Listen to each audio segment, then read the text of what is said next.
The Mid-Autumn Festival arrived with a moonless sky and biting cold. Yet when 70% of the world's vegetation had vanished, when the heavy clouds lingered in the atmosphere year after year, and when the air was laden with dust, debris, and unknown pathogens, the once dazzling sunlight that had been blinding and even repugnant had transformed into a luxury, long separated from humanity. In the present day, daylight was devoid of brilliance, it was merely dim, and the darkness deepened, with only a few rays of light managing to pierce through the dense cloud cover, valiantly casting a flicker of solace upon the ravaged, dying earth. Alas, this feeble illumination could not dispel the chill that enveloped the world. In the ruins of a bygone civilization, Fong Lin trudged along, clad in thick combat gear, wielding a broken blade, his lips cracked and his eyes reflecting palpable agitation. He had not found drinkable water for 5 days since losing contact with his companions. The town was at least a 3-day trek away on foot, and he knew he could not last that long. Water existed in abundance, of course. After all, this was the environment of an ancient city. How could there be no water? However, the liquid, glimmering with a ghastly green hue, was only a means of self-termination for those in utter despair.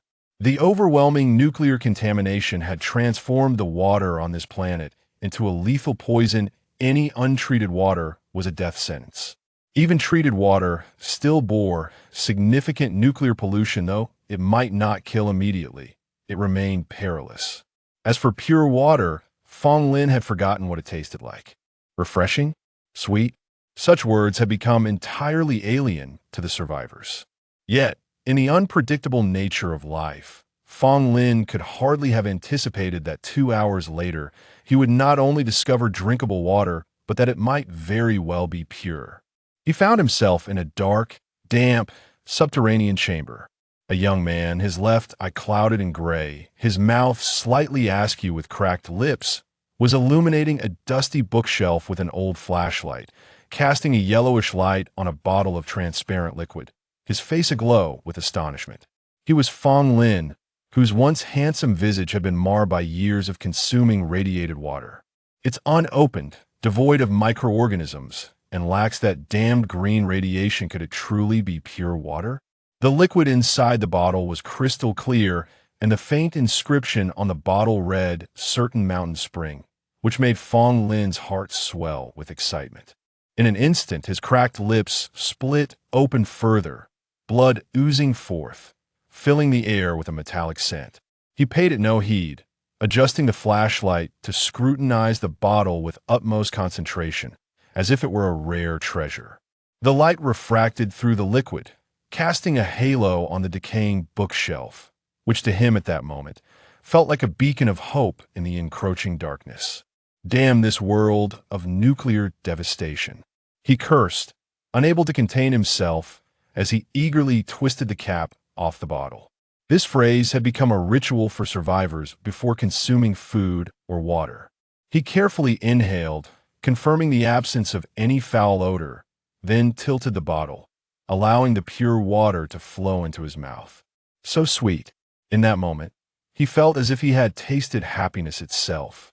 Unfortunately, perhaps due to the intoxicating scent of blood, 2 crimson dots flickered to life in the dark corners of the cellar, accompanied by a chilling, shrill scream as 2 red eyes raced toward him with alarming speed.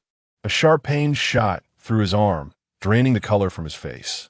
It was not the attack that terrified him from the cries. He recognized it as merely a common mutated rat threatening, but not lethal. What truly caused his breath to hitch was the fact that the water bottle he clutched had been cleaved in 2 by the rat's claws. He was left holding only the top half. His fleeting moment of happiness had shattered completely. Fong Lin immediately freed himself from the rat's clutches and, disregarding the pain, dropped to the ground to lick up the spilled pure water. He was willing to endure a few more bites. After all, in the current state of humanity, most pathogens could not survive within the human body. A bite from a mutated rat was merely a bite, but losing this precious water was a death sentence. After searching for so long, he had finally found a bottle of untainted water. If it were to vanish now, he had no confidence in finding another before succumbing to thirst. But alas, his tongue met only the slightly damp earth. The water had seeped into the ground. "Please, don't do this to me." Fong Lin was nearly driven mad, prostrating himself on the ground, desperately clawing at the waterlogged soil, as if he could somehow extract the lost liquid by consuming the earth. This was a futile endeavor. The land beneath him was parched and cracked, and that meager amount of water had long since evaporated.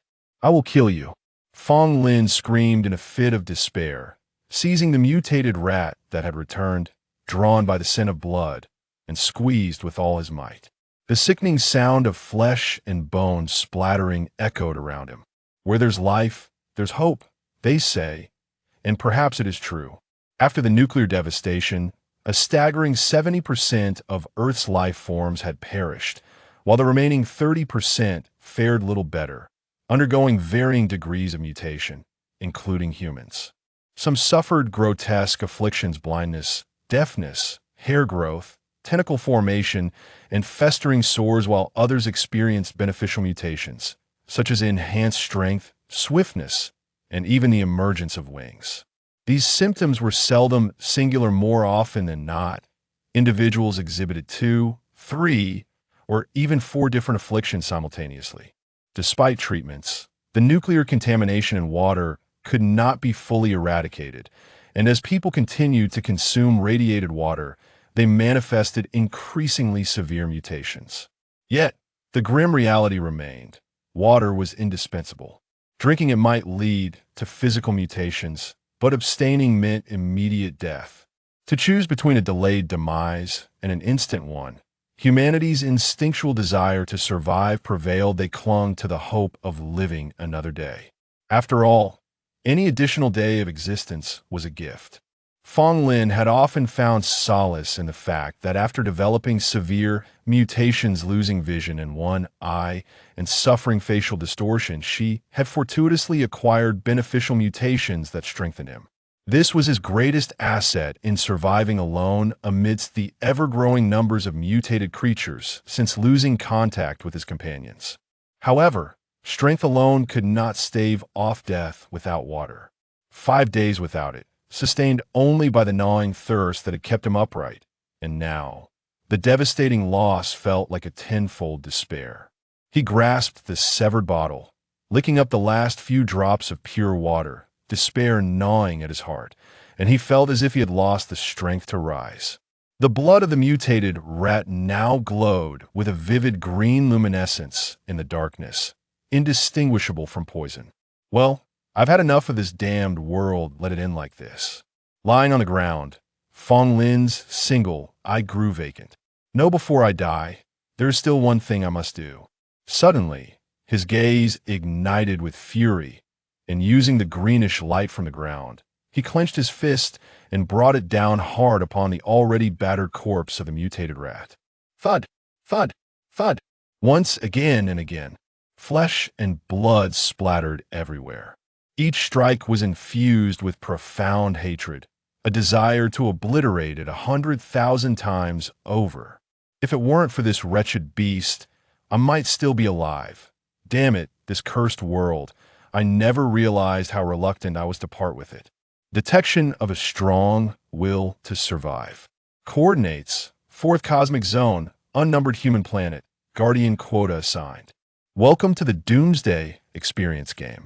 This game will simulate and extract genuine apocalyptic environments for the Guardians to experience and grow, resisting the onslaught of the apocalypse. Would you like to commence the experience? Indeed, just before death, one truly experiences auditory hallucinations.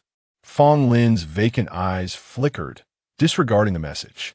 "Please, Guardian, choose whether to begin the experience." Fong Lin shook his head, incredulously staring at the abrupt line of text before him, his gaze becoming vacant. "Is this real?" He momentarily fell silent, yet an uncontrollable thought emerged within.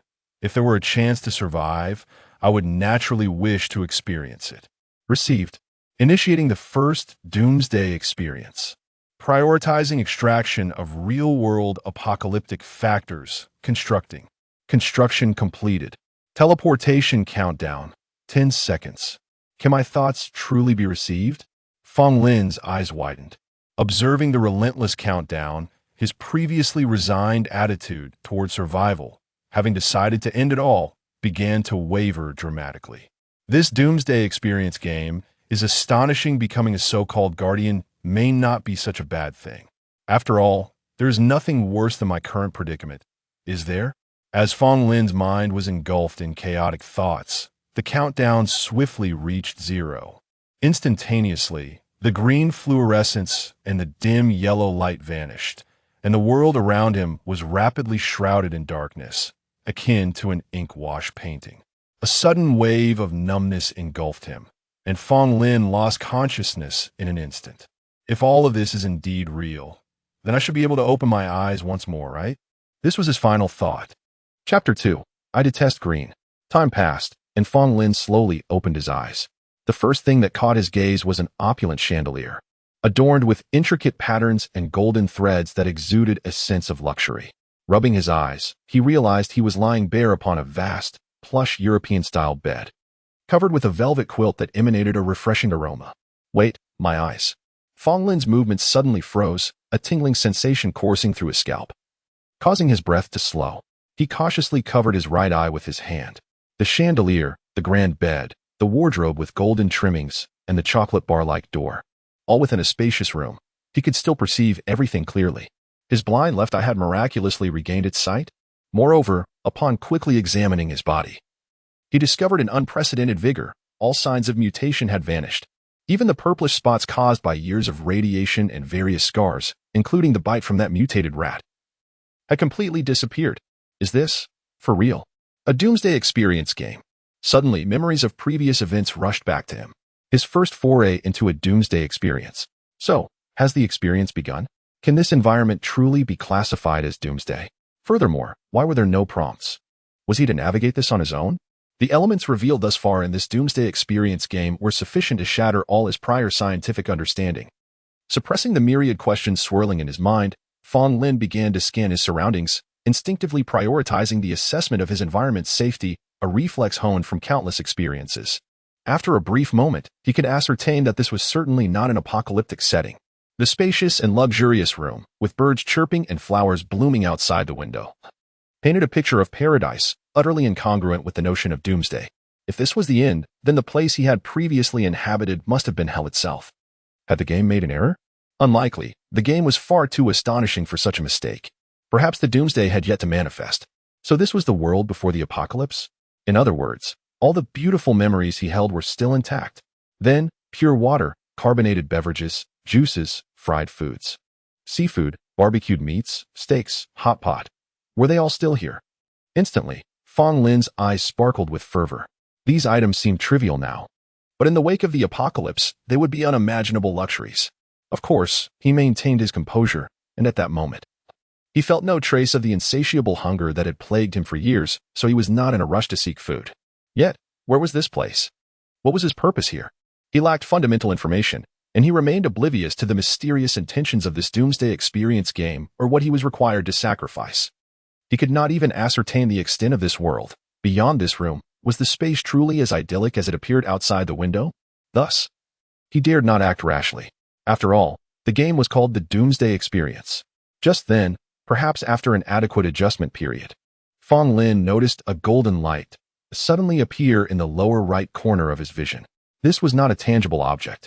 It was an ethereal point embedded in his line of sight, moving with his gaze. As he focused on it, the golden dot expanded, giving birth to lines of text. Guardian Fong Lin, welcome to the Doomsday Experience game. Gift for the Guardian, Beginner's Enhancement Potion.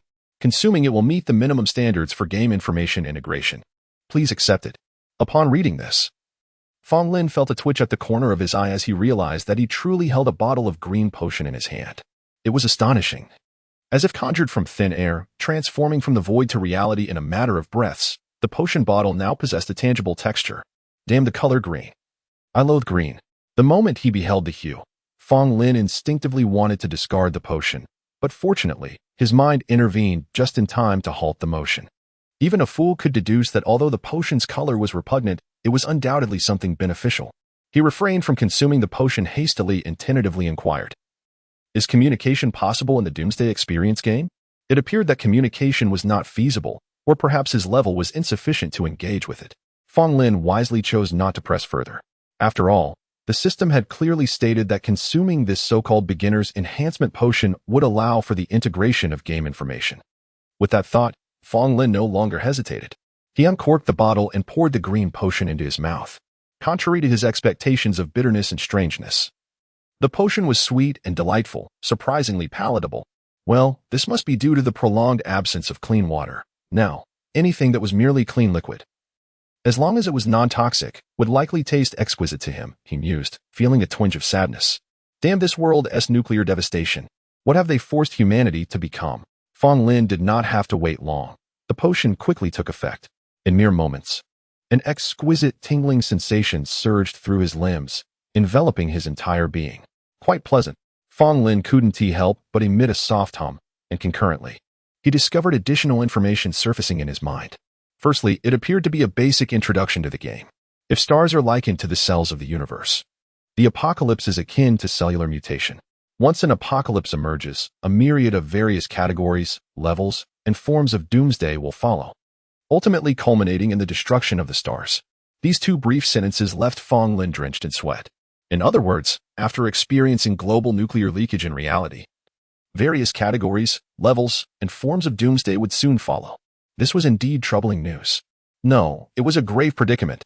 In truth, a peaceful and stable star will not encounter apocalyptic incursions. Once an apocalypse arises, it signifies an issue with the star or its inhabitants. They must engage in self-reflection. Negative emotions are the source of apocalyptic energy. The Doomsday Experience game cultivates guardians, aiming to combat the apocalypse and curb the ever-expanding apocalyptic energy in the universe. Maintaining cosmic stability.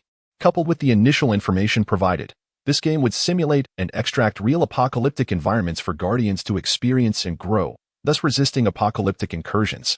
It was clear to him that the so-called guardians were akin to cosmic enforcers. Wherever there was an apocalypse, there would be the presence of a guardian.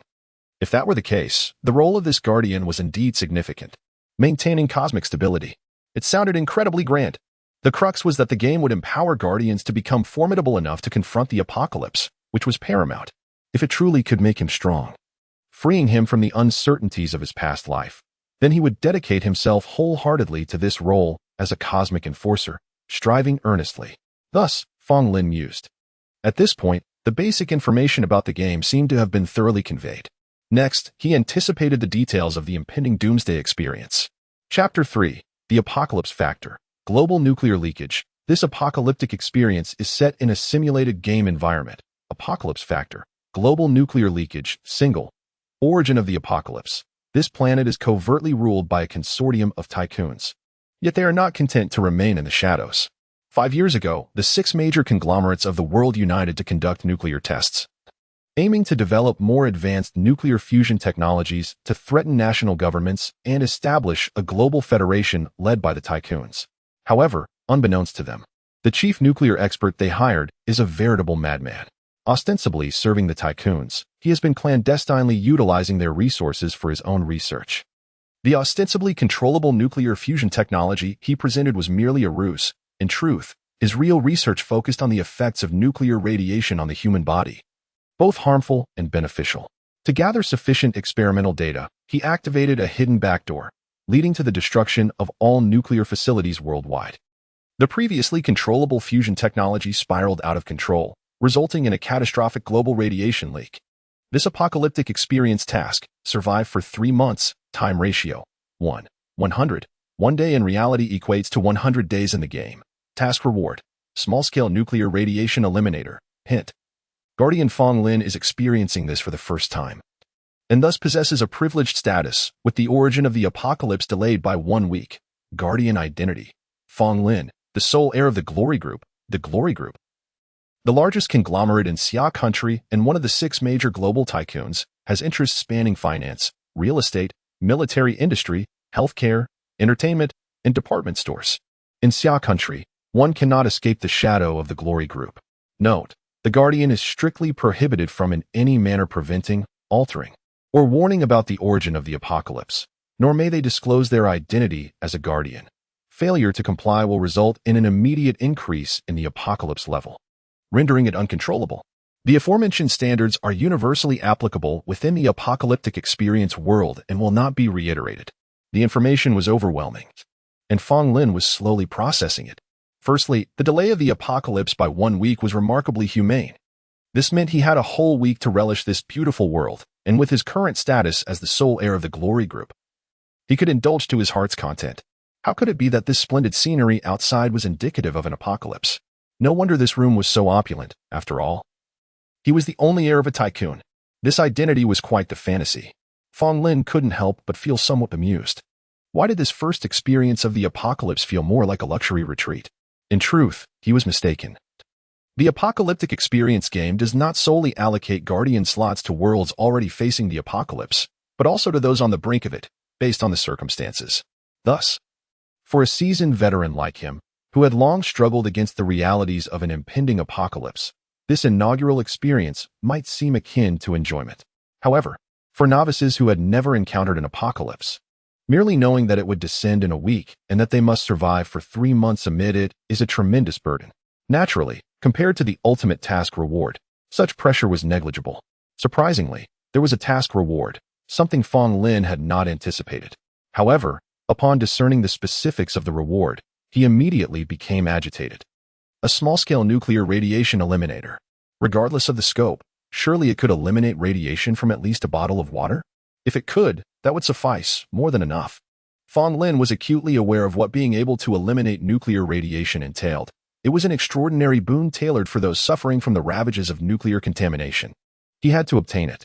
Just as Fong Lin was filled with elation, a knock resounded at the door. "Sir, I hear movement. Are you awake?" A voice called from outside, and immediately, an image of a foreign maid materialized in Fong Lin's mind.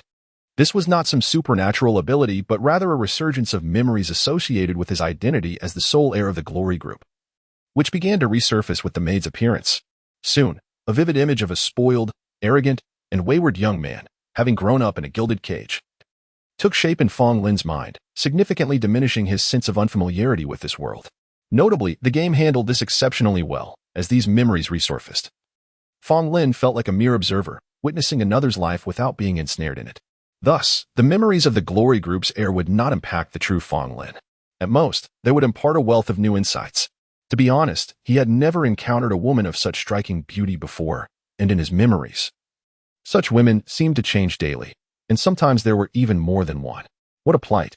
Hence, it is not entirely unfathomable that an apocalypse might arise. It truly was disheartening.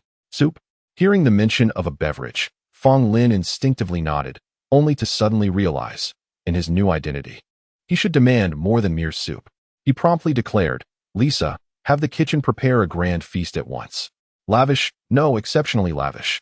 He then began searching for clothing, preparing to rise. He had been lounging in bed for far too long, though one could hardly blame him, as the deluge of information regarding the game and his new identity was indeed substantial. While hastily donning his attire, Fong Lin cast a regretful glance at the other half of the bed. This game was truly tap, tap, tap. Sir has commanded a grand feast, to be exceptionally lavish. Knock, knock, knock. Is Sir preparing to host guests? Buzz, buzz, buzz. Suddenly, as Fong Lin was dressing, he froze, a look of discomfort crossing his face. It was not for any other reason, but in that fleeting moment, it felt as though the entire world had been cranked up to a deafening volume, all sounds amplified dramatically. The sounds of footsteps, conversations, sweeping, chopping in the kitchen, and tending to the garden rushed into his ears, overwhelming him with an intense discomfort, though it did not reach the point of pain. It was evident that his ears would sustain no damage. The cacophony was simply unbearable. Chapter 4. The air itself is sweet. It was evident to Fong Lin, without any need for speculation, that the peculiar sensations he was experiencing were the result of the recently ingested primary enhancement gene serum.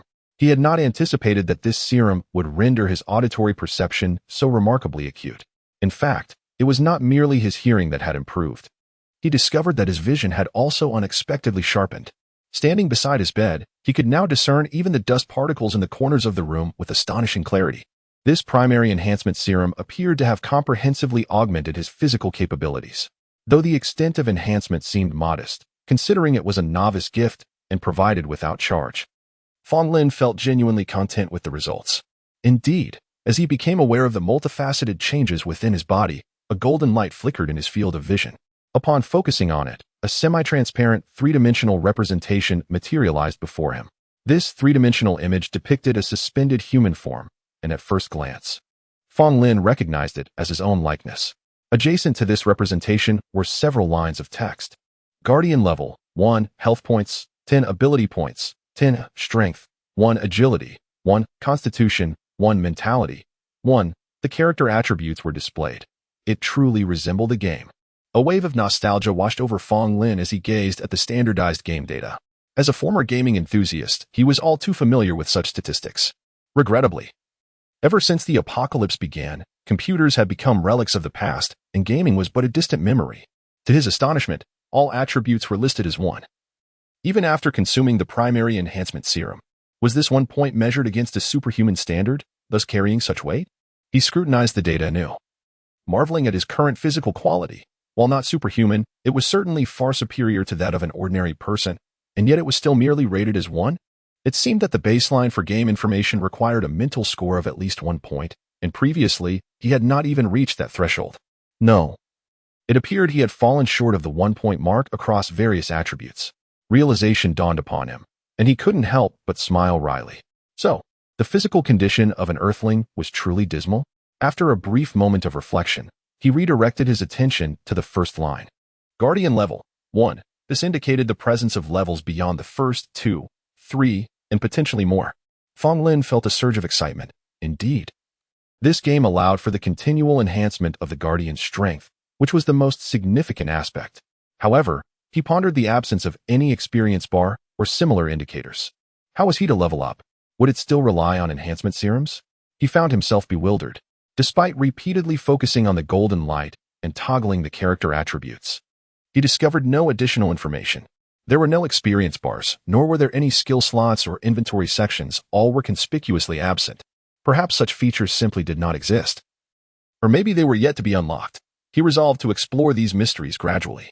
He decided to move on, as he had already established that this game was indeed trustworthy, at least not harmful to him. That was sufficient. In truth, the game had effectively saved his life. Otherwise, he would have already become a corpse in that forsaken basement.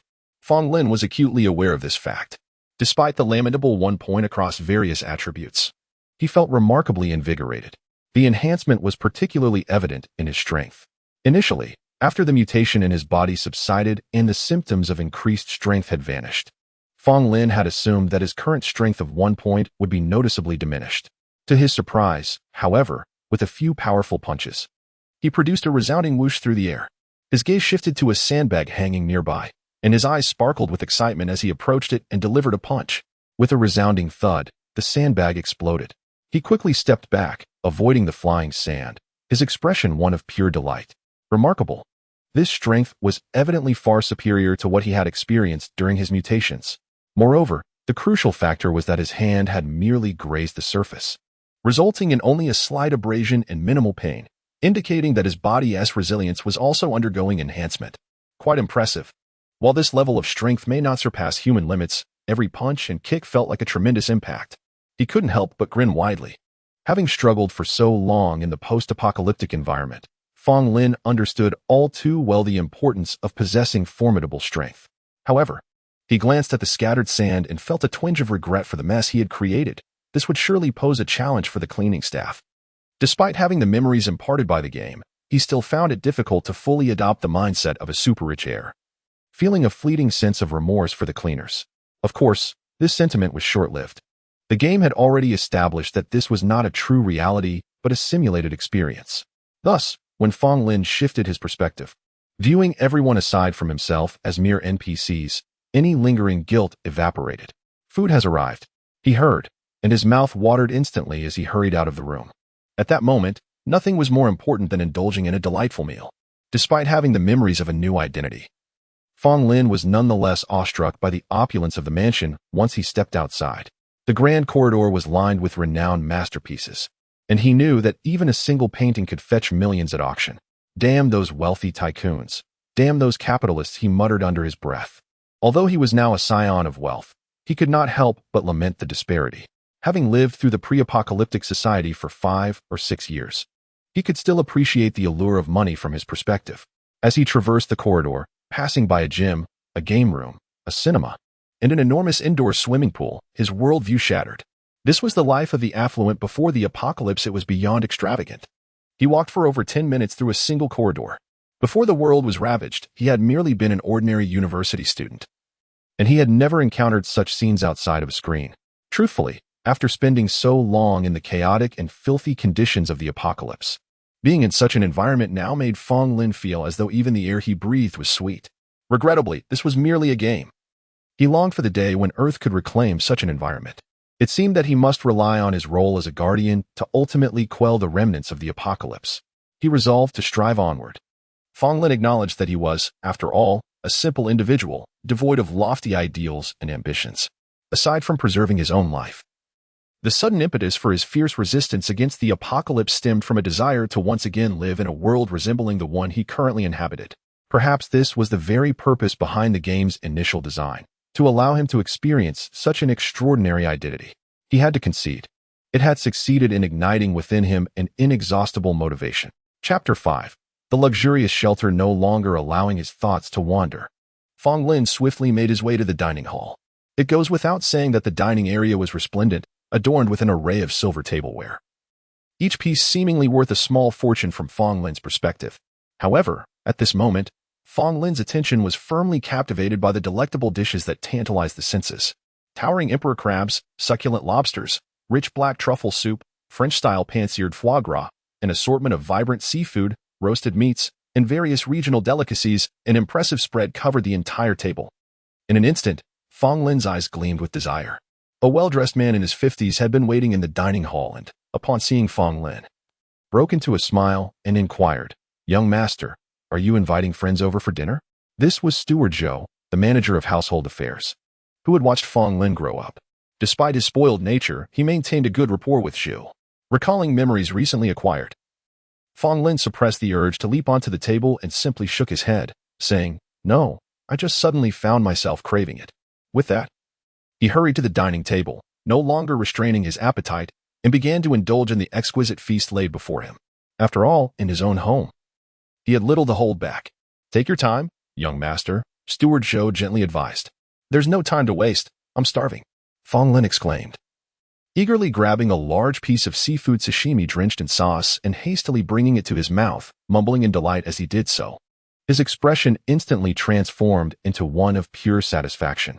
Meanwhile, his other hand was busy gnawing on a perfectly roasted lamb chop, oblivious to Zhou's astonishment. After a prolonged moment of indulgence, Fong Lin finally found the opportunity to speak. "Uncle Zhou, I've recently developed an interest in martial arts. Could you help me find some top-notch experts to train me? It needs to be done swiftly, given the advantageous position of being the heir of a financial conglomerate. Failing to utilize such resources would be a grave oversight." Although his memories did not indicate the presence of any martial arts masters, he did not expect extraordinary skills to exist here. However, finding some elite military personnel to instruct him would certainly be a boon. He was aware of his limitations. Despite his current physical prowess far exceeding that of an average person, his lack of martial arts training meant he could not fully unleash his potential in combat. Such a waste was unacceptable. Steward Zhou, taken aback by this request, considered the implications.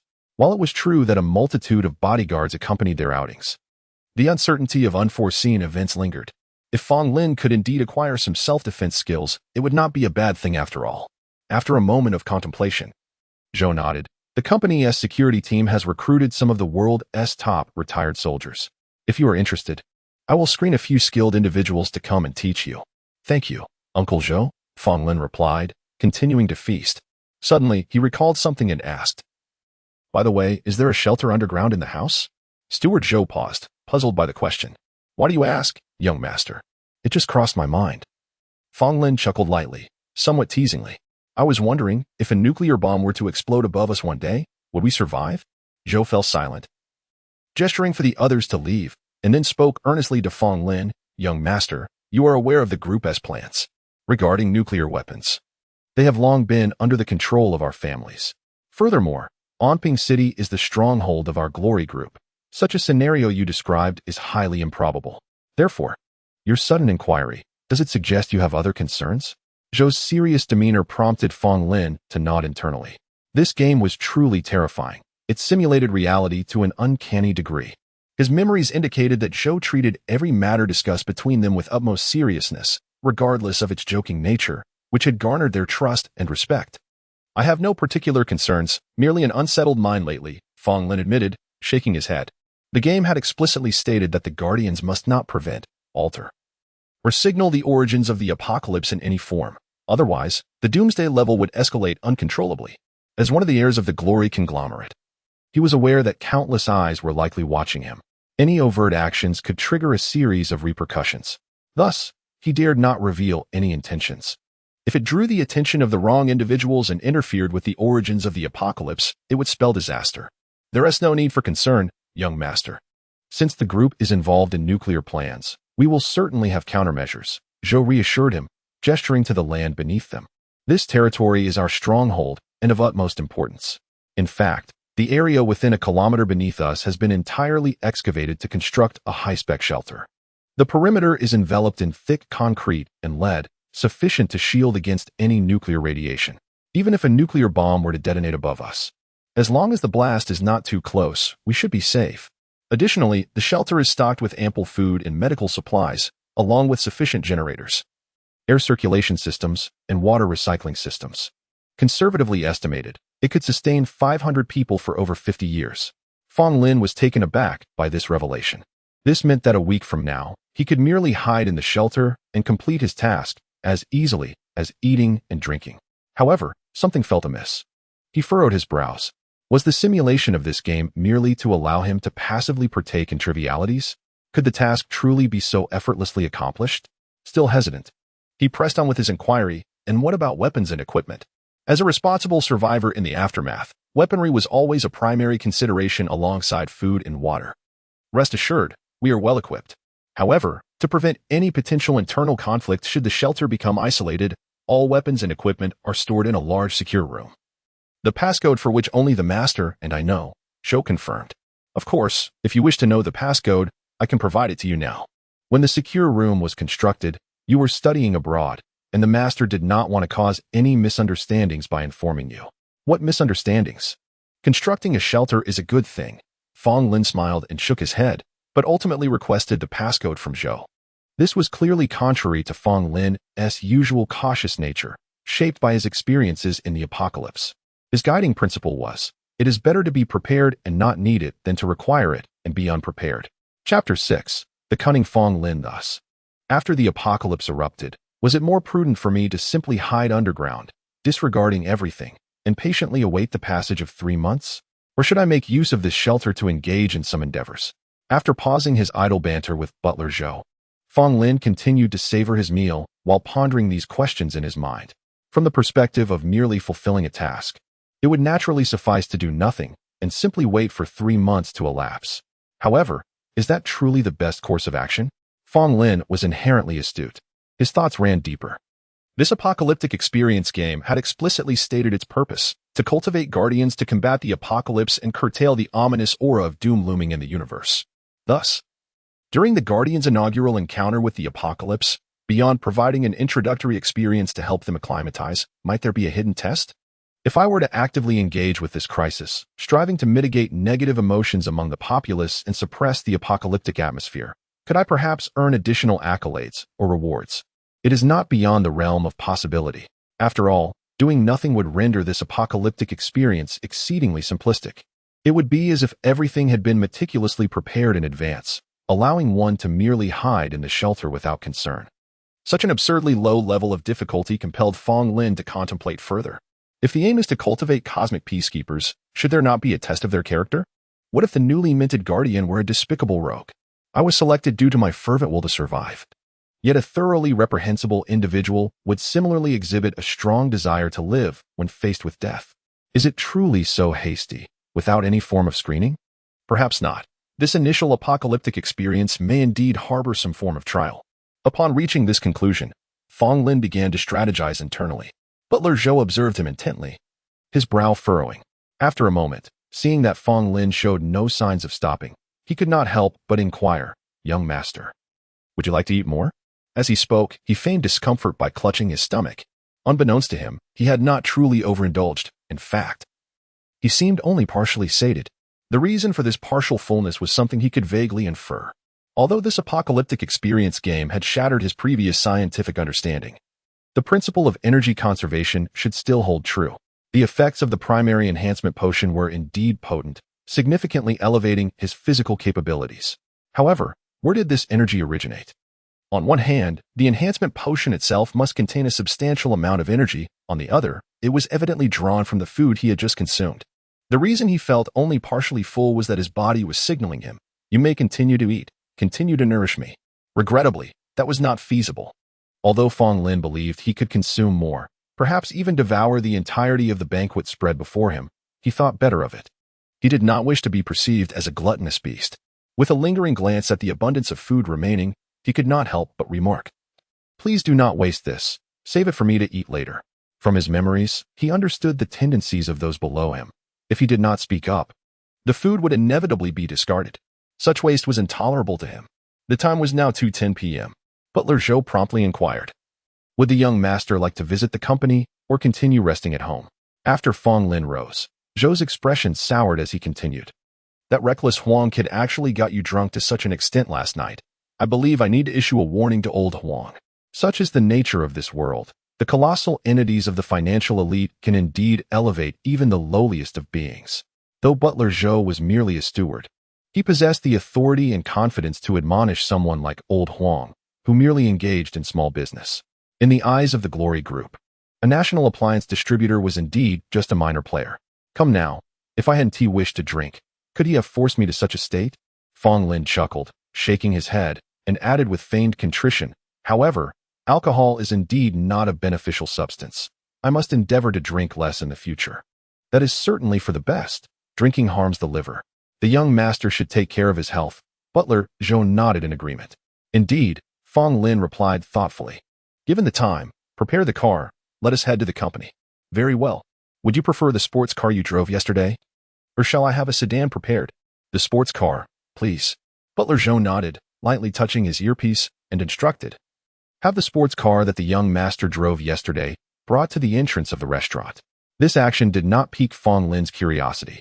Although this world was not Earth, its resemblance was notable, likely due to the simulation of an apocalyptic environment that borrowed from terrestrial elements.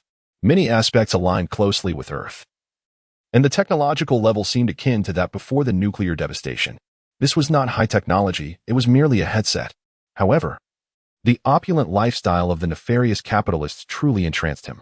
He yearned for Earth to revert to such a state, longing for a steward of this caliber and the immense wealth that accompanied it. As he awaited, waves of conflicting emotions surged within Fong Lin. Yet he silently reminded himself not to become enamored with such an environment. It is easy to slip from frugality to extravagance, yet difficult to return. "Have we arrived?" Fong Lin raised his gaze to the window. Outside, the restaurant was set amidst sprawling grounds, featuring broad asphalt roads traversing the verdant lawns, designed for vehicular passage. Accompanied by the resounding roar of a powerful engine, a sleek blue-black supercar appeared at the end of the asphalt road, swiftly approaching the restaurant and coming to a smooth halt. "Young master, the keys." A servant exited the vehicle, presenting the keys.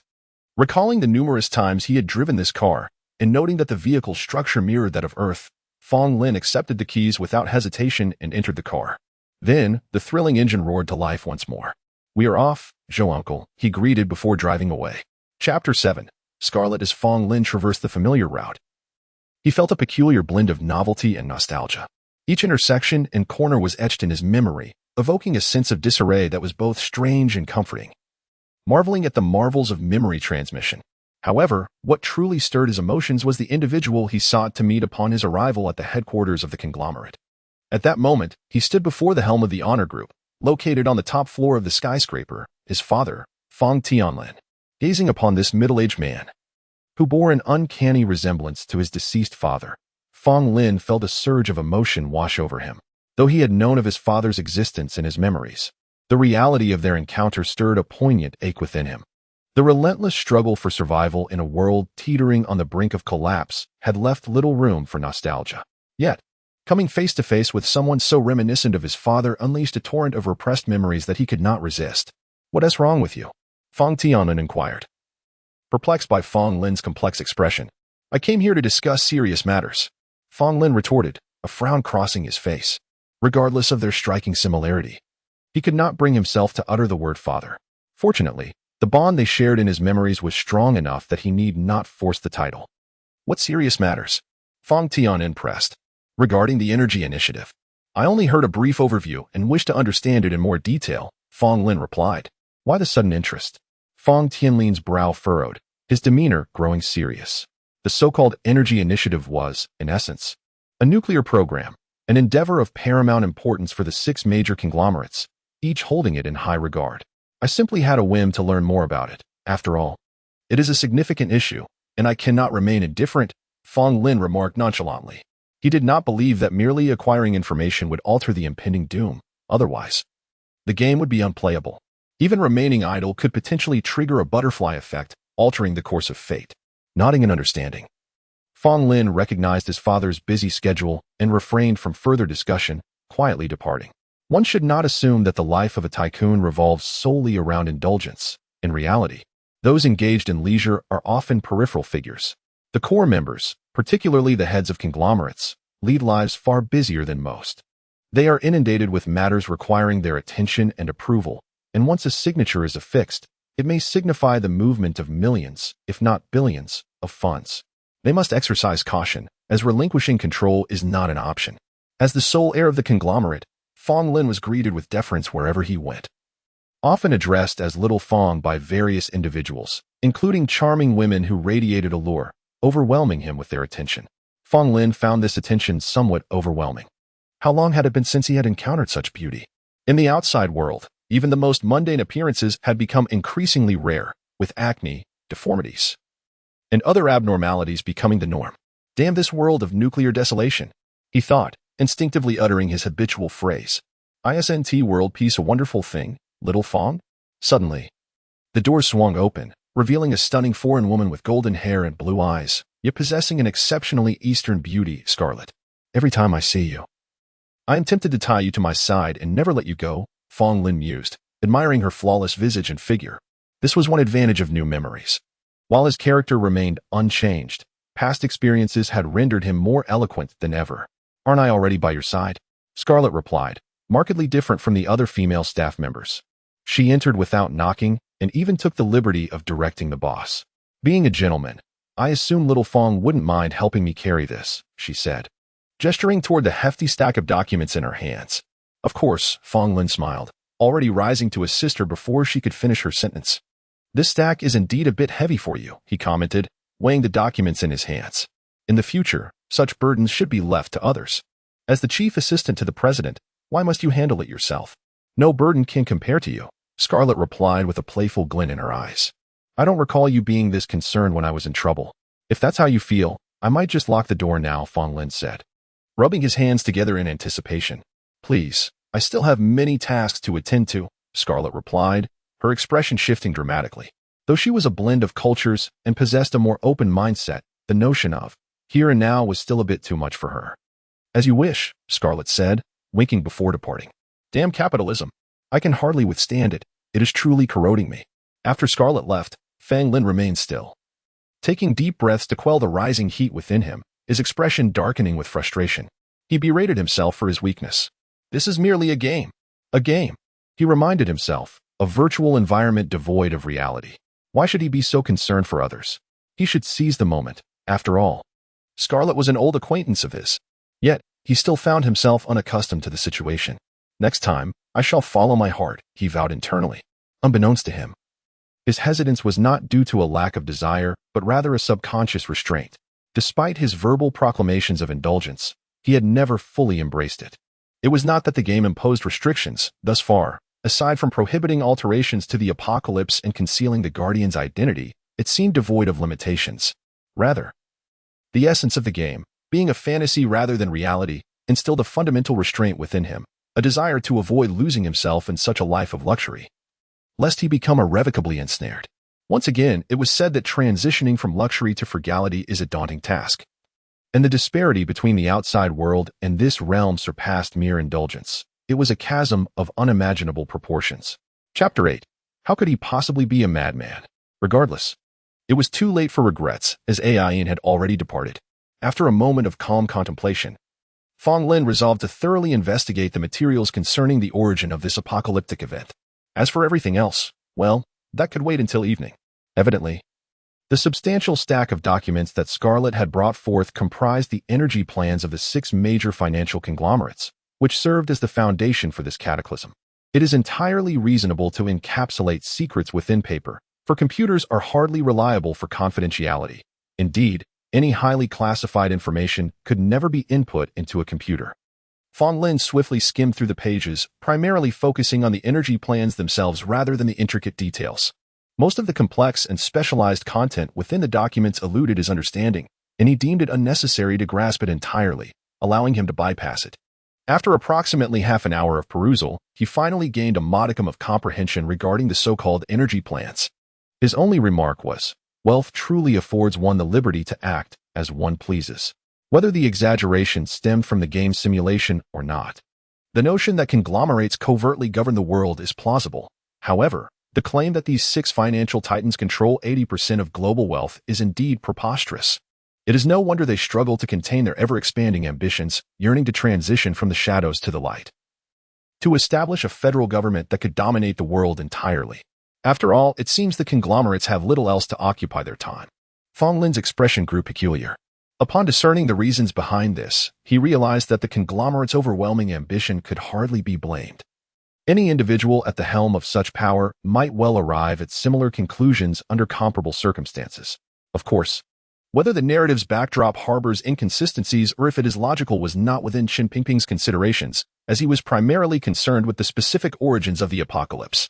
The construction of over 180 underground secret nuclear facilities, along with 15 above-ground nuclear plants, and the mastery of certain controllable nuclear fusion technologies had propelled advancements across various scientific domains. This was the conglomerate's significant achievement over the past 5 years. Indeed, it could be described as a bountiful harvest, and it is no surprise that they have grown increasingly confident in their chief nuclear expert, granting him more authority, ultimately providing him with the opportunity. Reflecting on these circumstances, Fong Lin felt a deep sense of melancholy. The adage that technology is the primary productive force rings undeniably true. The chief nuclear expert, Dask, now stands on the precipice of a disastrous transformation. Who, besides me, could foresee that in merely a week, this globally renowned and highly esteemed scientist would single-handedly unravel the world? Alas, as much as I would prefer to deny it, Dask is indeed a remarkable figure. With great interest, Fong Lin picked up Dask's dossier and meticulously examined its contents. He yearned to uncover what experiences shaped such a prodigious individual and led him to make such a frenzied decision. It is worth noting that this decision did not merely affect the lives of thousands, or even millions, but rather billions, potentially tens of billions. Having grown up in a privileged environment, excelling academically, Dask attended a world-renowned institution, where his research achievements garnered international acclaim. Upon graduation, he took a position at the Royal Research Institute of Euro Nation, where his academic contributions were nothing short of illustrious, earning him global recognition. At 28, he married.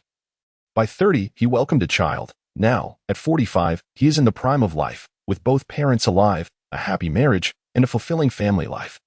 How could such a prodigious overachiever, a quintessential victor in life, possibly contemplate the annihilation of the world? After perusing Dask's resume, Fong Lin was left dumbfounded. With such a background, it is likely that he has encountered no significant misfortunes in life. In such circumstances, it seems nearly impossible to develop a desire for world destruction. The image of Dask, donning golden-rimmed glasses, possessing an elegant demeanor, and even appearing quite handsome, hardly aligns with that of a madman. For now, with ample time at his disposal, Fong Lin remained skeptical and delved deeper into Dask's detailed records, determined to identify the crux of the issue. He firmly believed that there is no malevolence without cause. There must be a reason behind it. Ultimately, Fong Lin uncovered the source of the problem. It was not Dask himself who was to blame, but rather his 16-year-old son. Young Dask had inherited his father's intelligence, excelling in his studies, particularly in mathematics, where he had garnered numerous global accolades by the age of 14, truly a promising scientist in the making. Unfortunately, 1 year ago, he was diagnosed with amyotrophic lateral sclerosis, ALS, commonly referred to as Lou Gehrig's disease. It was indeed ALS. Upon reaching this juncture, Fong Lin knew he had unearthed the underlying cause. ALS is a motor neuron disease characterized by the gradual degeneration and death of motor neurons, preventing the brain from transmitting signals to the muscles. As a result, the muscles weaken from disuse, leading to an inability to speak, swallow, or even breathe, a state akin to being frozen. He recognized this affliction. The most renowned ALS patient on Earth was the British scientist Stephen Hawking, whose plight had brought widespread awareness to the disease. The heartbreaking reality is that, as of now, no effective treatment exists, and approximately 80% of patients succumb within 5 years of diagnosis. Thus, young Dask has only about 4 or 5 years remaining. No wonder. The game had described Dask's motivations as an endeavor to study the effects of nuclear radiation on the human body, which was essentially an effort to cure his son. Fong Lin's understanding crystallized. However, knowing the reasons behind Dask's actions did not equate to endorsing or comprehending them. This line of thinking is far too extreme. How could one sacrifice the lives of billions to save one's child? What manner of reasoning operates within the mind of a scientist? Fong Lin found himself utterly perplexed and unable to condone such a stance. Perhaps only when he himself became a parent and faced a similar predicament would he truly grasp Dask's perspective. Regardless, the reasons behind the apocalypse have been identified. Is this merely a fabrication of the virtual realm? Or did these events once transpire in reality, reshaped by the game? Well, this is not the crux of the matter. Fong Lin was not oblivious. He was acutely aware of his task, to survive here for 3 months. Initially, it was solely about fulfilling this mission. However, after much contemplation, he resolved that, in addition to ensuring his own safety, he would strive to quell the apocalyptic atmosphere, thereby suppressing or alleviating the negative emotions of the populace. This decision stemmed from careful consideration. While it may bear little consequence whether he undertakes such actions or not, taking the initiative could yield unexpected rewards. Thus, under the premise of safeguarding himself, what harm could there be in undertaking additional efforts? Nevertheless, it must be emphasized that Fong Lin had to concede that his decision was largely motivated by self-interest rather than genuine sympathy for his fellow human beings or the so-called greater good of humanity. After grappling with the apocalypse for several years, he had grown largely indifferent to the intricacies of human nature. It was not a matter of despair. He had long since surpassed the stage of despair during the first year. Now, he was simply numb, truly desensitized to the point of emotional paralysis. Chapter 9. The optimal solution in the aftermath of the apocalypse. How can one alleviate the pervasive negativity among the populace to mitigate the impending doom? Fong Lin furrowed his brow, a headache brewing. Organizing rescue teams? To where? This catastrophe is global nuclear fallout, unless there exists a refuge, like the one beneath Fong's residence. Capable of shielding against radiation, it is merely a matter of time before the fallout spreads. Hiding anywhere is futile. Thus, is organizing rescue teams truly effective? It seems rather pointless. With experience, he understood that once nuclear radiation takes hold, all sources of water and food will inevitably become contaminated to varying degrees. Those unable to withstand it will succumb, leading to widespread mortality that is unavoidable. The crux of the matter lies in how to gather and comfort the survivors in the aftermath, addressing their fears about the planet's condition, their own survival, and the future of humanity as a whole. As hunger and thirst set in, the populace's negative emotions may subside as their focus shifts to the arduous quest for sustenance. After all, survival takes precedence if life is not sustained. What is there to fear? The mutated beasts that have emerged, initially perceived as products of nuclear radiation, could very well signal a new form of apocalypse. Should this trend continue, humanity may find itself in dire straits, unless Fong Lin can swiftly evolve within this apocalyptic game, acquiring invaluable tools like radiation neutralizers to reverse the situation. Of course, these considerations are for another time. For now, the pressing issue is to avoid premature warnings, altering or halting the origin of the apocalypse, constraints that are daunting and difficult to navigate. While such localized rescues may yield limited results in curbing the sense of doom, they are certainly preferable to inaction and passively awaiting disaster.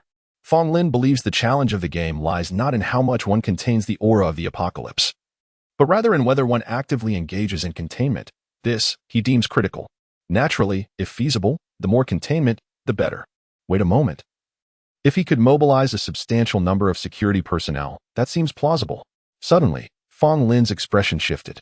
He realized that as the heir to the esteemed Glory Group, it would be entirely reasonable to have a cadre of security personnel surrounding him, which should not raise any suspicions with Dask or impede his plans to orchestrate the apocalypse. Concerning the somewhat nebulous taboo of the game, Fong Lin had often contemplated whether to test its boundaries. He believed that if the game's purpose is to cultivate guardians, it should not deliberately complicate matters for them. As long as he remains measured, he should not easily provoke any taboos. At worst, he could devise a plausible excuse. What could justify the mobilization of a large security detail without arousing suspicion of ulterior motives? Fong Lin's brow furrowed as the exquisite visage of Scarlet flashed in his mind, igniting a spark of inspiration. What if it were a wedding? He doubted anyone would misconstrue the mobilization of security personnel for a wedding as a scheme to manipulate or conspire against Dask's apocalyptic designs. That would be absolutely implausible. If anyone were to twist such a notion, it could only be due to the game's interference. Clearly, that is not a possibility. The game's intent ought to be to nurture guardians, not otherwise. But wait, a wedding would also provide an opportunity to extend invitations to several powerful families. Even if their leaders could not attend, at least prominent figures would be present. With this thought, Fong Lin's eyes sparkled with excitement. What if he scheduled the wedding for the very day the apocalypse unfolds? If he could engage with these influential figures at the onset, urging them, perhaps even compelling them, to act swiftly to mitigate the fallout in areas yet untouched by radiation, would that not be feasible? After all, nuclear radiation does not instantly envelop the globe. There is a discernible period of spread. Thus, in those remediated areas, the survivors' negative emotions should be significantly less than in those left to their fate. Fong Lin rapidly envisioned all the angles, his enthusiasm mounting. This solution was evidently superior to simply gathering a group of individuals and hoping for a miracle in rescuing the victims. The scope was vastly broader. Indeed, owing to the game's restrictions regarding the origin of the apocalypse, prior to its onset, he could only employ indirect measures, undertaking efforts that, though minimal, could still provide some comfort to the populace's fears. With a plan solidified in his mind, Fong Lin's previously furrowed brow finally relaxed in his office. He felt confident this was the optimal strategy at present. As for the regions that would suffer first and the multitude of victims, all he could offer was an apology. His utmost limit was to provide timely assistance to the unaffected areas. Fong Lin did not delude himself into believing he could be a savior of the world. Doing what he could was sufficient. Moreover, the primary reason remained that he needed to endure merely 3 months in this virtual realm of the game, after which, whether this world persists is uncertain. And he saw no necessity to concern himself further. Chapter 10. Fairness. Now, only one question remains: identifying the areas that can be salvaged. Fong Lin immediately rummaged through the documents and found the global distribution map of underground nuclear facilities. How utterly revolting. Previously overlooked, upon closer inspection of the map, Fong Lin couldn't help but curse. Over 180 underground nuclear plants, indeed, they are scattered across the globe, their locations surprisingly uniform, with no significant disparity between the northern and southern hemispheres. Given the speed at which nuclear radiation spreads, a rough estimate suggests he has less than 3 weeks to remedy the situation. Fortunately, there are no underground nuclear facilities in the vicinity of Impending City, which brought Fong Lin some relief. Otherwise, should the radiation spread, the entire city would suffer severely, and the communication systems would soon fail due to lack of operation. At that point, even those who controlled various conglomerates would be unable to connect with the outside world, rendering any notion of remedy moot. After some contemplation, Fong Lin pressed a button on his desk. The CEO's office? Yes, how may I assist you, Mr. Fong? A melodious female voice answered. Not Scarlet. Regardless of the cost, ensure that at least 10 notable experts in public safety or disaster relief are invited to Impending City before work tomorrow. Arrange for them to meet at the Glory Resort Hotel at 8:30 in the morning. I wish to confer with them. Understood. Do you require anything else? That will be all for now. Oh, and please procure a diamond ring and reserve a table at an upscale restaurant. Remember, do not let Scarlet know about this. The voice paused for a moment, then could no longer conceal her astonishment. Understood. At 6 in the evening, the workday concluded. A luxurious blue-black supercar, roaring with a powerful engine, parked in front of the Glory Group headquarters. All the male elites exiting the building cast envious glances toward the sports car, while the young and beautiful female elites gazed at the opulent vehicle with eager anticipation. It was evident that the audacious individual on Glory Group's turf could only be young Master Fong. Unfortunately, the departure of two strikingly attractive women indicated to the onlookers that young Master Fong seemed to lack enthusiasm today. Or perhaps he was deliberately waiting for someone. 5 minutes later, when the most beautiful jewel of the group appeared and quickly entered the supercar that could silence men and bring women to tears, everyone witnessing this scene was rendered speechless. Damn, how fortunate is he or she? Is it going to rain heavily tomorrow? You are so brazenly waiting for me at the company entrance. In truth, the astonishment of this group's jewel was no less than that of the onlookers outside. Fong Lin had never treated her this way before, personally receiving her at the headquarters. This was tantamount to a public announcement. Not pleased? Then I shall not pick you up next time, Fong Lin teased. I like it. Scarlett shook her head repeatedly. Let's go. You've had a long day. I'll treat you to dinner, and I happen to have a gift for you. Fong Lin gently ran his fingers through her silky golden hair, pressed the accelerator, and the thunderous roar of the engine echoed throughout the building. What gift? During the drive, Scarlett couldn't contain her curiosity and asked, glancing at Fong Lin with a puzzled expression. You seem a bit different today. Different in what way? Fong Lin didn't believe Scarlett could discern anything amiss. For this was neither a time travel nor a possession. He was simply Fong Lin, and Fong Lin was simply him. I can't quite put it into words.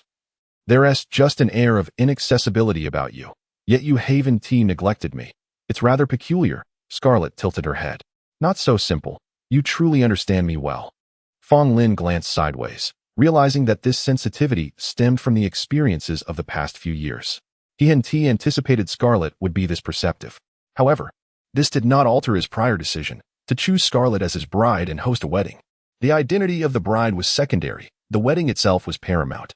Given the unique nature of this event, any partner would suffice. But Fong Lin chose Scarlett not only for her undeniable allure and irresistible temptation, but also because she was the one most likely to gain old Fong's acceptance among all his girlfriends. If he were to randomly select someone and inform old Fong that he intended to marry within a week, there would be no question of approval. Old Fong would likely throw a fit. Scarlett was different. Old Fong was well aware of her capabilities. He had expressed on multiple occasions his desire for Scarlett to become his daughter-in-law. Therefore, if the bride were Scarlett, Fong Lin felt confident that old Fong would consent. Once old Fong agreed, the plan would be halfway to success. Alas, the authority lay with old Fong, not young Master Fong, without the ability to disclose the truth. Young Master Fong could only acquiesce to old Fong's wishes. As for Scarlett, based on past experiences, she would likely be willing to marry him. Yet Fong Lin felt a twinge of guilt for manipulating her in this way, despite repeatedly reminding himself that she was merely a game's virtual NPC. It was difficult to view her as such, given her vivid humanity and intellect. However, in order to avoid transgressing the game's prohibitions and to unify the various conglomerates under his control, this wedding was undeniably imperative, even if it meant putting her in a difficult position. Moreover, if she did not marry him, she would likely not survive the impending apocalypse. Thus, in a way, he was saving her life, which he deemed fair. Fong Lin cast a glance at Scarlett, silently contemplating. He was not an emotional person. Before arriving at a better plan, he would not alter his course of action due to a mere pang of conscience. At most, he would ensure Scarlett's safety as his temporary wife before the 3-month deadline, shielding her from any harm, even in the event of an apocalypse. With the memories of their past interactions, Fong Lin maintained a lively conversation without revealing any anomalies, thoroughly enjoying Scarlett's company. After all, he was young Master Fong. And with Scarlett by his side, though not necessarily cautious, she was undoubtedly in a position of disadvantage, allowing their discourse to flow effortlessly. Truth be told, Fong Lin relished this feeling, an assurance that accompanied wielding power. Chapter 11. Do not be unruly. Soon, they arrived at their destination. It was an extraordinarily luxurious restaurant. After parking the car at the entrance, the valet respectfully approached and took the vehicle away. After you, my goddess, Fong Lin said, embodying the demeanor of a gentleman. Scarlett complied gracefully, bending slightly before entering with a cheerful gait. Today, Fong Lin's manner of speaking, his tone, and even his gaze seemed unusually distinct. Particularly the fervent desire evident in his eyes that differed from his usual demeanor, which made her acutely aware of her own allure and filled her heart with joy. What could be the reason for this? He is addressing me in front of everyone and treating me to a lavish meal. What scheme is young Master Fong concocting? After a while, as they dined, Scarlett gently swirled her wine glass, her eyes sparkling. Is there something on your mind? she inquired. Nothing of great importance. Fong Lin replied with a smile. I have a question for you. This restaurant is quite renowned, yet tonight, it seems we are the only patrons. Do you not find that curious? Indeed, I do, Scarlett said, momentarily taken aback. She was genuinely enjoying her time with Fong Lin and had not paid attention to such details. Just as Scarlett pondered this, the lights dimmed and music began to play. A sudden spotlight illuminated Fong Lin, who sat across from her. You. Scarlett was momentarily lost in thought, suddenly struck by a realization. Her eyes widened in disbelief as she covered her mouth in shock. Then, to her astonishment, Fong Lin stood with a gentle smile, retrieving a ring from his pocket and kneeling before her. As you have imagined, will you marry me? Oh my goodness! Scarlett exclaimed, rising in excitement, utterly flustered. She had never anticipated such a surprise would arrive so suddenly. If you wish, allow me to place this ring upon your finger, Fong Lin said with a smile. Once he slipped the ring onto her ring finger, she was overwhelmed with joy, embracing him tightly as tears streamed down her face. Why are you crying? This is a moment of happiness, is it not? Fong Lin gently patted her back in comfort. Yes, I am so happy. Scarlett nodded earnestly. That is all that matters. Fong Lin said with a smile. Since the plan remains unchanged, let us cherish these 3 months together. If our feelings are mutual, it cannot be deemed exploitative, can it? That evening, oh, Scarlett is here too. Fong Tianlin greeted. Hello, Master Fong. Hello, Butler Zhou. Scarlett responded obediently, offering her greetings at once. Please, take a seat. Fong Tianlin gestured casually to the sofa, engrossed in the news, a daily ritual. At home, Fong Lin felt no need for formality, guiding Scarlett to sit while his gaze fell upon a stranger standing respectfully beside the sofa. He appeared to be in his 30s, tall and robust, clad in combat attire. Clearly a security personnel from the company. His presence reinforced Fong Lin's awareness of Butler Zhou's efficient decisiveness. What inspired you to learn martial arts? Fong Tianlin inquired. It's nothing much. Although the security around me has always been formidable, there are moments of solitude where one must be prepared. Fong Lin shrugged. The future is unpredictable. One must always leave a path for oneself, do they not? This wisdom, gleaned from years of struggle in a post-apocalyptic world, eased Fong Tianlin's furrowed brow as he nodded slightly, directing his gaze to Butler Zhou. If he wishes to learn, teach him well. Rest assured, he is Li Mu, selected with utmost care. His family background and character are trustworthy, and his skills are exceptional, Butler Zhou affirmed. Thank you for your hard work, Li, Fong Tianlin acknowledged, nodding toward Li Mu. It's no trouble at all, Li Mu replied, visibly excited yet pale with nervousness at being addressed by Master Fong. Working in the security department of Honor Group, he understood the formidable power they wielded, instilling a deep-seated fear of the composed Fong Lin. Lisa, please escort our teacher Li Mu to the training room on the 3rd floor for a brief rest. I have matters to discuss with my father. Fong Lin discerned Li Mu's tension and offered an escape. Teacher Li, please wait a moment, he politely said as Li Mu rose. Though a scion of privilege, upbringing is a separate matter. He recalled that his father had always placed great importance on this aspect and had maintained strict expectations. It's no trouble at all. I will follow young Master Fong's arrangements, Li Mu responded, feeling a newfound respect and warmth. Once Lisa escorted Li Mu upstairs, Fong Tianlin could not help but ask, what matters require my attention? His gaze shifted to Scarlett, who had been silently sitting beside them, surprise flickering in his eyes. Do not look so surprised, starting today. She is your daughter-in-law. I expect a wedding within a week, Fong Lin declared, wrapping his arm around Scarlett's slender waist earnestly. Daughter-in-law? A wedding within a week? Fong Tianlin, despite having weathered many storms, was momentarily taken aback. This was all too sudden. Now, as for the daughter-in-law, I have no objections. In our family, alliances are merely a jest. You need only choose a suitable partner that pleases both you and me. I approve of Scarlett as your bride, Fong Tianlin responded thoughtfully. However, what does it mean to have a wedding within a week? Why such haste? Your wedding is a significant event. There is no reason. I simply wish to bring her into my home quickly. Today is Monday. At the latest, we must hold the wedding by Sunday, Fong Lin asserted rather imperiously. With no suitable excuse to offer, he resorted to this obstinate approach. You, always so impulsive. Fong Tianlin sighed, somewhat exasperated. For families like theirs, weddings were not merely personal affairs, they were global news, and even a slightly understated event would attract countless headlines. Master Fong cast a glance at him.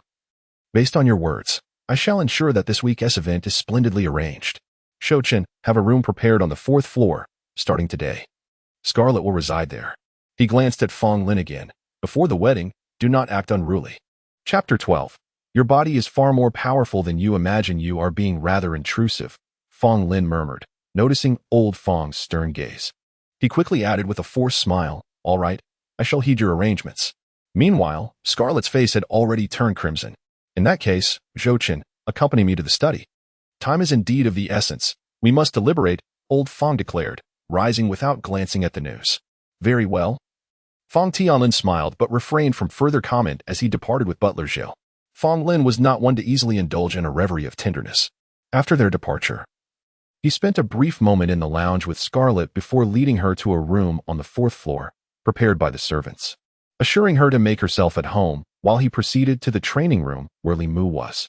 In Fong Tianlin's eyes, Li Mu might be insignificant. Yet for Fong Lin, he was evidently of great importance. Beyond the rewards of the mission, only knowledge could be extracted from the gaming world. High technology was impractical. Each advanced technology relied on countless foundational technologies. With Fong Lin's average university education, mastering even one piece of high technology in 3 years seemed implausible, let alone 3 months. Moreover, even if he did master it, in a reality where technology had regressed, he would likely be unable to produce even a suitable high-precision screw, rendering it of little utility. Thus, after much contemplation, Fong Lin was convinced that the only worthwhile knowledge to acquire in this apocalyptic experience was martial arts, particularly given his enhanced physical capabilities, which would likely make it the most accessible and time-efficient pursuit. Initially, Fong Lin had scoffed at the concept of martial arts, particularly the notion of internal energy, believing it to be purely a fabrication of fiction. However, this encounter with the apocalyptic experience game had thoroughly shattered his worldview, leaving him uncertain about the existence of martial arts and internal energy.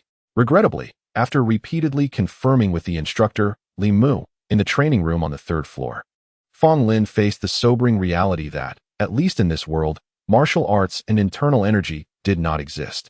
Li Mu, who could be regarded as a security personnel currently employed in the security department of Glory Group, was also a top-tier retired veteran.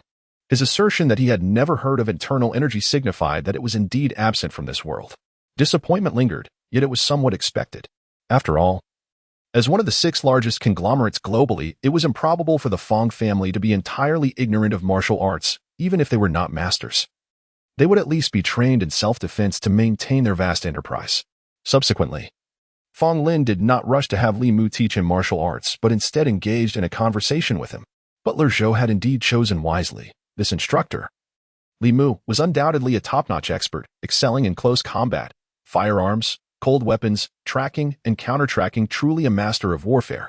With your level of expertise, joining the security department of Glory Group, frankly, it seems beneath you, Fong Lin exclaimed in admiration. You flatter me too much, Mr. Fong. I do not feel underappreciated at all. I am genuinely grateful for the group's acceptance, Li Mu replied, shaking his head. Currently, the global environment is relatively peaceful, with little warfare. In such circumstances, my skills have become akin to a dragon-slaying technique, amidst widespread military reductions. Had it not been for Glory Group offering me a respectable job and salary after retirement, my nature would have inevitably led me to violate regulations, and I would likely be serving time now. Thus, I am truly thankful and have never felt underappreciated. As long as you have that sentiment, Fong Lin smiled, assuring him. Rest assured, your dedication to the group will not go unrewarded. The disparity between the rich and the poor is vast. The wealthy grow ever wealthier while the impoverished sink deeper into destitution. In such an environment, the negative sentiments among the populace can often surpass those experienced during wartime. Thus, the air of apocalypse emerges, attracting catastrophe. The source is none other than conglomerates like ours. A sudden epiphany struck Fong Lin. Of course, he would never voice that last thought aloud. You are too kind, Mr. Fong. Just call me Li, Li Mu said, appearing flattered. After a moment of contemplation, he continued. In truth, martial arts are not as complex as they are often portrayed. In my view, the essence of martial arts is quite simple. It is the method of correctly utilizing one's bodily strength. Your body is far more powerful than you imagine, he elaborated. To illustrate, when an average person throws a punch, the power is primarily derived from the muscles in the arm, perhaps additionally engaging those in the back and waist, thus limiting the force exerted. In contrast, when I throw a punch, not only do I engage the aforementioned muscles, but I can also incorporate the muscles of the legs, hips, and spine, even utilizing inertia depending on the situation. Consequently, the impact of my punch far exceeds that of an average individual. This constitutes the most fundamental aspect of martial arts. Fong Lin nodded in agreement. This aligned closely with his own understanding. As Li Mu articulated, martial arts indeed revolved around the correct utilization of bodily strength. However, he continued, while anyone can practice martial arts, achieving the status of a top-tier expert is still heavily reliant on innate talent. At this juncture, Fong Lin felt an eagerness welling up within him. He was acutely aware that, despite his enhanced physique, he was likely only utilizing a fraction of its potential. Should he learn the martial arts as described by Li Mu, his combat capabilities would undoubtedly experience a significant elevation. Let us not delay, for my time is limited. Let us commence without further ado. Essentially, it boils down to techniques for exerting force, so I implore you, Master Li, to teach me. Chapter 13. Where could you possibly hold such favor? Seeing the young Master Fong so eager, Li Mu smiled and said, since that is the case, I shall first teach you a series of fundamental movements. Once you are able to execute these basic actions with fluidity, we shall advance to the next stage. Isn't it about power techniques? Fong Lin shook his head and replied, forget the basic movements. Just impart the power techniques directly. My time is truly limited. Young Master Fong, I do not mean to offend, but mastery in martial arts cannot be rushed, Li Mu responded with a wry smile. While I can certainly tell you which body parts coordinate when I throw a punch, the specifics of how much force each part exerts, the changes in muscle, and how each part contributes are simply beyond verbal explanation. In truth, the fundamental movements encompass the essence of power techniques. Once you have mastered these basics, you will naturally understand how to exert force. This is foundational. And the true elevation of martial arts lies in the subsequent forms in their integration. This is not like firearms, where knowing how to load bullets and aim allows one to fire with consistent power. Different forms possess varying degrees of lethality.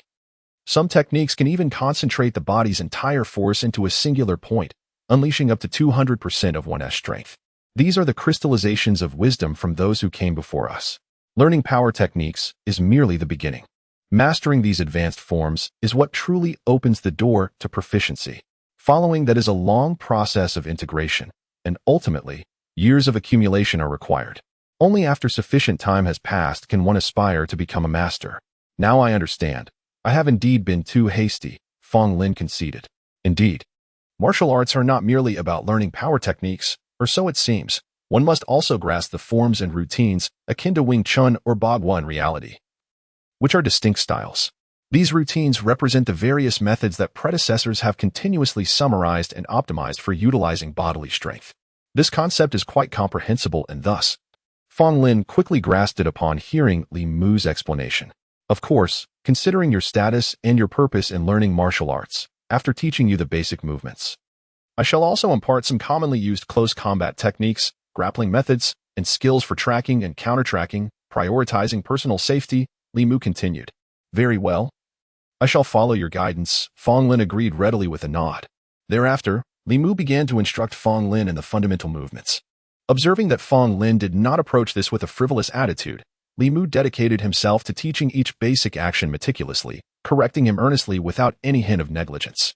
To Li Mu's astonishment, this young master genuinely exhibited a remarkable aptitude for martial arts. Within merely half an hour, he had mastered all the fundamental movements that typically require an average person 1 to 3 days to learn. This indicated that not only did Fong Lin possess an extraordinary memory, but his physical attributes were also exceptionally high. Otherwise, even if he memorized the movements, it would still take time to adapt. Incredible! I never anticipated the young master to be so gifted. To be frank, his progress surpasses mine by leaps and bounds. Li Mu did not disguise his amazement. Do not exaggerate, Fong Lin chuckled. I enjoy exercising, so my physical condition should not be lacking. He certainly could not reveal to Li Mu that this was due to the effects of a beginner's enhancement potion. Truly, I am not exaggerating. If you persist for 2 hours daily, within a month, you should begin to feel the power techniques embedded in these fundamental movements. A month to merely begin feeling the power techniques? Isn't that rather slow? Fong Lin frowned. It was not that he doubted, but after executing the fundamental movements completely a few times, he felt he had already begun to sense the power techniques within. That pace is not slow at all, Li Mu, unaware of Fong Lin's anomaly, replied with a wry smile. I required 3 months to reach this stage. And you? Young master, if I were to teach you some routines during this period, I believe we could accelerate your progress even further.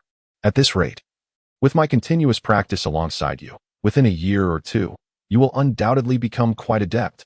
Afterward, whether you can fully integrate various forms into a seamless whole depends on perseverance and innate talent, which need not be forced. However, judging by your current display of talent, perhaps in 3 years, I shall no longer be your match. Well, that may not be necessary. To be frank, I have no desire to become a martial arts master. How about this? For the next few days, you shall stay in the guest room and teach me everything you can in one go, allowing me to ponder it at my leisure. Rest assured, my memory is quite good. What you teach me, I shall not forget. Fong Lin proposed, given that his mental acuity had increased by 1 point. His memory had indeed significantly improved. This amount of knowledge should pose no challenge. Very well, I shall heed your wishes, Li Mu replied, somewhat at a loss for words. However, since the employer had spoken, he had no choice but to comply. So it was merely a pastime, but that is of little concern, after all. He is the boss, and he may do as he pleases. Li Mu felt a tinge of discomfort in his heart, caught between the realization of discovering a martial arts prodigy and the fact that this individual was his own employer. Curse that unfair fate. Why do all good fortune seem to gravitate towards such individuals? Truly, the droughts wither the crops, while floods drown the fields. Setting aside Li Mu's mixed feelings, the words of the employer were to be followed. Thus, he commenced a rigorous and intensive teaching method. His dedication was genuine, yet the transmission of techniques, human anatomy, special grappling skills, and an array of other subjects required an extensive amount of knowledge to convey over several days. To impart all of this within a remarkably short period left Li Mu feeling that something was amiss. This is not teaching him martial arts, it is clearly testing me. Infuriatingly, young Master Fong appeared to be operating on a different level altogether. Learning came to him effortlessly. After only one demonstration of each action, he astonishingly truly learned them. Heavens above, do you have no sense of fairness? How could you favor him to such an extent? It is all too evident. Chapter 14. The Terrifying Strength. Time swiftly slipped away amidst Li Mu's relentless existential doubts. After 3 hours, feeling mentally fatigued, Fong Lin decided to call a halt. The volume of knowledge absorbed in those hours was indeed substantial, and even his enhanced mind began to feel the strain, particularly in the last 10 minutes. As Li Mu's teachings began to blur with earlier content, Fong Lin recognized that it was time to conclude for the day. Although his mental fortitude had been augmented, it was still but a modest 1 point. Achieving this level of comprehension was already quite remarkable. He thought to himself that a further half hour spent reviewing the previous material would solidify his memory before wrapping up. Thus, Li Mu continued to grapple with his existential musings. 3 whole hours of content. He had already forgotten what had been discussed in the first hour. Yet this young Master Fong managed to recapitulate every detail of the 3-hour discourse from the beginning. Moreover, every movement, stance, grappling technique, and the various acupoints of the human body were executed without a single error. Was this truly a human being? Li Mu finally understood why the conglomerates were so formidable. They were not merely human. Despite possessing a reinforced body, he remained flesh and blood. After such an intense session, he was merely drenched in sweat, without any trace of muscle soreness, an indication of extraordinary physical prowess. All right, fine, no problem, even though it felt somewhat impolite. Li Mu could not help but gaze at Fong Lin as if he were a creature of legend. What could he possibly say? If this young Master Fong had struggled to grasp the day's teachings, he might have encouraged him to take his time. Yet, here was someone who, within a mere 3 hours, had mastered knowledge that should have taken 1 or 2 months to assimilate. What could he say? Apart from internally shouting impossible and incredible, he had no words left, and he would simply heed his superior's instructions. Subsequently, Fong Lin summoned Lisa to escort Li Mu to the guest room, while he remained in the training chamber, securing the door behind him. With a click, the lock clicked shut, and Fong Lin could no longer contain his elation, bursting into exuberant movements. The techniques imparted by this young instructor were truly invaluable. All the power techniques and combat forms seemed tailor-made for his enhanced physique. After grasping the basics, he felt as though his combat capabilities had multiplied exponentially. Then, Fong Lin's gaze fell upon a large machine nestled in the corner of the training room. This apparatus, known as a force gauge, was typically employed by professional boxers to assess the impact force of their punches. It operated on the principle of using an accelerometer to measure the instantaneous force at the moment of impact, displaying the specific value on a screen above, measured in pounds. Upon entering the room and spotting this device, Fong Lin had yearned to experiment with it, but out of consideration for Li Mue's presence, he had restrained himself until now. Now, however, it was time for a thorough test. The training room had been specially treated for soundproofing, ensuring that any noise generated within would be nearly inaudible outside. With a resounding thud, the screen of the force gauge displayed the number 1003. 1003 pounds acceptable. Fong Lin nodded. He had not exerted his full strength nor employed any power techniques. It was merely a casual attempt, and such a number was to be expected. Of course, this number was only modest in his context. 1 pound is approximately 0.45 kilograms, meaning that this punch's impact force had reached an impressive 450 kilograms. It is worth noting that prior to the nuclear devastation, the world's most formidable boxers recorded values around 800 to 1,200 pounds. That Fong Lin could casually produce such a figure was a testament to his might. Reflecting on the relentless training these boxers underwent day in and day out, Fong Lin found it hard to express dissatisfaction, for he was utterly content.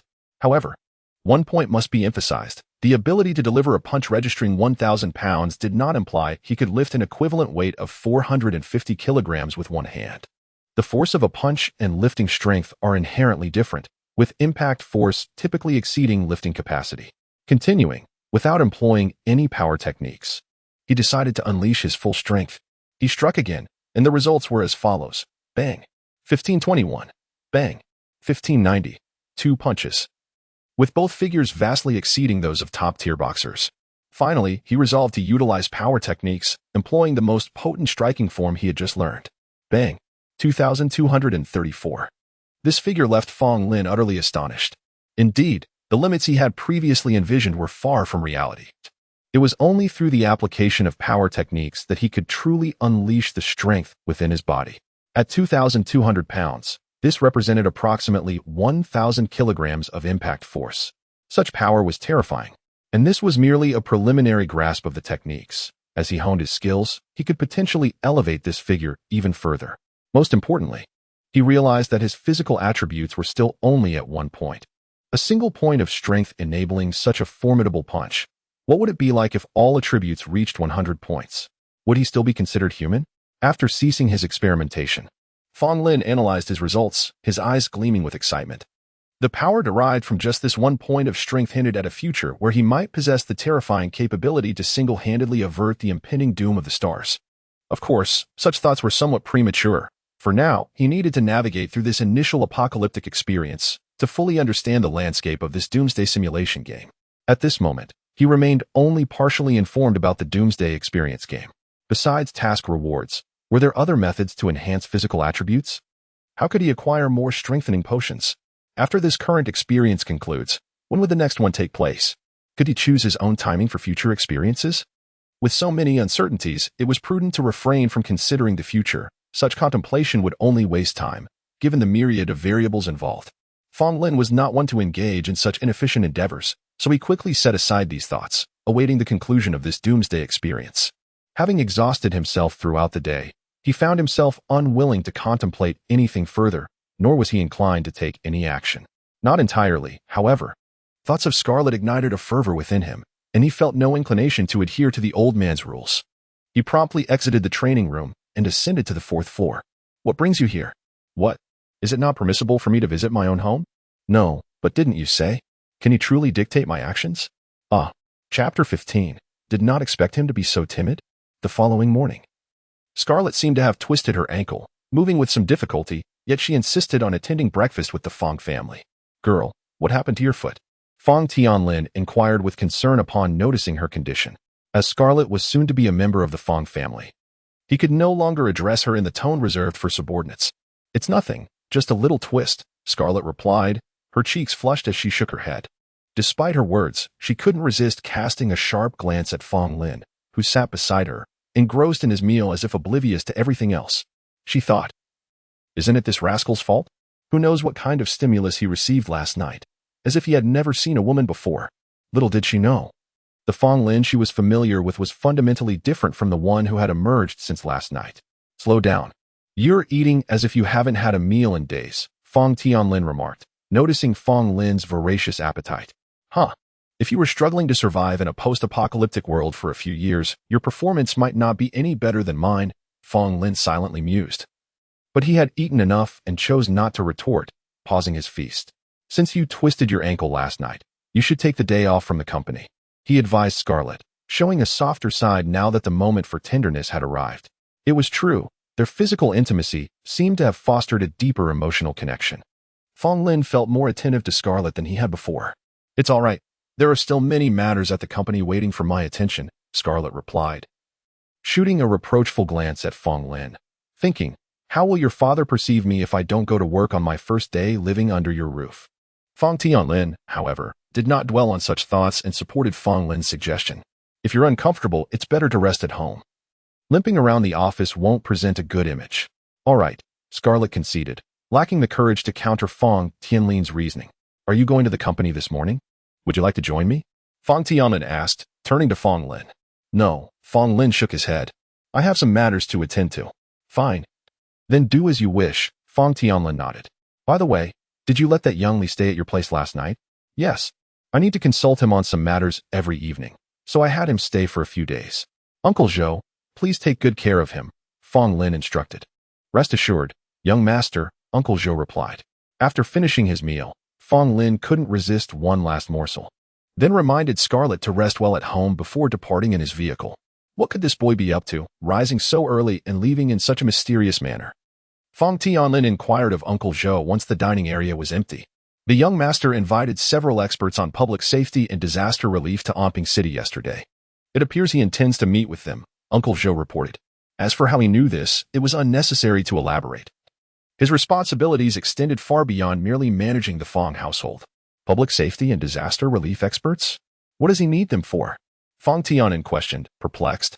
Yesterday, the young master suddenly expressed interest in the energy plan and inquired about the underground shelters. Perhaps he is concerned about potential nuclear leakage, Uncle Zhou speculated. If Fong Lin had heard this, he would have felt somewhat reassured. The game did not intentionally increase difficulty. Everyone's logic and reasoning were normal, devoid of convoluted twists and turns. Enough about him. This boy insists on hosting a banquet within the week. Besides the matters I've entrusted to you, there are many things I need to handle personally, so I can't afford to worry about him, Fong Tianlin remarked with a fond smile.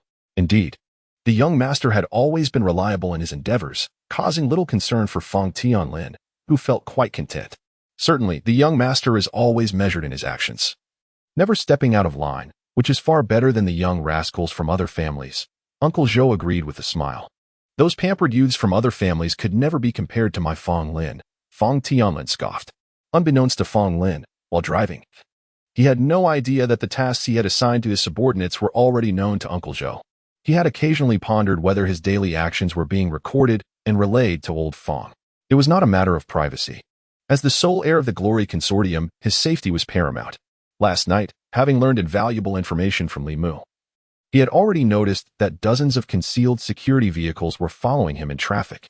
To ensure safety by compiling his daily movements for old Fong was entirely reasonable and logical. In truth, since he had approached the president's office to handle this matter, he had no intention of concealing it from his family, nor was there any need to do so. Having reviewed the energy plan documents the previous day, concerned about potential nuclear fusion leakage affecting the environment and people, seeking advice on disaster relief was a perfectly normal course of action. What was there to hide? While guardians should be cautious about violating the game's taboos, they should not become overly paranoid.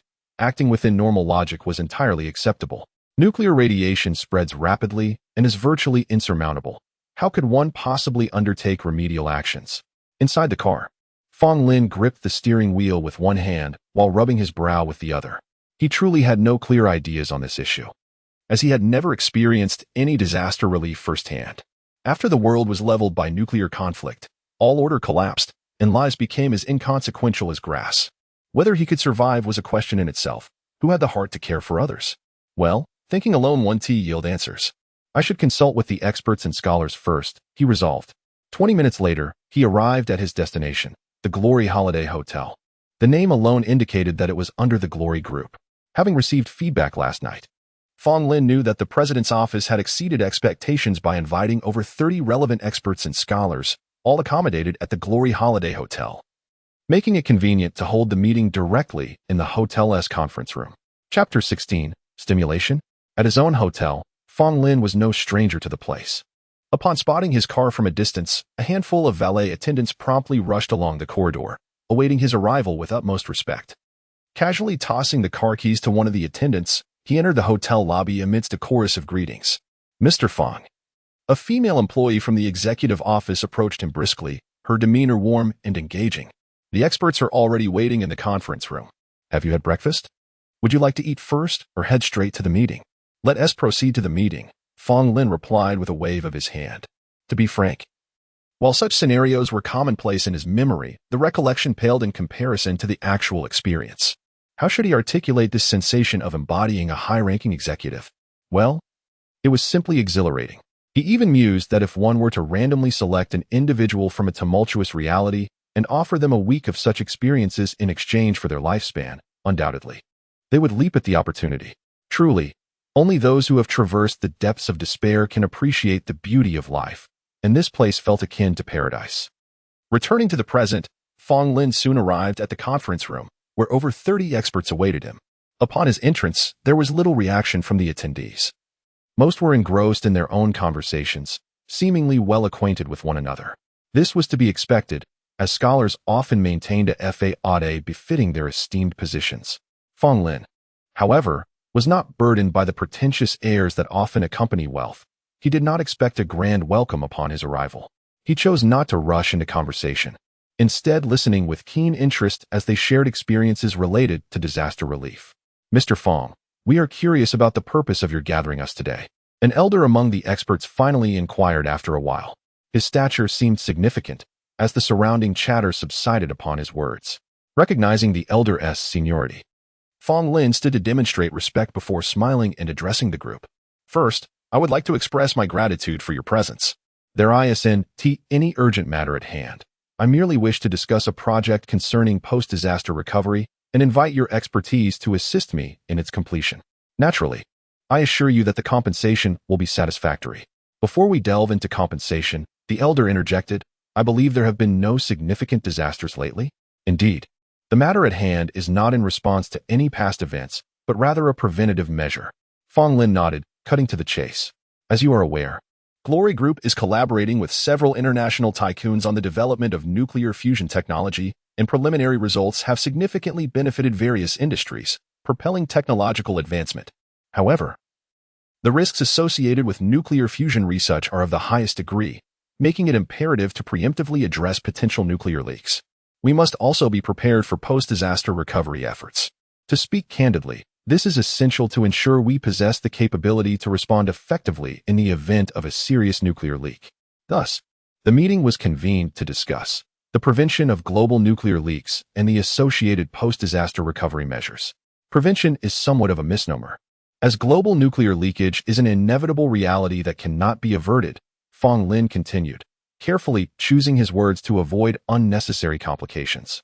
Therefore, this subject encompasses both prevention and recovery to mitigate potential issues. I must admit, your sense of corporate responsibility is commendable, Mr. Fong, the elder remarked with a smile. However, you may be unaware that nuclear facilities employ robust safety measures. Unless a catastrophic explosion occurs, leaks are nearly impossible, even in the event of a leak. Our environment has self-purifying capabilities. While localized areas may experience severe impacts, the effects would not extend globally, even through seawater, as the ocean itself possesses the ability to mitigate nuclear radiation. I understand your point, esteemed elder, but my focus is on the most severe potential incidents. Let us hypothetically consider a scenario of global nuclear leakage and examine how we would prevent and manage such a crisis, Fong Lin explained. If we are to address prevention and recovery, why not tackle the most extreme case? It presents a greater challenge, does it not? How intriguing. The elder initially appeared taken aback but soon broke into laughter. Indeed, if Mr. Fong is willing to invest time and resources, let us embark on this ambitious research topic. Global nuclear leakage. Now that is a captivating and challenging subject. As discussions erupted among the attendees, Fong Lin quietly mused, stimulating? Oh, just wait until you truly grasp the level of stimulation involved. With that thought, he retrieved a stack of documents from his bag and gestured for his assistant to distribute them.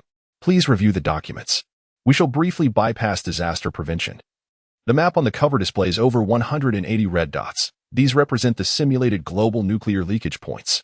This marks the commencement of our project, and the subsequent developments and recovery actions will rely on your expertise. I require meticulous detail on each recoverable area, including actions, timelines, locations, methods, and personnel arrangements, treating this as a real event. Once this task is accomplished, we will retroactively devise preventative measures based on the challenges faced in post-disaster recovery, thereby enhancing our prevention strategies. As his words concluded, a buzz of discussion filled the room. Fong Lin felt compelled to interject. Before we delve further, I would like to propose one request. Go ahead. Mr. Fong, the elder encouraged, casting a curious glance in his direction. It is well known that Glory Group attracts considerable attention. Even the slightest disturbance can be magnified and yield significant international repercussions. As he spoke, Fong Lin's expression turned serious. Therefore, I request that we maintain confidentiality regarding this project until we have completed our work and made it public. No one is to disclose any information about our project for any reason or in any form, to avoid unnecessary public discourse or exploitation by ill-intentioned individuals, which could incite panic.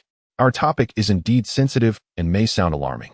As he gestured for his assistant to distribute another set of documents, he added, "This is a confidentiality agreement. Please sign it, pledging not to disclose any information until our project is completed, and limiting discussions to this hotel."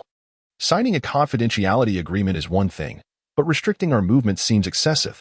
An individual promptly voiced dissent, with several others nodding in agreement. "Everyone, please remain calm."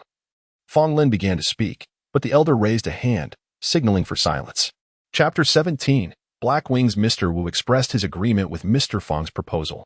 Let us consider. If you were an ordinary individual, hearing rumors of numerous experts and scholars researching disaster remediation for nuclear leaks on behalf of the Honor Group, regardless of the truth behind such rumors, how would you react? If these rumors were manipulated by ill-intentioned individuals, what catastrophic repercussions could ensue? Those present are all engaged in post-disaster relief efforts, possessing a strong sense of the larger picture. I trust no one would overlook the potential consequences. Signing a confidentiality agreement and imposing restrictions on our actions may indeed cause some inconvenience. Yet when weighed against the possibility of confidential information leaking and inciting public panic, I believe that any minor inconveniences are trivial. Indeed, it is precisely this consideration that has led our company to require everyone to sign a confidentiality agreement to prevent unforeseen incidents. I hope there is no misunderstanding. Fong Lin quickly added, "Are we truly allowed to have our names on this?" There was a momentary pause in the room as the tone of the conversation began to shift. According to protocol, this is a commission study, and the right to authorship resides with the commissioning party, while the researchers do not possess such rights. If authorship rights were granted, then signing a confidentiality agreement would be reasonable, and imposing restrictions would not be an issue. It would be worth it for the sake of the project. That cannot be said lightly. Even without authorship rights, maintaining confidentiality is a fundamental aspect of professional ethics. Absolutely, absolutely. As expected, the consensus among the attendees was swiftly reached. This struck a chord. Who could resist the allure of global recognition? For the prospect of such a claim, they would willingly accept not only the signing of confidentiality agreements and restrictions on their actions, but also even harsher conditions. The group immediately signed the confidentiality agreements, showing no trace of their earlier hesitations. Human nature. Fong Lin secretly shook his head. Regardless, this matter had been thoroughly settled, and now all that remained was to await the research outcomes. Given the brevity of time, it was unnecessary to complete remediation plans for all affected areas. Achieving what could be salvaged was sufficient. Fong Lin was not a perfectionist, and he believed that no one could attain perfection in this endeavor. As the experts promptly delved into discussions, Fong Lin smiled, offered a few words of encouragement, and departed the conference room. After all, the proceedings were being recorded. The female assistant from the president's office had been assigned to oversee this matter, providing daily progress reports to him. He could easily withdraw from the situation, no longer needing to monitor it closely. In truth, he had far more pressing matters to attend to. Upon reflecting on the recent apocalyptic experience, he realized that the foremost priority was for him to survive in this environment for 3 months. What followed?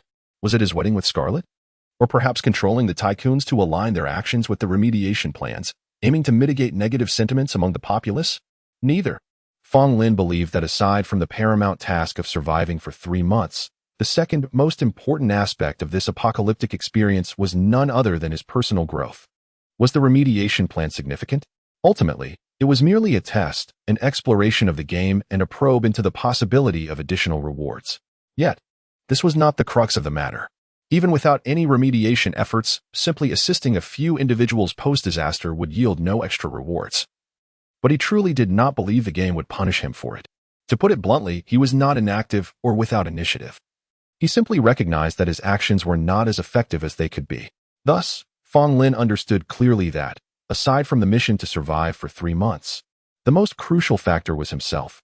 He knew that by cherishing every opportunity within this apocalyptic realm, utilizing all available resources, and striving to enhance his capabilities, he could ensure his survival in the successive, increasingly harrowing apocalyptic experiences that lay ahead. Therefore, now that even the less significant test had commenced, he could not afford to neglect the most vital pursuit of self-improvement. It was regrettable, however, that this world lacked any surreal elements. Even martial arts and inner strength were absent, leaving him with only physical prowess as the primary avenue for enhancement. Soon, upon arriving at another villa under his ownership, Fong Lin sequestered himself in the expansive gym, diligently refining all that he had absorbed the previous night. Indeed, in his quest to learn martial arts, his high starting point allowed for rapid progress. He had grasped the fundamentals in just one night. Yet, this was merely the beginning. Even though he felt confident that, with his enhanced physical attributes, defeating someone like Li Mu would pose no challenge, he was acutely aware that attaining a level of mastery akin to Li Mu's would significantly amplify his combat prowess, potentially elevating it to superhuman levels. Thus, what reason could he possibly have to neglect his training and self-improvement? Would he truly wait until he emerged from this apocalyptic experience only to find himself threatened by armed assailants demanding a radiation neutralizer, regretting his lack of rigorous practice? Both scenarios were not without their likelihood. In fact, the probability was quite substantial, particularly for the first scenario. In reality, he was not the esteemed Mr. Fong. He scarcely possessed a handful of friends or allies, let alone any backing from a powerful faction. If the radiation neutralizer were to become known and attract the wrong attention, he would find himself in grave danger. The reality was that the concept of a national government had all but vanished. The small town in which he resided, along with several surrounding towns, fell under the jurisdiction of a new settlement dubbed Hope City, governed by a formidable armed faction known as Black Wings. They had manpower, weaponry, and even a reserve of various beneficial mutants. In the short term, they were an entity not to be trifled with. Although Fong Lin had previously been classified as a power mutant, his abilities were insufficiently remarkable for formal membership in Black Wings. He had often been employed by them, participating in hunting expeditions or resource recovery missions beyond the city. He was acutely aware of the strength of Black Wings. Chapter 18.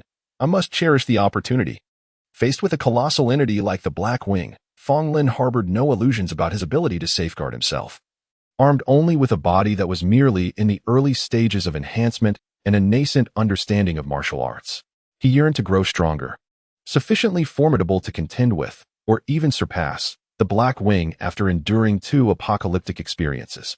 Only then could he aspire to claim a stronghold of his own, gradually develop his resources, alleviate the pervasive negativity among the populace, and wage a battle against the atmosphere of doom.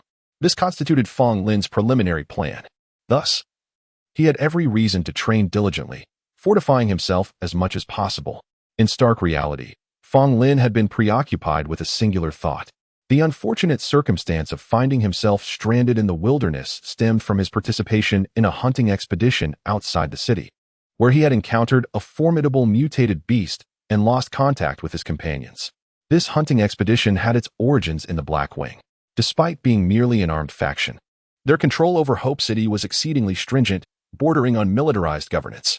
The grotesque afflictions that had marred his body had vanished.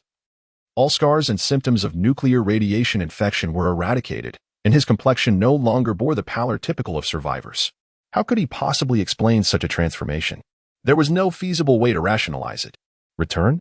To become a test subject?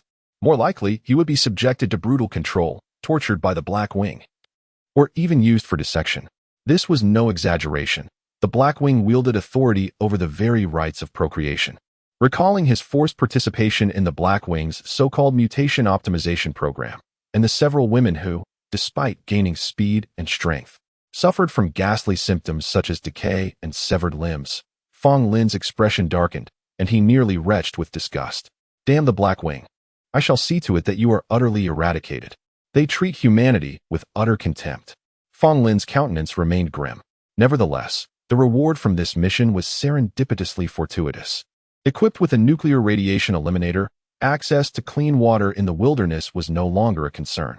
As for sustenance, with his current combat capabilities and 3 months of rigorous training ahead, he would easily contend with most mutated beasts, eliminating the radiation post-hunt, rendering them fit for consumption. Thus, after enduring another 1 or 2 apocalyptic experiences, everything would transform. With a preliminary plan in place for the future, Fong Lin felt a measure of reassurance. He resumed his training with fervor. As the day swiftly passed, after an intense session, he felt invigorated. The foundational movements were indeed invaluable, meticulously crafted by adept practitioners. Each maneuver subtly ingrained techniques into his muscle memory. By the end of the day, he had gleaned new insights into his force application techniques. While he had yet to master control over every muscle, he had begun to experience a sensation akin to directing his strength with precision, granting him a clearer understanding of his physicality. In truth, dispatching a juvenile adversary would pose no challenge. Even the mutated beings of reality, with their limited strength and speed, could not alter the outcome, unless armed, in which case, they would undoubtedly be overwhelmed. Regrettably, the Black Wing had seemingly procured firearms from an unknown source. Every official member was inexplicably armed, complicating matters considerably. Fong Lin did not delude himself into believing he had reached a level capable of evading bullets. The banquet at the magnate's estate was, as expected, lavish. Even with only 2 individuals at the table, the dining spread resembled that of a grand buffet, replete with a rich variety of dishes. With old Fong and butler Zhou absent, presumably engaged in urgent wedding preparations, the dining room was otherwise occupied solely by Fong Lin and Scarlet. You weren't at the company all day. What were you doing? Scarlet inquired. Observing Fong Lin devouring his meal with an insatiable appetite, as if he had been starved for lifetimes. In stark contrast, Scarlet approached her meal with elegance, savoring each bite with a restrained demeanor. Has the young Mrs. Fong already taken charge before even entering? Fong Lin wiped his mouth and quipped, I did nothing much. Just rested at the villa in the eastern suburbs. Last night was exhausting. Don't come tonight. I have a mountain of work to tackle tomorrow, Scarlet replied, rolling her eyes with a playful yet fierce expression. That's impossible. I must seize this opportunity, Fong Lin declared with conviction. Scarlet remained oblivious to the true implications of his words, interpreting them merely as an excuse, and she rolled her eyes once more, choosing to remain silent. In truth, Fong Lin's extraordinary performance the previous night had left her with little room for resistance. It was utterly astonishing. The 4th floor boasts a gym, a swimming pool, and a cinema. After dinner, feel free to indulge. I shall seek out Teacher Lee for a session, Fong Lin announced as he rose from the table. Studying again? Scarlet was taken aback, having initially assumed Fong Lin's dedication was fleeting, but it appeared he was indeed serious. How could I protect such a delicate wife without becoming stronger? Fong Lin smiled, offering a veiled explanation. Although it bore little significance, he instinctively sought to avoid prolonged interactions with acquaintances, steering clear of conversation to avert any suspicion. Chapter 19. Emptied indeed, the primary reason lies in his laziness. This is not merely a matter of imaginative thinking. It signals a deeper issue. Clearly, neither old Fong, nor Steward Zhou, nor Scarlet can be classified as individuals with such problems. They have ceased drinking, frivolous distractions, and late-night revelries. These are all positive transformations, and they are more than pleased. 5 minutes later, when Fong Lin arrived at the training room on the 3rd floor, Li Mu was already awaiting him. Since they had agreed to continue classes tonight, unless the young Master Fong had communicated otherwise, it was evident that Li Mu was on standby, ready to respond immediately upon receiving Lisa's notification. He had been trained through years of experience not to keep his employer waiting. His time in the army had smoothed his edges, teaching him that he was no longer the focal point among his peers, no longer shining too brightly. In fact, before someone as extraordinary as Fong Lin, he felt he could not exhibit any brilliance. Fong Lin's performance last night had genuinely astonished him. Young Master Fong, you've arrived. Li Mu greeted politely upon seeing him. I wonder, Teacher Li, must you always be so formal? You are my mentor, Fong Lin chided playfully with a smile. Li Mu felt Fong Lin's respect once more and couldn't help but chuckle. That cannot be, for you are undoubtedly my superior. That reasoning holds merit. Fong Lin rolled his eyes. Compared to the previous day's unfamiliarity, they were relatively more at ease today, allowing their conversation to flow more casually. Before the lesson commenced, Li Mu remarked, I truly did not expect someone like you, young Master Fong, to be so approachable. When Steward Zhou first contacted me, I was quite frightened. Pray tell, what do you think of me? Fong Lin laughed, feigning indignation. Did you assume I was arrogant and cantankerous? Li Mu nodded vigorously. Well, there is some truth to that. My demeanor varies with different people. I naturally treat my own with more warmth, Fong Lin replied with a grin. He reflected on how, in his memory, Fong Lin had indeed judged individuals based on their standing. Interestingly, he treated those of lower status with kindness, while the privileged offspring of the wealthy or powerful felt the full force of his formidable presence. In this regard, Fong Lin found himself quite appreciative. He even pondered whether the game had deliberately shaped Fong Lin's character in such a manner for a reason. After accepting Li Mu's compliments, Fong Lin said, enough of that. Let us get down to business. I shall require your assistance again tonight. Before we begin, might you revisit the content from last night? Li Mu ventured, hopeful. He feared that Fong Lin's impressive memory might have faded overnight, rendering today unnecessary for new material, as they could simply review the previous lesson. Not a problem. Fong Lin nodded, promptly commencing the recap. In truth, he had trained extensively that day and had garnered numerous insights. Thus, Li Mu's concerns were unfounded. Unbelievable, truly unbelievable. There exists in this world someone with such an impeccable memory. Li Mu exclaimed in awe. By the way, if you find the accommodations comfortable, you are welcome to stay a few more days. The chef at my residence prepares decent meals. I shall ask him to whip up something new for you. Fong Lin offered with a smile. The new he referred to was not merely fresh ingredients but rather innovative dishes, an idea that piqued his own interest. No. I must decline. To be honest, a gilded cage cannot compare to my modest 80-square-meter abode. While this place is indeed a dream, I find myself quite longing for home. Nevertheless, I sincerely appreciate your invitation, young Master Fong, Li Mu replied earnestly, shaking his head in refusal. There is no need for such formality. It is merely a small gesture, Fong Lin reassured him. At this, Li Mu's eyes flickered with surprise, yet he continued to shake his head. Very well, thank you. Young Master Fong, no need for thanks. I acknowledge your efforts, which you have earned through your own abilities, and the compensation is a fair exchange for your time. Now, let us proceed with the lesson. Li Mu had intended to say more, but Fong Lin's interruption curtailed his thoughts, and he fell silent as the lesson began. However, the look of unwavering loyalty on his face clearly indicated that Fong Lin's sincerity and respect had thoroughly won him over. From that point onward, little needed to be said. Whether it was firearms, melee weapons, or first aid and medical knowledge, aside from the precision required for shooting and the experience needed for handling weapons. The rest was merely a matter of memorization. And for any knowledge requiring memorization, it posed no challenge for Fong Lin, who was progressing at an astonishing pace. He was akin to a parched sponge, eagerly absorbing the information Li Mu imparted. Before long, 2 hours had passed, and Li Mu found himself utterly drained by Fong Lin's insatiable thirst for knowledge. He sincerely wished to impart more wisdom, yet he found himself at a loss. Having racked his brain for ideas, and truly found nothing. I am completely at a loss. I am genuinely at a loss. He finally admitted with resignation. Chapter 20, Are you joking, darling? There's no need for such modesty. It's merely a testament to your exceptional memory, Fong Lin chuckled. In truth, the theoretical knowledge he spoke of could be grasped by the average person in a relatively short span. But it was the skills honed through extensive training and experience that truly mattered. It's not just a matter of superior memory. Your various qualifications are undoubtedly top tier. Li Mu lamented. I had thought that even if you learned quickly, I would need to observe or serve as your practice partner. Yet you manage everything so effortlessly on your own. Don't even consider properties under 200 square meters. That's simply extravagant. Li Mu exclaimed, taken aback. The housing prices in Onping City were already exorbitant due to the headquarters of Yarong Group, and anything over 200 square meters was astronomical. Are you truly intending to gift yourself a property, little Fong? Don't be surprised. The knowledge you imparted to me over the past 2 evenings is worth this price. In my view. After all, the money isn't mine.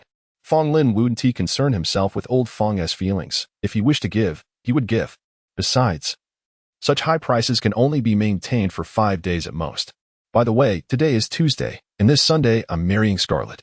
There will be a significant security presence from the company, and you should join in and attend my wedding, Fong Lin suddenly declared. I've heard about your wedding. Little Fong. The company has already spread the news. If I can attend, I would certainly wish to extend my blessings, Li Mu replied, though a frown crossed his face. However, my qualifications are still rather limited, and I currently lack the autonomy to do so. This is a trivial matter. Just say I invited you. Anyone who objects can come to me, Fong Lin replied nonchalantly. All right, with your word, I have no objections, Li Mu smiled. He felt genuinely fortunate for the opportunity to forge such a connection with little Fong, which would undoubtedly ease his path ahead. Good. If you have any questions, feel free to contact me. After Li Mu departed, Fong Lin returned to the training room alone. The lesson today mirrored that of yesterday, and he found it immensely beneficial. Li Mu's expertise in firearms and melee weaponry was indeed exceptional. Under his guidance, Fong Lin, who had some foundational knowledge from frequent encounters with weapons in a post-apocalyptic world, made rapid progress. Moreover, the first aid and medical knowledge, including human acupoint maps and the identification of normal and hazardous body areas, might seem trivial at times, yet could prove life-saving in critical moments.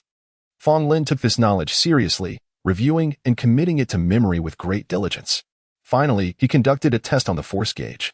Although the maximum strength values were not drastically different from the night before, the process of achieving that maximum strength had become significantly more effortless and proficient, which was a subtle enhancement of his combat capability. It is no exaggeration to say that these two lessons equated to a transformative experience for Fong Lin. Li Mu had provided him with a key to unlocking his physical potential.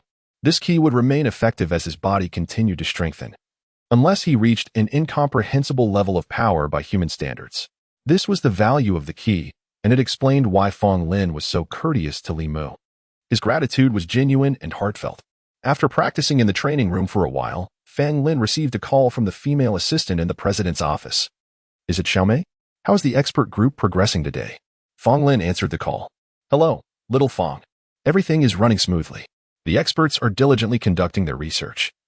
However, due to the overwhelming number of areas requiring post-disaster recovery, the overall situation is quite complex, and no plans have been formulated yet, the assistant, named Xiaomei, replied sweetly. All right, instruct them to start with localized efforts centered around Anping City. They should devise a relatively universal plan first, then make adjustments for the various recovery areas. Fong Lin suggested thoughtfully. Understood. Additionally, ensure that our security personnel maintain constant surveillance and monitoring. We must prevent any leakage of the project details. Such information, if disclosed, could lead to serious consequences. We cannot afford any negligence, do you understand? Rest assured, little Fong. There will be no oversights, Xiaomei assured him. Good. Let us proceed with that. Encourage them. I hope to receive a preliminary plan by tomorrow. After concluding the call, Fong Lin felt that his day was nearly done. So he decided not to continue his work and headed to the 4th floor. Learning requires a balance of diligence and relaxation. Today has been arduous. It's time to seek the warm embrace of Scarlet, he mused, humming a tune as he approached Scarlet's door with eager anticipation. He gently turned the handle. Indeed, the door was unlocked. You out? Are you joking, darling? Out. Close the door. The night passed in silence, filled with sounds. The next day, he shot a disapproving glance at the ravenous Fong Lin and, considering the audience before him, chose to withhold further comments. This fellow had no shame. While Scarlet still retained hers, the wedding has been officially set for this Sunday at our estate. Are you two planning to take your wedding photos soon? Old Fong remarked as he noticed Fong Lin finally pausing. Also, have you thought about selecting your wedding attire? Yes, let us go today. I'll head out with Scarlet shortly, Fong Lin nodded. Where are you going? I've already made arrangements. Someone will come to the house shortly, Old Fong replied, visibly surprised. All right, I almost forgot. This is within the confines of a merciless financial family. The day passed with fittings for the wedding dress, capturing wedding photos, and obtaining the marriage certificate.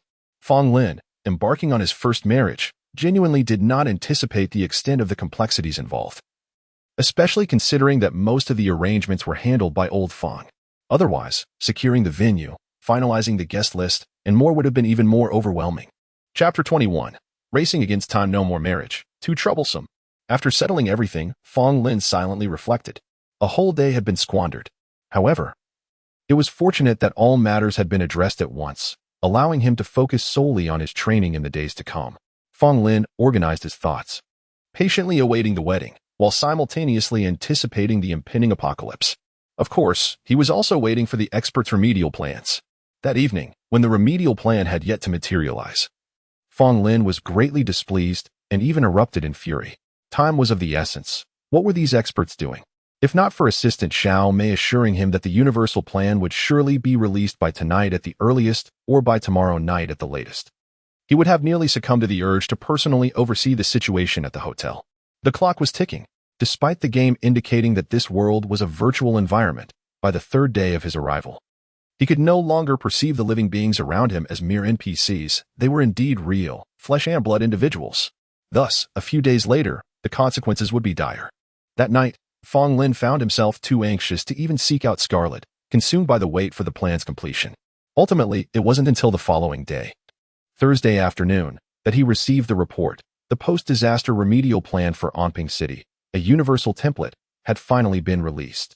Eagerly, he made his way to the hotel, and after thoroughly examining the plan, he felt a sense of satisfaction and his mood improved. The plan indicated that the experts had indeed been diligent over the past few days. The data provided was quite comprehensive. It first established the rate of nuclear radiation dispersion, which was immensely significant.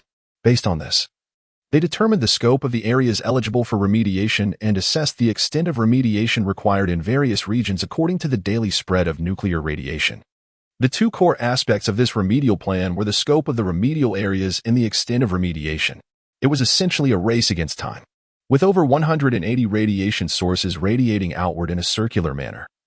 Areas too close to the sources would be beyond the reach of remediation and would have to be abandoned, excluded from the list of eligible areas. In fact, the plan explicitly stated that only areas located more than 1,000 kilometers from the radiation sources could be considered for remediation. The remediation measures were straightforward.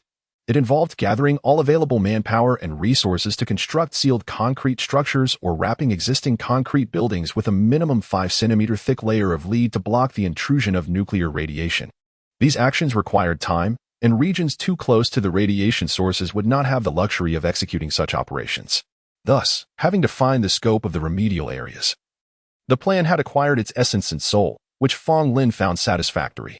As for the quantity of concrete structures to be built and the extent of lead casing for existing buildings, different regions would follow different plans.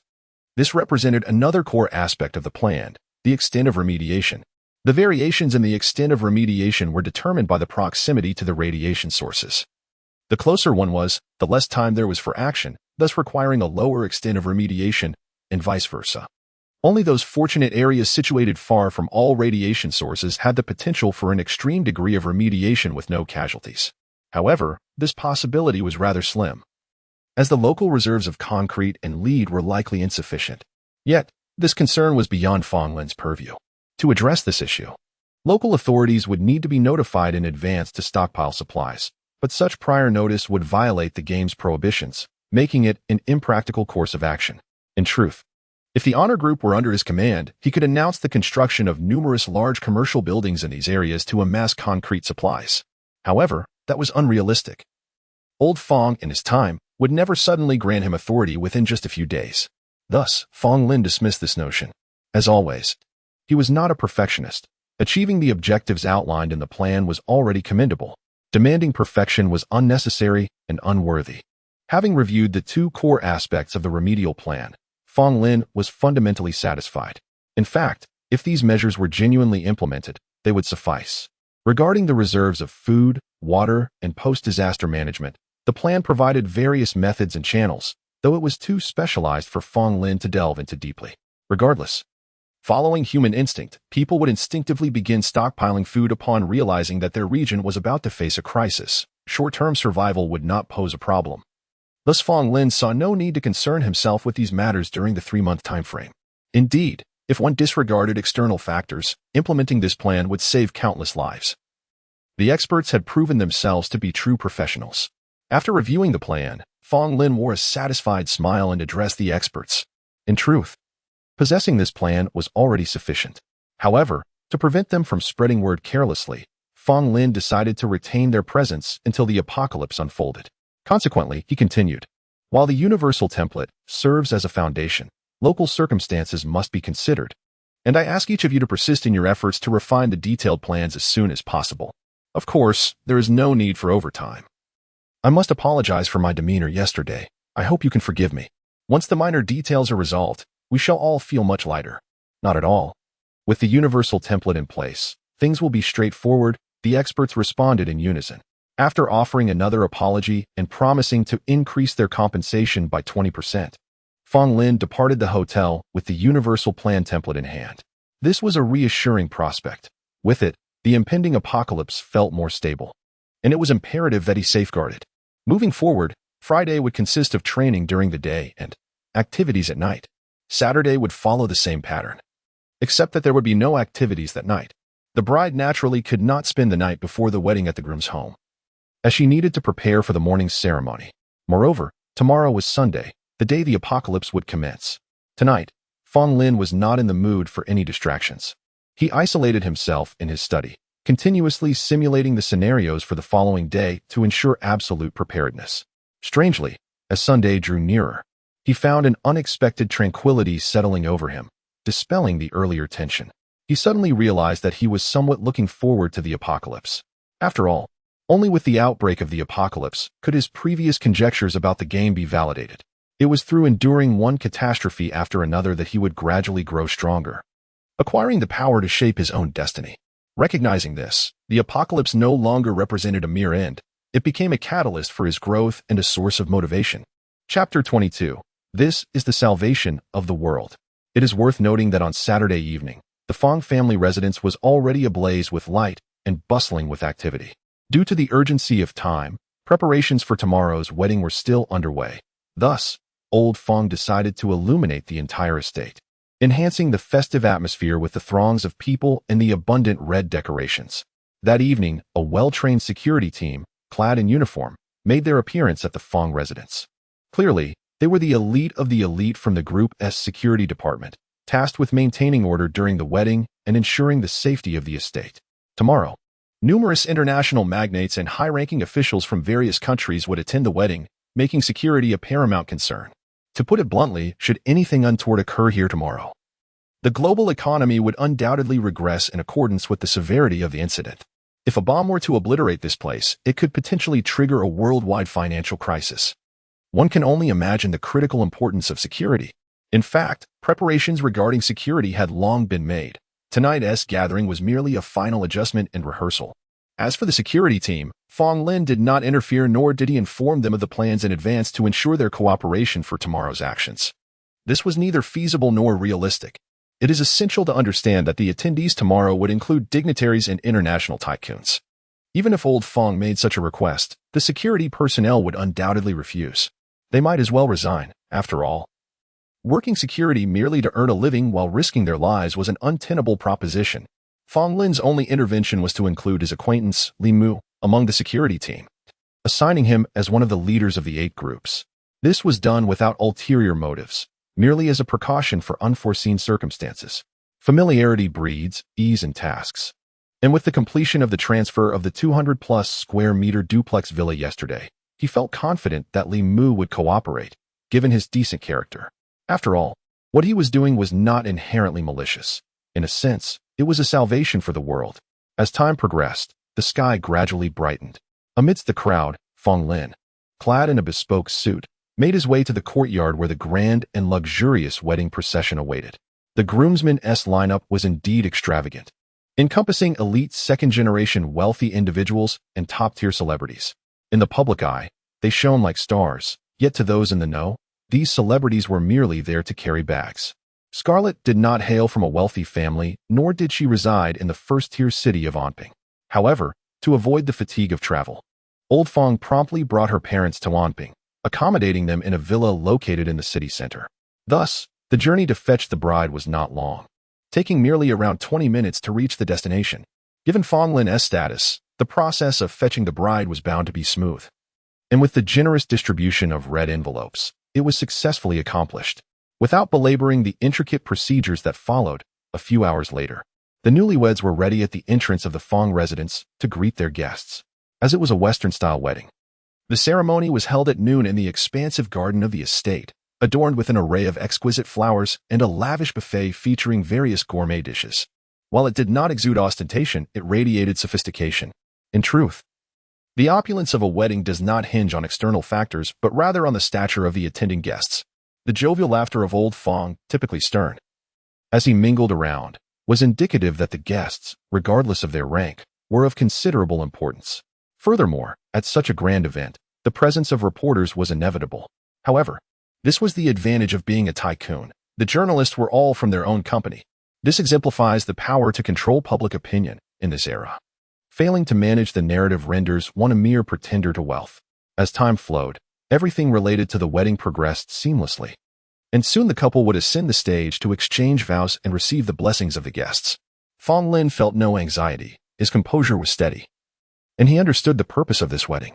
Upon noticing the attendance of significant figures from other affluent families, he relaxed entirely. Their presence was reassuring. Before long, the newlyweds made their entrance. The host delivered a speech, vows were exchanged, and rings were placed. Everything unfolded smoothly, devoid of the catastrophic interruptions Fong Lin had envisioned. This brought him satisfaction. Although the wedding had a clear purpose, he genuinely wished to provide Scarlett with a normal, complete ceremony. Given the 3-month time constraint, Fong Lin had exercised considerable restraint regarding his feelings for Scarlett. The likelihood of never seeing her again after this unique situation made it abundantly clear that developing emotional ties was a folly, a sentiment he had prepared himself for. Nevertheless, having genuinely shared a connection with her, it was challenging for him to treat her as a mere passerby. This was a lapse in judgment, a consequence of inexperience. While he could suppress his emotions, he could not entirely eradicate them. Scarlett held a special place in his heart, and thus, under permissible circumstances, he endeavored to fulfill her wishes, ensuring that this crucial event in a woman's life was nothing short of perfect. As Fong Lin had hoped, the wedding proceeded splendidly until the final segment, where the couple began to toast their guests. However, when things seemed tranquil, a sudden commotion erupted among the attendees. Almost simultaneously, the phones of numerous guests began to ring. It was here that Fong Lin's muscles tensed, and a grave expression crossed his face. Only he comprehended the gravity of the situation. The apocalypse had begun. He swiftly beckoned to Li Mu, who was not far away. What? Impossible. Damn it. He has lost his mind. In the hall, the guests were likewise bewildered as a wave of uproar ensued, prompting the security personnel to adopt a vigilant stance, ready to respond to the unforeseen chaos. Unaware of the details, their only course of action was to remain alert. Chapter 23. Leave it to me. What are your orders? At the summons of Xiao Fong, Li Mu hurriedly approached him. A look of confusion etched upon his face. What is happening? Something significant has occurred. You must immediately notify all security personnel in my name to secure the scene. No one is to enter or exit temporarily, Fong Lin instructed with urgency. No one is to enter or exit, Li Mu exclaimed in astonishment, glancing at Fong Lin. He was well aware of the identities of the guests present and understood the risks inherent in such an action. Trust me, if something goes awry, I will take responsibility. Hurry, Fong Lin urged. Yes. Li Mu clenched his teeth, ultimately living up to Fong Lin's expectations as he accepted the order and began to act. At that moment, Fong Tianlin approached Fong Lin, his face a mask of shock, speaking in a hurried whisper. The issue you were concerned about has truly come to pass. All underground nuclear facilities worldwide have exploded simultaneously. It's Dask. That lunatic. How dare he? He is committing murder on a planetary scale. Fear was evident on Fong Tianlin's face. Even he, usually composed, was now utterly flustered. This is far too grave. Remain calm and do not panic. Let me handle this. Fong Lin displayed remarkable composure, firmly grasping old Fong's shoulder, and suddenly broke into a smile. Have you forgotten? I happen to be prepared. Just follow my lead from here. You are prepared? Fong Tianlin paused. Then realization dawned upon him, and a flicker of hope crossed his features. Was it the expert team from a few days ago? Noticing the chaos escalating and threatening to incite unrest, Fong Lin quickly entrusted Scarlett to old Fong and strode to the front of the stage, microphone in hand. Addressing the crowd, ladies and gentlemen, I am aware of what has transpired and have a plan of action. Please remain calm and allow me to speak. Below, the tumult began to subside. Listen, I possess a solution to the global nuclear leakage crisis, but I need you all to quiet down. I know everyone has received the news. That scoundrel Dask has left a backdoor, leading to the destruction of all underground nuclear facilities and the impending nuclear leak that threatens to engulf the globe. However, it is futile to condemn Dask now. Even if we were to kill him 100,000 times, it would not alter this reality. What we must do is confront the situation. There is no need for concern. The nearest underground nuclear facility is over 1,500 kilometers away from Omping City. We are currently safe. And beneath this estate lies an ultra-large underground shelter designed to shield us from all nuclear radiation, stocked with ample supplies. Your safety is assured. And we will have sufficient time to confront this impending catastrophe, so please do not rush. Let me explain further. At this juncture, Fong Lin noticed that the expressions of the crowd, once filled with panic, had begun to calm significantly. Some individuals were even focusing intently on him, prompting him to nod inwardly. After all, these were successful individuals who had weathered many storms. Their psychological resilience surpassed that of the average person. Little did I anticipate that my concerns would materialize so swiftly. The nuclear leakage issue has indeed erupted, and due to Dask's meddling, this incident is 100-fold more severe than I had envisioned. This is truly a global calamity, with over 180 underground nuclear facilities scattered worldwide. It is foreseeable that within 3 weeks, there will not be a single intact place on this planet. Every inch will be shrouded in nuclear radiation. The end of humanity begins at this very moment. Although the crowd had a vague understanding of the situation, hearing Fong Lin's analysis of the horror of this disaster elicited visible fear. Many women in attendance began to weep, including Scarlett. The psychological resilience of women, often more fragile than that of men, was particularly evident among those accustomed to a life of privilege. Of course, equality in the face of death rendered many men equally vulnerable, with several unable to suppress their tears. As successful individuals, their fear of death was amplified. However, it is understandable. The gravity of this situation is indeed terrifying, and they might witness history, the extinction of humanity. Scarlett, my newlywed wife, there is no need to weep. I assure you that as long as I am here, the world will not meet its end. Fong Lin felt compelled to speak. To the others, I promise you, as long as you heed my words and mobilize all your resources, this world will not face annihilation. It must be said that perhaps there is a glimmer of hope in the direst of circumstances. This truly is a stroke of fortune. He feigned sentimentality. Just days ago, I convened a group of experts specifically to devise remedial strategies for nuclear leakage, and fortuitously, their plan has just been finalized. What remedial plan? Xiao Fong, please elaborate. If it is feasible, we shall spare no effort in its execution. A representative from the Wei-Yin Group, one of the 6 major financial conglomerates, inquired. Fong Lin recognized him as the second son of the Wei-Yin Group, a notorious playboy yet favored by the family's power brokers. His influence, though not substantial, was not insignificant either. However, the extent of his influence was inconsequential in Fong Lin's strategy. All present were merely links in his connection to various governments and financial magnates. The plan explicitly outlined the areas that could be remedied, the degree of remediation required, and the most effective strategies tailored to each region. Trust me, if we unite and spare no effort to execute the plan meticulously, humanity will at least avoid immediate extinction. We still possess hope, as long as we maintain hope. Once we endure the purification period of nuclear radiation, this planet will still belong to us. Chapter 24. The origin of star system time is truly of the essence now. The complete failure of the communication system is merely a matter of time. In fact, the communication systems in all areas surrounding the more than 180 underground nuclear facilities should have already collapsed. Yet, to reiterate, Fong Lin is not a perfectionist. His aim is to save as many as possible, and he understands that some things cannot be forced. In retrospect, experiencing the situation firsthand is far more enlightening than mere contemplation. He had considered numerous scenarios last night regarding today's predicament, even contemplating the deployment of security forces to forcibly control everyone in an effort to quell the unrest. However, he did not anticipate that events would unfold with such unexpected ease. He now comprehends that successful individuals are not always paragons of virtue. Rather, they possess exceptional psychological resilience. The reactions of the masses today have certainly garnered his respect, instilling him with greater confidence in the forthcoming remedial actions. He believes that government officials and conglomerates are not short-sighted. The rescue efforts are not for any individual or faction, but for the planet and for all of humanity. Under this grand premise, all parties should exert themselves to the utmost. As for the aftermath, when the displaced gather in cramped spaces, various conflicts may arise due to living habits, food and water scarcity, or physiological needs.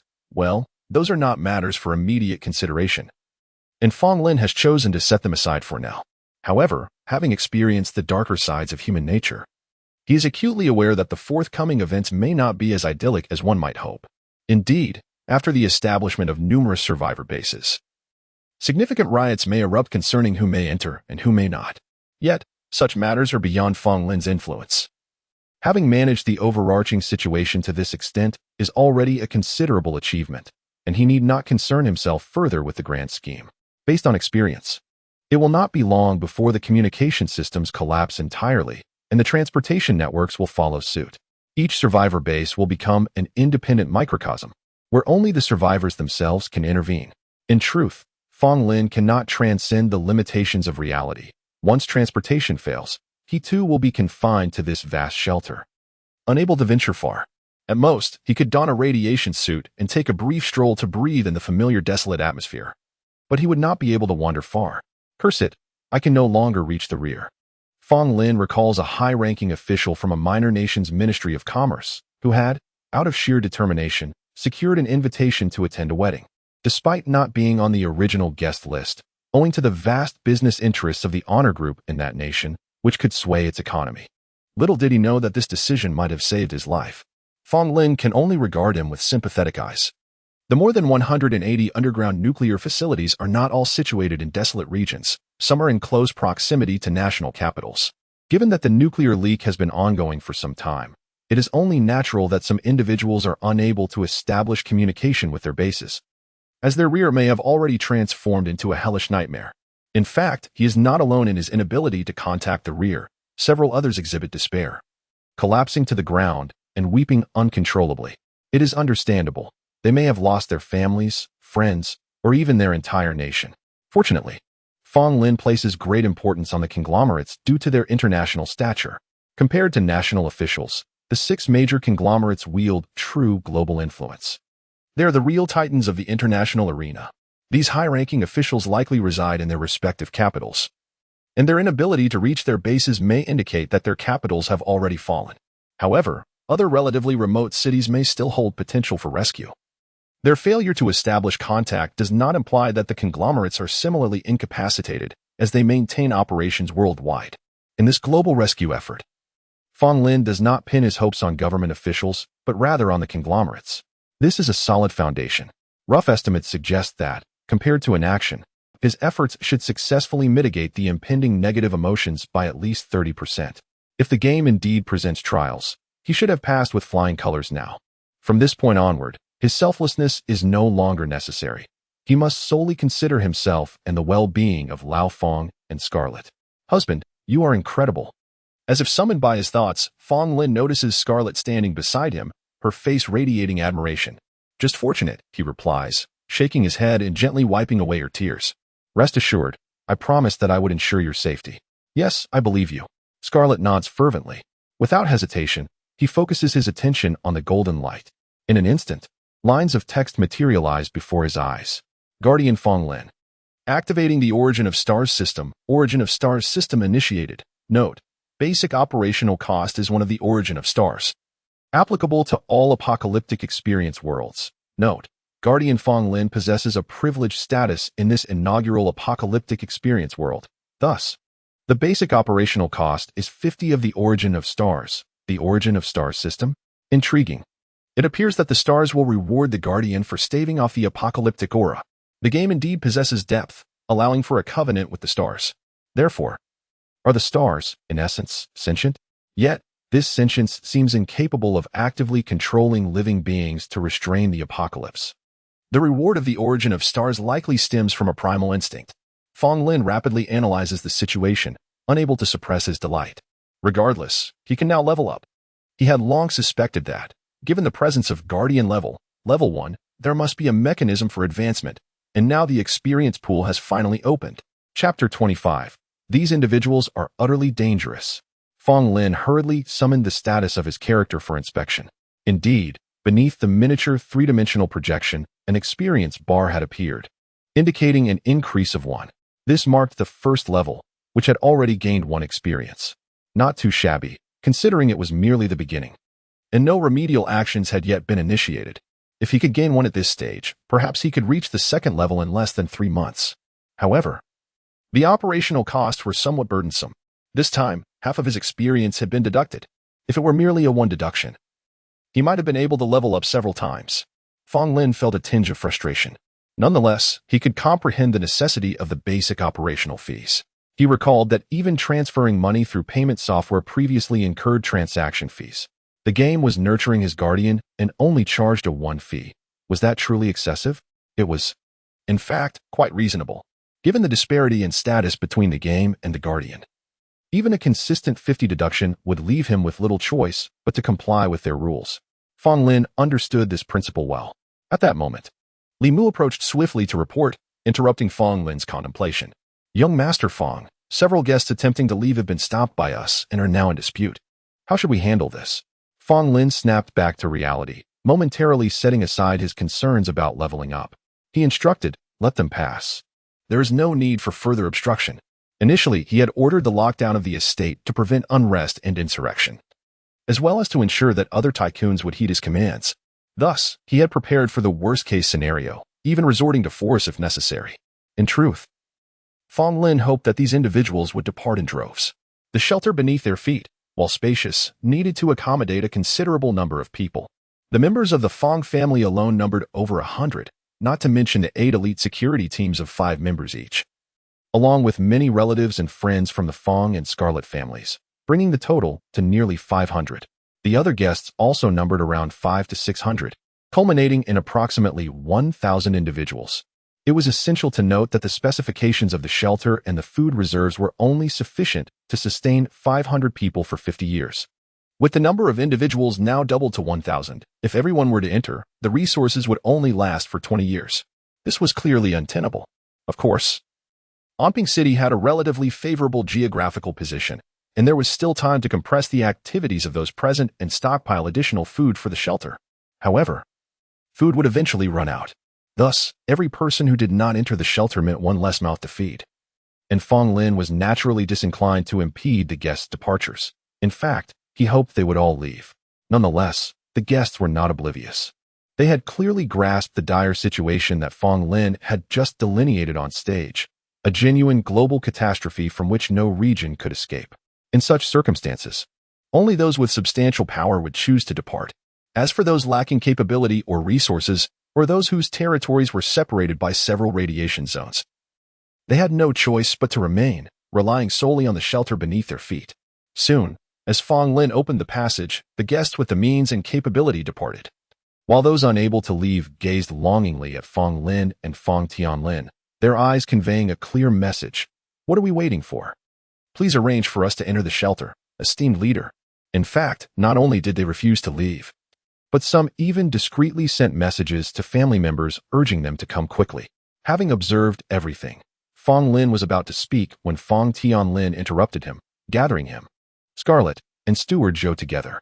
Everyone, given Onping City's geographical position, the nearest radiation threat will take about a week to arrive. We still have time to construct numerous shelters, so please remain calm and rest in place. We need to convene a meeting to thoroughly discuss the construction of shelters in Onping City. Rest assured, I can promise that no one present will be abandoned. After delivering this assurance, Fong Tianlin led Fong Lin and the others to a nearby restaurant, closed the door, and commenced a brief meeting. With his words, the guests felt a sense of relief. They understood that the Fong father and son held absolute authority, and no one dared to act defiantly, so they complied, anxiously waiting in place. Indeed, they could leave if they wished. Even those who were not tycoons were hardly impoverished. Even if they were not from Onping City, they could still spend lavishly to construct a small concrete shelter nearby for their own protection. However, they recognized that once word spread, and countless desperate individuals sought refuge, that small, solitary concrete structure would not ensure their safety. Unless they possessed sufficient armed protection like the Fong family, one could not guarantee that their constructed shelter would not serve as a trap for themselves. Thus, it was wiser to remain with the Fong family and seek refuge aboard this formidable vessel. In the restaurant, Fong Tianlin's first words were, except for immediate family, no one else is to be allowed into the shelter beneath us. Upon hearing this, Fong Lin could not help but marvel. He had considered himself ruthless. Yet old Fong was even more so. His original plan was to admit only the current residents of the Fong estate, security personnel, and immediate family. excluding anyone they had covertly summoned to avoid complicating matters with an influx of individuals.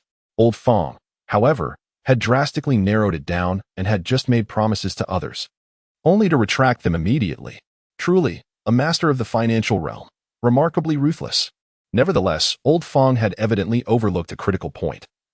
While any other individuals could be accommodated in external shelters, the security team must not be allowed to leave. They had to remain under their control.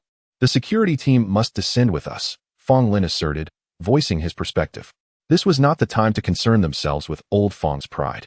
He continued, in 2 to 3 weeks, there will be no more nations or tycoons. At that point, people's perceptions will shift dramatically, especially those who were previously at the bottom but possess some degree of power as security personnel. If we place them in other shelters, it would be akin to releasing a tiger into a flock of sheep. They would quickly seize absolute authority, leading them to realize their own strength. When they start to perceive themselves as no different from the former influential figures, when they discover their own might could elevate them to a position of power in the future. These individuals are undoubtedly extremely dangerous. Chapter 26. It turns out, I am capable too. It is foreseeable that once the external shelter is completed, the number of disaster victims within will undoubtedly be significant. Even if food and water supplies are ample, they are ultimately finite resources that will soon be depleted. When the outside world faces scarcity of water and food, our shelter will become the coveted prize in everyone's eyes. In the dining hall, Fong Lin continued, therefore, I do not believe that if we place the security team outside, they will still remember the kindness of the salaries we once provided once they have developed and grown strong. They would simply watch this tempting morsel without taking a bite. Old Fong glanced at Fong Lin in surprise, as if he were a stranger, and after a moment, nodded in acknowledgement. You make a valid point. This is indeed something I overlooked. He then made a clicking sound with his mouth. What do you mean by that? Do you really think I am a fool? Fong Lin rolled his eyes. That's nonsense. I have never considered you a fool, Old Fong hurriedly denied. You can ask Shochin. He knows how proud I am of you. Calm down, I was merely joking. Fong Lin could not help but smile, then return to the matter at hand. Next, we must swiftly strategize. We need to begin remediation in the areas within our sphere of influence without delay. Rest assured, while you were on stage just now, I had already made arrangements, Old Fong nodded. With his seasoned approach, such matters did not require Fong Lin's reminders. However, we should not be overly concerned. In the face of this global catastrophe, we can only do our best in other regions. The focus must remain on Impending City. The security team of the group must be fully utilized to ensure our dominant position, Fong Lin continued. In no more than 3 weeks, the survivor bases around the globe will transform into independent little kingdoms, Impending City included. We must secure our dominance here to ensure a worry-free existence in the aftermath of the disaster. Didn't you say we should be cautious of the security team? Why then should we utilize them well? Scarlett interjected, expressing her confusion. These are not contradictory concepts. Fong Lin ruffled her hair, smiling. Father's previous notion was to solely focus on ourselves, disregarding everything else and abandoning the security teams to prevent depleting the shelter's resources. While this would indeed ensure the shelter's supplies remain sufficient, it would also sever our ties with the security teams. If they were to band together on their own, they would undoubtedly form a formidable force that we must be wary of. My perspective, however, is quite the opposite. The security teams are our advantage and the primary force in solidifying our rule. How can we afford to abandon them? With proper management, we can certainly win over the security teams, transforming the financial oligarchs into warlords, thus seizing control of post-disaster Impending City. That is the true path to power. Indeed. It was my oversight before. We merely need to keep the security teams in our fold. With personnel and firearms at our disposal, Impending City will undoubtedly belong to us. Old Fong nodded repeatedly. Not necessarily, Fong Lin shook his head again, pointing northward. The police station is not a concern. Our stockpiled weapons can easily outmatch the outdated handguns of the officers.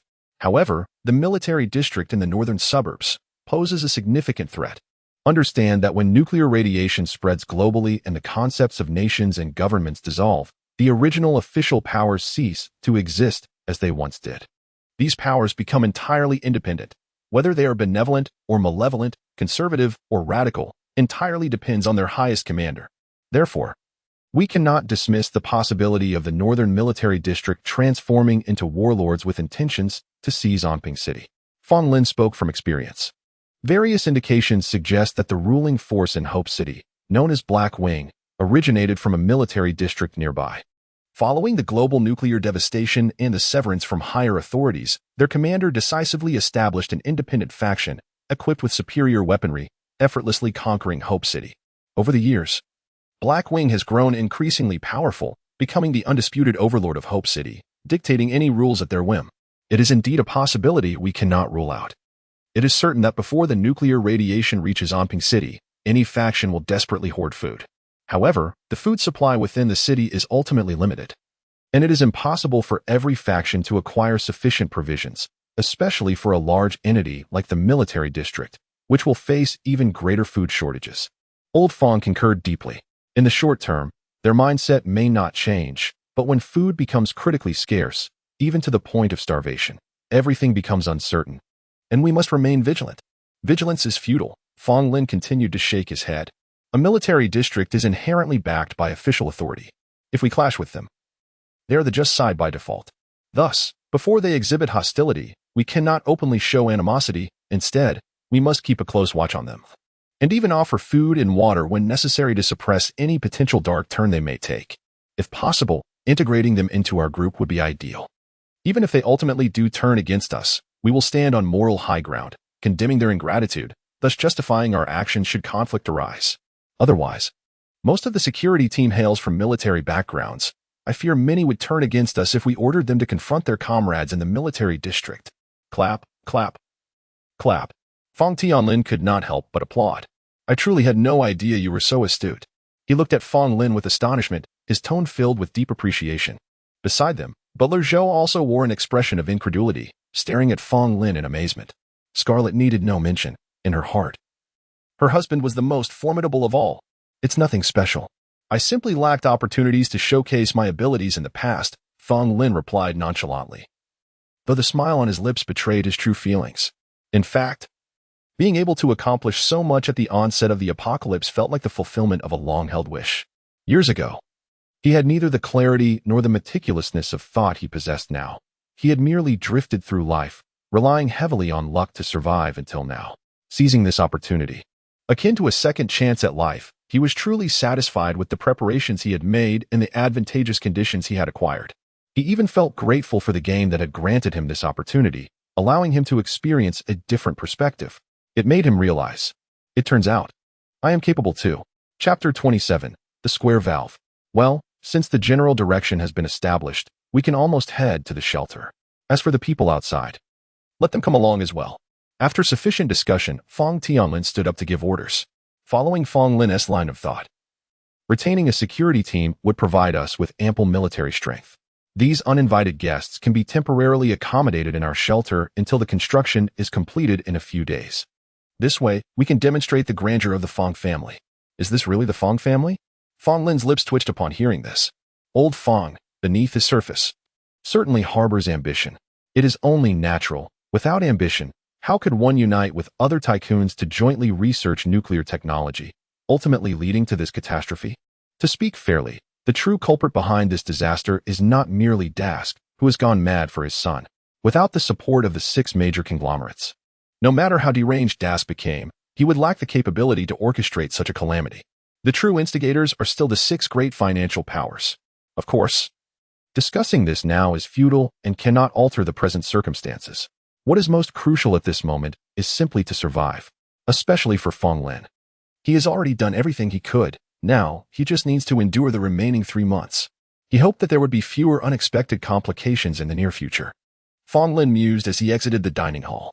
Meanwhile, the guests waiting outside felt quite anxious. Despite old Fong's assurances, everyone understood that promises mean little in the face of self-interest. Relatives and friends of the 2 families were somewhat at ease, but the celebrities and less significant business partners who had come to join the festivities were genuinely worried, fearing that Fong Tianlin and his son might change their minds and abandon them to fend for themselves. Fortunately, the father and son did not disappoint. They announced that the underground shelter of the Fong family would be open to all present. However, this was limited only to those currently in attendance. Any additional family or friends they had summoned would not be accepted. This restriction caused a minor stir among the guests, particularly for those whose family members had already arrived or were en route. In response, Fong Lin explained, "Ladies and gentlemen, The underground shelter has its limitations in size and resources, insufficient even for those present. We still need to stockpile more supplies and reduce living space to barely accommodate everyone. Allowing more individuals in would only create further complications, so I ask for your understanding. Moreover, I have already stated that since the onset of this disaster, we have mobilized all available human and material resources to construct numerous shelters. While saving everyone in Onping City may be unrealistic, rescuing about 10% of the population is feasible. Given the status of those present, I believe securing access for your family should not pose a challenge. This clarification somewhat eased the crowd's concerns. They hope to hasten the construction of additional shelters. At this moment, one could not be certain who might still be willing to extend their goodwill.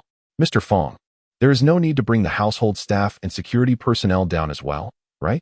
I am willing to pay a price to exchange for 2 spots. Suddenly, a discordant voice emerged from the crowd, causing Fong Lin to frown and startling the household staff and security team. Compared to the guests present, they indeed held no status and could be deemed dispensable. Minister Liang, is it? You need not accompany us, Fong Lin replied coldly, secretly pleased. He had been pondering how to win favor, and now someone had presented themselves on a silver platter. How splendid. I'm afraid that your household staff and security personnel are the true members of the Fong family, while you are nothing. Minister Liang's complexion turned pale as he looked towards Fong Tianlin. Mr. Fong. This, Fong Lin's implication was clear. My wishes align with his. Please find your own way. Fong Tianlin shared a similarly indifferent expression and waved his hand dismissively. Upon hearing this, Minister Liang's face drained of color as he stammered. No, you cannot treat me this way. Many of the Fong family's materials would not have reached the market without my special approval. As if he had not received any monetary compensation, Fong Lin scoffed and beckoned Li Mu over. Bring a few people to escort Minister Liang out. Yes, young master. Li Mu responded loudly, a sinister smile on his face as he led several security personnel to physically remove Minister Liang. Whether they added a bit more force after that was left uncertain, but before leaving, someone overheard young Master Fong specifically instructing Li Mu, from today onwards. The Fong family is the law in Onping City. It is not just you, but we will also construct several large shelters around this estate. Hurry and inform your families and friends to come. Next came the grand unveiling of the underground shelter. It must be said, the power of the financial elite is truly remarkable. Who could have imagined that beneath the Fong estate lay such an extensive shelter, built in secrecy? With a radius of 1 kilometer, translating to an area of approximately 3 square kilometers, almost the size of a small town, this was no mere shelter, it was an underground world. As the enormous mechanical springs echoed, the central fountain in the garden was drained, revealing a 10-meter diameter circular entrance and a glimpse into the shelter. Everyone, including Old Fong and Steward Zhou, was left utterly astonished. What a grand spectacle. This is the essence of the financial elite. Many present shared Fong Lin's sentiments, all astounded by the scale of the underground shelter. No wonder young Master Fong exuded such confidence. No wonder the Fong family was willing to accommodate so many people. With the size of this shelter, even doubling the number of occupants would be manageable. Wouldn't it? One must not underestimate daily consumption. With nearly 1,000 individuals present, the daily resource demand is substantial. The supplies within are not ample, and considerable procurement is required to ensure a continuous food supply in a fully enclosed environment. Observing the crowd's thoughts, Steward Zhou spoke up. Chapter 28. Clear the path when encountering roads, level the mountains when confronting hills. Indeed, the daily consumption for 1,000 individuals is remarkably substantial. We are grateful for the acceptance from both Mr. Fong. Those present were not without understanding, and a brief calculation made it evident that Steward Zhou's words were not unfounded, prompting immediate expressions of gratitude. There's no need for excessive formalities. In these tumultuous times, we must naturally embrace one another for warmth. Fong Lin gestured dismissively and continued, consider this place as a small town. We are all residents here. I have no other demands, only that we strive to avoid conflicts in our shared lives and maintain harmony. Of course not. The crowd responded in unison. Subsequently, under Fong Tianlin's guidance, everyone entered the shelter. Undoubtedly, this refuge had been designed by esteemed architects, with living quarters, storage areas, recreational zones, and public activity spaces all meticulously arranged. After a thorough tour, Fong Lin felt a deep sense of satisfaction, mirrored by the joy of the others present. The conditions here surpassed their wildest expectations. Once all guests were settled in the living area to acclimatize, Fong Tianlin led all members of the Fong family, including household staff and security personnel, to the main family zone. This shelter had been constructed with the anticipation of a potential global conflict. Hence, the focus on seclusion and survival was perfectly aligned with the current situation. As I considered the possibility of numerous individuals coming down here, I requested the designer to create a dedicated main family area for our Fong clan. He remarked as they walked. The main family area, essentially the core zone, could be described as a refuge within the refuge. Though modest in size, it was fully equipped with backups for every essential, capable of functioning independently in critical times, ensuring the survival of 20 individuals for over 50 years. Furthermore, additional space for resource storage had also been allocated, allowing for a potential increase in population from 20 to 100 without considerable difficulty. This is our core area, Shaoli. You must safeguard it well. Apart from our Fong family, no outsiders are permitted entry. Rest assured, we vow to protect the core area with our lives. The security personnel, including Li Mu, responded earnestly. They knew themselves to be included among the Fong family, which filled them with joy and a profound sense of loyalty. Fong Tianlin nodded in satisfaction, then turned to Shouchen. You know this place well. Please ensure everyone is settled. He then instructed Fong Lin and Scarlet to follow him. Zhou, the steward, began to organize the household staff and security team, while Fong Lin and Scarlet accompanied Old Fong, navigating through several twists and turns until they arrived at a spacious bedroom, well-equipped and likely prepared by Old Fong for himself. Upon entering, Fong Lin began to explore, quickly fixating on a fortified alloy door. He had surmised Old Fong's intentions even before arriving. Behind that door, he expected to find an arsenal. As anticipated, Fong Tianlin locked the bedroom door, approached the alloy door, and inputted a lengthy password. After a fingerprint scan and iris verification, the unmistakable sound of unlocking resonated. Ah, a triple layer of security, Fong Lin mused in astonishment, his eyes widening at the vast space revealed beyond the door.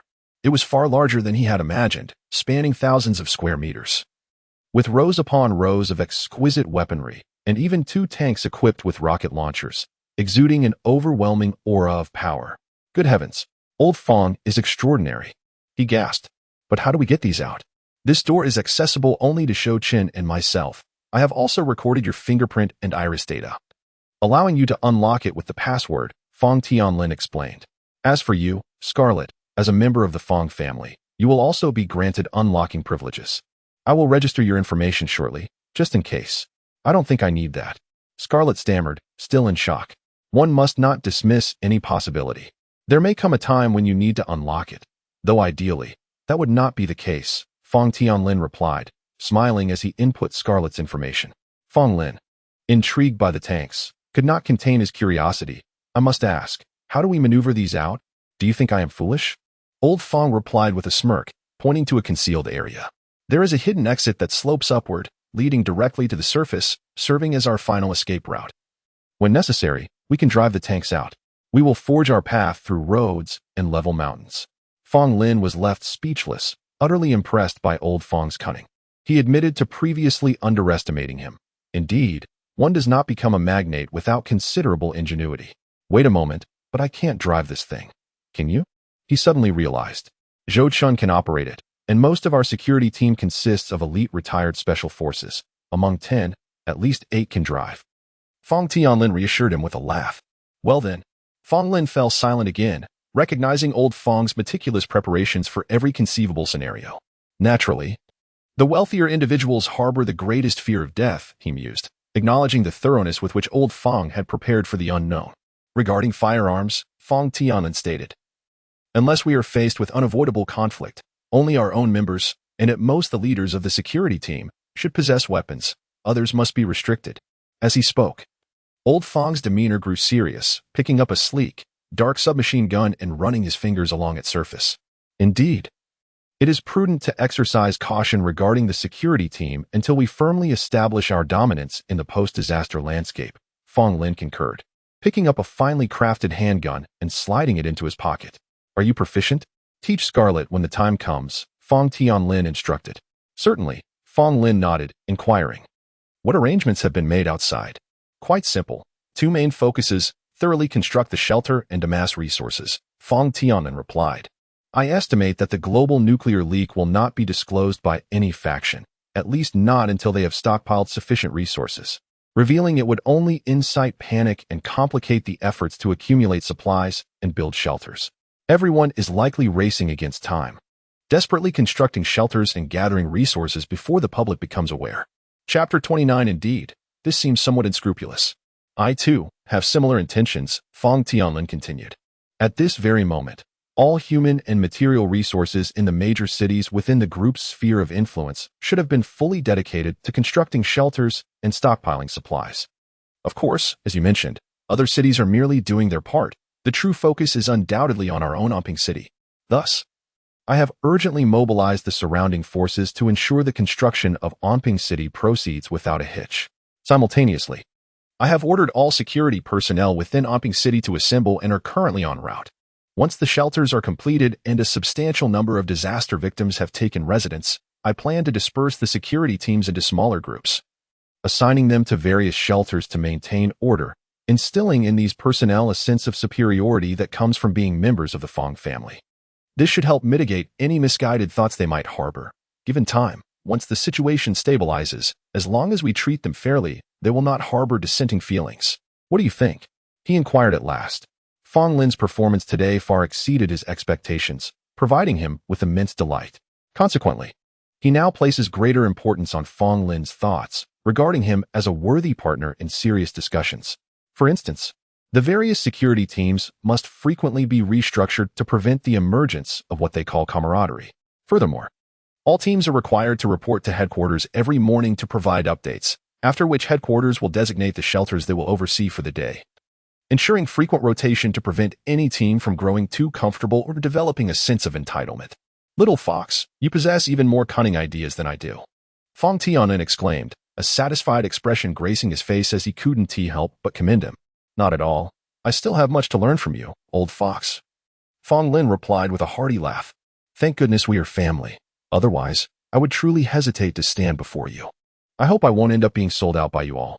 Scarlet interjected timidly. Of course, that is what you say. But I see the admiration in your eyes as you look at Fong Lin. What woman doesn't wish for her man to be powerful? She is increasingly convinced that following Fong Lin is undoubtedly the wisest choice of her life. Have you not already sold yourself to me? What, do you wish to flee? Fong Lin teased. I want to run. I promise I'll never run away, she replied. Enough of this. You think it's amusing to bully me because I have no woman, don't you? Old Fong interjected awkwardly, a frown marring his expression. In his memories, he had once secretly investigated old Fong's private life, and there were indeed quite a few romantic entanglements. Speaking of which, those romantic interests should be arriving soon, right? I refuse to believe you are truly so heartless as to abandon them. I also don't believe you can endure solitude without seeking companionship for the next few decades. Old Fong blushed, and Fong Lin hurriedly took Scarlet away. At this point, he had accomplished nearly all he needed to, and now he could simply observe how things unfold. Husband, I can't help but feel that concealing the truth from the public may not be entirely right. After selecting a room and settling in, Scarlet hesitated for a moment before speaking up. This took Fong Lin by surprise, prompting him to gently pat her head and smile. You are kind-hearted. That is a wonderful trait to maintain. However, he shook his head. Objectively speaking, old Fong's viewpoint is not without merit. In the face of such a global and unavoidable disaster, informing the public of the truth would only incite panic and complicate rescue efforts, offering no real benefit, even if it does seem somewhat unscrupulous. I understand that reasoning, Scarlet replied, but have you considered that by doing so, those family members and loved ones living in distant places would lose their chance to reunite? If we keep them in the dark, by the time they learn the truth, they may no longer have the opportunity to come together, perhaps never to meet again in this lifetime. Don't you think that is too cruel? Scarlet, who was both sensitive and kind, felt her eyes welling with tears as she spoke. Why is that Dask so insane? What is his purpose? He has brought devastation upon the entire planet. Will we no longer be able to enjoy delicious food or wear new clothes? Is human civilization doomed to destruction? It seemed she finally grasped the implications of their situation, her expression darkening as she began to sob.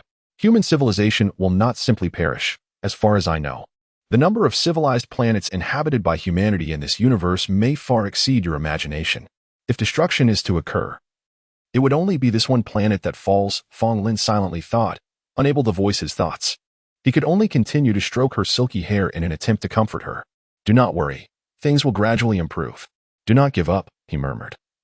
Unsure if he was speaking to Scarlet or to himself, he refrained from telling Scarlet that if the truth were disclosed prematurely, her distant family or loved ones might very well perish in the chaos resulting from public panic. He also did not mention that should the public become aware of shelter construction and realize that only a fraction of people could be saved, there would be those who, in a spirit of despair, would resist the establishment of shelters and perhaps even attempt to destroy or seize them. All manner of unpleasantness could ensue. In the apocalypse, it is truly futile to seek out humanity. It is an elusive concept, only presenting itself as a rare surprise, offering a fleeting moment of solace. Since Scarlet has managed to retain this quality, let her hold on to it for as long as she can. Chapter 30. The Uprising as Anticipated by Lao Fong. The external world remained eerily quiet. Those privy to the information or wielding influence were undoubtedly engaged in significant undertakings behind the scenes. However, among the general populace, it was indeed a time of calm, with scarcely a ripple of disturbance. One must consider the implications of over 180 underground nuclear facilities simultaneously detonating. While the notion is undeniably shocking, the actual noise produced was remarkably limited.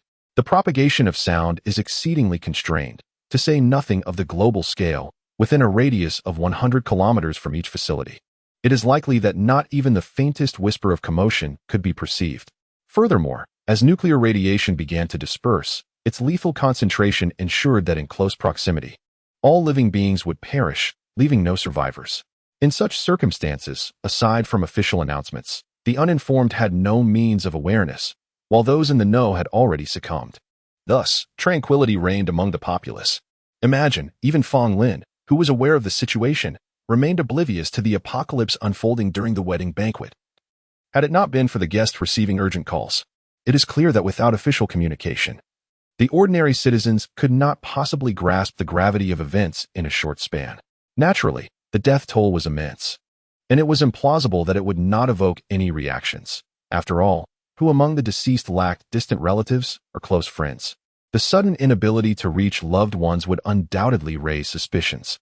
However, in the grand scheme of humanity, these individuals were merely a minuscule fraction, incapable of stirring significant unrest in the immediate aftermath.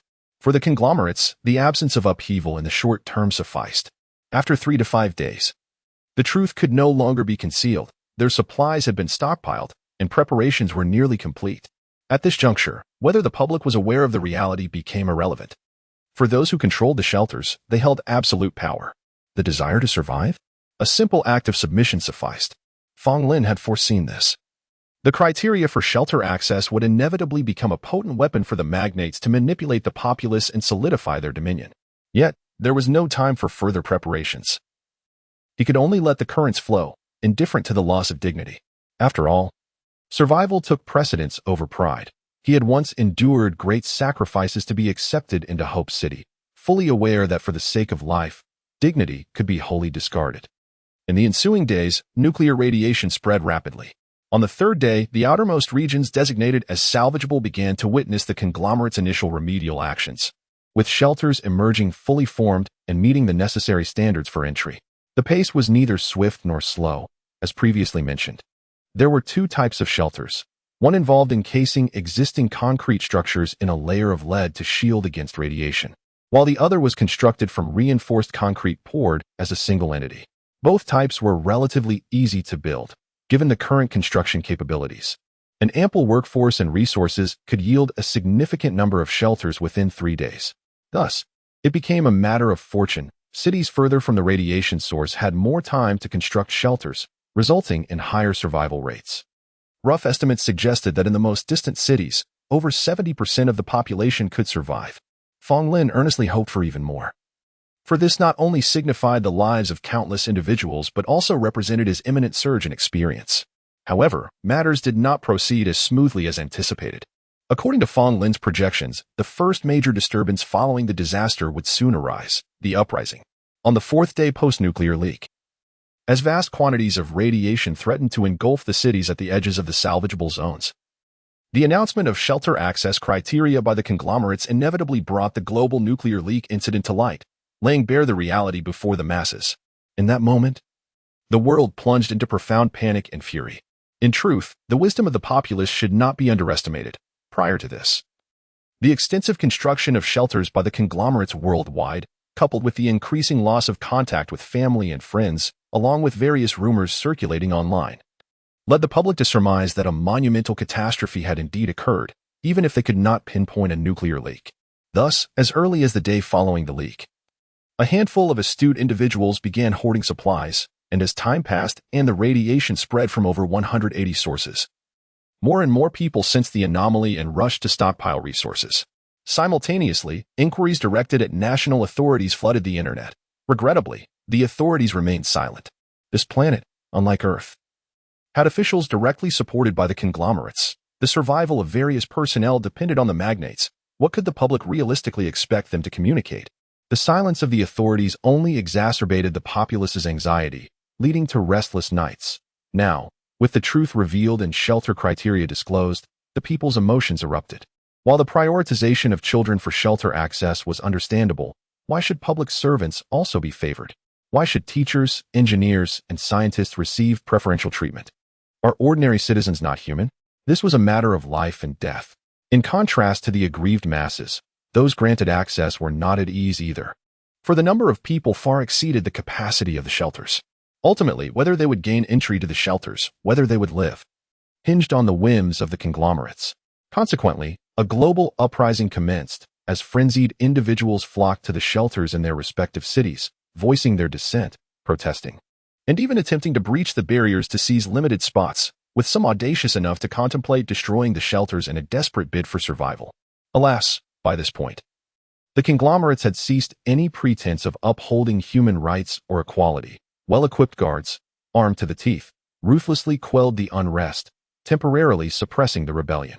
At this juncture, societal order had essentially collapsed worldwide. The flame of civilization extinguished in the wake of this sudden calamity, leaving behind mere embers, uncertain if they could ever be reignited.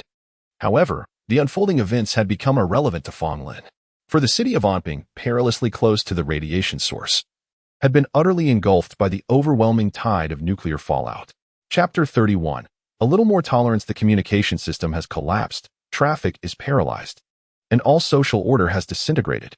As one of the 6 major conglomerates, the Glory Group, after being enveloped by nuclear radiation in its stronghold of Onping City, has completely lost contact with the outside world. Onping City has been entirely sealed off, transforming it into the independent little kingdom that Fonglin had once described. Fortunately, Onping City is not in the rear. Otherwise, merely managing civilian riots would be a tremendous headache. One can imagine that the longer this situation persists, the more intense the subsequent riots will undoubtedly escalate. Alas, one wonders how many lives will be lost. There is no alternative. The number of shelters is limited, and they cannot accommodate everyone. Are you still concerned about this? Facing the disaster victims daily has left me overwhelmed. Can we be sure they are all teachers and public servants? I too have my doubts, especially regarding the quality of the victims in Shelter E35, which I managed yesterday. Their demeanor starkly contrasts with their former professions. In the main stronghold of the Fong family, within a large conference room beneath Fong's residence, dozens of individuals clad in combat uniforms are engaged in discussions. Fong Lin and Fong Tianlin occupy the prominent seats, with Steward Zhou standing behind Fong Tianlin, beaming at the assembly. A commander, 2 deputy commanders, and 40 captains, each responsible for 20 members, form an elite guard of over 800 individuals. This is the backbone of the Fong family in Onping City, which, after being engulfed by nuclear radiation, has become the entirety of their support, with all others lost to contact. At this moment, it is time for the daily meeting that Fong Lin had previously planned, where the commander, deputy commanders, and 40 captains report their situations to headquarters. You are mistaken. Our shelters do not impose entry restrictions like other conglomerates. Li Mu, seated to Fong Lin's right, could not help but interject. Thanks to Fong Lin's appreciation, he has become one of the 2 deputy commanders of the Fong family S-Guard, possessing considerable authority. Due to Onping City's proximity to the radiation source, only 460 large shelters could be constructed in a limited time, accommodating approximately 100,000 people. Li Mu continued, stating that among these shelters, the Fong family owns 400, the police 10, and the military district 50. Aside from the police and military districts managing their own affairs, the remaining 400 shelters were ordered by the young master to have no entry qualifications, treating all individuals equally, first come, first served, until full capacity. Thus, the disaster victims in our shelters do not comprise the so-called elite class. They are entirely made up of common folk, so do not hold them to excessively high standards. A little more tolerance is needed. In this world, including ourselves, we are all unfortunate souls. At this point, he gazed at Fong Lin with gratitude. It is thanks to Fong Lin that he, along with his family of 5, has survived and thrived relatively well, becoming a figure that disaster victims vie to please.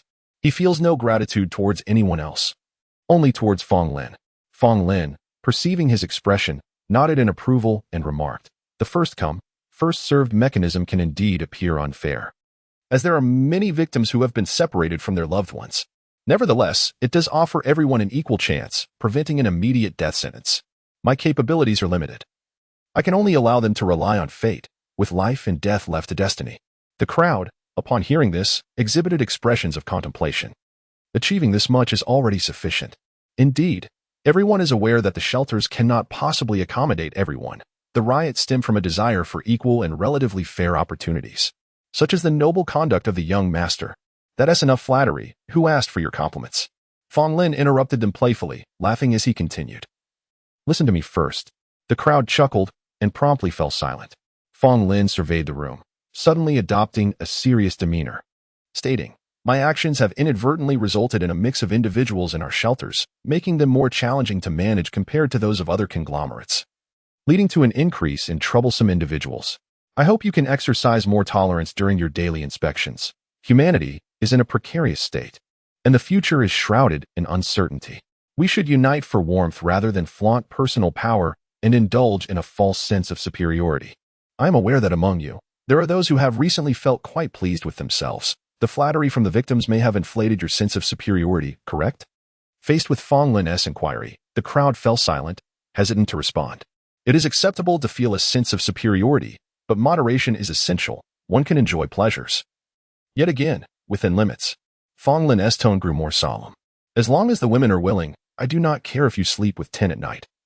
But should I discover anyone coercing women, even just once, believe me, you will not wish to experience the consequences. Do not presume that the absence of legal constraints allows for unbridled behavior. Your current role is to maintain order, akin to a new generation of police officers. And you must hold yourselves to the standards of law enforcement. Remember, do not lose yourselves in a sense of superiority. You are not more noble than others. You merely possess an additional weapon. Rest assured, young master, captain who strictly enforces rules among all team members and never allows acts of bullying or oppression." Li Mu stood up to report. "I assure you, young master, captain who guarantees that such incidents will never occur. If they do, you need not intervene. I will be the first to deal with them." The rugged man seated opposite Li Mu also stood, vociferously assuring them. He is Hu Delong, the chief of the Fong family S-Guard, a former head of security for the Glory Group, who served as a personal bodyguard to the elder Fong for 3 years, earning deep trust. In response to his assurance, Fong Lin placed both hands on the conference table, his gaze sharp and imposing as he slowly stated, "Old Hu, you are a veteran of the family, thus my expectations of you will be higher. I have noted your assurance, and should an incident arise, it will not be a matter of who you dealt with. I will hold you personally accountable. Rest assured, young master, if anything happens, you need only inquire of me." Hu Delong replied solemnly, somewhat astonished within. Having worked as a bodyguard in the Fong residence for several years and having interacted frequently with the young master, he wondered when the young master's gaze had developed such formidable intensity. Under Hu Delong's scrutiny, even he, who had faced countless situations, felt his heart momentarily skip a beat. For a moment, Hu Delong was taken aback and subsequently reminded himself that he could no longer view the young master with the same perspective as before. Chapter 32, The Tripartite Balance. We can rest easy old whose demeanor was satisfactory, devoid of any signs of treachery. Observing Hu Delong's cooperation, Fong Lin nodded in approval, silently reflecting. His display of assertiveness served a dual purpose, to subtly reinforce the Fong family's dominance and to gauge the reactions of those present. For the moment, no issues appeared to have arisen. Pausing, he surveyed each individual in attendance before continuing. It is imperative that not only the chief and the 2 deputy chiefs maintain strict discipline over their teams, but that every team leader supervises their members rigorously. Any mistakes will result in collective consequences from top to bottom. Do you understand? Yes. Understood. That is more like it. Fong Lin's tone softened slightly as he added, "We currently enjoy considerable public support. Do not jeopardize that trust." For none could predict whether the police station or military district harbored ulterior motives. The mention of the military district elicited a wave of concern among the attendees. As former soldiers, they held a unique sentiment towards the military district. Yet, interpreting Fong Lin's words, they wondered if the military district would soon pose a threat to them. Do not panic. Thus far, there are no adverse signs. But we must remain vigilant, Fong Lin reassured them with a gesture. The concept of nationhood had largely dissipated. The former state apparatus was no longer relevant. The military district's nature, whether benevolent or malign, depended solely on the will of its highest commander. We could no longer perceive them through the lens of traditional military views. In fact, they might as well be regarded as an armed faction rather than soldiers. For now, our relations with the police station and military district are somewhat harmonious. We even occasionally lend support to one another. However, have we considered what might happen if their resources dwindle? Would they choose to starve or come to seize our provisions? Upon hearing this, the expressions of the crowd shifted dramatically. The answer was painfully obvious. Should we strike preemptively? A glint of intensity flickered in Hu Delong's eyes. With his family seeking refuge within the Fong stronghold, he perceived their fates as intertwined. Given the looming threat from the military district, he believed it wiser to act first. Catching them unawares. Not so fast. Fong Lin glanced at him with surprise, shaking his head. No matter the circumstances, they remain soldiers, heroes who once safeguarded our nation and its people. If they refrain from aggression, we must do the same and prepare defensively. What the guards were unaware of was that Fong Lin had no intention of taking action against the military district. Given that they had previously acknowledged the military district as a potential threat, how could he not prepare in advance? In fact, during the recent remedial operation in Amping City, he had deliberately allocated a substantial amount of supplies to the military district, enough to sustain them for several months without hesitation. This strategy would mitigate the risk of conflict over resources in the short term. As long as there was no immediate confrontation, Fong Lin was content. He required only a little over 2 months to complete his experience. After that, this world might cease to exist, rendering such concerns irrelevant. Fong Lin believed that since the game would deduct operational costs, it implied that maintaining the game's operations came at a price. Thus, once his experience concluded, the likelihood of the game sustaining this world was minimal. With this in mind, he felt liberated to act without overthinking the future, focusing instead on immediate gains. As some matters were best viewed through a short-term lens. In truth, this approach had its merits. Individuals like Old Fong and Scarlet, though they might feel regret, would be far better off than facing uncertainty after his departure. In such an environment, their dissolution might not be a misfortune. For if one day the military district did act, transforming the esteemed Old Fong into a prisoner and Scarlet into a slave, they would go mad. Returning to the main topic, in the short term, the military district posed no threat nor were they adversaries. Fong Lin's intent in mentioning the military district and casting them in an adversarial light was singular. Any group lacking an external enemy is prone to internal discord. Yet, with a common enemy, internal strife is less likely to erupt until that enemy is vanquished or eliminated. By designating the military district as an enemy, the likelihood of discord within the guard team diminishes significantly.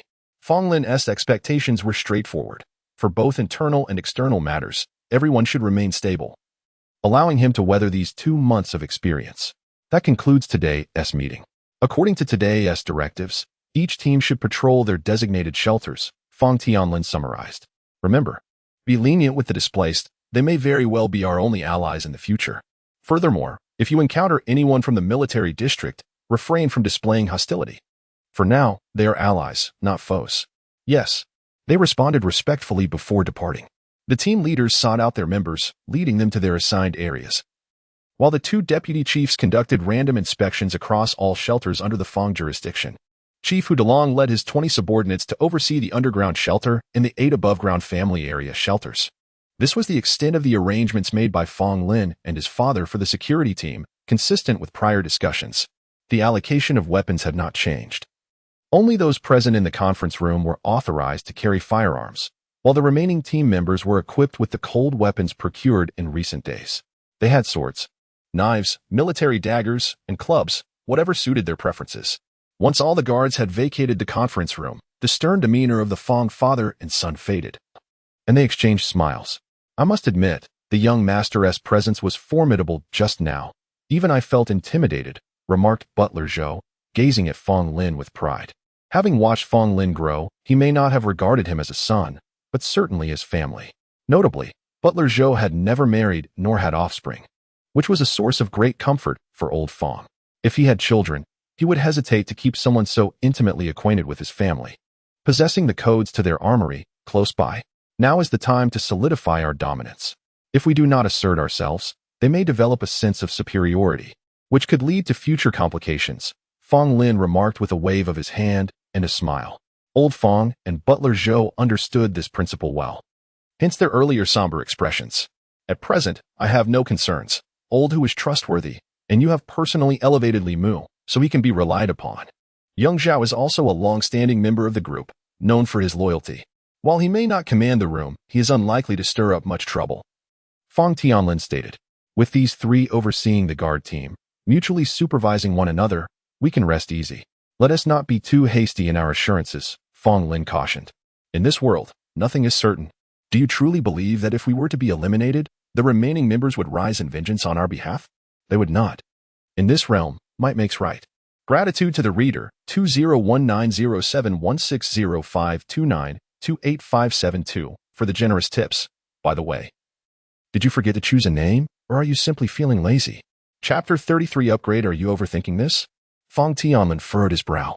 In the core area, firearms are prohibited. Apart from you, me, Zhou Chun, and Scarlet, only the two guards stationed outside the core area are armed. However, they are positioned outside. And since the core area can only be accessed from within, the possibility of anyone lying in wait outside is virtually non-existent. Unless the guards revolt. I can't fathom who could possibly eliminate us. Anything is possible if we consider it, Fong Lin countered, shaking his head. The prohibition on firearms in the core area is enforced manually, without prior installation of detection devices, which leaves room for uncertainty. Old Hu is responsible for the security of the underground shelter, and the personnel enforcing the gun ban are his subordinates. Have you ever considered that if he were to turn against us, he could easily bring firearms to the morning meeting? It wouldn't take much to sway a couple of squad leaders. If just 2 or 3 were on his side, during the meeting, when the other leaders are unarmed, he and his allies would have the opportunity to eliminate us without resistance. Do you think the remaining leaders would risk their lives to avenge us? Even Li Mu, whom I personally promoted, would likely comply under such circumstances. Old Fong broke into a cold sweat as he listened. He had to acknowledge that if Fong Lin's suspicions about Old Hu were valid, their safety could indeed be gravely compromised. Of course, I'm not asserting that Old Hu will definitely rebel, merely analyzing the possibilities. Since you trust him so much, I assume he has earned your confidence in some way. Fong Lin shrugged. Trust is one thing, but since he isn't one of us, vigilance is still necessary, Fong Tianlin replied, contemplating the situation. Let us assign Li Mu and Xiao Zhao each an additional 20 personnel to participate in the core area security team. Old Hu should not be allowed to operate independently.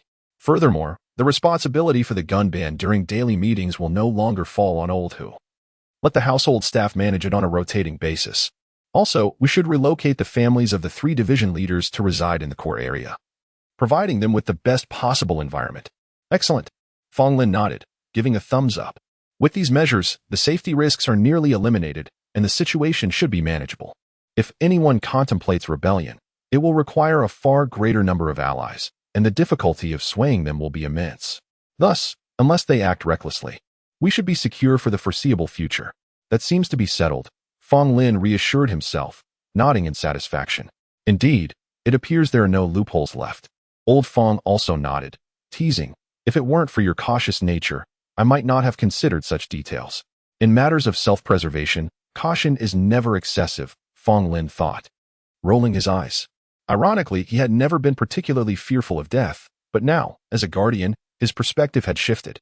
It was one thing to lead a mundane existence. But now that he had become a protector and was privy to previously unimaginable truths, he yearned to experience more, to wield extraordinary power, and to assist others struggling for survival in this apocalyptic world. Thus, he found himself genuinely afraid of death, terrified beyond measure. You are quite sincere, Old Fong chuckled, amused. Fong Lin shot him a sidelong glance and turned to leave. I'm off to exercise. This monotony is unbearable. Lately, Fong Lin had indeed been feeling an overwhelming sense of boredom. He suddenly realized that he had completed everything he could do in advance. Since Opping City was engulfed in nuclear fallout, he felt as though he had nothing left to occupy his time. The only source of excitement for him lay in his daily solitude with Scarlet and monitoring the fluctuations in his experience pool. According to estimates, they were nearing the final phase of global radiation spread, with a substantial influx of people entering the shelter daily to survive. Consequently, the experience pool had been growing impressively, and he anticipated reaching level 2 soon. This was the one thing Fong Lin had been eagerly awaiting over the past few days. If all went according to plan. Given that the experience pool was at 97, he would likely level up today. Therefore, he secluded himself in the gym to prevent any unusual disturbances during the upgrade. When it came to experience, Fong Lin felt immensely satisfied. In fact, he had previously been uncertain whether his contributions would be recognized.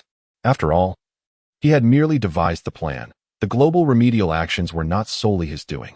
The magnates and the experts who formulated the plans, as well as the workers who constructed the shelters, all played vital roles.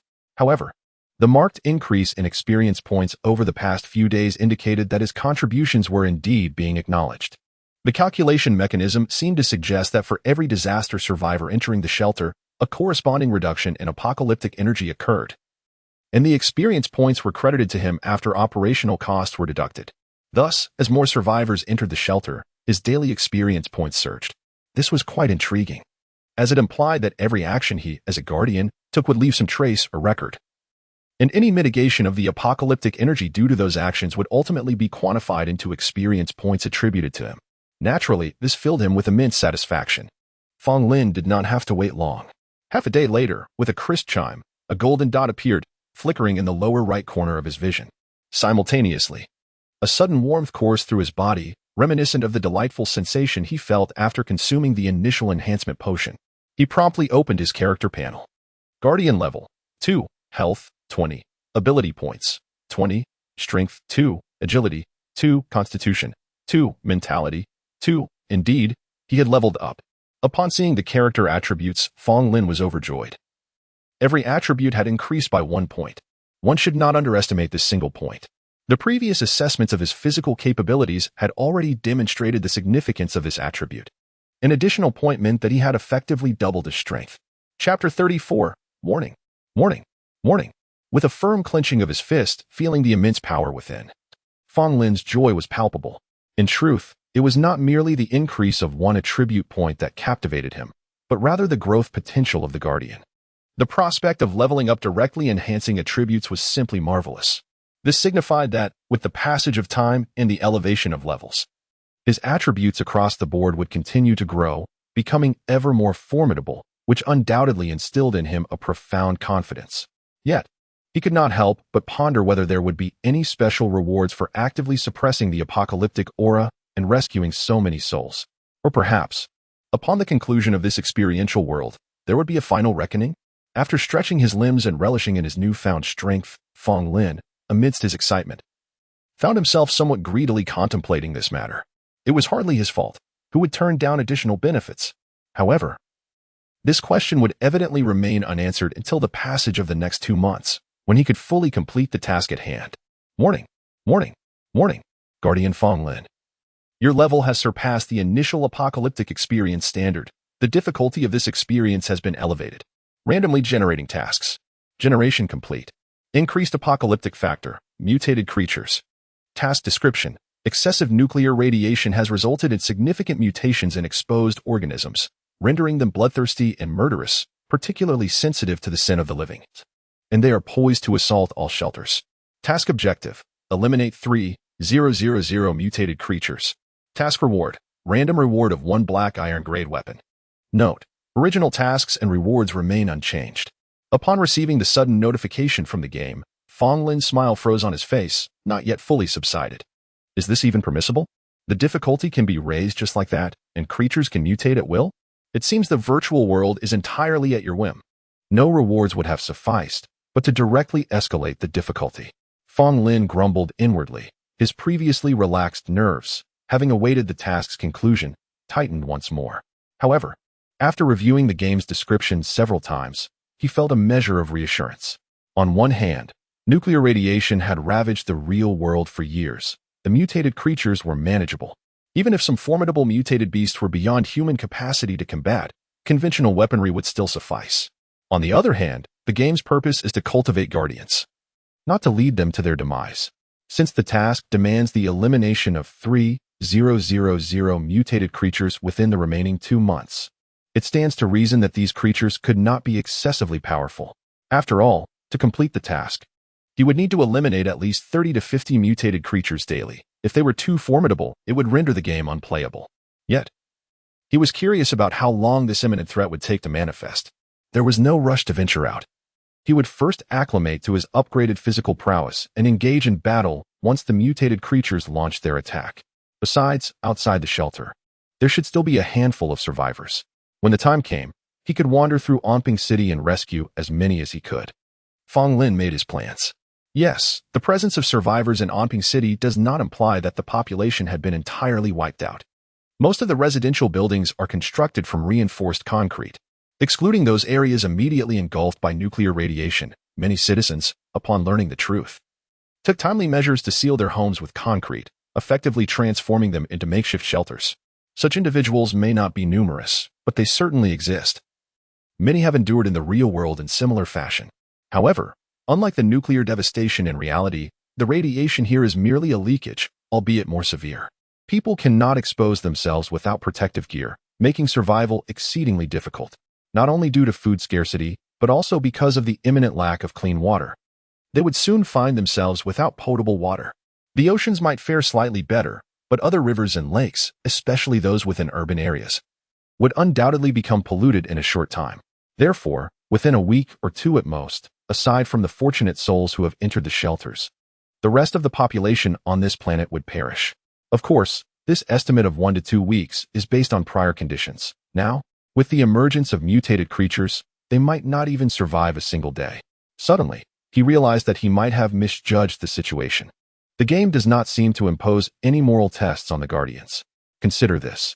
If it itself is so indifferent to life, how could it possibly test the Guardian's character? Upon further reflection, it appeared that the game was primarily concerned with the apocalyptic aura and negative emotions, showing little regard for individual lives. Even if not entirely indifferent to life, its focus seems to be on the collective rather than the individual. Thus, as long as one can suppress the apocalyptic aura and alleviate the overall negative emotions of living beings, a Guardian's actions, be they wicked, avaricious, or even murderous, would have minimal repercussions. At worst, they might incur a slight reduction in experience points due to generating some negative emotions, but beyond that, it seems inconsequential. Fong Lin's expression shifted, a hint of delight emerging as he mused aloud. Of course, this delight did not imply that he yearned for malevolence, plunder, or destruction.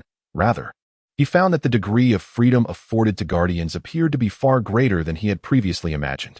Or perhaps, the game imposes no restrictions on the character or morals of the Guardians whatsoever.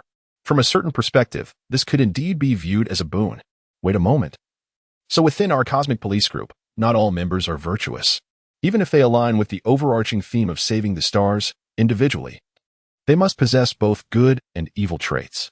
Henceforth, caution is warranted in future encounters. One must not be easily deceived. Fong Lin came to this realization, quietly admonishing himself. He had come to understand. The overarching task of saving the stars and suppressing the apocalyptic aura is a mission set forth by the game, and it serves as the source of experience and strength for the Guardians. Regardless of whether a Guardian is virtuous or malevolent, they would strive to fulfill this mission. For the better they perform, the more experience points they would accrue. However, in terms of character, Guardians are not uniform. They possess a myriad of personalities: benevolent, selfish, dark, violent, narrow-minded, and even wicked. All of these traits undoubtedly exist. Chapter 35. The Mutated Beings. As Fong Lin gained new insights regarding the game and the Guardians, the external world underwent drastic transformations. Following the conclusion of the meeting, Hu DeLong, accompanied by 20 subordinates, conducted routine patrols in the underground shelter. Meanwhile, Li Mu and Deputy Captain Zhao led 40 squad leaders to the surface, where they joined the members of the guard team clad in standardized radiation-proof attire stationed above. In no time, the 40 teams assembled in formation. Each team arranged itself into a column, with the squad leaders positioned at the forefront. Such a scene would have seemed unremarkable before the apocalypse. However, in the present context, it represented an extraordinarily formidable force. As per the established protocol, they dispersed to inspect the family shelter areas before proceeding to their respective jurisdictions. At that moment, Limu stood at the forefront, brimming with vigor, and addressed the massive assembly of 800 individuals. Yes, the guards responded in unison. Subsequently, the 40 squads scattered, diligently inspecting the 8 surrounding shelters, which Limu referred to as the family shelter areas. These shelters housed the family and friends of the underground members, including the relatives of the guards themselves. Consequently, the guards demonstrated a profound commitment to the protection of these 8 shelters. While the patrols progressed smoothly and the teams coordinated seamlessly, an unexpected anomaly occurred. Time appeared to accelerate around them, causing the creatures to grow and enlarge at an alarming rate. By the time they reached the ground, the black dots had grown sufficiently large for observers to discern their grotesque forms. These black entities varied significantly. Some resembled cells magnified countless times, writhing grotesquely. Others were oval-shaped, adorned with numerous tentacles. Some appeared to be extraterrestrial monsters, covered in spikes, their heads an unsettling amalgamation of beast and insect, sporting a multitude of compound eyes. There were also serpentine forms, initially devoid of heads or tails, elongated and flesh-like, which sprouted mouths at both ends as they rapidly grew, revealing rows of sharp teeth upon opening. In the blink of an eye, one of these creatures lunged at a nearby guard, its mouth agape, and it sank its teeth into the guard's skin, burrowing inside. Amidst the guard's horrific screams, a distinctly elongated shape bulged from his body, writhing until, in a mere moment, it burst forth, leaving a bloodied carcass on the ground. By this point, it had grown to the thickness of a human child's arm and was swiftly darting about in search of its next victim. The guards, witnessing the rapid transformation and assault of these bizarre, fearsome beings, were genuinely terrified and scattered in panic. Regrettably, the sheer number of horrifying creatures surrounding them proved overwhelming. Despite the immediate instinct to flee upon recognizing their aggressiveness, nearly 30% of the guards met gruesome ends at the claws of these monsters, their deaths harrowing and grotesque. Everyone, seek refuge in the nearby shelters. Do not emerge. Limu's fortune held as he skillfully evaded several monstrous attacks and swiftly took cover in the closest shelter. He left the door ajar and shouted at the entrance. Fortunately, his exhortation was unnecessary, as everyone instinctively followed suit. Yet, whether they could successfully find sanctuary within the shelters still hinged upon fate. The sudden emergence of these monstrous beings was nothing short of terrifying. Humanity bore little resistance against them, aside from the firearms wielded by the 40 squad leaders, which inflicted considerable harm. The unarmed guards were essentially marked for death upon being targeted. What in the world are these creatures? Where did they come from? The communication system may have faltered, but the radio devices remained functional, transmitting information via electromagnetic waves. As long as 2 terminals were within a certain proximity, communication could occur, supporting multiple connections simultaneously. Such devices were commonly employed by mall security. In times of crisis, a simple shout into the radio would summon assistance promptly. In a structure like Fengjai Shelter, which comprised 1 underground level and 8 above, all closely situated, using radio communication was exceedingly appropriate.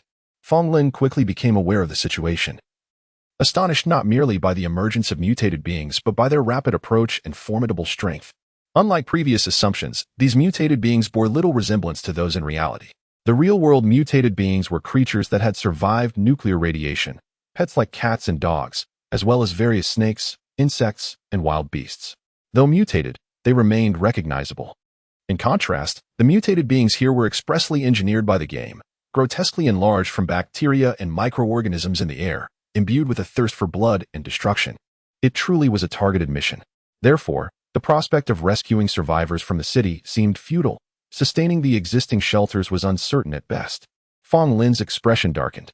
From Limu's account, he understood that these mutated beings were significantly stronger than those in reality. Of course, modern weaponry could inflict lethal damage upon them, yet engaging them in close combat appeared daunting, particularly as they had yet to reach their growth limits. At present, Fong Lin was confident he could handle them. After all, his physical attributes had doubled post-upgrade, granting him formidable lethality with each movement, especially when armed. However, should they continue to grow, increasing in size by 1 to 2 times, they would become far more challenging to eliminate. If they relentlessly attacked the shelter, its walls, merely 2 to 3 meters thick, might not withstand for long. This is a significant predicament. Fong Lin furrowed his brow. He contemplated two pressing issues, a mission and the prospect of saving lives. In truth, he harbored no intense fixation on rescuing others. It was merely an instinctive reluctance to witness his compatriots perish. Yet, to speak coldly, even if all the shelters were breached and everyone perished, as long as he remained unharmed, it would matter little. Through this game, which could be described as ruthlessly targeting the mission, he had come to a profound realization. In the apocalyptic experiential world, particularly within a virtual, non-real realm, emotional investment was unnecessary. Otherwise, even the most abundant feelings would succumb to exhaustion. He resolved to fulfill the rescue mission to the best of his ability, saving lives wherever possible, and refraining from adding to the misfortunes of those he could not save. In this way, he could act without remorse. Chapter 36. Are you really impatient to live? Possessing clarity of thought does not resolve the pressing predicament at hand. This sudden mission has left Fong Lin feeling quite beleaguered. In the midst of the meeting, as Li Mu reported, the mutated creatures had inexplicably grown in number, each averaging the size of a compact car, their strength significantly augmented. The incessant sounds of their assaults on the underground refuge echoed through the radio communicator. It is worth noting that the mission demands the extermination of a staggering 3,000 mutated beings, with merely 2 months and 8 days remaining, averaging 44 each day. Should the mutated creatures continue to grow stronger, this task may become insurmountable. The reward for the mission is a randomly assigned black iron-grade weapon. While Fong Lin is unaware of the specifics of such a weapon, he is certain that the game's creators would not disappoint. Thus, he cannot afford to relinquish this reward, yet the challenge at hand surpasses that of conventional hunting. After all, the mutated creatures are not foolishly waiting for him to eliminate them one by one. Given the current circumstances, should Fong Lin venture outside, he would undoubtedly find himself encircled by the mutated beings, leaving no opportunity for combat. It appears there is no chance for a melee engagement. Must they truly initiate such formidable challenges? Resigned, Fong Lin ultimately turned his gaze toward Old Fong's bedroom. Having struggled for several years in this apocalyptic landscape, even a fool would have learned to be cunning, let alone Fong Lin. He actually possesses alternatives. He simply prefers not to resort to them prematurely. It seems that the time has come to utilize such options. Indeed, the mission only stipulates the extermination of 3,000 mutated creatures, without requiring Fong Lin to undertake the task personally. Thus, the arsenal in Old Fong's bedroom, along with the 2 large tanks, can be fully enlisted. However, having just upgraded, Fong Lin had been contemplating whether practical combat would be beneficial, both to acclimate to his enhanced physical capabilities and to test the skills he has diligently honed over the past days. Now, given that the mutated creatures are far stronger than anticipated, there is no question he must employ the arsenal's might. For relying solely on himself may render the completion of this mission impossible within 2 months. Li Mu, this is Fong Lin. Contact all the guards you can reach and instruct them to remain in the refuge. Do not emerge. I will devise a means to deliver weapons to everyone. Fong Lin instructed Li Mu over the communicator. The room resembled a central control chamber, equipped not only with communicators but also with dozens of screens. Most displayed scenes from within the underground refuge, while several others showed the outside. At that moment, aside from Fong Lin, Old Fong, Steward Zhou, and Old who were present, all furrowing their brows, transfixed by the scenes on the screens, their eyes filled with horror and astonishment. The surveillance footage was akin to that of a blockbuster film. Do not come up. There are too many monsters. The door to the underground refuge is far too large. Once opened, countless creatures will surge in. It absolutely cannot be opened. Li Mu urgently rejected Fong Lin's offer of weaponry. Unbeknownst to him, Fong Lin could see the outside through the monitors. Each of these creatures is the size of a calf, and they are exceedingly aggressive. They are attacking the refuge with relentless fervor. While the refuge is constructed of concrete, it is not an indestructible material, and it cannot withstand the assault for long. Master, I have no other requests. Please look after my family. If these creatures are not anomalies but rather microorganisms mutated by nuclear radiation, they could be rampant across the globe. The refuge cannot endure for long. Only your underground refuge is safe. Please protect them. Li Mu knelt in gratitude. Enough with your nonsense. Fong Lin retorted sharply. Rest assured, I will not allow you to perish. Quickly, contact the guards from the other 7 refuges. Gather all the armed leaders at the entrance. Do not open the door yet. Wait for my arrival, and then we will suppress their fire while swiftly collecting weapons. You're coming out personally? No, you cannot go out. In this situation, to emerge is to court death. Li Mu exclaimed hastily. Silence. Fong Lin interjected without hesitation, asserting, immediately follow my orders and inform me once you have made contact. Rest assured, I am not foolish. Just watch. Li Mu, with no choice, complied. In truth, Fong Lin's unwavering tone instilled a flicker of hope within him. He genuinely wished for a miracle to unfold. Within the central control chamber, old Fong's brow furrowed with fury as he exclaimed, What are you planning, boy? You intend to go out? Are you truly impatient to live? There is no need to conceal the arsenal any longer. I intend to take the tank outside and distribute weapons to them. Only by consolidating our forces can we safeguard the 8 refuges above, Fong Lin clarified. Safeguard what? You cannot even ensure your own safety. How can you concern yourself with others? Old Fong, perplexed, vehemently opposed the idea. Even if you drive the tank outside, you will still need to open it to throw out the weapons. What if you were attacked in the process? No, absolutely not. I say, do you really believe the underground refuge is entirely secure? Without mentioning anything else, consider that elongated creature with serrated edges. It could easily breach the refuge. Fong Lin elucidated. I do not act blindly in the name of heroism. Saving them is also a means of ensuring our own survival. With the 8 refuges above drawing their fire, our underground refuge will be rendered more secure. Even so, how can you possibly go alone? Old Fong glanced at Steward Zhou and Hu Delong, contemplating the matter.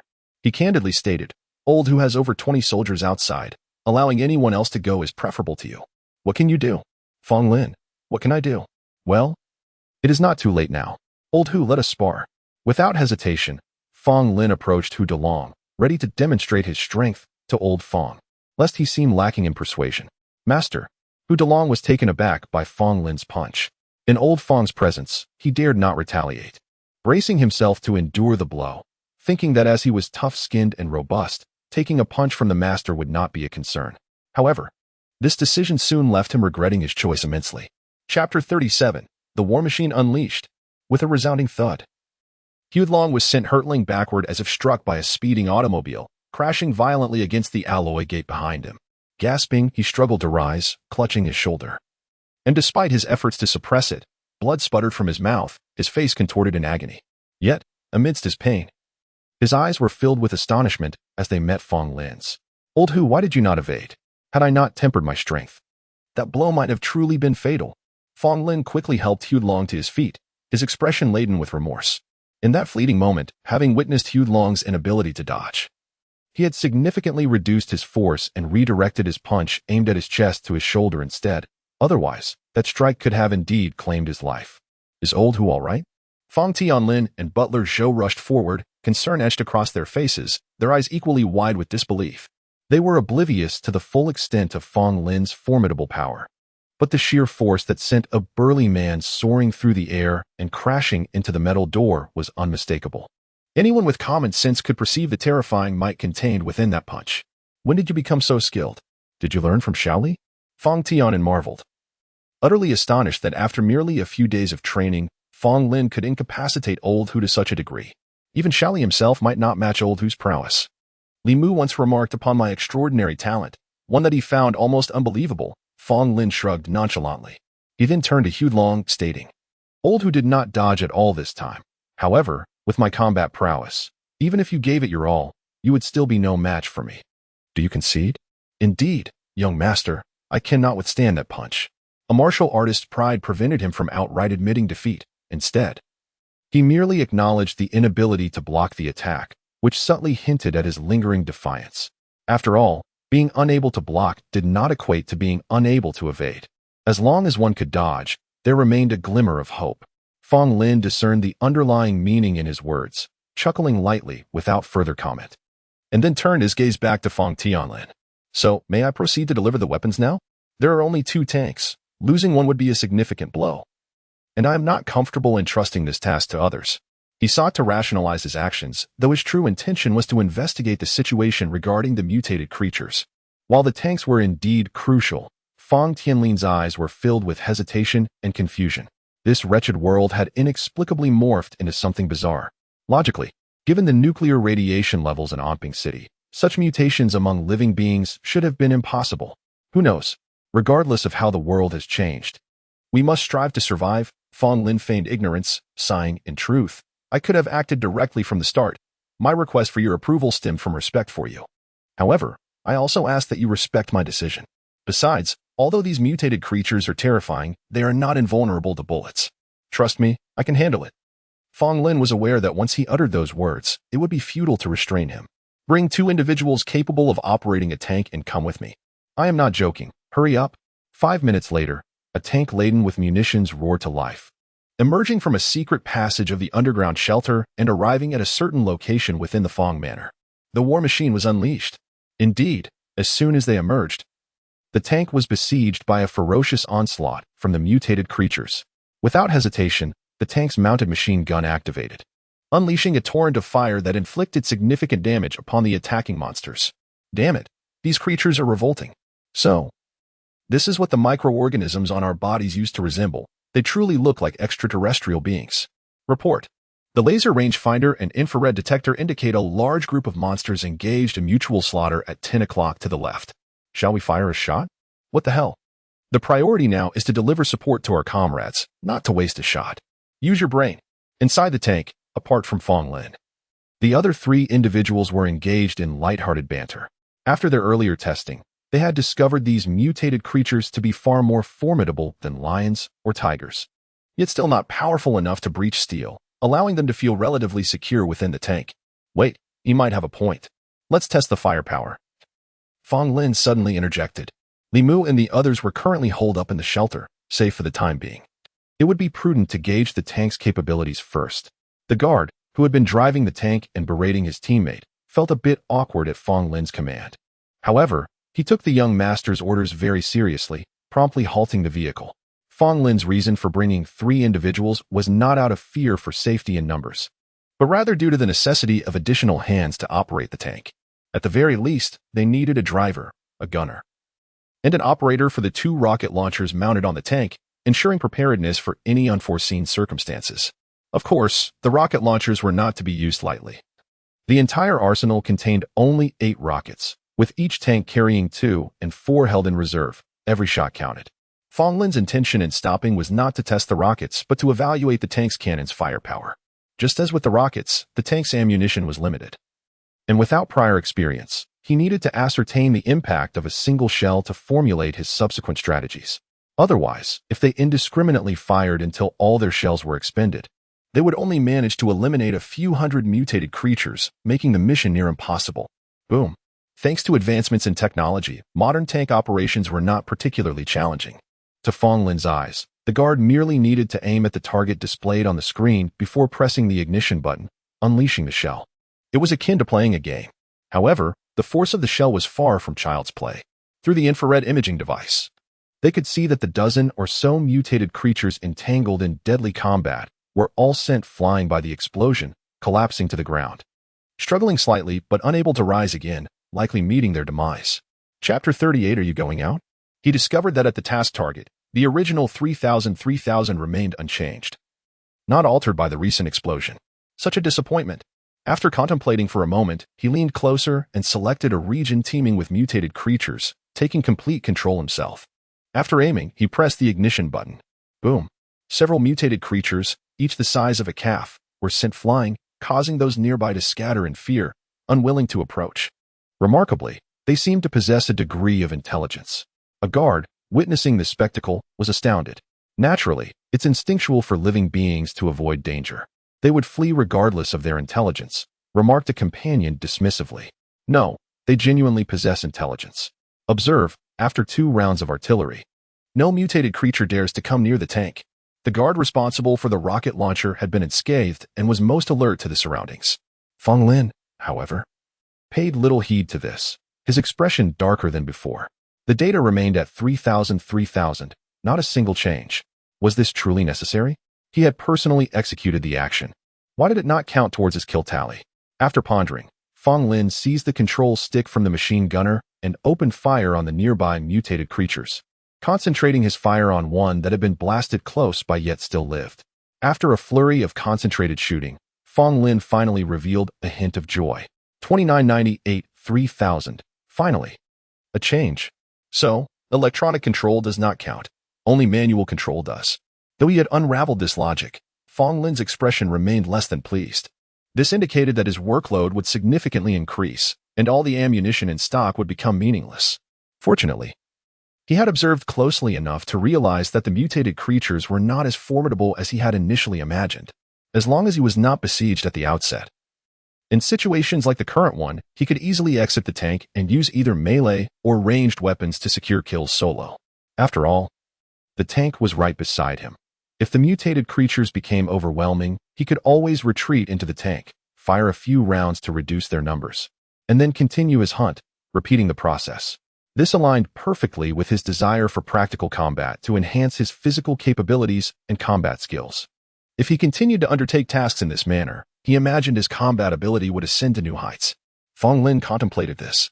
As for danger, it was inevitable, however. He was confident in his current physical condition. Even if he encountered unforeseen circumstances, such as being ambushed by a mutated creature or besieged by several, he could react swiftly. He might sustain injuries, but death was nearly impossible. Having struggled in this post-apocalyptic world for years, he bore countless scars that attested to his resilience. Compared to danger, Fong Lin feared stagnation far more. Recognizing a clear path to progress before him, he was resolute not to falter due to minor threats. It was not that he feared death, rather, he dreaded the regret of not taking risks to better himself when faced with genuine peril in the future. He understood that as a guardian, he would inevitably confront numerous dangers on the road ahead, with varying degrees of lethality. Thus, it was imperative to seize opportunities for growth when the risks were lower. With this determination, Fong Lin readied himself for the ensuing battle. Of course, not at this moment. The words exchanged with Old Fong were not mere folly. These mutated creatures were incapable of breaching steel. However, they were not helpless against concrete. They were particularly sensitive to the scent of the living, capable of detecting humans even through thick concrete. Therefore, to ensure the safety of the underground shelter, he needed to safeguard the 8 surface shelters to divert the mutated creatures' attacks, preventing them from focusing their onslaught on the underground refuge. If they truly concentrated their fire on the underground shelter, it might not withstand the strain after more than 2 months. Though he knew that once this experience concluded, Old Fong, Scarlet, and the others would vanish, he did not want to witness their demise at the hands of these grotesque mutated creatures, reduced to nothing more than food and nourishment. Thus, the distinctive mechanical sounds of the tank's tracks echoed as this formidable machine, instilling fear in the surrounding mutated creatures, swiftly departed from its position. The Fong family estate was neither small nor large, particularly at the tank's current speed of approximately 50 km/h, which allowed it to bulldoze through to the vicinity of shelter number 1 in no time. Indeed, the mutated creatures crushed under the tank's weight did not count towards his kill tally. Upon reaching the destination, Fong Lin first checked his kill count. Feeling a twinge of disappointment, although it was within expectations, he did not delay. He opened the valve at the tank's base and placed a large wooden box containing 10 submachine guns on the ground. This design was not unique to this tank. In fact, most tanks shared such features. In addition to a hatch on top, there was a valve at the bottom for the crew's escape. Otherwise, if they attempted to exit from the top, they would be easy targets. Concerned that snake-like mutated creatures might slither through the bottom valve, the driver promptly secured it after placing the wooden box. This was a unified communication channel established after discussions with Limu. Everyone could receive the message. Received. Soon. The guards at shelter number 1 responded.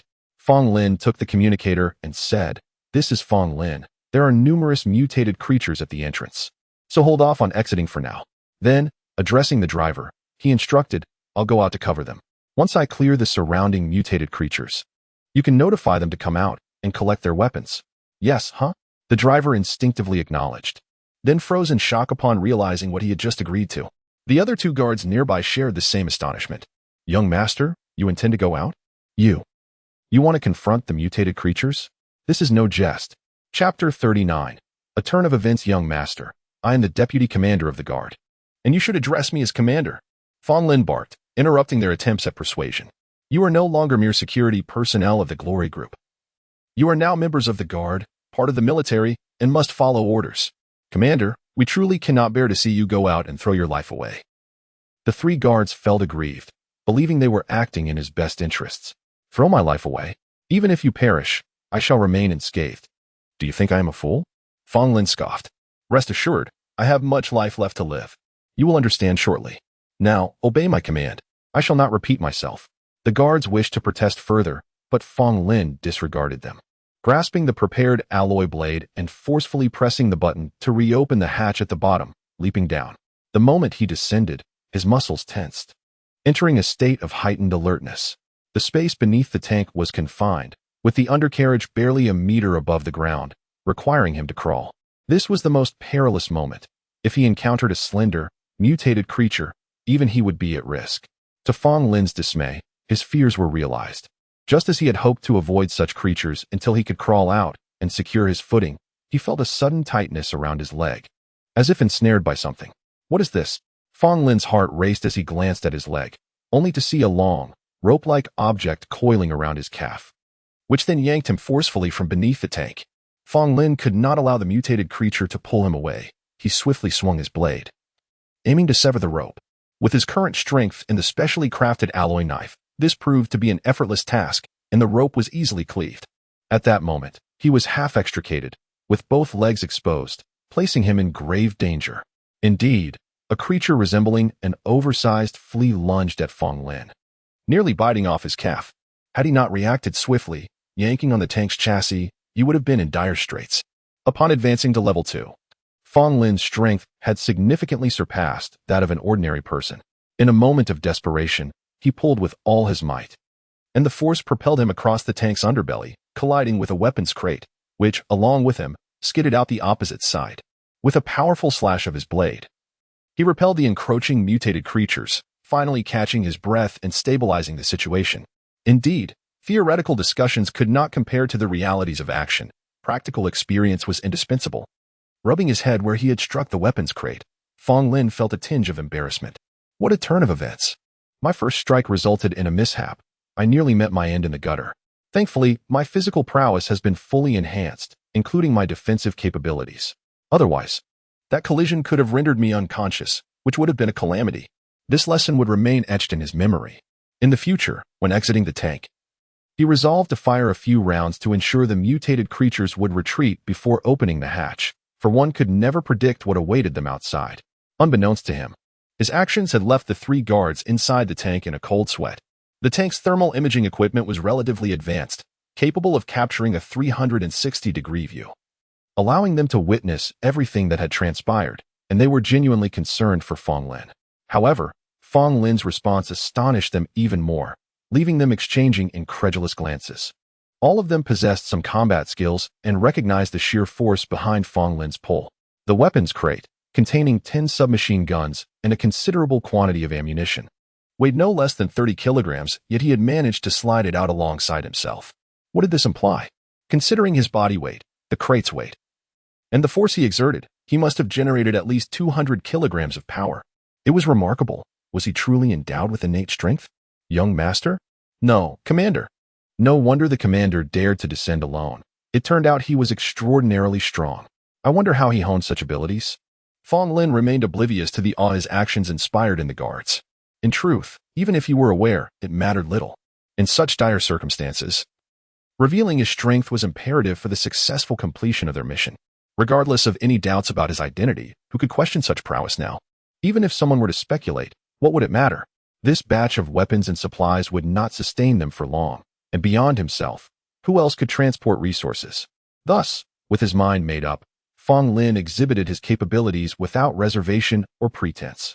It must be said that the mutated creatures created by the game were indeed far stronger than those in reality, completely defying the principles of biological evolution or mutation, presenting an almost insurmountable challenge to ordinary individuals. Had he not leveled up, he would have struggled to cope. In fact, even after reaching level 2, he found himself somewhat overwhelmed. Firstly, the sheer variety of mutated creatures left him perplexed about their attack patterns, leading him to defend when he should have attacked, and vice versa, causing confusion. Secondly, these creatures possessed commendable overall attributes. Their strength, speed, and reflexes were notably balanced, with some highly intelligent ones even capable of evading attacks. Fortunately, they still adhered to certain natural laws and were not invulnerable to blades and bullets. Additionally, the alloy knife in Fong Lin's possession was an exceptional weapon, combining with his extraordinary strength to make it truly formidable. In summary, let it be known, should I encounter you, I shall cleave you asunder." Moreover, Fong Lin was delighted to discover that his reflexes had likely improved alongside his agility attribute, enabling him to respond swiftly to the onslaught of mutated creatures. He managed to evade most attacks, and when he could not escape, he was always able to deflect them with his alloy knife. Thus, while the situation around him appeared fraught with peril, and he felt somewhat outmatched, he had only been truly attacked 3 times thus far. The first 2 incidents occurred within the first 5 minutes of combat, while the third was a simultaneous assault by 3 mutated creatures, each striking from a particularly challenging angle, leading to a hit. After that, despite the ongoing tension, he had not suffered another attack. Chapter 40. Temporary retreat with a certain degree of security achieved. Fong Lin was completely captivated. Throughout the back-and-forth encounters with the mutated creatures, he distinctly felt his combat abilities enhancing. This enhancement did not manifest as a mere increase in strength or speed. Those aspects remained relatively unchanged. However, it was evident that the mutated beings could hardly land a blow on him anymore. His movements, his hands, his legs, and actions such as jumping, turning, retreating, and advancing became increasingly fluid. Fong Lin understood that he was beginning to adapt to combat. Martial skills are not honed in a gym, but are forged in the crucible of battle. I believe the young master has indeed only recently begun his martial training. He possesses innate strength and exceptional potential. In the underground shelter, Hu Delong observed Fong Lin on the monitor, his eyes twitching with astonishment. Yet he spoke with genuine admiration. Unlike Fong Tianlin and Steward Shou, who were mere spectators, he discerned the subtleties of the situation. He could accurately identify Fong Lin's initial clumsiness and witness the remarkable progress that was almost visible to the naked eye. The rapidity of this improvement left him in awe, and he envied Fong Lin's inherent strength, which was truly not something that could be cultivated through mere effort. Confident in his own abilities against these ferocious mutated creatures, he believed that had he been in Fong Lin's place, he would have achieved similar feats, perhaps even surpassing Fong Lin in the number of creatures dispatched within the same time frame. Fong Lin, on the other hand, seemed to possess an inexhaustible supply of strength. Even after such an extended period, there was no indication of any decline. Yet, his technique could only be described as rudimentary. Where one could achieve a goal with a single effort, he disregarded that and employed thrice the effort, achieving the same result through sheer brute force. In this regard, he fell short of Hu Delong. This thought provided some solace to Hu Delong, yet he could not deny that technique could be learned and improved, while raw strength could not. In truth, with continuous combat, Fong Lin's technique was steadily advancing, a result of the lessons imparted by Li Mu. Although he had previously lacked the opportunity for practical application, through intense battles, his skills would continue to evolve until he mastered all that he could, gradually approaching Hu Delong's level. At that point, with Fong Lin's terrifying power combined with his acquired skills, Hu Delong felt he might be entirely outmatched. Moreover, Fong Lin's movements were exceedingly agile. Even with a firearm, he doubted he could seize the opportunity to incapacitate him. Upon recognizing certain truths, Hu Delong's stubborn head inclined slightly. He was a man who revered strength, yet strength had never been fixed to a singular individual. Initially believing that in the wake of disaster, free from the constraints of wealth and rules, he could, perhaps it was better not to tempt fate. Especially with the bizarre emergence of mutated creatures, humanity should unite against a common foe, and it was prudent to observe for now. Unbeknownst to Fong Lin, his combat had repercussions beyond his immediate awareness. He was wholly engrossed in the fight, temporarily forgetting the game and the mission, focusing solely on his body and the blade in his hand. His mind raced, calculating the next strike, the next kick, the subsequent maneuver, the next evasion, and the following point of attack.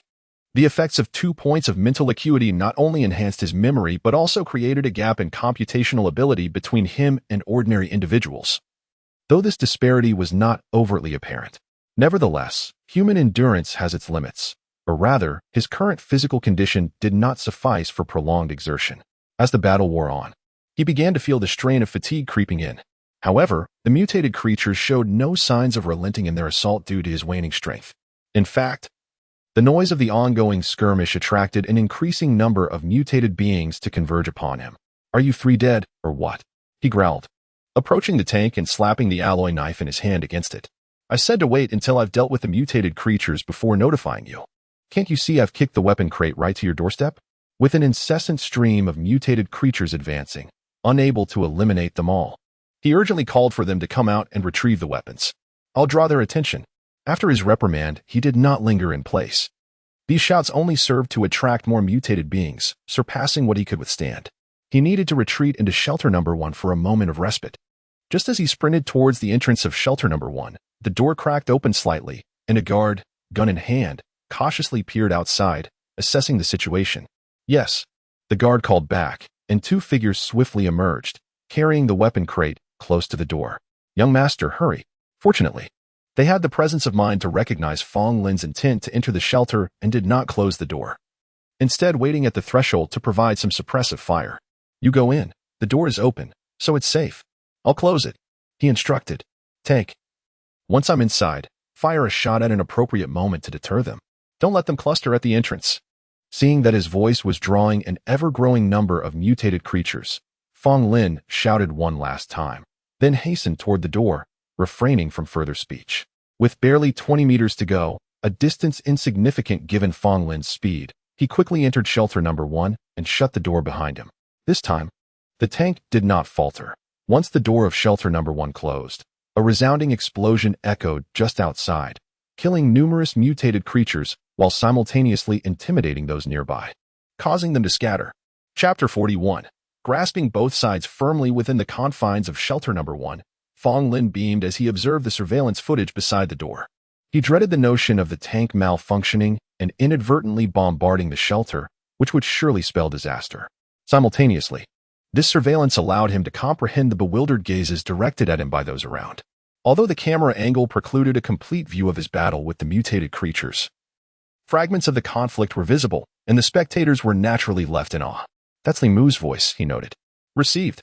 Young master, you're truly incredible. I saw it all. And I am in awe." Li Mu exclaimed enthusiastically. "What did you see? You're in shelter number 3. How could you possibly witness it?" Fong Lin queried in confusion. While the 8 shelters were in close proximity, they were not adjacent.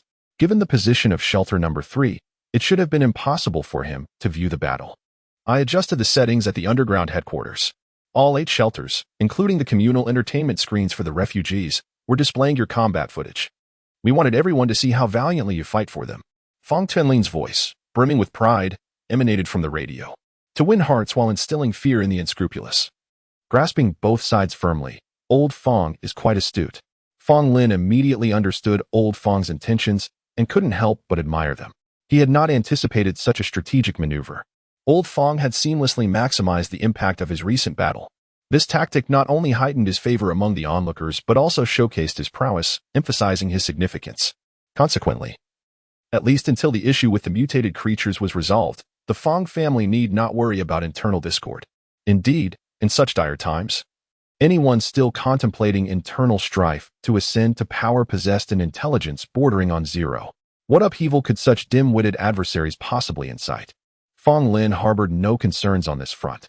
His sole focus was the additional task at hand, to maximize the tally of defeated mutated creatures. Of course, one must eat a meal one bite at a time, and tasks must be tackled step by step. After a prolonged bout of fighting, excluding those severely injured, he had only managed to slay 28 mutated creatures, leaving him 16 short of the daily minimum target of 44. This meant that the forthcoming 2 months and 8 days would indeed be quite fulfilling. "Li Zi, I recognize your strength, but are you truly unaware of your own marksmanship? With such poor shooting skills, how dare you vie for the weaponry?" Amid the arena, the guards engaged in minor disputes over weapon distribution, disrupting Fong Lin's train of thought. At that moment, shelter number 1 housed over 70 guards, 4 of whom were armed captains, while the remainder was unarmed. Due to the tank's limited interior space, only 10 firearms were available in the supply box, leading to inevitable contention.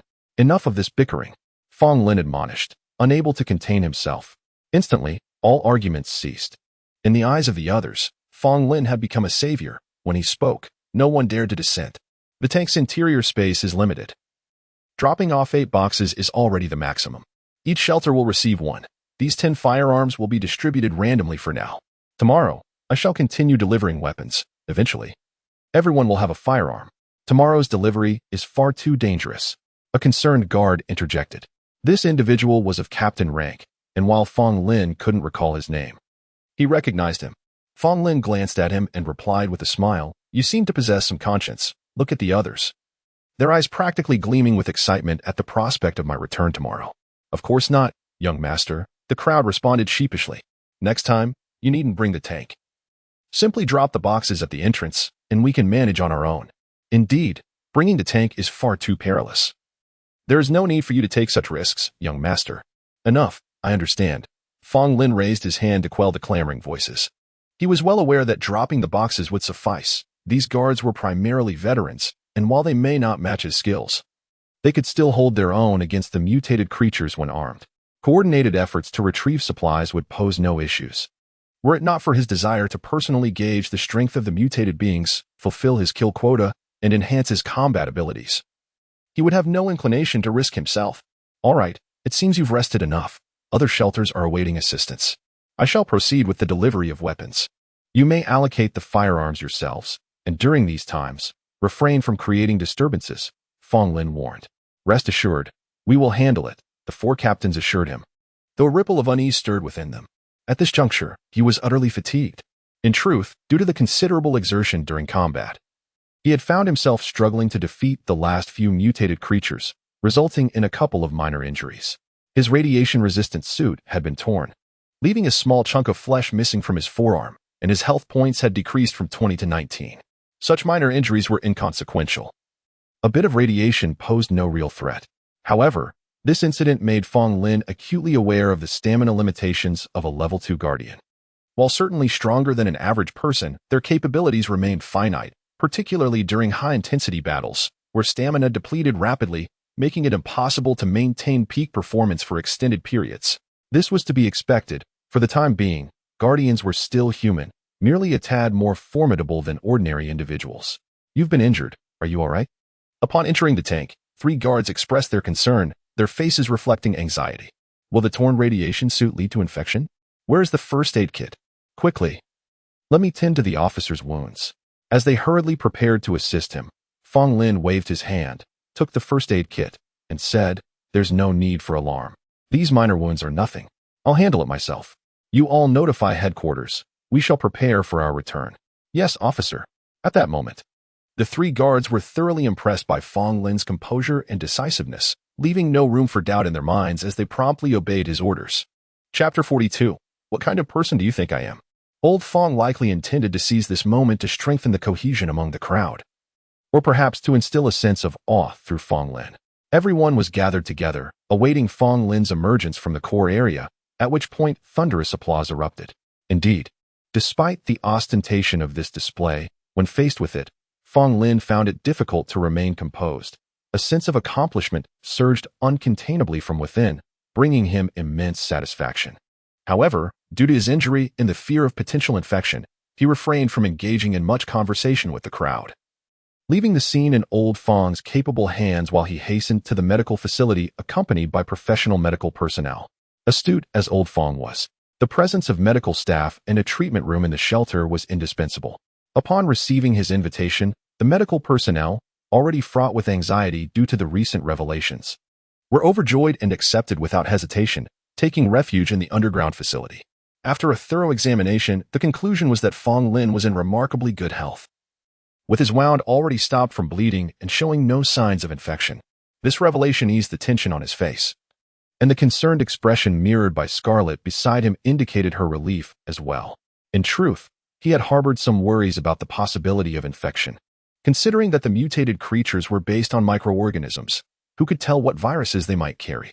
Fortunately, the blood seeping from his wound appeared healthy, showing signs of scabbing, clearly not indicative of infection. This served as yet another lesson for Fong Lin, who resolved to exercise greater caution in future hunts. He recognized that he could not afford to fight if he was exhausted. Unless circumstances were extraordinary, he would withdraw immediately upon sensing fatigue, for stubbornly persisting could lead to greater losses. Don't take such risks again. You nearly frightened me to death. Upon returning to his room, Scarlet clutched Fong Lin's arm tightly, her face a mask of concern. Rest assured, I was merely a bit unaccustomed today. I won't sustain any injuries in the future, he reassured her, sensing her worry and fear. In the future? There will be a future. Scarlet's voice sharpened with agitation. As the former chief assistant to the president of the group, with your intellect, I should not need to elaborate further. Fong Lin shrugged. I must proceed. But you could easily delegate this task to someone else. Hu DeLong himself mentioned today that if he were in your place, he could manage the transportation of the weapons, Scarlet insisted, shaking her head vigorously. Hu Delong. He said that? Fong Lin narrowed his eyes. Indeed, he is quite capable. He can even operate a tank single-handedly. Scarlet replied. Ah. And you would entrust something as formidable as a tank to an outsider? Fong Lin countered, shaking his head. What if he turned the cannon on us? Would you be able to dodge it? Or could I? Scarlet's expression shifted at his words. Hu Delong, surely he wouldn't. Though she had not witnessed the depths of human depravity as Fong Lin had during the apocalypse, she was not naive. His reminder made her acutely aware that, despite the threat posed by mutated creatures, the possibility of Hu Delong rebelling could not be entirely dismissed. It is improbable, yet still possible, Fong Lin mused, his gaze flickering. He recalled Hu Delong's demeanor during the morning meeting, where he had advocated for a preemptive strike without a trace of camaraderie. As the head of the security department at Glory Group, Hu Delong was surely acquainted with the commander of the military district in Anping City. While their rapport was unknown to Fong Lin, their respective positions should ideally preclude enmity. Nevertheless, Hu Delong's readiness to act against a familiar comrade, regardless of their shared past, indicated a ruthlessness that left a negative impression on Fong Lin, albeit one he had chosen not to express. Now, hearing such a tactless remark from him only reaffirmed Fong Lin's wariness, regardless of whether this was intentional or not. He resolved to keep a close watch on Hu Delong's actions. For now, he would refrain from making hasty judgments, as the current circumstances suggested that he would not act against them in the short term. He was not foolish enough to jeopardize his position. Enough about him for now. Even if he harbors ill intentions, he is unlikely to take action under present conditions. I'll keep this in mind. Fong Lin stretched and lay back on the bed. Today has truly worn me out. I need to rest. Then he patted the blanket beside him. Come. Keep me company for a while. You're injured. You need to recuperate. Scarlet shot him a sidelong glance, half sitting on the bed, leaning against him. What kind of expression is that? Fong Lin understood immediately, his face darkening. What do you take me for? My apologies, dear husband, but every time we enter the bedroom, you seem less than human. Scarlet stifled a laugh. Fong Lin. He acknowledged that over the past 2 months, his possessiveness towards Scarlet had intensified. But he was not so desperate as to be consumed by lust, especially in his current injured state. Instead, he was engaged in introspection, undoubtedly based on the recent combat. He was confident that accomplishing this new task would not present any significant challenges. The mutated creatures here were generally more formidable than those in reality. Yet their power was remarkably uniform. Despite their diverse combat styles, their basic strength and speed did not exceed expectations. In contrast, the mutated creatures in reality exhibited a spectrum of strengths, with the weaker ones, like mutated rats, easily manageable by ordinary individuals, while the stronger ones, of which Fong Lin had encountered at least 3, could easily overpower all the mutated creatures present here, even with his current status as a level 2 guardian. In peak condition, he would stand no chance against those 3 mutated beasts without deploying substantial firepower and heavy bombardment. They were beyond the scope of human capability to confront. This encapsulates Fong Lin's observations about the mutated creatures. There was little else of note, save for his disappointment in realizing that killing these creatures did not yield any experience points. Thus, the sole avenue for gaining experience remained within the experiential world, where he could curtail the impending doom. No shortcuts available. This realization left him somewhat disheartened, but it was merely a feeling of regret. He understood that the rules of the game were immutable. He could either accept them or seek any potential loopholes, but altering the fundamental rules was almost impossible. He expressed gratitude to the reader for the generous donation of 3,000 points and advised patience regarding updates, indicating that perhaps by next Friday, new content would be available, with a promise of possible explosive releases thereafter. Chapter 43, The Virtual World and the Real World. Having concluded his reflections on the mutated creatures, Fong Lin turned his attention to analyzing his recent combat experience. Following a brief yet intense battle, he gained a clearer understanding of his own strength and a deeper insight into his martial skills. He recognized that he had not yet reached his limits. Although he was injured and utterly exhausted, rendering further combat impossible for the day, he resolved to continue fighting starting tomorrow. However, what did the 20 points of ability mean? Fong Lin initially intended to check if his 19 health points had recovered to 20 after treating his wounds, but he was drawn to the 20 points of ability displayed below. He had assumed that ability points were synonymous with health points, but the fact that his ability points remained unchanged despite his exhaustion clarified that they were decidedly different. Perhaps they were akin to mana points? It was possible that powerful skills could be learned in the future, requiring the consumption of ability points to activate. This prospect piqued Fong Lin's interest, regrettably. He had yet to trigger any ability points and would need to continue exploring this aspect. What are you doing? Scarlet suddenly exclaimed. Nothing, just a habit. Fong Lin chuckled. He could hardly confess that the thought of exploration instinctively led his hand to move. Be careful. With such a significant injury. How can you still be so reckless? Scarlet admonished. This sort of thing doesn't even require my hands. Or perhaps you would like to take over. Fong Lin ultimately chose to remain nonchalant, his gaze gradually intensifying. Scarlet, I knew it. Over the course of the following month, Fong Lin's days and nights were filled with purpose. During the nights, we shall not speak of him. During the day, he drove a tank each morning, delivering supplies to various shelters, then venturing beyond the monitoring zones. Utilizing the tank as a mobile fortress, he engaged mutated creatures, progressing through his missions. The pretext was easily found, investigating the conditions of nearby shelters. In truth, apart from shelters equipped with firearms, such as police stations, military outposts, and the core shelters of other affluent factions, it was likely that all other shelters on this planet had already succumbed to destruction, with no survivors left. Realizing this, Fong Lin couldn't help but gasp. The game had escalated significantly.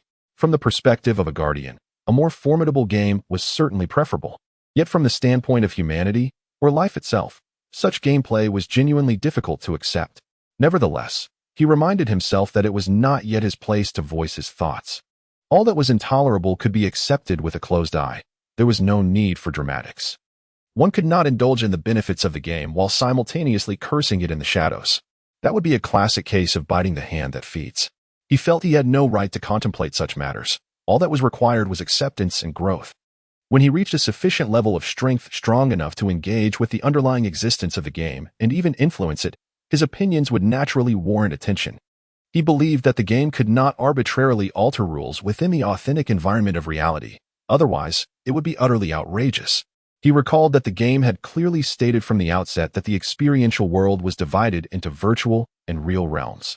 If the rules of the real world could be whimsically modified, there would be no need for a virtual realm, nor any necessity to cultivate guardians.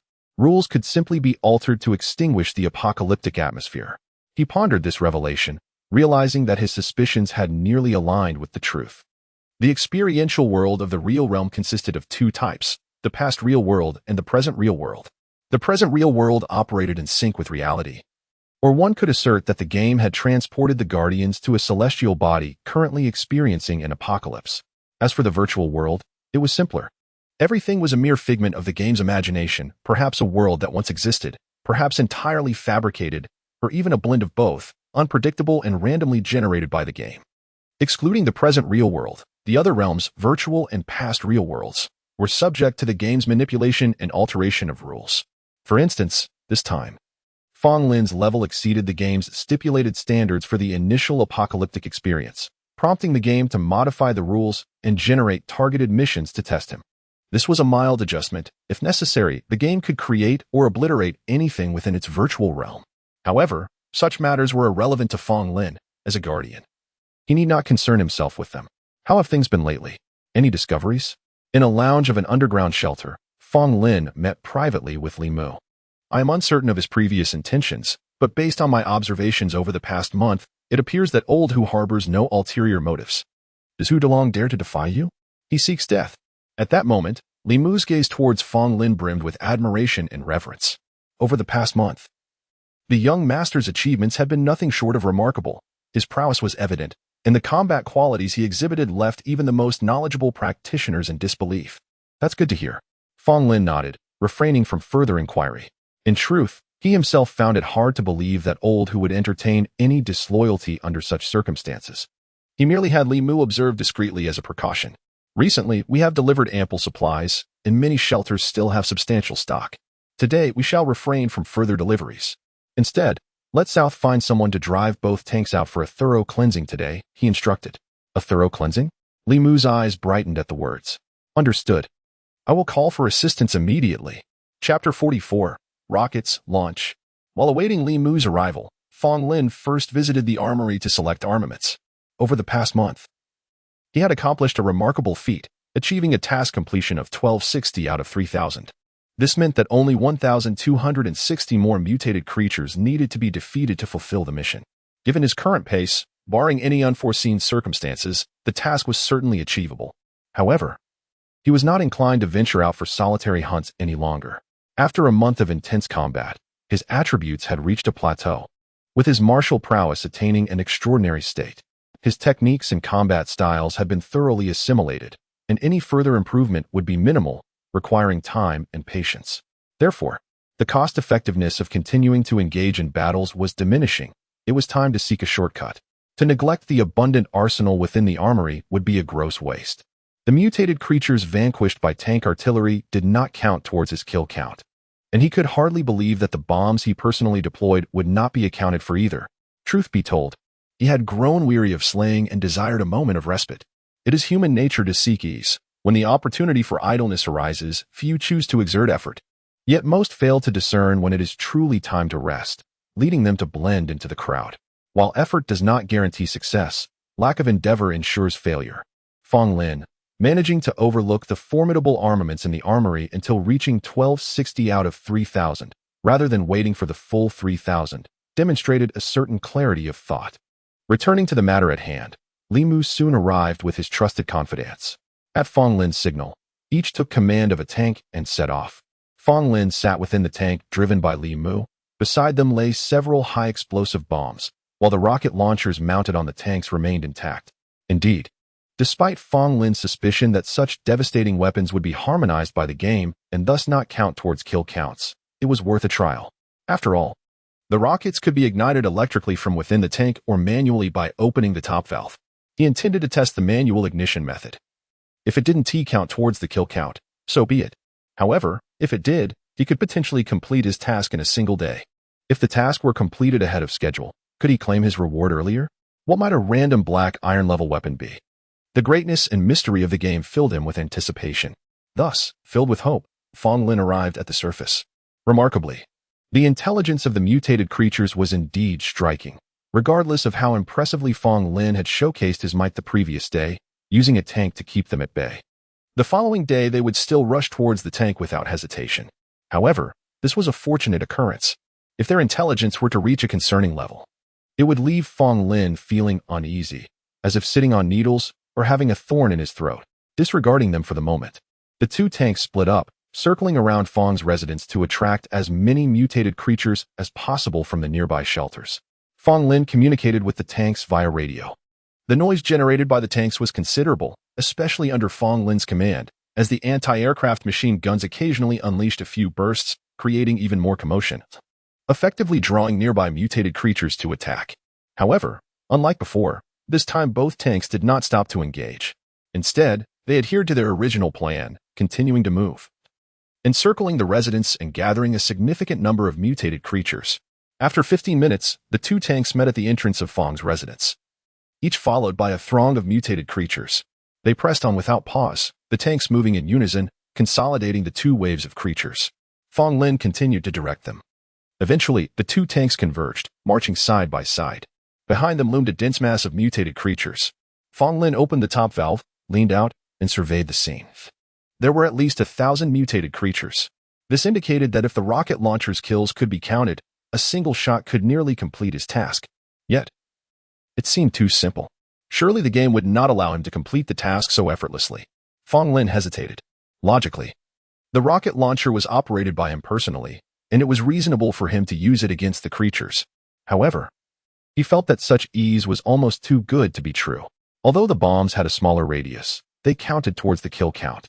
While the rocket launcher boasted immense power, if one shot didn't T-count, it would be a futile endeavor, necessitating the two tanks to regroup outside the residence to attract more creatures.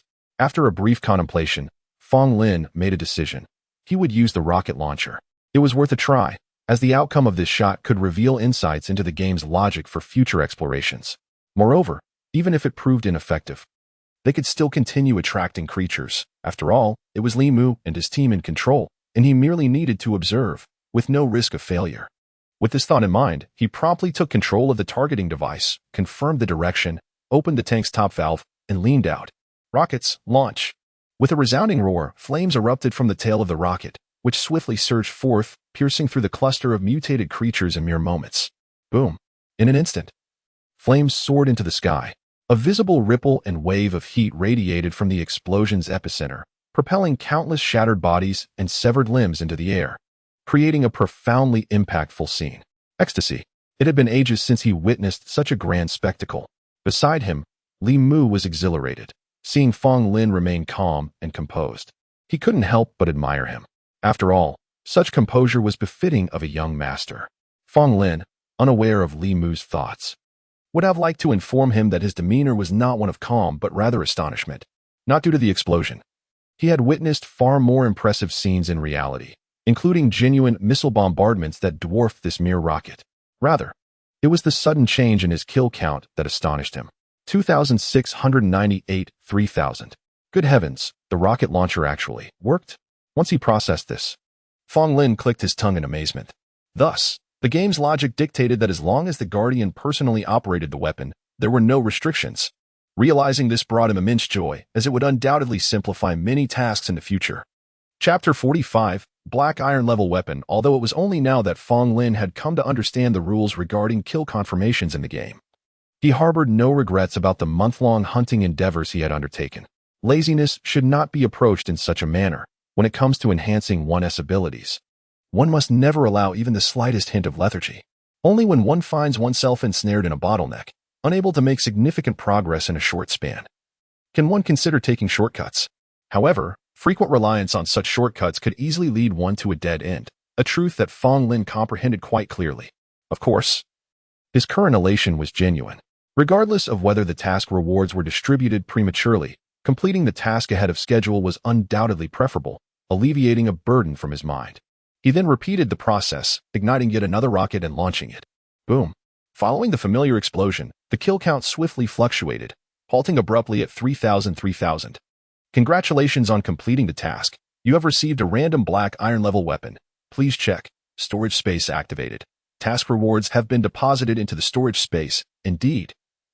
The rewards were granted in advance, without the need to wait until the experience concluded. Moreover, there was even a storage space. Upon seeing the game's latest notification, Fong Lin's eyes brightened, and he promptly clicked on the golden highlight to explore the newly activated storage space. The storage space was easily discernible, or rather, it hardly required any searching. On the left was a three-dimensional representation of himself, while the upper right displayed various attribute values. Below, previously empty, were now 5 compartments, clearly indicating the storage space. Within the first compartment lay a uniquely designed silver pistol, catching Fong Lin between joy and concern. The joy stemmed from the fact that, being a product of the game, it was unlikely to be a mere trinket. Its power must be considerable. The concern arose from questions regarding its sustainability. Although it appeared minuscule and indistinct at the moment, a cursory glance revealed a gun design he had never encountered. Its barrel was both thick and elongated. Far from a conventional handgun. What would happen when the ammunition ran out? He feared that his first piece of equipment might turn out to be rather useless. Fong Lin felt a twinge of anxiety. Nevertheless, even amid his unease, he could not bring himself to withdraw it. Doing so might evoke a reaction in Li Mu akin to that of the initial basic enhancement potion appearing out of thin air, which would undoubtedly startle him. Upon exiting Old Fong's bedroom, he found Old Fong waiting at the door, offering a few words of encouragement before dismissing Li Mu and the others. He then pulled Fong Lin into the bedroom. My bedroom is quickly becoming an arms depot, he remarked, gesturing for Fong Lin to sit. I shouldn't have placed the arsenal here in the first place. Fong Lin shrugged, indicating that it was not his fault. Who could have anticipated the emergence of mutated creatures? The arsenal was meant to be a secret, a final refuge, Old Fong lamented. He then adopted a grave expression. Enough of that.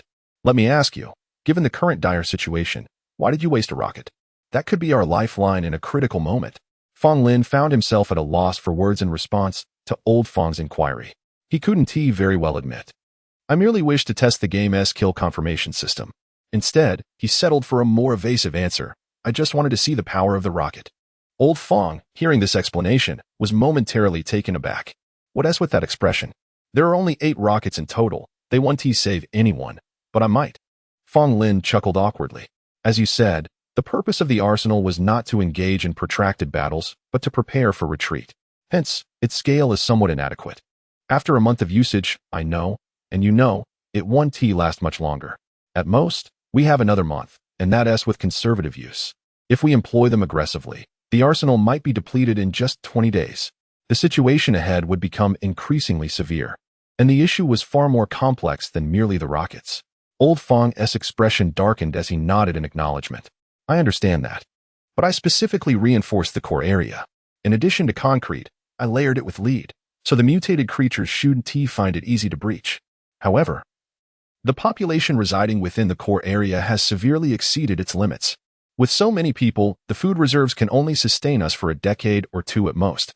Unless we start moving food from outside the core area immediately, Fong Lin pointed out. That's absolutely not feasible.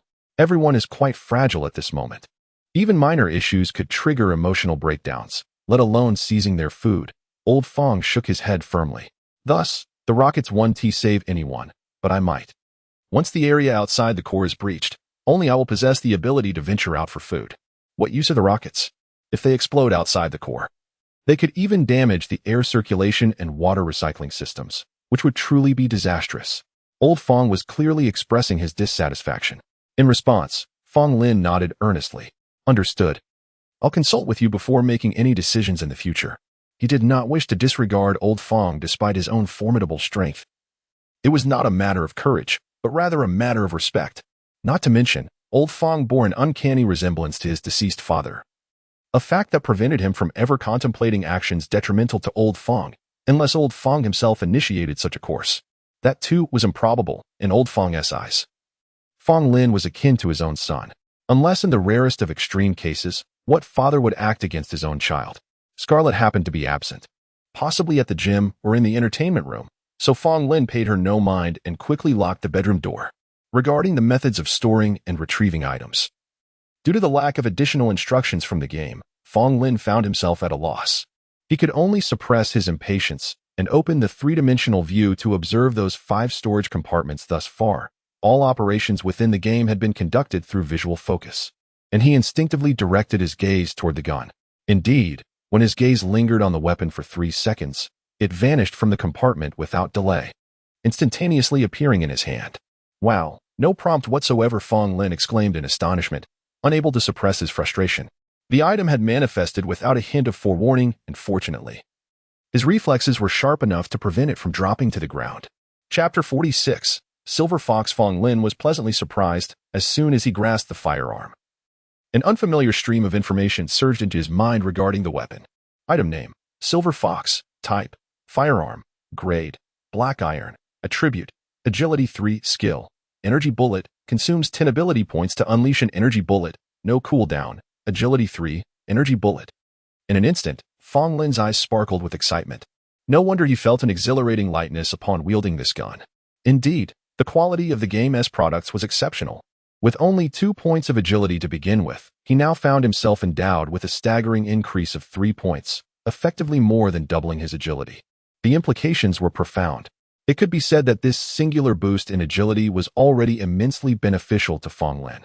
However, the skill Energy Bullet captured his attention even more. It was not merely the energy bullet itself, but the skill inherent in it.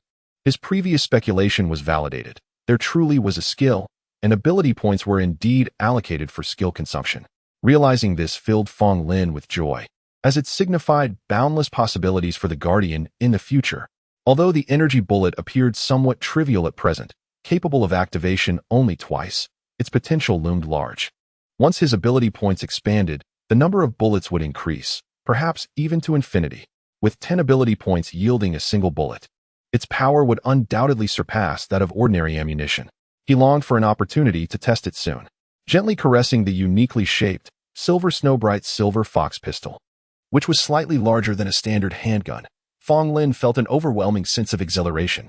With this in his possession, his capacity for survival would undoubtedly soar. Of course, becoming a Guardian meant that Fong Lin's aspirations were now vastly broader than before. While he reveled in his newfound weapon, he was careful not to be swept away by hubris, as he still needed to contemplate the matter of storage space. After a moment of reflection, he gazed at the Silver Fox, and then a wondrous phenomenon occurred. With his focused gaze, the Silver Fox vanished from sight, only to reappear in his hand the very next instant. It seemed as though the Silver Fox had transformed into some kind of transcendent object. flickering in his grasp, disappearing and reappearing in rapid succession. This was not unique to the silver fox. Items within the storage space likely shared this characteristic. It was quite user-friendly. If he had to maintain his gaze for 3 seconds each time, wasting time was one issue, but in a critical moment, 3 seconds could be detrimental. After conducting a series of experiments, Fong Lin arrived at this conclusion, feeling quite satisfied. The only regret was that the storage space appeared to be limited to items produced within the game, as his attempts to make a nearby pillow vanish were in vain, and the ordinary handgun at his waist behaved similarly. Fong Lin was not impetuous by nature, yet he was decisive in action, and with nothing else to occupy his time. He promptly set about testing the silver fox. 10 minutes later, in a surveillance-free zone outside Fong's residence. As he traversed the area, he left a trail of mutated creature corpses in his wake, and the delight on Fong Lin's face was evident. With the addition of 3 agility points, his speed of movement, rate of attack, and even reflexes had all seen considerable enhancement. Initially, he experienced some adjustment difficulties, but after a brief period of adaptation, his combat prowess soared dramatically. What once required a struggle against mutated creatures now became a swift execution, one strike to fell each foe, without hesitation. The mutated creatures could not touch him. Even when faced with a dozen at once, he could deftly extricate himself before they encircled him, dispatching them one by one. It could be said that now, even if the shelter were to be completely destroyed and all munitions exhausted, he could still survive until the end of the experience period. He no longer even required a tank, the mobile fortress, to navigate effortlessly among the mutated beings. All of this was merely the result of a mere 3-point boost in agility. The silver fox had yet to be fully engaged. This liberation of his hands meant he would only need to wield the silver fox when it was time to unleash an energy bullet. Thinking of the energy bullet, Fong Lin's eyes gleamed with anticipation. After swiftly slicing a long, mutated creature that lunged at him in two, he drew the silver fox from his waist. Bang! Accompanied by a sound distinct from that of a conventional firearm, a flash erupted from the pistol's muzzle. And even Fong Lin's keen eyesight could only catch a glimpse of a slender streak of light racing across the sky. In the distance, the targeted mutated creature was instantly pierced by the beam, which showed no signs of diminishing force as it struck the ground beyond, embedding itself within while debris flew in every direction. Rather than rushing forward, Fong Lin stole a glance at the silver fox in his hand. The recoil from this energy bullet was far more substantial than he had anticipated. Even with his current strength, his arm felt a distinct tingling sensation. This astonished Fong Lin, as he was accustomed to wielding ordinary handguns with ease, feeling no recoil whatsoever. Typically, the power of a firearm correlates directly with its recoil. Greater recoil signifies greater power. This thought sparked his curiosity, prompting him to hasten towards the fallen mutated creature. Upon closer inspection, he beheld a gaping wound, the size of a basin, piercing through the creature, with no blood seeping from it, as the surrounding area had been charred black, sealing off the blood flow. Fong Lin's eyes widened in astonishment at the sight. Such a large penetrating wound rivaled the effectiveness of a heavy sniper rifle. Naturally, this merely illustrated the power of the shot. The true measure of its potency would depend on the ultimate target of the energy bullet. Continuing forward, he casually dispatched the mutated creatures along his path until he came upon a pit over 2 meters deep and the size of a basin. He halted in his tracks. Hiss! Upon seeing this pit, Fong Lin's expression shifted from delight to sheer astonishment. After all, consuming merely 10 ability points, he had initially thought the energy bullet's effect would be akin to that of a heavy sniper, limited in its strength. To his surprise, the results were utterly unreasonable. No wonder the recoil was so significant. Just 10 ability points, and it produced such an effect. Even a tank shell striking the ground would create a wider blast radius, yet the depth would never reach over 2 meters. Fong Lin was utterly astonished, finally recognizing the value of ability points that he had long overlooked. Chapter 47. Hidden Dangers. It turns out that the value of abilities is of paramount importance. However, how does one restore these ability points? What is the rate of recovery? Fong Lin pondered this question. After the recent energy blast, his ability points had dwindled to a mere 10, and he had yet to witness even a single point restored. He understood that these points were akin to mana. They should replenish over time, otherwise, the game would be unplayable. Yet, the rate of recovery remained uncertain. He patiently continued to slay monsters, awaiting the restoration of his ability points. 2 minutes later, his points finally increased by 1, bringing the total to 11. Thus, considering the elapsed time, he deduced that the recovery rate was approximately 1 point every 5 minutes. Fong Lin calculated this outcome with satisfaction. This speed was neither slow nor fast. Gaining 10 points in 50 minutes meant he could unleash an energy blast every 50 minutes, which was acceptable, especially given the formidable power of the energy blast. At this point, whether concerning traits or skills, Fong Lin had gained a comprehensive understanding of the Silver Fox. He felt exceedingly pleased with this first piece of game equipment.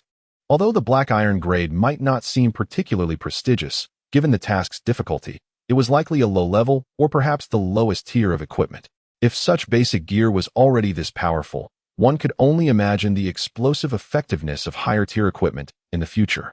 With this thought, even Fong Lin's composed demeanor could not suppress his excitement. He realized that the next apocalyptic experience would undoubtedly pose new challenges, possibly even more perilous than this initial encounter. Yet, he could not help but feel a glimmer of hope. He yearned to complete the current mission swiftly and move on to the next apocalyptic experience. However, such haste was impossible. A task is a task, and 3 months is 3 months. There could be no reduction by even a minute or a second. Despite the challenging environment, it was infinitely preferable to the grim realities of Hope City. The presence of Scarlet alone was enough to captivate him.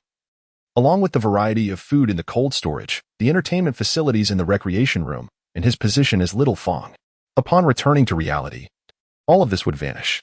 Therefore, after obtaining the Silver Fox and realizing he seemed to have nothing else to occupy his time, Fong Lin resolved to savor the moments ahead. However, before he could indulge, there remained one crucial task.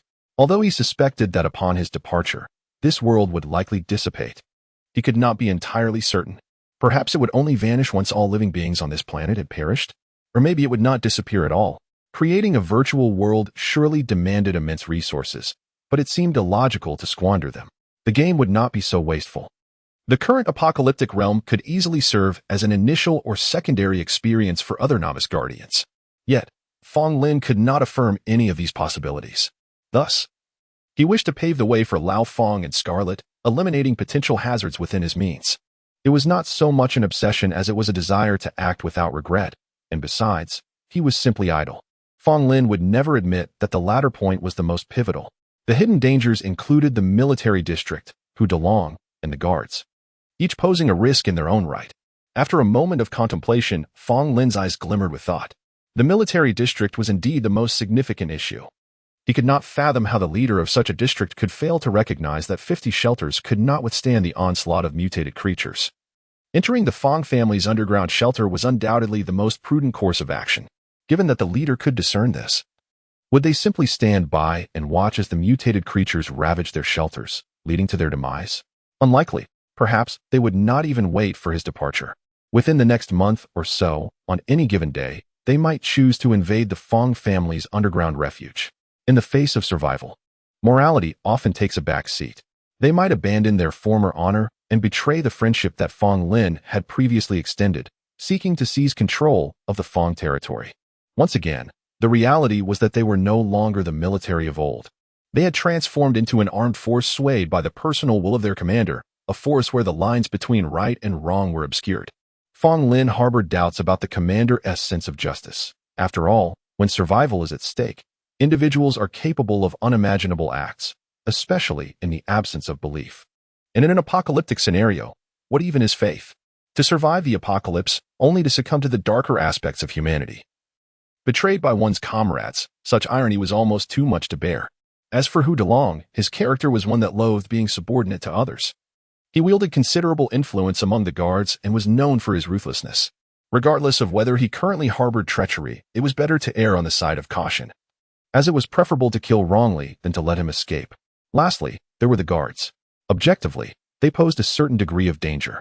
But given their current fervent disposition towards him, he felt assured that while he was present, no issues would arise. Prematurely eliminating them seemed excessive, and it could be perceived as burning bridges. Moreover, if the military district had ulterior motives, the guards would serve as a crucial backbone for their side. The military district and Hu Delong. Fong Lin stroked the stubble on his chin, his mind racing. The following morning, during the Fong family's regular meeting, unlike before, since the outbreak of the mutated creatures, only members of the Fong family, Hu Delong, and the 3 captains or vice-captains had been present. All other guards could only participate via radio communication, reporting the status of their respective shelters. After the guards concluded their reports, they resumed their defensive duties, safeguarding their shelters. While Hu Delong began his summary report, the situation was indeed dire, exceedingly grim. Present were all the core figures, and Hu Delong did not mince words, addressing the matter directly, based on our current ammunition reserves and the damage sustained by the shelters. A conservative estimate suggests that the 8 surface shelters can only endure for 1 more month, and if we are less conservative, they may only last 10 to 20 days. We must prepare for entering the core zone and completely severing our ties with the outside world. To speak a harsh truth, such preparations must remain concealed from the subordinates, for if they were to learn that we intended to abandon them, they might very well storm in. Chapter 48. Another path. Hu Delong's words cast a pall over everyone present, despite the unspoken understanding that lingered among them. Indeed, there was another path. In the face of this silence, Hu Delong took a deep breath and slowly proposed an assault on the military district's refuge. Before anyone could respond, he continued. The military district's armament stockpile is undoubtedly more substantial than ours. However, they lack mobile armor, a fact I am acutely aware of, as I accompanied them throughout their relocation to the refuge. At that time, none anticipated the emergence of mutated creatures. They utilized merely a dozen ordinary military trucks to transport supplies and personnel, abandoning all mobile armor and heavy munitions due to spatial constraints. This implies that should they attempt to attack us, they would be limited to those same trucks, which would suffer catastrophic losses against the mutated creatures. Conversely, if we were to strike, 2 tanks would suffice. Furthermore, as they did not factor in the presence of mutated beings, their armament is primarily comprised of firearms, lacking anti-tank missiles and having very few explosives.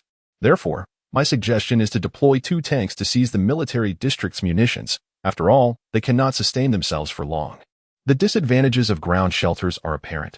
Once breached, they would be left utterly defenseless. Fong Luan raised an eyebrow at this, remaining silent. Li Mu, however, expressed hesitation, even voicing dissent. Despite knowing that the individuals in the military district were no longer soldiers, they had once been. To this, Hu Delong shook his head vigorously. Do not forget, we can attack them, and they can likewise retaliate against us, albeit at a greater cost. I do not believe they will simply remain passive. They may very well be devising plans to counter us even now. If they decide to act while still possessing sufficient munitions, abandoning most of their personnel to concentrate their elite forces against us, do you truly think our armament and combat personnel can withstand such an assault? Li Mu found himself at a loss for words. Hu Delong was indeed correct. Finally, Fong Luan spoke up, affirming Hu Delong's assessment. Rather than waiting to be attacked, they should take the initiative. 2 tanks could bombard each of their shelters from a safe distance, and they would likely crumble without any need for direct confrontation from their side. From that range, the military district would be unable to retaliate, placing them in an invulnerable position. As for morality, it was a consideration best set aside. Survival was paramount, and such contradictions were irreconcilable, merely hinging on who struck first. Thus, they would take the offensive. Me? Hu Delong was taken aback at Fong Luan's mention of him. Once Fong Luan had made such a declaration, Hu Delong could not refuse, despite his reluctance. For reasons unknown, he had recently felt a sense of danger in Fong Luan's presence, perhaps due to Fong Luan's formidable strength, which exerted considerable pressure on him. Hu Delong pondered this but dismissed it, ultimately nodding in agreement. His participation in such matters was inconsequential. Yet since Fong Luan had called upon him, he had no excuse to decline. It would be foolish to suggest that he preferred others accompany Fong Luan instead. The dynamics had shifted significantly. They were now in a small kingdom where the Fong family held the status of royalty, and the emperor required the presence of ministers during outings. Could a minister refuse? Well, they could, if they wished to court death. In truth, Hu Delong was not entirely averse to accompanying Fong Luan. He simply felt somewhat uneasy and constrained in Fong Luan's presence, without any ulterior motives. Thus, he had not considered Fong Luan's potential disadvantages. All right, I will first accompany old Hu to scout ahead. Fong Luan nodded and instructed old Fong. Exercise caution and avoid any conflict. Fong Tianlin reiterated several times. That will not be necessary. We will merely conduct a distant reconnaissance, avoiding direct contact, Fong Luan assured, before departing with Hu Delong. As a retired Special Forces soldier, Hu Delong was adept at operating a tank, although he felt a bit rusty at first. He soon maneuvered the tank away from the Fong residence. Having not driven a tank in quite some time, he nearly forgot how to operate it. During the journey, Hu Delong initiated a conversation. He sensed that the atmosphere grew somewhat awkward with only the two of them in the tank. Fong Luan chuckled, replying, "It is better than not knowing how to drive at all. Otherwise, I would have come alone and left you behind. Master, you flatter me. It is an honor for old Hu to serve as your driver," Hu Delong smiled. "Ah, that is good to hear," Fong Luan replied with another smile, falling silent thereafter. The tank's speed was not particularly swift, yet without any interruptions, traversing the 10 kilometers would not take long. A half hour later, they arrived at their destination. "Master, just ahead lies the site of the military district's 50 shelters," Hu Delong informed. Indeed, Fong Luan nodded, well aware of the military district's location. Moreover, with his keen hearing, he had already detected sporadic gunfire. "Let us approach cautiously and assess the situation," he instructed. In fact, he had intended to scout the area himself, as the mutated creatures posed no threat to him, thanks to his agility augmented by the silver fox. However, with Hu Delong in the tank, he was uncertain whether a stray shell might endanger them, and thus he did not wish to take the risk. He was not invincible. He could not shield himself from bullets, let alone artillery shells. Nevertheless, Hu Delong shook his head, hesitating. "Master, you are not afraid of the mutated creatures. Why not let you scout first? The tank is a large target, and getting closer increases the likelihood of detection." He smiled wryly. "If only I were stronger. I would join you. I go out, and you do not?" With that sentiment, "Old Hu, you are courting danger." Fong Luan furrowed his brow, casting a deep gaze at Hu Delong before breaking into laughter. "Old Hu, did you know that I can drive a tank?" "Can drive?" Hu Delong was momentarily taken aback. "Then why did you bring me along? What do you think?" Upon seeing Fong Luan's enigmatic smile, Hu Delong's pupils constricted, and just as he reached for his waist, a gunshot rang out, and a crimson dot appeared on his forehead. In an instant, a trickle of thick blood began to flow, accentuating Hu Delong's incredulous expression, rendering it even more harrowing. Chapter 49. All our pitiful souls. The firearm in question is an ordinary small-caliber pistol. Otherwise, the skull would not withstand the impact. If penetrated, it could wreak havoc on a crucial component of a tank. With Fong Lin's seasoned experience, he would never commit such a rudimentary error. He is also far too astute to fall prey to the folly of a villain who perishes due to excessive verbosity. Granting old Hu no opportunity to speak or plead his case, striking with decisive force, delivering a lethal blow. "Do not blame me, in this world. A mere whiff of suspicion is sufficient to justify taking a life. As for the true nature of a person, it is of little consequence. Had I chosen to remain, perhaps I could have tolerated your presence. After all, you pose no significant threat. However, now that I am departing, your potential for danger is indeed considerable." He has grown accustomed to waiting until his adversaries have breathed their last before uttering a word, for in doing so, whatever he says cannot be contested. Subsequently, adhering to no notion of respecting the dead, Fong Lin unceremoniously lifted Hu Delong's corpse and discarded it from the tank, inciting a frenzy among the surrounding mutated creatures. He himself leapt out at the same time. Old Hu's assertion was not unfounded. The tank could no longer inch closer, lest it be discovered. Therefore, he decided to abandon the vehicle and approach alone. Drawing forth the silver fox, he fastened it to his waist, and his body instantly felt considerably lighter. Fong Lin advanced swiftly, minimizing noise as he dispatched the mutated beings while making his way toward the military district's location. The growing cacophony of gunfire indicated to Fong Lin that he was nearing his objective. Soon, he beheld rows of shelters, as well as several military trucks patrolling the area, laden with armed soldiers fiercely battling the surrounding mutated creatures. Witnessing this scene, Fong Lin's expression darkened, and he quickly retreated to avoid detection by the soldiers. Simultaneously, his demeanor grew increasingly grim. As anticipated, the military district was indeed not operating within the bounds of normalcy. Protecting the shelters does not necessitate the deployment of military trucks. Much like the Fong family's guards, they typically remain sheltered, utilizing concealed doors and windows to pick off mutated creatures with their firearms. To stand atop military trucks and engage in open conflict renders the soldiers targets for the surrounding mutated beings, a perilous endeavor. Therefore, their unorthodox use of military vehicles could only signify one thing. They were conducting drills or, in other words, training. They were training soldiers to adapt to combat from trucks, aiming to cultivate a stable capacity for mobile attacks. And who, pray tell, was the target of this mobile combat proficiency? It is all too apparent. The Fong family. They were preparing to wage a large-scale assault against the Fong clan. With a forceful swing, he cleaved a charging mutated creature in two. and Fong Lin's expression grew increasingly grim. This was the most disheartening news he had gleaned from this experience. The soldiers here had indeed forsaken their original honor, bowing to the primal instinct of survival. While he recognized that such behavior was hardly reprehensible, every living being is fiercely devoted to the instinct of survival, Fong Lin could not help but feel profoundly disappointed. He understood that the soldiers' faith had been extinguished. Once soldiers lose their belief in defending their homeland, they cease to be soldiers. In that case, there was no longer any need for him to treat them with the respect one affords to soldiers. Of course, Fong Lin was not so presumptuous as to hastily judge the soldiers based solely on his assumptions. He resolved to take the risk of venturing closer, relying on his acute hearing to eavesdrop on their exchanges. He yearned to hear something unexpected. The military district shelter was situated on the outskirts of the former Onping city, established amidst farmland. However, Fong Lin had always maintained a sense of vigilance toward the military district, deliberately positioning the shelter not far from some nearby farmhouses. At that moment, his caution proved fortuitous. He swiftly circumnavigated to the rear of a farmhouse, entered one of the structures, and exterminated the mutated creatures within before calming himself and listening intently by the window. The relentless gunfire continued, a sound that, particularly at this moment when Fong Lin was straining to utilize his hearing, was excruciatingly grating. Nevertheless, amid the din, he could faintly discern snippets of conversation. Most of the information was inconsequential, yet there were indeed some tidbits that piqued his interest. Regrettably, the more he listened, the darker his expression became.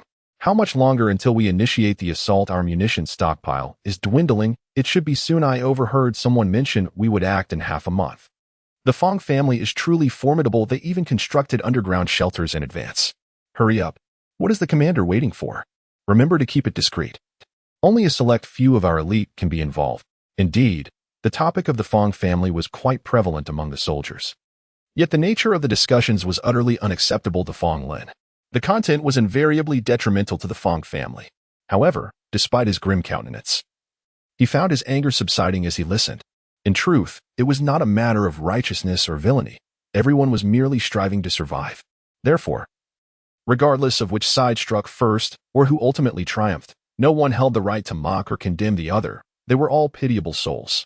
Better a friend die than a poor companion. Indeed, a sentiment that could be equally applied to them. As previously stated in the meeting, the Fong family held the advantage. As long as they bombarded the military district's shelter from the tank's maximum range, it would be untenable for them. Half an hour later, two matters of note. The first, Old, who accompanied me to investigate, but was regrettably ambushed by mutated creatures, with his heart pierced by a shell.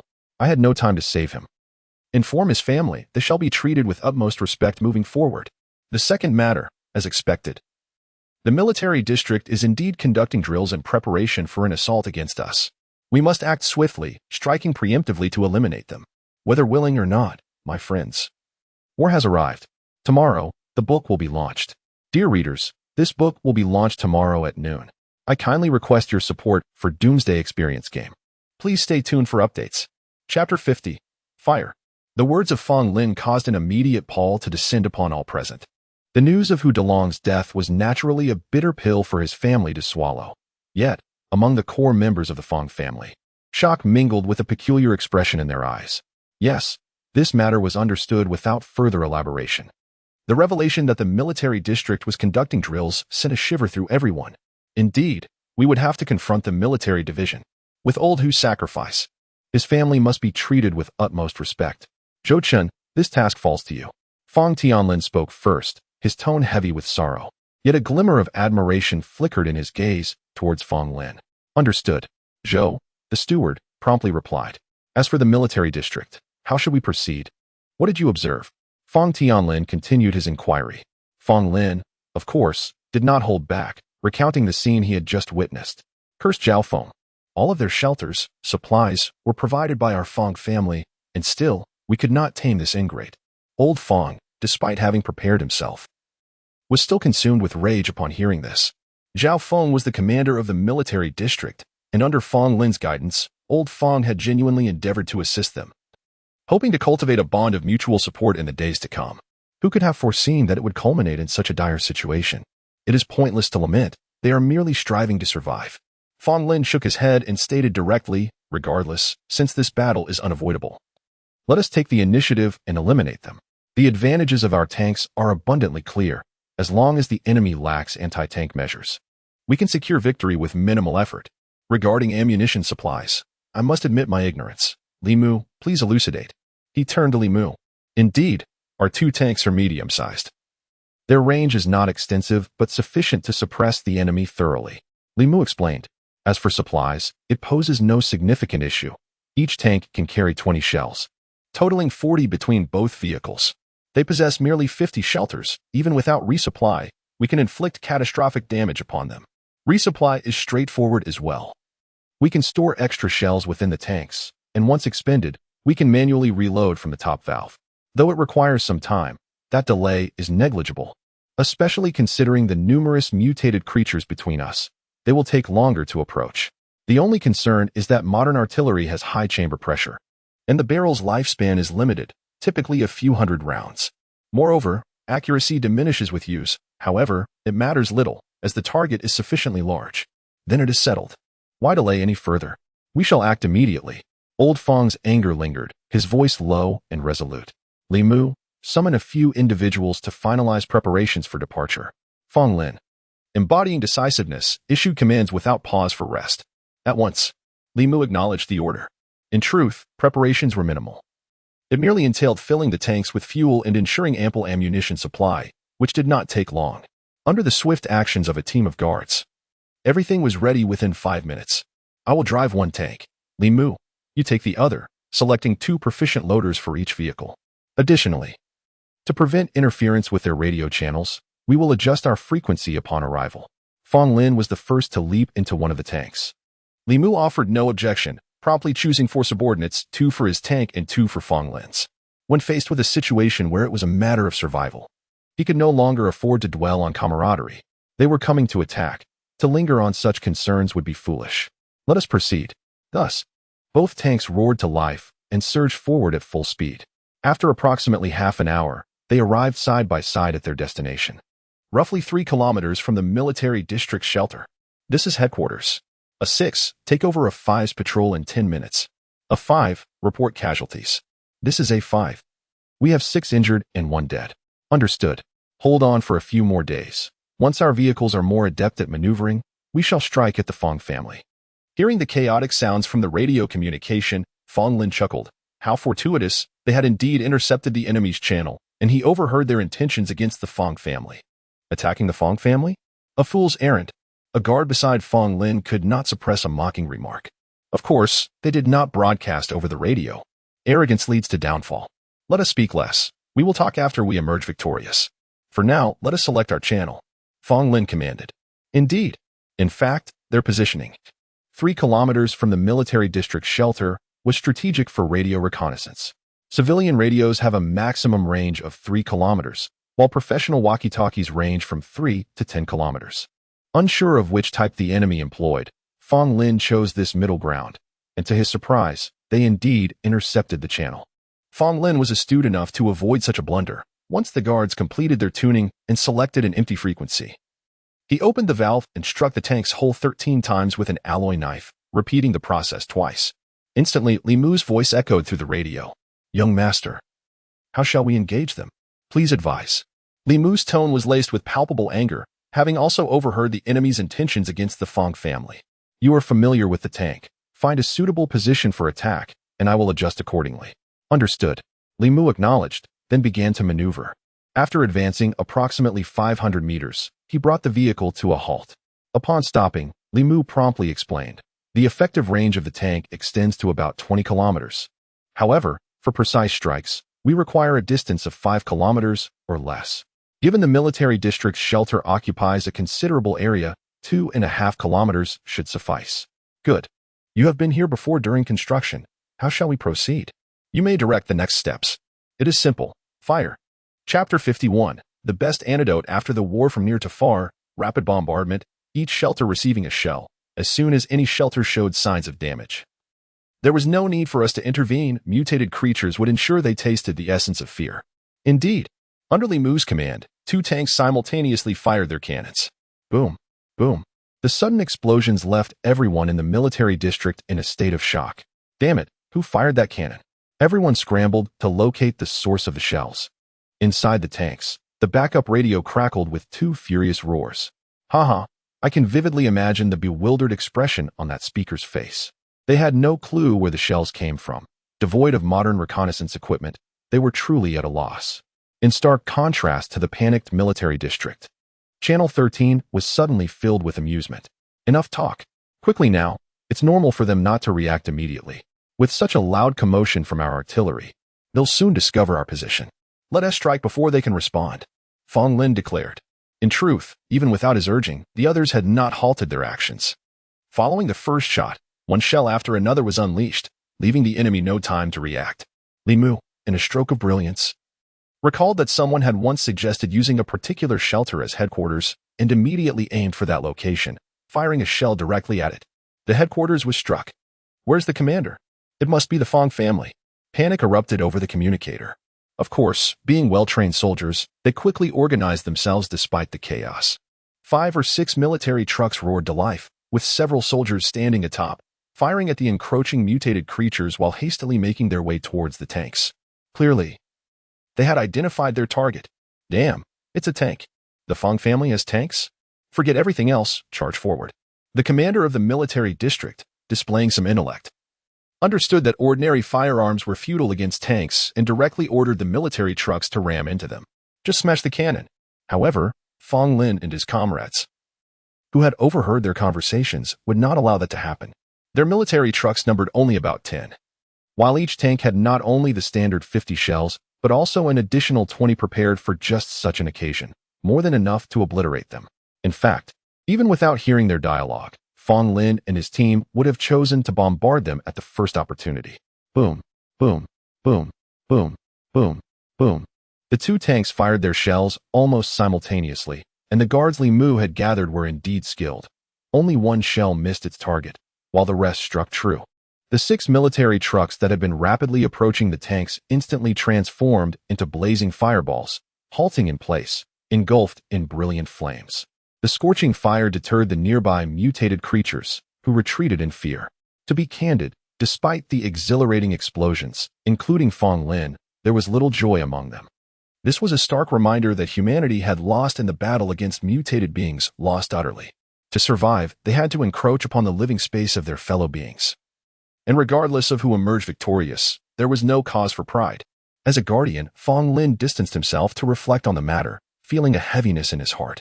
In the fight against the apocalypse, there was indeed a long and arduous road ahead. Efforts were imperative. Of course, this was not the time for such considerations. Regardless of the circumstances, the military district had to be dealt with. After all, if one showed mercy, they would receive none in return. The ensuing battle held no suspense. To the military district, the tanks were like a game-breaking entity, utterly unassailable. Amidst a relentless barrage of artillery, shelter after shelter was reduced to rubble, with countless mutated creatures surging in, drawn by the scent of the living, resulting in devastating casualties. At that moment, humanity appeared strikingly fragile. The military district was doomed. Even though many soldiers had yet to fall victim to the mutated creatures, with all 50 shelters breached, the outcome had been predetermined. This time, the Fong family had outwitted their adversaries, emerging as the victors among 2 failures. Fong Lin said little about this and chose not to continue the bombardment. He simply ordered the 2 tanks to return. Remaining any longer served no purpose other than to witness the military district's desperate struggles, amplifying the sense of melancholy among them. Upon receiving the news, the others were visibly elated. They had not witnessed the earlier carnage firsthand, so they could not empathize, and thus smiled freely. However, neither Fong Lin nor Li Mu found much to smile about. Well, it's all right. Fong Lin nodded, stating, regardless, I believe I have fulfilled my role. All potential threats have been eliminated, and the safety of the Fong family should now be assured. I can finally leave without worry. Of course, Fong Lin would not vocalize this thought. He glanced at Scarlet and smiled. Now, let us enjoy some quality time together. You're at it again? Scarlet exclaimed in surprise, attempting to flee. But alas, she was no match for Fong Lin, who promptly swept her into his embrace. One cannot deny. This situation was indeed the finest antidote following the war, without exception. Nearly an hour later, Fong Lin felt invigorated, his earlier despondency entirely forgotten. Despondency? Nonsense. He transformed that sense of loss into motivation, striving to elevate himself, to grow stronger, and in the forthcoming experiences of this world. Endeavoring to contain and conquer the apocalypse, that was the true duty of a guardian.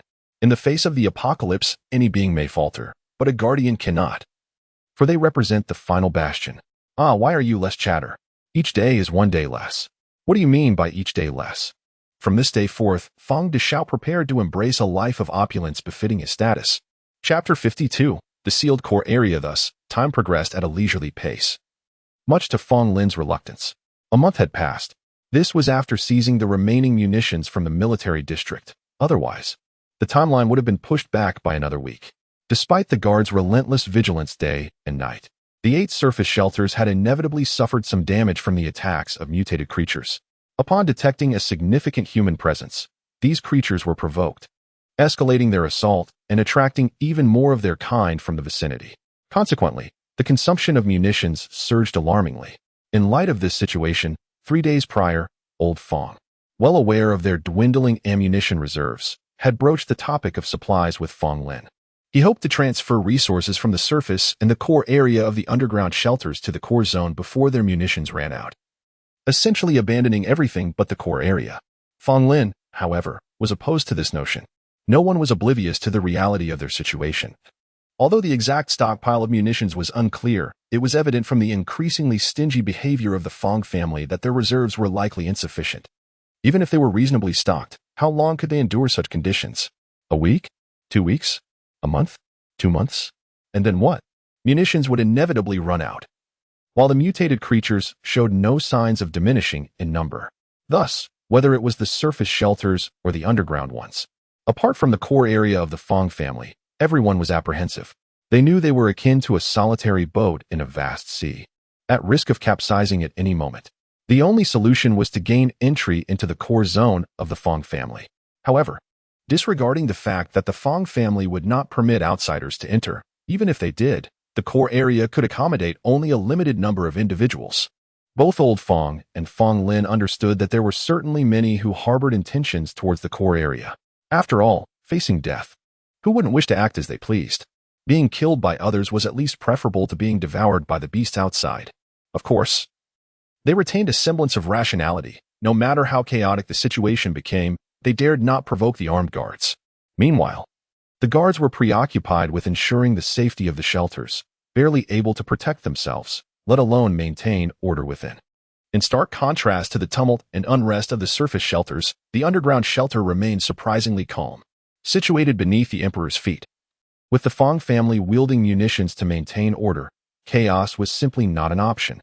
However, many astute individuals had begun to approach the Fong family, attempting to persuade them to accept newcomers into the core area. Unfortunately, the Fong family's stance remained ambiguous. They delayed providing a definitive answer. Old Fong shook his head vigorously. Since we are powerless to influence the external situation, we must genuinely project an image of helplessness rather than preemptively seizing resources. Indeed, with our current capabilities, we could forcibly commandeer external supplies, but it was unnecessary. Why provoke widespread conflict, even to the point of turning weapons on our own people, when we could simply wait? I am not incapable of going out. Once the dust settles, I can retrieve those supplies. Do you really think that avoiding a preemptive resource grab will avert conflict? Old Fong retorted, slightly exasperated. ISNT it for your safety? You may feel powerful now, but who can guarantee that the mutated creatures won't grow stronger? The layout of the underground shelter is mostly open. If those creatures infiltrate, they will be everywhere. Can you manage both acquiring supplies and combating the mutated beasts? Can you truly ensure that no unforeseen incident will occur? Old Fong's unyielding words left Fong Lin momentarily stunned. He had not anticipated that Old Fong's reluctance to incite unrest stemmed from such concern for their safety. Well, I must admit, I am quite touched, Fong Lin admitted stiffly, his gaze softening as it met Old Fong's. How should one put it? There was a certain magic in Old Fong's words that suddenly filled him with warmth, a sensation he had not felt in quite some time. Who asked you to be moved? Old Fong shot him a sidelong glance, snorting in response. Feeling embarrassed now, are we? In high spirits, Fong Lin laughed heartily, eager to speak before Old Fong could become indignant. Rest assured, trust in my abilities. Once our ammunition runs dry, sealing the core area and waiting for the external situation to stabilize is indeed the optimal solution. You must remember, there are still many guards outside the core area, as well as their families. Should we forcibly relocate resources, denying them survival? Who can predict the chaos that might ensue? Guards might even turn against us. I cannot stop bullets. That is a valid point, Old Fong conceded. Well, since you have confidence in your own strength, it is certainly preferable to avoid unrest if possible. He left, satisfied with their discussion. What neither Fong Lin nor Old Fong anticipated was that, following the sealing of the core area, the sound of gunfire would erupt outside the core doors. Once sealed, many guards quickly sensed something amiss and began to knock on the door, only to be met with silence. Soon after, they drew their weapons, and in the midst of ammunition shortages, they managed to fire off a considerable number of rounds. Indeed, the human heart is the most inscrutable of all. They were also preparing against us, having secretly withheld some ammunition, evidently intending to turn the tide at a critical moment. Alas, the initiative ultimately remained in our hands. Through surveillance, Fong Lin observed numerous guards armed with extra ammunition, furiously shooting at the core door, and a look of contemplation crossed his face. In the end, Old Fong had truly outdone himself. The core area had only one entrance apart from the concealed passage leading to the surface, and as the sole barrier between the core area and the outside world. The material of this door had been meticulously chosen. The 5-centimeter-thick high-manganese steel door could withstand not only bullets but even explosions. As long as it remained closed from the inside, it was impervious to external assault. Fong Tianlin, Fang Lin, your Fong family is truly ruthless. Even we, the loyal guards, have been abandoned. Came the furious roars from outside, accompanied by the anguished faces of several survivors who had come to realize the situation. I can only extend my apologies. I am powerless to do anything. It would be unreasonable to force you inside. Fong Lin sighed helplessly and turned away. Chapter 53. Total collapse after the ammunition was exhausted. The 8 underground shelters were the first to fall, unable to withstand the relentless assault of the mutated creatures. Tragically, despite sealing all doors and windows, these abominations found their way in through various breaches, rendering their defenses futile. In an instant, what had already been a hell on earth transformed into a veritable slaughterhouse, following the grim fate of the military district shelter and becoming a playground for the mutants. Within a mere day, all 8 underground shelters succumbed. The undamaged surveillance footage revealed the initial surge of creatures pouring in, which later transitioned to merely passing through, indicating the absence of any living souls within. It was evident that the corpses had likely been devoured entirely, extinguishing any remaining interest for the creatures who ceased to enter the shelters. As the last remnants of humanity took refuge in the underground shelter, it was unsurprising when the mutated beings began a renewed assault on their subterranean sanctuary. The creatures, guided by the scent of human presence, showed no distinction between above and below ground, converging upon the location of the underground refuge. Many agile, elongated entities immediately commenced their burrowing, while those unable to tunnel resorted to excavating from above, their sharp claws and resilient appendages easily overcoming the soft earth. Watching the horrifying scenes of countless mutants burrowing through the ground on the monitors, Fong Lin and his companions furrowed their brows, yet remained composed. In truth, the burrowing behavior of the mutated creatures had been ongoing, albeit the 8 above-ground shelters had drawn the majority of their focus, leaving only a small fraction to dig. Now that the above-ground shelters had fallen, the mutants naturally redirected their efforts toward tunneling. To be candid, their burrowing speed was not particularly swift, however. Their sheer numbers compensated for this. One creature might dig slowly, but with hundreds or even thousands of them simultaneously working on the same patch of earth, it was only a matter of time before they breached the surface above the underground shelter. Indeed, projections indicated that within approximately 2 days, the underground refuge would likely fall, with only the core area remaining unaffected, as Steward Zhou confirmed. Fighting, killing, and even committing acts of violence before the cameras had turned the area outside the core into a frenzied chaos. Observing several discordant images on the screens, Fong Lin sighed deeply. There was no choice. In such circumstances, surrendering them was the only option. Li Mu, this time, showed no mercy, shaking his head repeatedly. It was clear to everyone that this was an unavoidable situation. Being merciful to those outside would be cruel to those in the core. With emotions running high, the notion of forcibly rescuing individuals was tempting, yet the potential for overpopulation and subsequent food shortages loomed ominously, threatening to lead to a horrific scenario of starvation and even cannibalism. Thus, despite the discomfort weighing on their hearts, none dared to suggest allowing anyone in. As for Scarlet, Fong Lin forbade her presence, knowing she would be unable to bear such sights. The course of events would not bend to human will. Before the dawn of the next day, a breach occurred in the underground shelter, as a long, sharp-toothed mutant finally penetrated their defenses. With its entry, the scent of humanity drew more elongated mutants to the breach, prompting other creatures to instinctively excavate towards that direction until they broke through, flooding in en masse. Consequently, aside from the heavily shielded core area, all of Fong's shelters fell. As the last vestiges of humanity, we must now stand together and face the remainder of our existence. Following the complete collapse outside, a meeting convened in the core area, attended by all remaining personnel. Fong Tianlin sighed as he addressed the assembly. Although termed a gathering of all personnel, the number was quite limited, apart from the core members of the Fong family and their retainers. Only Li Mu and a handful of guards, along with their families, a few friends of the elder Fong, and 7 or 8 medical staff were present, totaling a mere 78 individuals. We currently face 2 pressing issues, food and ventilation. The elder Fong continued. The ventilation issue was manageable. It had been designed with a single intake to prevent gas attacks, fitted with a valve that, when opened daily, activated a fresh air system capable of supplying the core area for an entire day within half an hour. Thus, as long as they could safeguard this half-hour window and prevent the elongated mutants from entering through the vent, the core's safety would remain uncompromised. Unless the creatures continued to mutate and enhance, they would not breach the 5-centimeter thick lead shielding. Seeing the relief on their faces, he added gravely, however, the food situation poses a significant problem. The core's food reserves were woefully inadequate for sustaining 78 individuals. I must confess, my initial intention was to preserve resources solely for the Fong family, expelling all others. However, after Fong Lin's counsel, I discarded that notion. You should be grateful to Fong Lin. He is not only your young master, but also your benefactor. The assembly expressed their gratitude toward Fong Lin.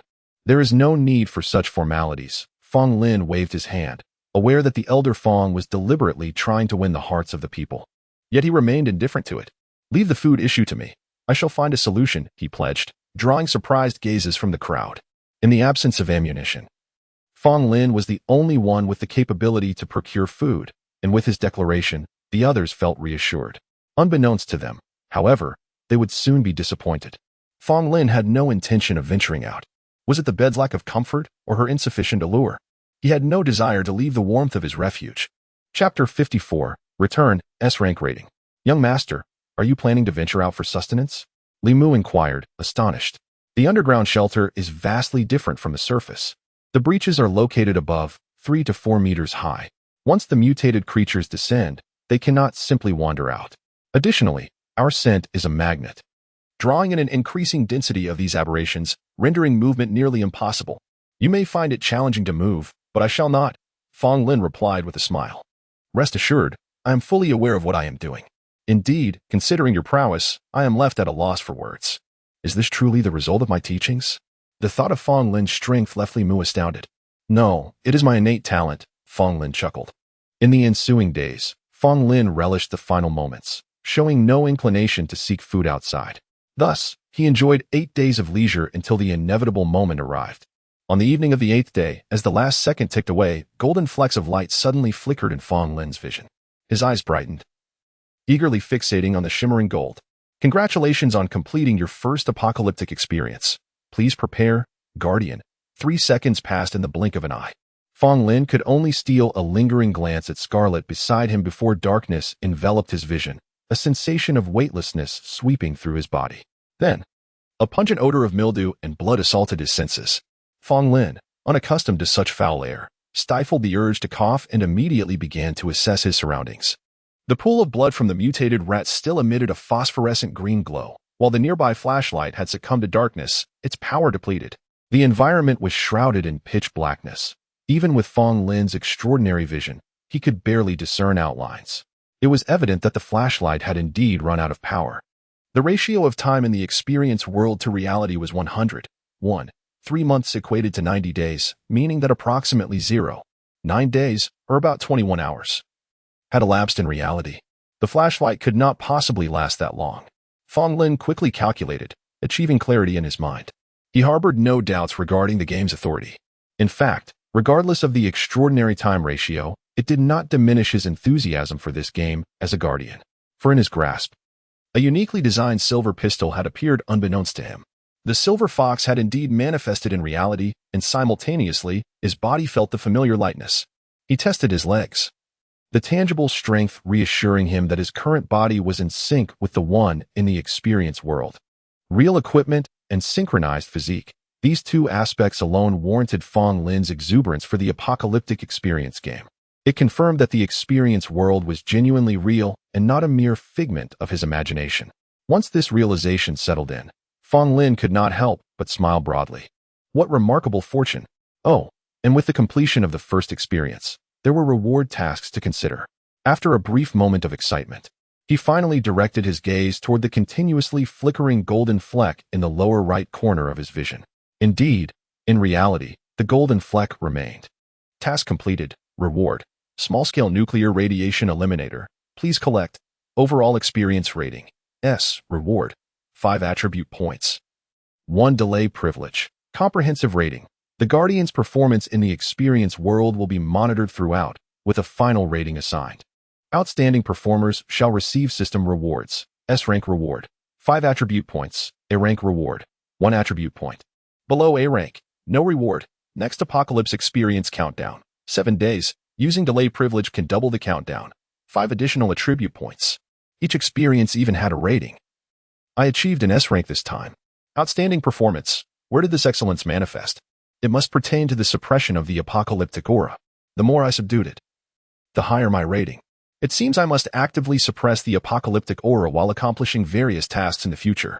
After slowly digesting this information, Fong Lin felt increasingly elated, especially at the prospect of 5 attribute points, which lifted his spirits. Leveling up would typically grant a mere increase of 1 point in strength, agility, physique, and spirit, totaling 4 points. Yet, an S-rank rating directly awarded 5. The generosity of the game is commendable. Excellent. The next experience time is confirmed, 7 days later. Observing the final 7-day countdown, Fong Lin felt a surge of anticipation. In truth, during the early stages when the Guardian's level was low, he had wished for a shorter interval. As for the delay privilege, it was reserved for exceptional circumstances in reality when he could not leave hastily. Under ordinary circumstances, he would prefer an early privilege instead. Amidst his delight, Fong Lin noticed the glaring phosphorescent green at his feet and remembered the treasures still nestled in his storage space. Soon, a metallic cylindrical object resembling a lipstick appeared in his hand. Similar to the silver fox, once it manifested, information about it instantly flooded his mind. Item name: small-scale nuclear radiation eliminator. Type: instrument. Grade: none. Characteristics: none. Skills: none. Item description: this instrument can eliminate all nuclear radiation within a 1 cubic meter radius. Charging via solar energy, eliminating concerns about battery life. After reading the description, Fong Lin was thrilled by the 1 cubic meter range and immensely satisfied by the assurance of no battery worries. Eagerly, he decided to test it immediately. He pressed a button at the top of the lipstick, and a flash of white light enveloped the area, plunging it into darkness. This was true darkness. The phosphorescent green glow vanished entirely, leaving the basement devoid of any light. Even with Fong Lin's exceptional vision, he could see nothing. However, there was no need to linger in such an unpleasant environment. Pressing the lipstick again, white light flashed, revealing the basement's exit. He swiftly maneuvered towards it and emerged from the shelter. This basement belonged to a villa within a cluster of residences. It was indeed a basement within a basement. For otherwise, the previous bottle of purified water could not have remained intact. Stepping out from the 2 interconnected basements, Fong Lin gazed outside the villa's window to behold the familiar gray sky. Thus, it was daytime in reality. He had transitioned from midnight to daylight in an instant, which left him somewhat disoriented. His expression turned peculiar as he noticed his tattered clothing. This aspect of the game is truly excessive. While other items cannot be brought along, at least let me keep my clothes. No wonder I felt so uncomfortable earlier. Fong Lin furrowed his brow but felt helpless. He momentarily set aside his attire and, after stowing away the lipstick, shifted his focus to the allocation of those 5 attribute points. This is the crux of the matter. So, should I distribute them evenly as in leveling up, or concentrate on a single attribute to gain a pronounced capability? After some contemplation, Fong Lin resolved to opt for the latter. While balanced allocation has its merits, it is evidently less cost-effective. Considering the speed boost from 3 points in agility and its overall enhancement to his abilities, he naturally chose the latter without hesitation. However, It is not necessary to fixate solely on one attribute. Perhaps two would yield a better value. Thus, among the four options, strength, agility, physique, and spirit, which two should he select? Fong Lin fell into deep thought. Chapter 55 New Peak state the enhancement of one's spirit ought to manifest in the realms of neural response speed, sensory perception, memory retention, and learning capability. Yet it seems to offer little aid in the elevation of one's strength. Nevertheless, mental acuity may be intrinsically linked to one's abilities. Perhaps a single point in spirit could yield a tenfold increase in capability, thus presenting an exceptional value. Currently, the key abilities can merely trigger energy projectiles.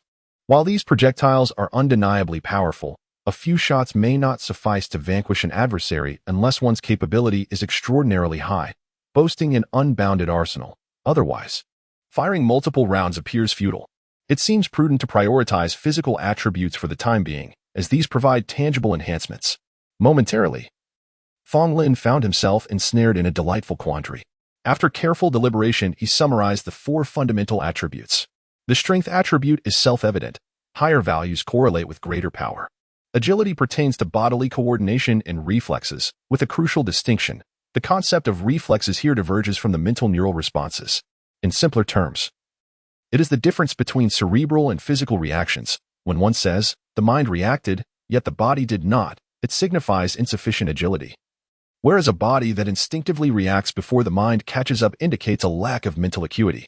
Upon reflecting upon this, Fong Lin recognized that while enhancing the spirit attribute appears to have limited practical applications beyond increasing capability, the significance of neural response remains paramount. Otherwise, even with heightened agility, if the mind cannot respond to an enemy's assault, it is of little consequence.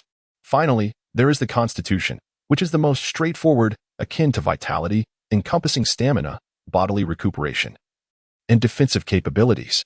Perhaps defensive capabilities are inherently included within the strength attribute, yet this matter can be momentarily disregarded. Ultimately, after much contemplation, Fong Lin reached a resolution: 3 points in strength and 2 in spirit. This may not be the most scientifically calculated distribution, but it is the most suited to his current needs. With the 3 points of agility granted by the Silver Fox, he deemed his agility sufficient, should danger arise. He would undoubtedly evade it, and adding a point or two would not alter the outcome. The same rationale applied to his constitution, unless firearms were employed. Fong Lin was confident that in the real world, no one could rival his enhanced self, including so-called benign mutators. Thus, incrementing his constitution by a few points would yield negligible benefits, and should adversaries resort to firearms, the elevation of his constitution would be rendered moot. After all, he was not a mere game character. A shot to the heart or head would prove fatal, regardless of his constitution. Thus, he opted for strength and spirit. Strength would amplify his close combat prowess and explosive power. With established techniques for exerting force, he could unleash his full potential, making this choice exceedingly efficient. Spirit, on the other hand, would enhance his neural response, complementing his agility while also augmenting his capability, effectively granting him additional energy projectiles and significantly increasing his destructive potential. Both attributes were undeniably beneficial. With his decision made, Fong Lin acted without hesitation, promptly allocating his 5 points. Instantly, diverging from the lightness imparted by the Silver Fox, the familiar warmth of the enhancement potion surged through his body once more. Closing his eyes, he sensed the swift augmentation of his physical attributes, and a satisfied smile graced his lips. He observed that in the three-dimensional view, as his spirit attribute rose to 4 points, his capability indeed ascended to 40 points. Retrieving the Silver Fox from his storage space, his attributes in peak condition now stood as follows: Guardian level, 2. Vitality, 20. Capability, 40. Strength, 5. Agility, 5. Constitution, 2. Spirit, 4. Not only did this surpass his initial entry into the experiential world, but it also starkly contrasted with his prior first-level attributes. One must not underestimate these few points. At one time, Fong Lin perceived himself as somewhat superhuman, yet his attributes were merely 1 point across the board. Now, both strength and agility had quintupled. In close combat, he was, to a certain extent, truly beyond human. It is worth noting that he discovered his experience progress bar remained at 0, following his ascension to level 2.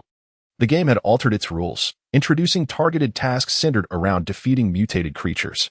As these creatures emerged, they decimated the vast majority of humanity.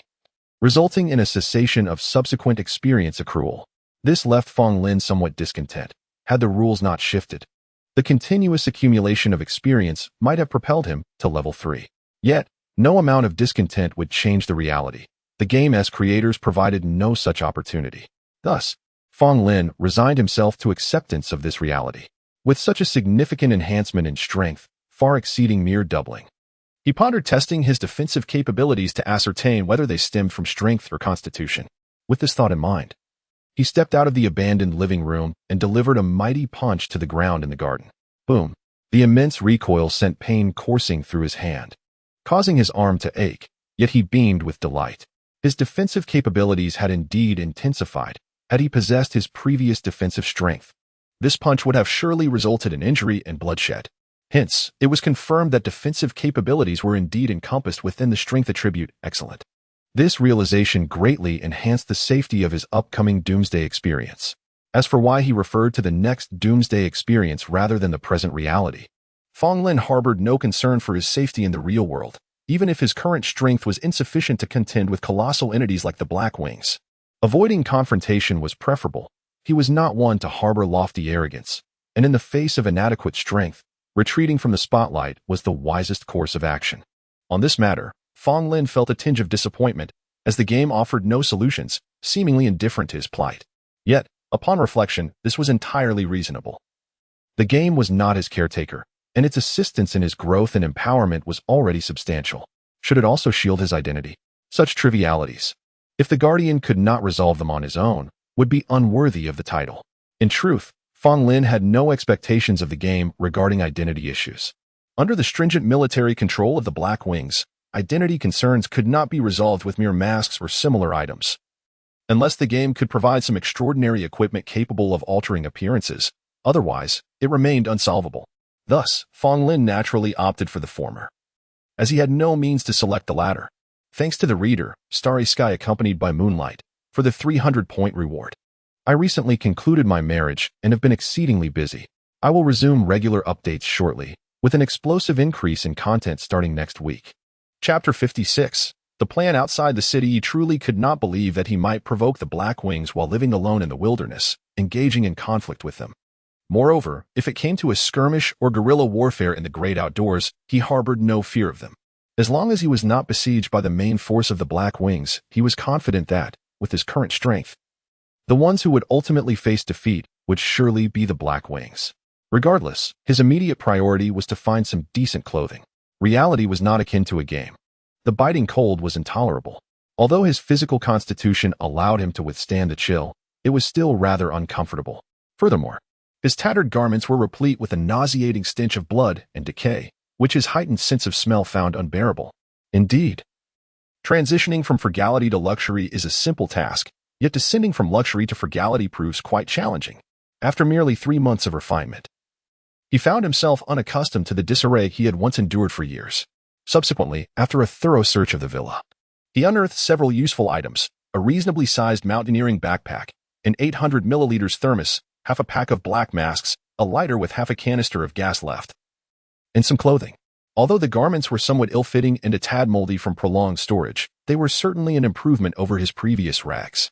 The thermos, initially useless, became invaluable in the presence of a small-scale nuclear radiation eliminator.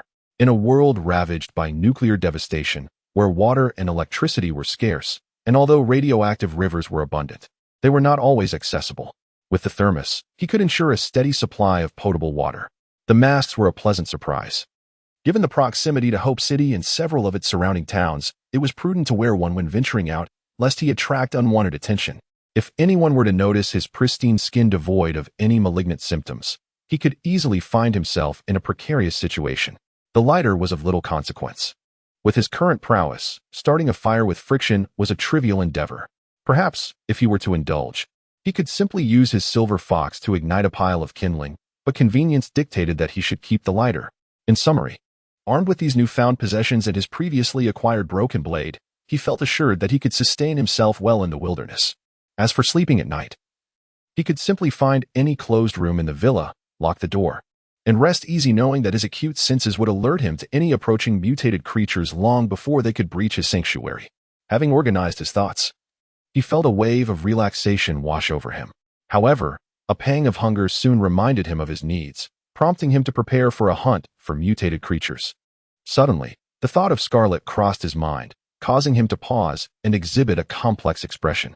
These past 3 months had undoubtedly been the happiest of his life since birth, and he silently thanked her, though it seemed improbable. He sincerely hoped to encounter her again in the future, his beloved wife. A wave of melancholy washed over him as he recalled old Fong, Li Mu, and Steward Zhou.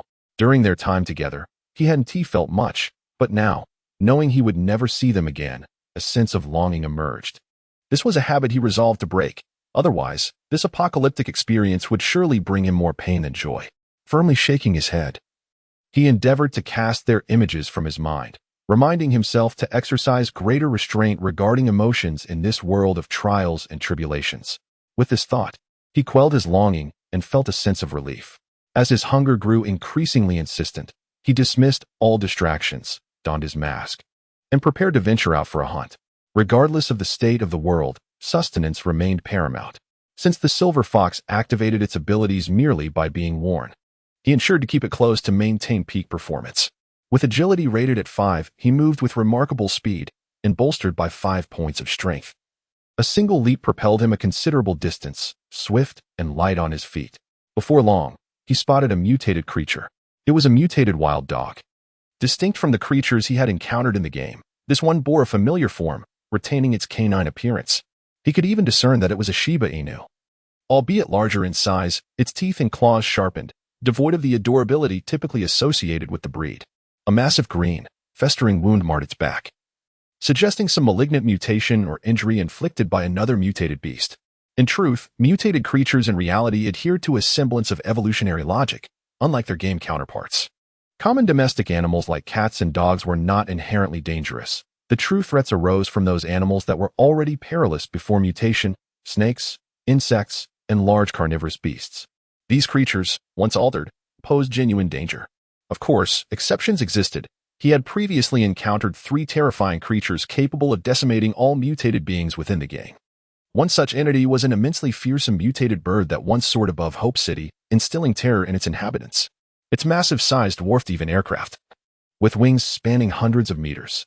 Had it chosen to attack, Fong Lin believed that the Black Wings would stand no chance against it. Chapter 57. The second apocalypse. Apart from the colossal bird, the other 2 terrifying creatures among the 3 were a serpent and an insect. The serpent, a gigantic constrictor, coiled like a small mountain and could emit a highly corrosive venom. Its scales were impervious to weaponry, deflecting bullets as if they were mere pebbles. However, it proved manageable due to its relatively slow speed and inability to fly. In the fierce confrontation with the dark-winged creature, it met its end when a missile was fired directly into its maw. The final creature was the insect, which one would typically overlook, as most insects can be easily crushed by humans, and even mutated individuals possess limited strength.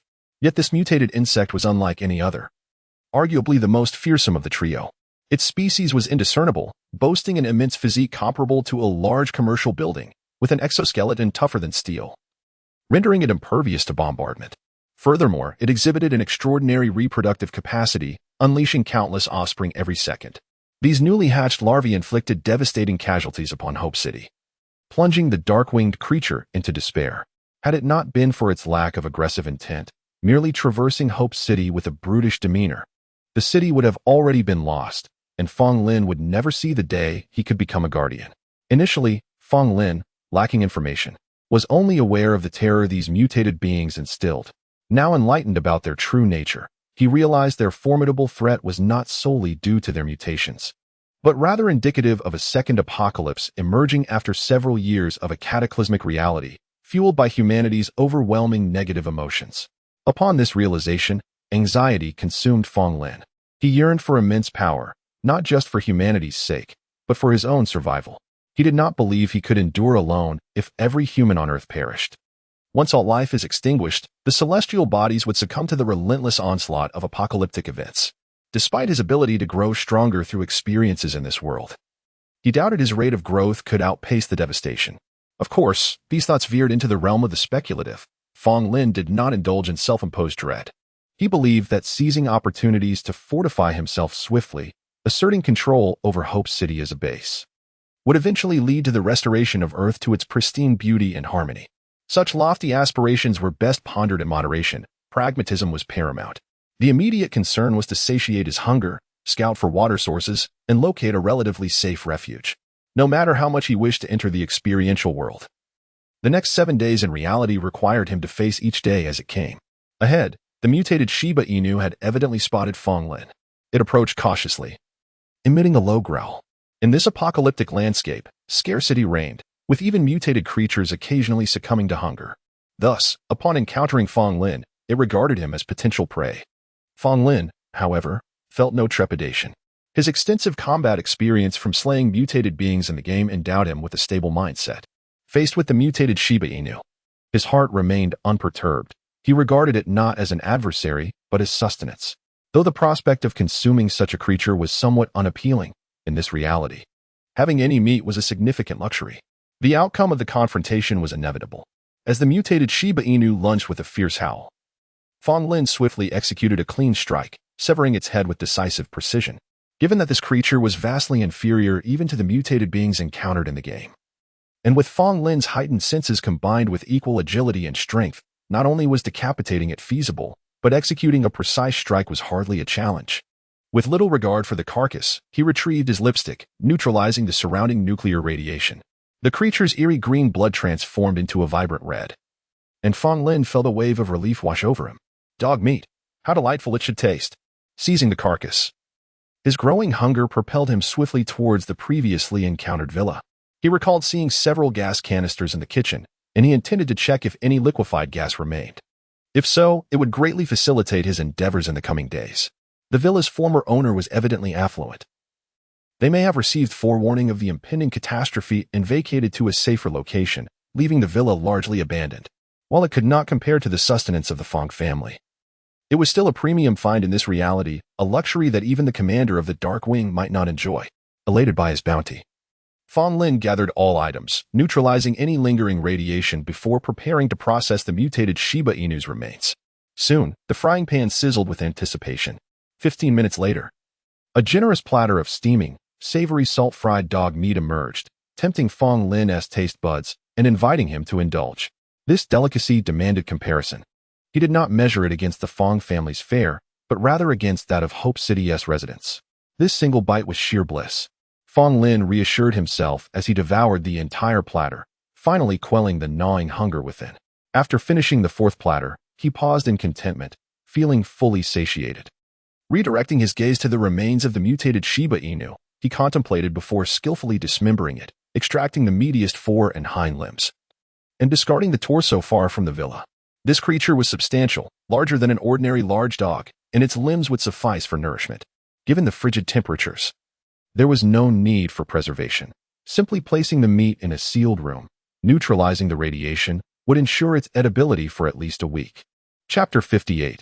The initial peril in the aftermath of a hearty meal. Fong Lin's thoughts began to transcend mere sustenance as he tidied the room that would serve as his temporary abode. Though he had few friends, the bonds he shared with a select few were profound.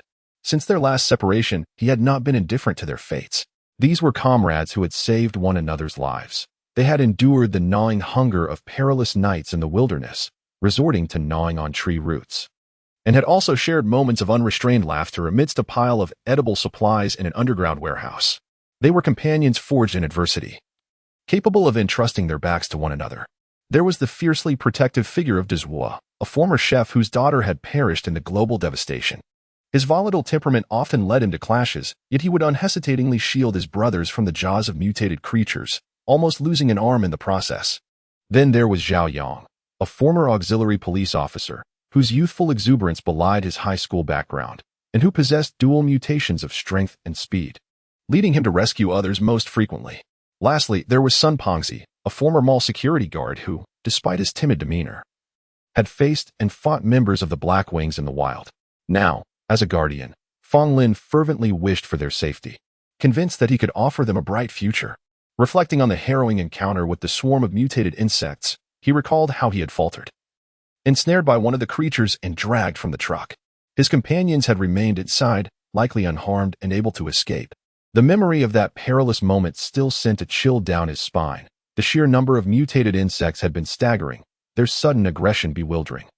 Had he not managed to stab the creature that had ensnared him, forcing it to flail and ultimately liberate him, he might not have survived to become the guardian he was now. Yet, given the intensity of that insect swarm, it was unlikely they would have been completely annihilated. It was almost supernatural how the swarm had surged forth. During their escape, he believed his friends had sustained only minor injuries, not fatal ones. They were trustworthy allies. And while his identity as a guardian must remain concealed, he felt confident they could meet without fear of betrayal. After all, there was little for them to gain by exposing him, and the bonds formed through shared trials were not easily broken, at least until a significant conflict of interest arose. Fong Lin understood the fragility of trust. Even between fathers and sons, loyalty could waver. Thus, he would not test their integrity unnecessarily. Should he encounter them, he would remain discreet about his capabilities, revealing only that his powers had enhanced somewhat, while concealing the more profound transformations he had undergone. He mapped out a simple plan. Starting tomorrow, he would don a mask and revisit the places where they once frequented, hoping to cross paths with them. He reasoned that while he did not necessarily need to find his friends, he could not simply languish in the villa, sleeping away the days. It was essential to engage in some activity beyond eating and resting. At the very least, reconnecting with his companions would provide insights into the latest developments in Hope City and the Black Wings. With the ambition of swiftly establishing control over Hope City and using it as a stronghold to mitigate negative sentiments, Fong Lin had already envisioned the Black Wings as his hypothetical enemy. With his determination solidified, he retreated to the chosen room, locked the door, and lay down, awaiting the arrival of night. The darkness outside, laden with airborne particles and dust, rendered the moonlight impotent. It was a night so dark that even Fong Lin's extraordinary vision could discern little. For his safety, venturing outside would be unwise. Perhaps it was the exposed remains of a mutant canine that attracted the attention of nearby mutated creatures, for throughout the night, Fong Lin heard the distant roars and clashes of creatures. However, this was of no concern to him. He had preserved his own safety measures in a sealed room next door, even wrapping them in clothing and hiding them in the wardrobe. If such precautions drew the attention of mutated beings, it would be sheer misfortune. Regardless of whether they were edible, he would not allow them to remain. The night passed in silence. The following day, after indulging in a lavish bucket of water to cleanse away the nuclear residue and freshening up, Fong Lin begrudgingly consumed some salted dog meat before donning his mask and stepping out of the villa. His objective today was to journey to an abandoned town located approximately 20 kilometers away. It was in this forsaken locale that they had discovered a treasure trove of edible supplies, which had subsequently become a secret base for Fong Lin and his companions. Today, he sought to venture there in hopes of encountering them once again. For an ordinary individual, or even some benign mutants, traversing the 20 kilometers would be perilous without transportation or armed companions. Yet for Fong Lin, it posed little challenge. Unless fate conspired against him, and he encountered the formidable trio of a bird, a snake, and an insect, each capable of city-wide devastation, he anticipated a relatively smooth passage. To Fong Lin, ordinary mutated creatures were scarcely more daunting than commonplace animals. Chapter 59. Cursed Black Wings. Fong Lin's luck was not as dire as he had feared. He did not encounter any formidable mutated creatures. As he sprinted swiftly, he became acutely aware of the energy coursing through him. Regrettably, the additional 5 attribute points did not enhance his constitution, and his stamina seemed unchanged. With only 2 points in constitution, he could maintain a high-intensity run for just over 10 kilometers before becoming slightly breathless and compelled to slow down. Of course, his sprinting speed was far superior to that of an ordinary person. Had he run at a typical pace, he could have sustained it for 30 or 40 kilometers. Upon decelerating, Fong Lin remained unperturbed. It was merely a matter of chance, and he had no way of knowing whether his companions were nearby. So there was no need to rush. However, with his reduced speed, he encountered numerous mutated creatures. Previously, his rapid pace meant that unless a creature was directly in his path, those at a distance had little chance to react before he was long gone. His astonishing speed had instilled a sense of trepidation in the mutated beings, preventing them from pursuing him relentlessly. Now, with his speed diminished, the likelihood of encountering attacks from mutated creatures had significantly increased. Fortunately, he had yet to confront any particularly dangerous beings, at least. He had not had to stop specifically for any creature, dispatching them effortlessly with a single strike when they approached. Soon, he found himself nearing his target town. This small settlement was neither particularly close nor distant from Hope City, and at its center lay an abandoned commercial plaza. Members of the Black Wings occasionally came here to hunt or scavenge for supplies, so Fong Lin's movements became increasingly cautious as he approached the town. If he were to encounter a member of the Black Wings, questioning would be inevitable, and he would undoubtedly be asked to remove his mask. His options would be limited to fleeing or silencing them. Otherwise, there would be no escape. Fong Lin had no desire for conflict with the Black Wings at this moment, so he took care to traverse obscure routes, winding his way to a residential house. The dwelling was unremarkable, and upon entering, Fong Lin navigated with familiarity to the bathroom, where he discovered the entrance to an underground warehouse. Indeed, the underground facility lay concealed beneath this house, a factor that had contributed to its undetected status since its discovery by Fong Lin and his companions. Had it not been for an urgent need on Dezwa's part that led to its accidental discovery, it would have been overlooked during routine searches. As for the purpose of this underground warehouse before the world was ravaged, whether it was a site for illegal detentions or a clandestine drug manufacturing operation, Fong Lin and the others cared little.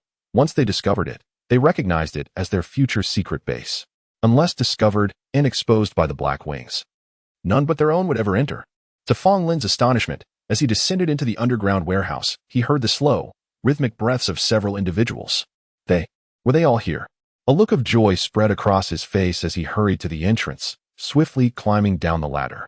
However, as he descended the final steps, the sound of a firearm being readied echoed through the air, followed by several sharp commands. "Stop! Who goes there?" It was the voices of Dezwa and Zhao Yang. It truly was them. Fong Lin, elated rather than startled, quickly called out, "It's me. How are you all here?" "Fong Lin," they exclaimed in disbelief. "You're alive. Huh. That's wonderful." Hearing Fong Lin's voice filled both with immense joy, and they immediately lowered their weapons to assist him. Fong Lin required no assistance. He simply leapt down, and in the dim light, he spotted Dezwa and Zhao Yang. However, the sight that greeted him filled him with indignation. Where are Sun Fatty and Xiao Feng? It was no wonder Fong Lin was incensed. Dezwa and Zhao Yang appeared utterly wretched, their faces smeared with dried blood and their bodies wrapped in blood-soaked bandages, a truly horrifying sight. No wonder he had sensed a metallic tang in the air earlier. He had wondered if someone had been injured, but he had not anticipated they would look so ghastly. "Fong Lin, I can't believe you're still alive. This is fantastic," Dezwa exclaimed, his excitement palpable, until he noticed something unusual. "Wait, your eyes." Dezwa and Zhao Yang exchanged glances, momentarily silent as they led Fong Lin further inside. Soon, Fong Lin beheld Sun Fatty and Xiao Feng lying on the ground, merely resting on a bed of straw. Their eyes were tightly shut, their faces ashen. If it were not for the faint sounds of their breathing, Fong Lin might have thought they were deceased. They're injured and infected, burning with fever. I don't know how much longer they can hold on, Zhao Yang said through gritted teeth. Curse Black Wings. Did the Black Wings do this?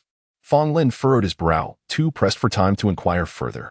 He opened his backpack and retrieved a thermos and a plastic-wrapped portion of dog meat.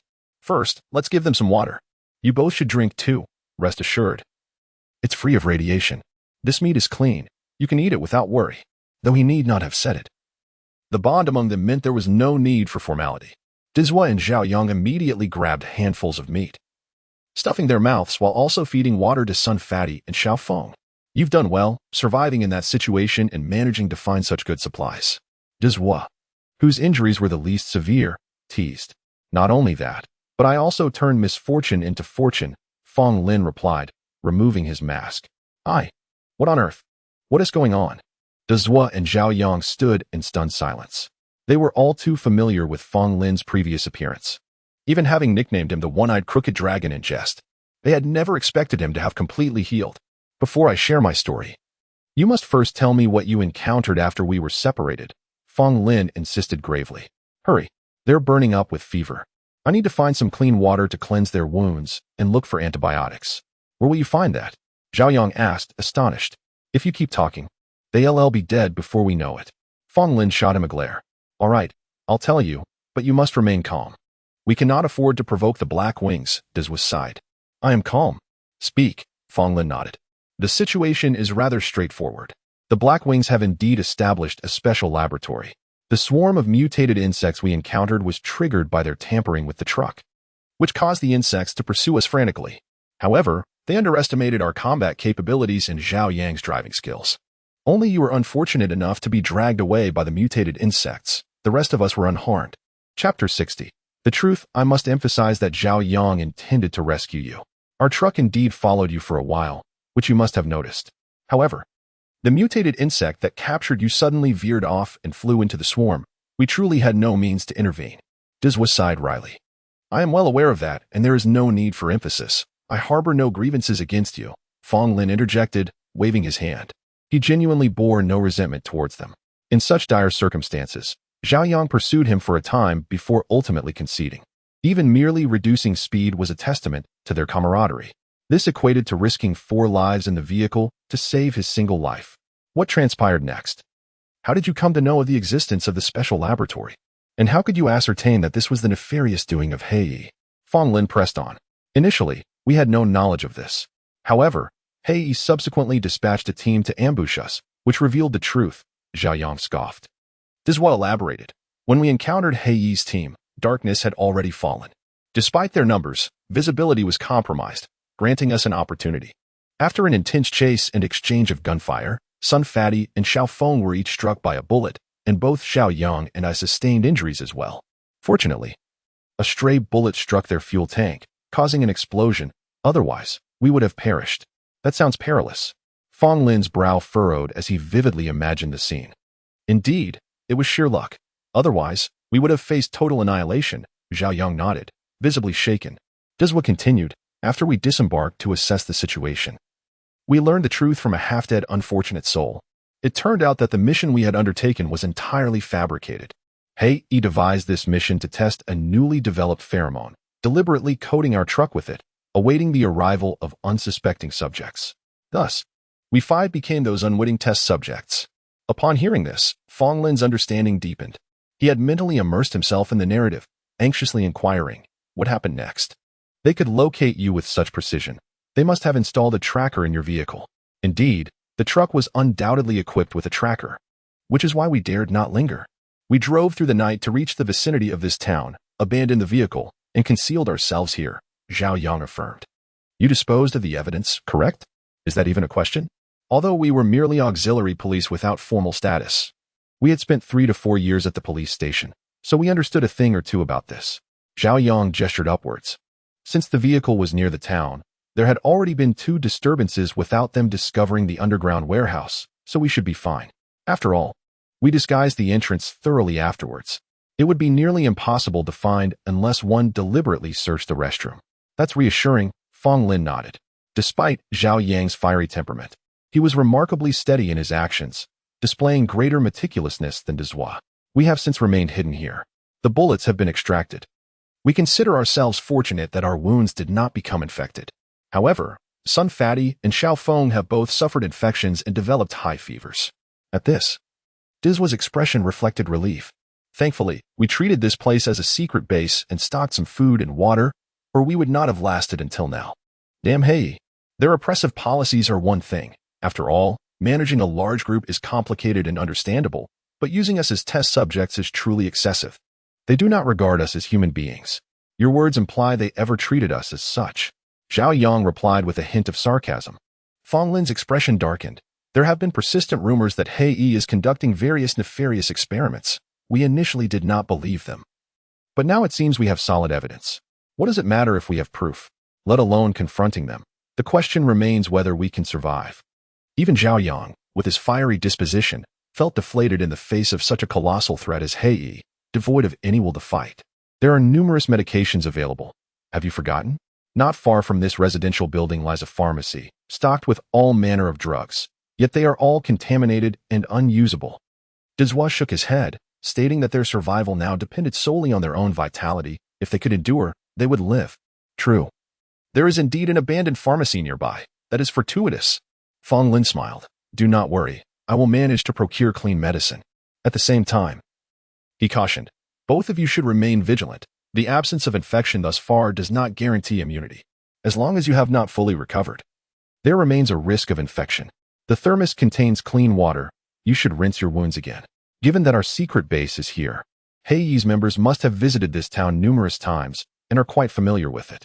Fong Lin not only knew the location of the abandoned pharmacy, but also where the river in town was. He grabbed a basin and headed to the pharmacy. Knock, knock. Knock, knock. While retrieving medication at the pharmacy, a faint sound of footsteps suddenly reached Fong Lin's ears, heightening his alertness. Someone is approaching. Are they a common mutant or a member of Hei? He set down the basin and medication, cautiously moving towards the source of the sound. There was no immediate need to confront the individual, but it was essential to ascertain their identity first. Soon, as he peeked around a corner, Fong Lin caught sight of his target. Chapter 61. You may have spoken too soon. 3 men clad in identical black combat uniforms, each wielding submachine guns, unmistakably belonged to the Black Wing organization. They were seated in an abandoned CAF, engaged in casual conversation, their expressions relaxed, oblivious to whether they were being searched by another wave of personnel or merely taking a break during a mission. Fong Lin's expression shifted as he heightened his auditory senses, straining to listen intently. Last night, my lady was quite the firecracker. Heh, I ended up with 3. With you? Shouldn't you struggle to manage even 1? Captain Wong is truly something. This makes the 3rd time. I really can't fathom what those individuals are worth chasing. Isn't this just a hassle? Following orders is the way it is. Why so much chatter? As if you ever conduct a thorough search? There is no need for it. If you can't find them the first time, why bother the 2nd or 3rd? Who the hell takes the time to do it over and over? Enough, both of you. The threat from the ARC organization has placed immense pressure on our higher-ups. Whether we can resist the ARC's assimilation hinges on breakthroughs in our research on that great serpent. In times like these, Hope City must remain orderly. The apparent team leader among the trio spoke up. His words piqued the curiosity of the other 2, one of whom inquired, Leader, how much do you know about the laboratory? Don't pry into what you shouldn't. That's south not your place to ask. I'm not even qualified to know. Fong Lin felt disappointed. The leader was tight-lipped and revealed nothing. Come on, there are no outsiders here. We're all your staunch allies. Just give us a hint. I know your brother is the commander of the patrol team, so you must have some inside knowledge. One of them persisted. Rest assured, we will keep it confidential. In response, Fong Lin made a mental note of him, ensuring that if they crossed paths again, he would make his demise as painless as possible. All right. I'll tell you, but you absolutely must not leak this. The leader, whether unable to resist persuasion or simply unable to contain his personality, thought for a moment and surprisingly nodded. Fong Lin's delight grew as he continued to eavesdrop, buzzing. Just as the leader began to convey crucial information, a swarm of mutated mosquitoes, each the size of a human head, suddenly appeared at the CAF entrance, their terrifying compound eyes fixated on the trio inside. Damn it! Couldn't they have arrived a little later? Seeing this, Fong Lin cursed under his breath and cautiously scanned his surroundings. Fortunately, no mutated creatures were nearby. Tat tat tat. Tat tat tat. Soon, gunfire erupted from the CAF. However, the flying speed of these mutated mosquitoes was astonishingly rapid, and their numbers exceeded 100. Even with their submachine guns, the 3 men stood no chance of exterminating them before the swarm descended upon them. Run! The leader barked, disregarding his 2 subordinates, and was the first to shatter a glass window and flee. Unfortunately, it seemed none of the 3 possessed enhanced speed. Their escape was far too slow to evade the pursuing mosquitoes, and the distance between them quickly diminished. Fong Lin followed suit. Such an opportunity was rare. The fate of the 2 subordinates mattered little, but the leader could not perish before divulging all he knew. The laboratory was one matter, but this ARC organization was previously unknown to him, and the prior information had been painfully scarce. With Fong Lin's speed, catching up to them was effortless. Of course, since they still had ammunition in their submachine guns, he did not rush forward but maintained a careful distance, neither too close nor too far. Before long, the 2 trailing Black Wing members were overtaken by the mutated mosquitoes, each body riddled with over a dozen bites. Amidst their frenzied screams, the long, needle-like proboscises punctured their flesh, swelling grotesquely as the mosquitoes drained their blood, creating ghastly bulges in their bodies. Within moments, they visibly withered, collapsing lifelessly to the ground. The leader ahead fared no better. Dozens of mutated mosquitoes relentlessly pursued him. Despite his continuous gunfire, he managed to slay fewer than 10 before the unmistakable sound of a jam echoed. Out of bullets, he roared in despair but refused to yield, continuing to sprint forward. Unfortunately, his legs could not match the speed of the mosquito's wings, and the distance between them rapidly closed. Fong Lin realized it was time for him to intervene. If this man were to be caught by such a horde of mutated mosquitoes, he would soon be drained to a mere husk, leaving no time for rescue. He surged forward, his leg muscles exploding with power. propelling him like an arrow released from its bow, surpassing the mosquito's flight speed as he closed in on them. Seeing the leader had inexplicably halted, gaping in his direction, Fong Lin, with a speed that defied human capability, evaded and attacked while shouting, "What are you dawdling for? Can't you see if you are still on your tail? Keep running." In truth, the leader was simply stunned by this unexpected savior. Once he regained his senses and noticed the remaining mosquitoes still in pursuit, he quickly resumed his flight. Behind him, Fong Lin wielded his dagger with blinding speed, effortlessly dispatching 1 or 2 mosquitoes with each strike. Observing that the leader was still in peril, he chose not to linger in combat. Executing a sweeping kick, he surged ahead once more. His intent was not to engage the mutated mosquitoes, but to prevent them from claiming the leader's life. Thus, he prioritized attacking those that were about to catch up. For Fong Lin, this was no challenge. The combat prowess of these mutated mosquitoes was laughably inadequate. Even without his dagger, he could dispatch them using the leg techniques previously taught by Li Mu. After catching up to a few of the mutated mosquitoes, he easily eliminated them with a few swift motions. "Brother, thank you for saving my life." The leader ceased fleeing. Having witnessed Fong Lin's might and recognizing that staying close to him was the safest course of action, he instinctively drew nearer, seeking refuge. "You may have spoken too soon." Fong Lin revealed a malicious smile, and without a second thought, he struck, delivering a precise blow to the leader's neck. Chapter 62. Actions speak louder than words. What are you doing? Contrary to Fong Lin's expectations, the opponent did not collapse from the blow, but instead clutched their neck and staggered backward. Fong Lin thought, in the movies, a hit like that would knock someone out. Damn, I've been duped. Ignoring the approaching mutant mosquitoes, Fong Lin advanced once more and applied a bit more force, striking the back of the opponent's head again. This time, they finally succumbed to unconsciousness. It seemed the previous strike's location was incorrect, or perhaps he had struck too hard. Regardless, it appeared that any blow would render them unconscious. Wait, I hope I didn't kill them with that slap. Fong Lin felt a twinge of concern that he might have inadvertently ended the opponent's life. He tuned into their breathing and, upon hearing it, he breathed a sigh of relief and turned his attention to the mutant mosquitoes that were closing in once again. This was a straightforward affair. Such weakly mutated creatures posed no real threat to Fong Lin unless they came in overwhelming numbers. Soon, with his blade gliding through the air, the mutant mosquitoes fell one by one, all eradicated. "What the? Who is this person? How did you achieve that?" Facing the astonishment of Dezhua and Zhao Yang, Fong Lin replied, "Let's not dwell on the trivialities. The medicine and water have been treated and are quite safe. Administer them to Sun Pongzi and Xiaofeng first." Dezhua and Zhao Yang were still somewhat skeptical of Fong Lin's words. "Are you sure it's safe to consume? How did you treat it?" However, they noticed that the water indeed lacked any green fluorescence. "Stop wasting time. Do you think I would harm them? Hurry up and get moving. Then come back for my explanation," Fong Lin retorted, rolling his eyes and laughing playfully. Indeed, he had no intention of concealing the existence of the small-scale radiation eliminator from Dezhua and the others. The urgency of the situation demanded action. Sun Pongzi and Xiaofeng were in dire straits, and he could not stand by idly. Given the choice to save them, it would be implausible to explain how he had procured clean water and medicine so swiftly. To claim it was mere luck that he stumbled upon them would be an affront to their intelligence. "It's simple. It was just good fortune," Fong Lin chuckled. "Do you even believe that?" Dezhua rolled his eyes. "It was indeed fortuitous. Not only did I eliminate all harmful mutations, but I also acquired a treasure," Fong Lin stated. "Be more specific." Zhao Yang, always the impatient one, pressed for details. "The mysterious figure?" "Yes, after saving me, they administered a vial of green serum, and all my malignant mutation symptoms vanished. Moreover, they bestowed upon me an object purported to eliminate radiation in a localized area."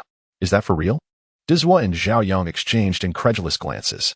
"I had the same reaction initially, but when they demonstrated the elimination of radiation from a mutated insect right in front of me, I had no choice but to believe. Here, take a look at this." Fong Lin pretended to pull a lipstick from his pocket. In response, Dezhua immediately instructed Zhao Yang, "Bring over the water we have stored." Without needing to be told again, Zhao Yang brought over a plastic barrel, which contained roughly half a barrel of water, mostly clear with a faint green tint. This was treated water they had painstakingly conserved, enough to sustain a woman-s company for an entire week in Hope City. Without hesitation, Fong Lin pressed the button on the lipstick. A flash of white light occurred, and the faint green hue in the plastic barrel vanished, leaving it entirely transparent. "Damn, There were no other words. This single exclamation made it clear to Fong Lin that the two were now convinced. Actions and deeds speak louder than words. Regardless of how fantastical the story might seem, the tangible efficacy of the object was irrefutable. How small is this localized area? I can't help but feel a sense of relief washing over me. Did this eliminate the accumulated radiation within me? Dezwa exclaimed, his face lighting up with joy as he moved around. Is the mysterious savior's name perhaps God? Zhao Yang gazed at him, bewildered. They are truly enigmatic. Wrapped tightly in layers, I couldn't discern their gender, and they vanished in an instant after handing me the object. Fong Lin continued his playful fibbing. Thus, I suddenly feel that our world is indeed full of mysteries. There must be so much we are unaware of. Perhaps even the supernatural. I'm beginning to believe. Seeing Dezwa and Zhao Yang entranced by his storytelling, Fong Lin couldn't help but chuckle inwardly. He realized that the truth was inconsequential. The miraculous radiation eliminator and its undeniable effects left them no choice but to believe. Do you believe it? Dezwa asked Zhao Yang. I don't. But if I don't, there is no way to explain this. Zhao Yang pointed to the radiation eliminator in Fong Lin's hand. Zhao Yang continued. It seems our world indeed harbors numerous secrets. I'm starting to believe, as this device is certainly beyond the technological capabilities of Earth. The elimination of his malignant mutation symptoms appears to exceed our medical advancements. Could it be that the supernatural truly exists? Or perhaps extraterrestrial beings? Who do you think I am? Just as Fong Lin had anticipated, Dezwa and Zhao Yang were compelled to believe, even venturing into thoughts of the supernatural and aliens. Why are you two wasting time on such trivial matters? Whether it's the supernatural or aliens, what truly matters is that we have something of genuine value. Fong Lin smiled, raising the radiation eliminator. Don't tell me you can't see its worth. We have struck it rich. Zhao Yang exclaimed, his exuberance evident. He was straightforward and quick-tempered, only thinking of wealth, while Dezwa considered the implications, understanding the adage that a common man bears the burden of possessing valuable things. This device is for our use only. We cannot expose it, or we risk total annihilation, Dezwa stated solemnly. Yes, that's the principle. It must be for our use only. Zhao Yang quickly caught on, nodding vigorously. Chapter 63, the lab's conclusion. With the nuclear radiation eliminator in hand, Zhao Yang felt emboldened, raising his voice significantly. After all, I refuse to believe that in this vast world, there exists only one Hope City. Are all other places devoid of human life? Once Sun Fatty and Xiao Feng recover, we shall embark on a quest to discover other cities. In response, Fong Lin shook his head, stating, there is no need to seek far and wide. I have recently learned that the Black Wing is not as invincible as we once thought. Their establishment of the laboratory and their eagerness to conduct various experiments is actually a means to avoid being subsumed by an organization known as the Arkansas. The very use of the term subsumed suggests that this ARC organization is a formidable entity, likely possessing several human settlements under its wing. We could channel our efforts in this direction. Perhaps we could reach a more reliable city where residents enjoy greater freedom. After all, a smaller domain may be governed by military means, as is the case with the Black Wing, but a larger domain cannot be subjected to such control. Not only would manpower be insufficient, but it would also be unnecessary. A major power would surely possess the wisdom to govern. The ARC organization? Dezwa and Zhao Yang exchanged puzzled glances, having never heard of it before. Where did you learn this? This attire clearly marks you as an official member of the Black Wing. You claim to have incapacitated him without a struggle? Dezwa paused. Curiosity piqued as he turned to Fong Lin. Your combat prowess seems to have significantly increased. Fong Lin succinctly recounted the earlier events. I have also encountered those mutated mosquitoes. Though individually weak, their numbers can be overwhelming. You managed to contend with them? Zhao Yang exclaimed, visibly astonished. Indeed. After the green serum was injected into my body, not only did all malignant mutation symptoms vanish, but my physical prowess also saw considerable enhancement, naturally elevating my combat capabilities. Fong Lin elaborated. Damn it, why am I not so fortunate? Zhao Yang expressed his envy. Observing his expression, Fong Lin realized that this fool had completely accepted his words. He chuckled, saying, look at you. It's as if you forget our relationship. My strength only reflects your own. That is true, Zhao Yang grinned. Old Fong, no, brother. I'll be relying on you from now on. Get lost. Dezwa thoroughly searched the group leader, confirming no hidden weapons, before binding him with a rope and awakening him. Name. So it's you. Upon seeing Dezwa and the others, the group leader's face turned ashen. Clearly, he recognized them as the targets he had come to pursue. Name. I will ask one last time. Your name. Zhao Yang's expression hardened as he drew his gun, pressing it against the man's forehead. Having worked in a police station and witnessed numerous interrogation processes, he felt confident in conducting this inquiry, with Fong Lin observing nearby. Zhang Quan, I am Zhang Quan. Facing the dark muzzle of the gun, Zhang Quan quickly composed himself, eagerly responding. From now on, I will ask. And you will answer. Understood? Understood. Understood. The laboratory was established 3 years ago as a specialized institution for advanced research by the Black Wing. Zhao Yang interrupted with a kick, exclaiming, That's irrelevant. Did I not already know it was a specialized institution? I will give you another chance. Elucidate the laboratory's key points, including the progress of research on that giant serpent and the recent developments regarding the ARC organization's intent to subsume you. Why you? How could you know? Zhang Quan exclaimed, visibly shaken. Bang! A gunshot rang out, leaving a bloody hole in Zhang Quan's calf. As he held in agony, Zhao Yang coldly stated, 3 seconds of silence, or there will be another bullet. The cries ceased instantaneously, though beads of sweat began to cover Zhang Quan's face. Speak, and divulge everything you know. Remember, do not conceal any details. If there is anything I already know that you fail to mention, you understand. I will tell you. I will tell you. Zhang Quan surrendered, clutching his leg as he trembled, recounting everything in detail. It turns out that approximately 300 kilometers east of Hope City lies a vast human settlement known as Sioux City. Sioux City appears to be composed of survivors from the Jiangsu-Zhujiang-Shanghai region, boasting a large population and being far more developed and secure than Hope City post-disaster. The entity governing Sioux City is the ARC organization. 3 years ago, after the giant serpent was slain, the Black Wing preserved its corpse for ongoing research, attempting to uncover the reasons behind its terrifying mutations. Concurrently, they have been analyzing the serpent's remains, seeking to extract factors or techniques that could enhance human capabilities. Scientific research is often a slow endeavor, and results are not guaranteed, thus the Black Wing has not rushed the process, choosing to proceed gradually. A month ago, scouts from the ARC organization, tasked with exploring the surrounding environment, discovered Hope City, leading to direct contact with the Black Wing and a request for subsumption. Despite the ARC organization displaying considerable strength, far surpassing that of the Black Wing, the latter remained reluctant to be subsumed. Even though being under the ARC's auspices might improve living conditions in Hope City, it is understandable that the Black Wing, having ruled Hope City for so long, would be unwilling to become subordinate. In fact, their ambition is formidable. If conditions permitted, the Black Wing might even aspire to reverse the roles and subsume the ARC organization, seizing control of Sioux City, swallowing a whale in one gulp. Thus, the Black Wing requested 3 months to deliberate, after which the laboratory embarked on an intense frenzy of activity.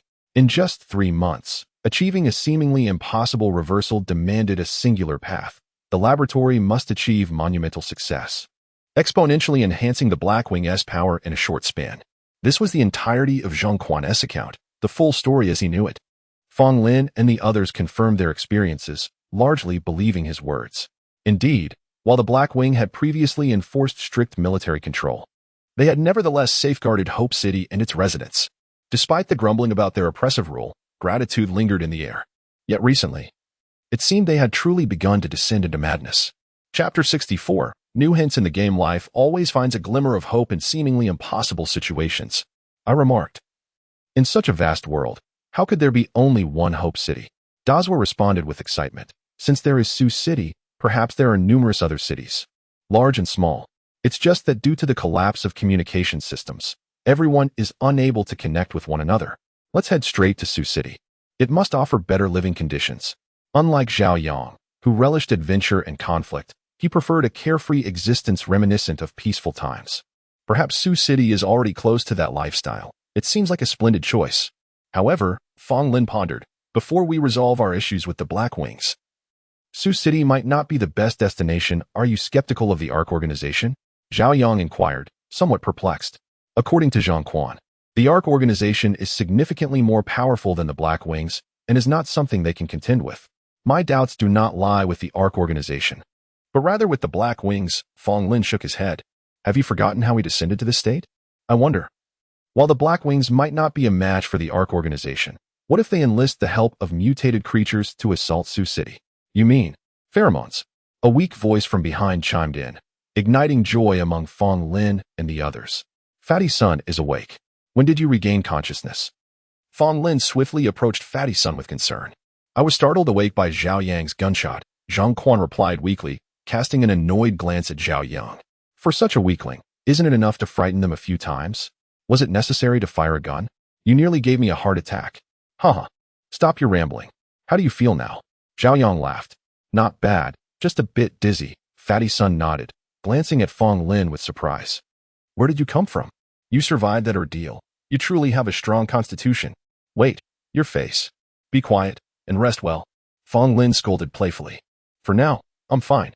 Let's discuss this once Xiao Feng wakes up, so we don't have to repeat ourselves.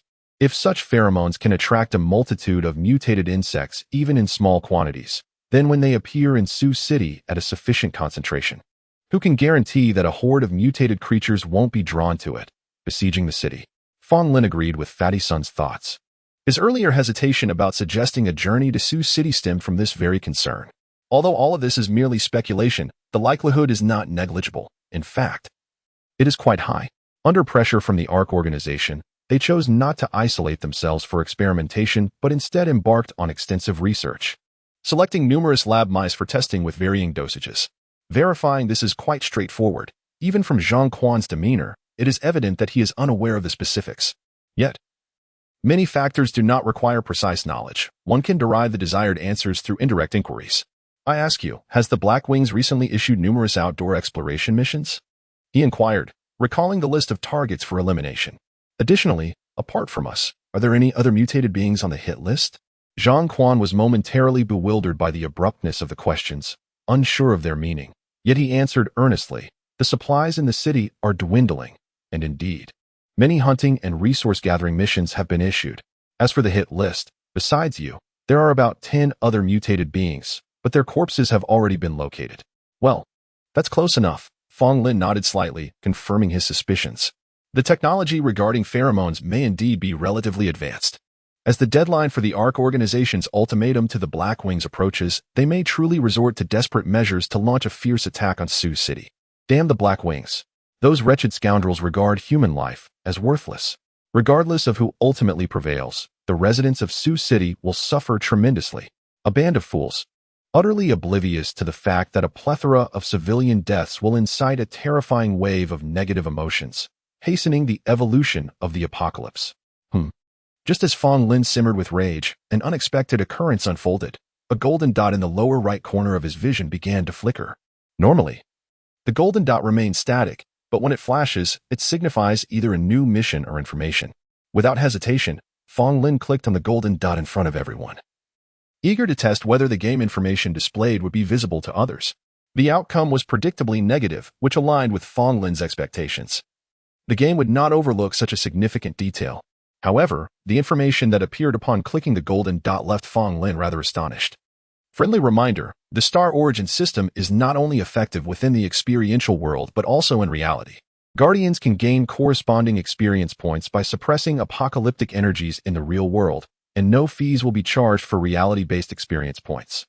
The game monitors the planet where the Guardian resides in real time, should potential events that may exacerbate or escalate the apocalypse arise. The Guardian will be rewarded with experience points for preemptively preventing these occurrences, without needing to wait for the events to transpire. According to the principle of benefits accruing to the Guardian, the experience points provided by the game's simulations will generally exceed those obtainable upon the actual occurrence of events. Note, Guardians are strictly prohibited from deliberately creating disaster events, whether directly or indirectly, to gain experience points. If discovered, the game will immediately revoke the Guardian's identity and impose severe penalties. In response to the information presented by the game, Fong Lin could only utter a single word of admiration. Particularly, the notion that the game would award experience points for preventing events before they occur was nothing short of miraculous. Chapter 65, a reminder for the ARC in regard to the Doomsday experience game. Fong Lin was truly awestruck, utterly captivated. The implication here is that the game possesses the ability to forecast the future to a certain extent. It can simulate events that have yet to transpire, calculate corresponding experience points, barter with the stars, and subsequently bestow rewards upon the Guardians. It is crucial to understand that this is not merely a fabricated world within the game, but rather a reality that we inhabit. This is indeed remarkable. Thus, The game serves as a reminder that one should not solely focus on the experiential realm. The real world also necessitates efforts to curtail the impending doom. And it too offers experience rewards. Fong Luan has gained enlightenment. In truth, even without the game as prompting, he has always placed great importance on the real world, for it is the foundation upon which everything rests. The newfound knowledge of experience rewards merely amplifies his motivation. What shall we do next? Zhao Yang, who had been anxiously awaiting a response since Fong Luan eliminated Zhang Quan, could no longer contain his curiosity. His inquiry was not merely to appease them, but rather for the innocent citizens of Sioux City. Once the Black Wings' plan was set in motion, regardless of victory or defeat, the populace of Sioux City would undoubtedly suffer grievous losses.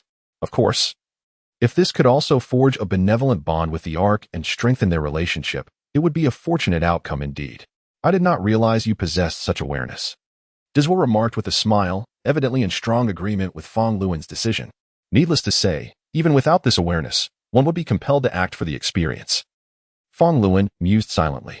It appeared that while the game imposed no restrictions on the Guardians, it nonetheless guided them toward virtuous actions. Even if it did not intend to do so, the practical effect remained. When shall we depart? It would be best to secure a vehicle. It is over 300 kilometers away. How long would it take to walk there? Zhao Yang expressed his excitement, as he inherently possessed an adventurous spirit. A vehicle is simple. Zhang Quan's is right outside. It is not a vehicle designated for the Black Wings missions, hence it lacks tracking and can be used directly. Fong Luan replied. However, the journey may not be entirely smooth. The mutated creatures along the way will not simply allow us to pass unchallenged. Most of the journey will likely require us to walk. Thus, the plan to reach Sioux City was not urgent within the next couple of days, at least until Sun Pongzi and Xiao Feng were able to descend. If worst comes to worst, I can venture alone. 300 kilometers is not insurmountable. After all, we have 2 months until the ultimate deadline set by the Ark. The Black Wings should not act hastily. Such a monumental affair requires meticulous planning, and they cannot simply initiate their scheme at whim. How shall we handle this fellow? In the face of survival, dignity is truly of no consequence. Without further ado, Fong Luan delivered a swift strike to Zhang Quan's chest. Zhang Quan immediately coughed forth a copious amount of blood, his gaze dimming. I am sorry, my friend, but your life cannot be compared to the countless lives in Sioux City. I cannot take that risk. What is there to apologize for? This fellow was here to eliminate us. Killing him is merely a matter of necessity, Zhao Yang remarked nonchalantly, showing little concern for Zhang Quan's demise. Instead, he grew curious about Fong Luan's current capabilities. By the way, how much has your combat prowess improved? It is difficult to quantify precisely, but with my current strength, I dare say the 4 of you combined would scarcely be a match for me, Fong Luan replied with a modest smile. Keep boasting. Fong Luan shrugged, unperturbed by the skepticism. It seemed there was more at play here. Sun Pongzi, in a weakened state, interjected with curiosity. As the eldest among them, he often looked after the group and was quick to volunteer for tasks, earning him the affectionate moniker of Motherswa. Motherswa, your gunshot wound is on your shoulder. Perhaps you should refrain from this task. Zhao Yang, let us carry the body upstairs, and the battlefield above requires some tidying, Fong Luan instructed. I shall assist you. Motherswa declared, unable to remain idle, and joined them, leaving aside the unfortunate souls drained of blood by the mutated mosquitoes. It was evident that those Fong Luan had dispatched were human kills. The Black Wings members were not fools. They might deduce unfavorable circumstances for the group from the faintest traces. If they were to assign a fully armed team to remain here, it would pose a significant problem. Therefore, the cleanup of the mutated mosquito bodies must be expedited, ensuring no suspicious clues remained. Half an hour later, a residential building was ablaze, its contents reduced to ashes. Concurrently, Dezwa and Zhao Yang each acquired a submachine gun, with over half the ammunition still intact, significantly enhancing their sense of security. All right, there is nothing more to be done for now. We shall remain here in peace for the next few days. Once Sun Pongzi and Xiao Feng have recuperated, we will set forth for Sioux City. In the underground warehouse, Fong Luan utilized 2 thick blankets he had acquired from outside to shield Sun Pongzi and Xiao Feng from nuclear radiation, while Zhao Yang prepared several basins of water, which had also been treated to eliminate radiation. This scene left Sun Pongzi, unaware of the circumstances, bewildered, prompting him to demand an explanation from Dezwa. Fong Luan shook his head. There is nothing unsafe about this. You are all in a weakened state, and I cannot in good conscience leave you here. This place is not entirely secure. If we can discover it, so too can others. Old Fong is incredible, Zhao Yang exclaimed, giving a thumbs up. Subsequently, he accompanied Fong Luan as they ascended. He sought supplies while Fong Luan successfully located Zhang Quan's vehicle, starting it up and heading towards the villa from the previous day. Chapter 66. Sioux City, let us go. In the following days, with the nuclear radiation eliminator at hand, Fong Lin remained relatively unperturbed, having recently indulged in the opulent lifestyle of the affluent. However, the others, including Dezwa, were moved to tears. It was nothing short of a heavenly experience. Clean water and food devoid of nuclear contamination were the epitome of luxury in these dire times. Likewise, he was astonished and delighted by Fong Lin's transformation. At his earnest insistence, Zhuama once again took on the role of narrator, recounting Fong Lin's experiences. Like the rest, Xiao Feng was initially incredulous, but once the nuclear radiation eliminator provided tangible proof, he had no choice but to accept reality. To be candid, these past few days felt like paradise for everyone except Fong Lin. There was an abundance of clean water, drink whenever one wished, and even alcohol, discovered in an abandoned supermarket, was available in excess after the radiation was eliminated. They even indulged in the extravagant act of using liquor to cleanse wounds for sterilization. The same went for meat. They found numerous unopened condiments in the deserted store. Zhuama, a former chef in a high-end hotel, showcased his culinary prowess, making delectable dishes from dog meat that left everyone sweating profusely while simultaneously shedding tears of joy. It was blissful beyond imagination. Such a day felt like a dream. Are you all that emotional? Fong Lin chuckled as he observed everyone eating while crying. He was indeed qualified to comment, having maintained his composure during the lavish feast presented by the Fong family. It's simply too good. I could bite my own tongue in delight, Zhao Yang exclaimed. Meanwhile, Sun Fatty and Xiao Feng, though still weak, devoured their food at a similar pace, nodding vigorously in agreement with Zhao Yang's sentiments. Take your time. No one is competing with you, Sun Fatty and Xiao Feng.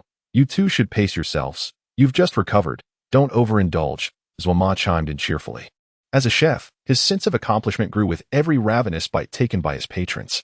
Let us address some serious matters, Fong Lin began, contemplating for a moment. For days have passed, and during this time, we've heard movement above us on 2 occasions.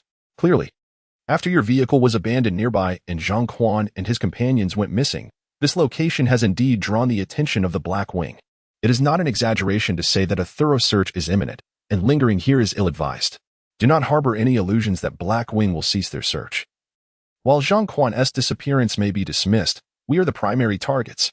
In this large-scale pheromone testing, we are the sole survivors. Given Blackwing's meticulous nature, they will not allow any information to leak to the Ark, regardless of whether we are aware of it or not. They will not spare us. They will seek our whereabouts relentlessly. Thus, it is time for us to depart. The off-road vehicle has ample space. It will comfortably accommodate the 5 of us. I propose we set off tonight under the cover of darkness. Do not be concerned about mutated creatures. I will handle that. By tomorrow morning, we should be well beyond the reach of Black Wing. Upon hearing this, everyone nodded in agreement. They were not naive and understood the gravity of the situation.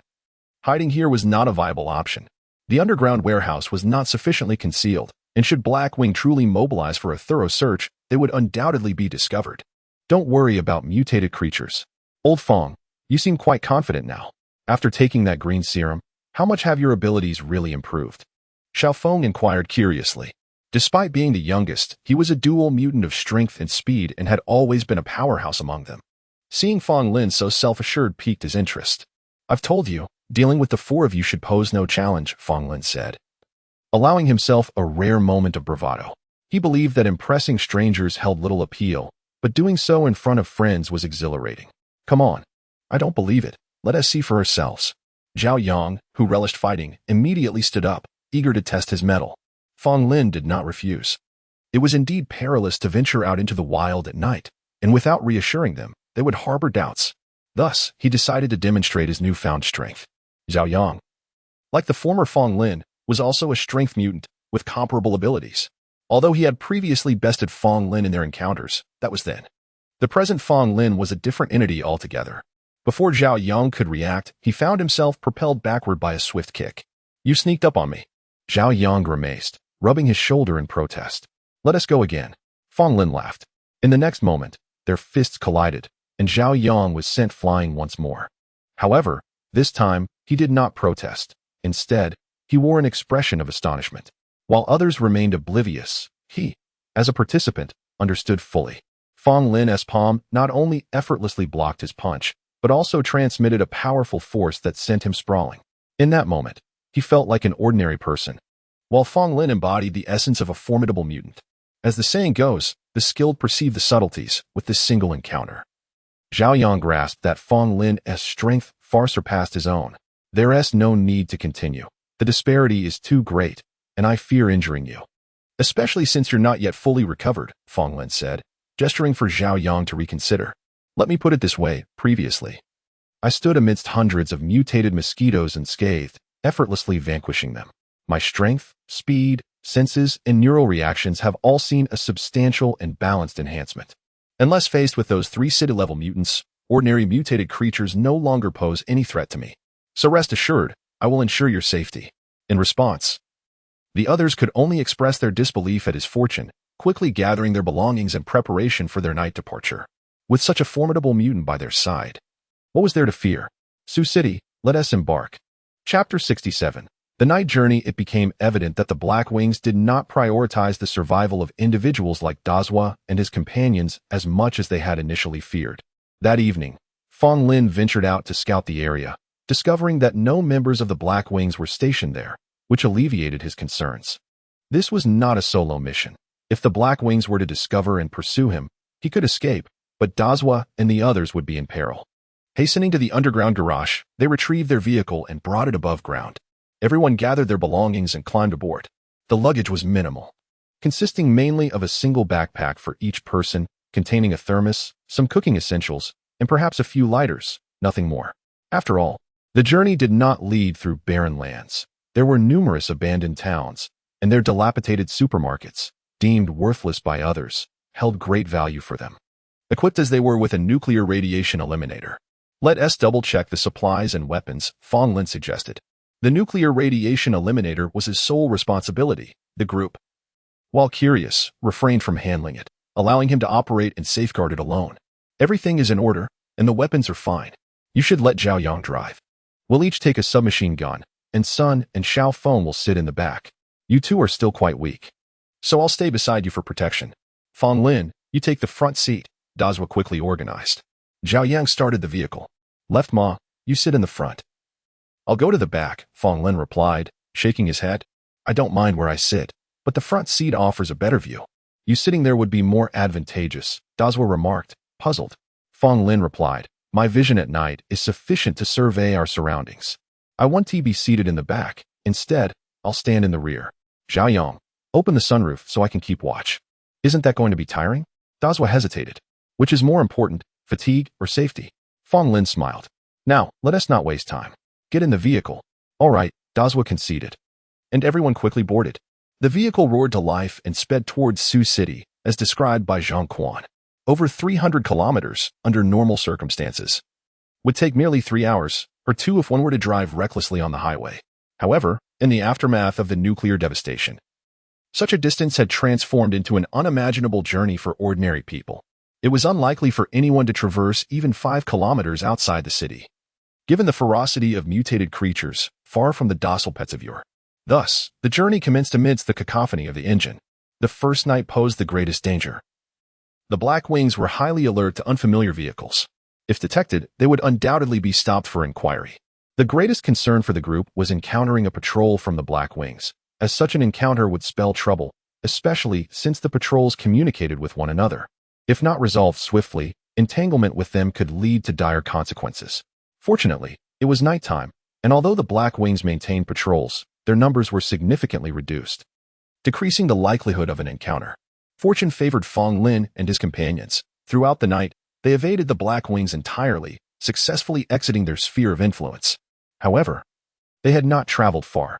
Under the current circumstances, the mutated creatures were not as densely populated as in the simulated worlds, but they were still numerous.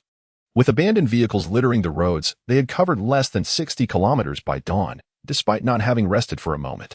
This was no game. Supplies were scarce, and every bullet counted.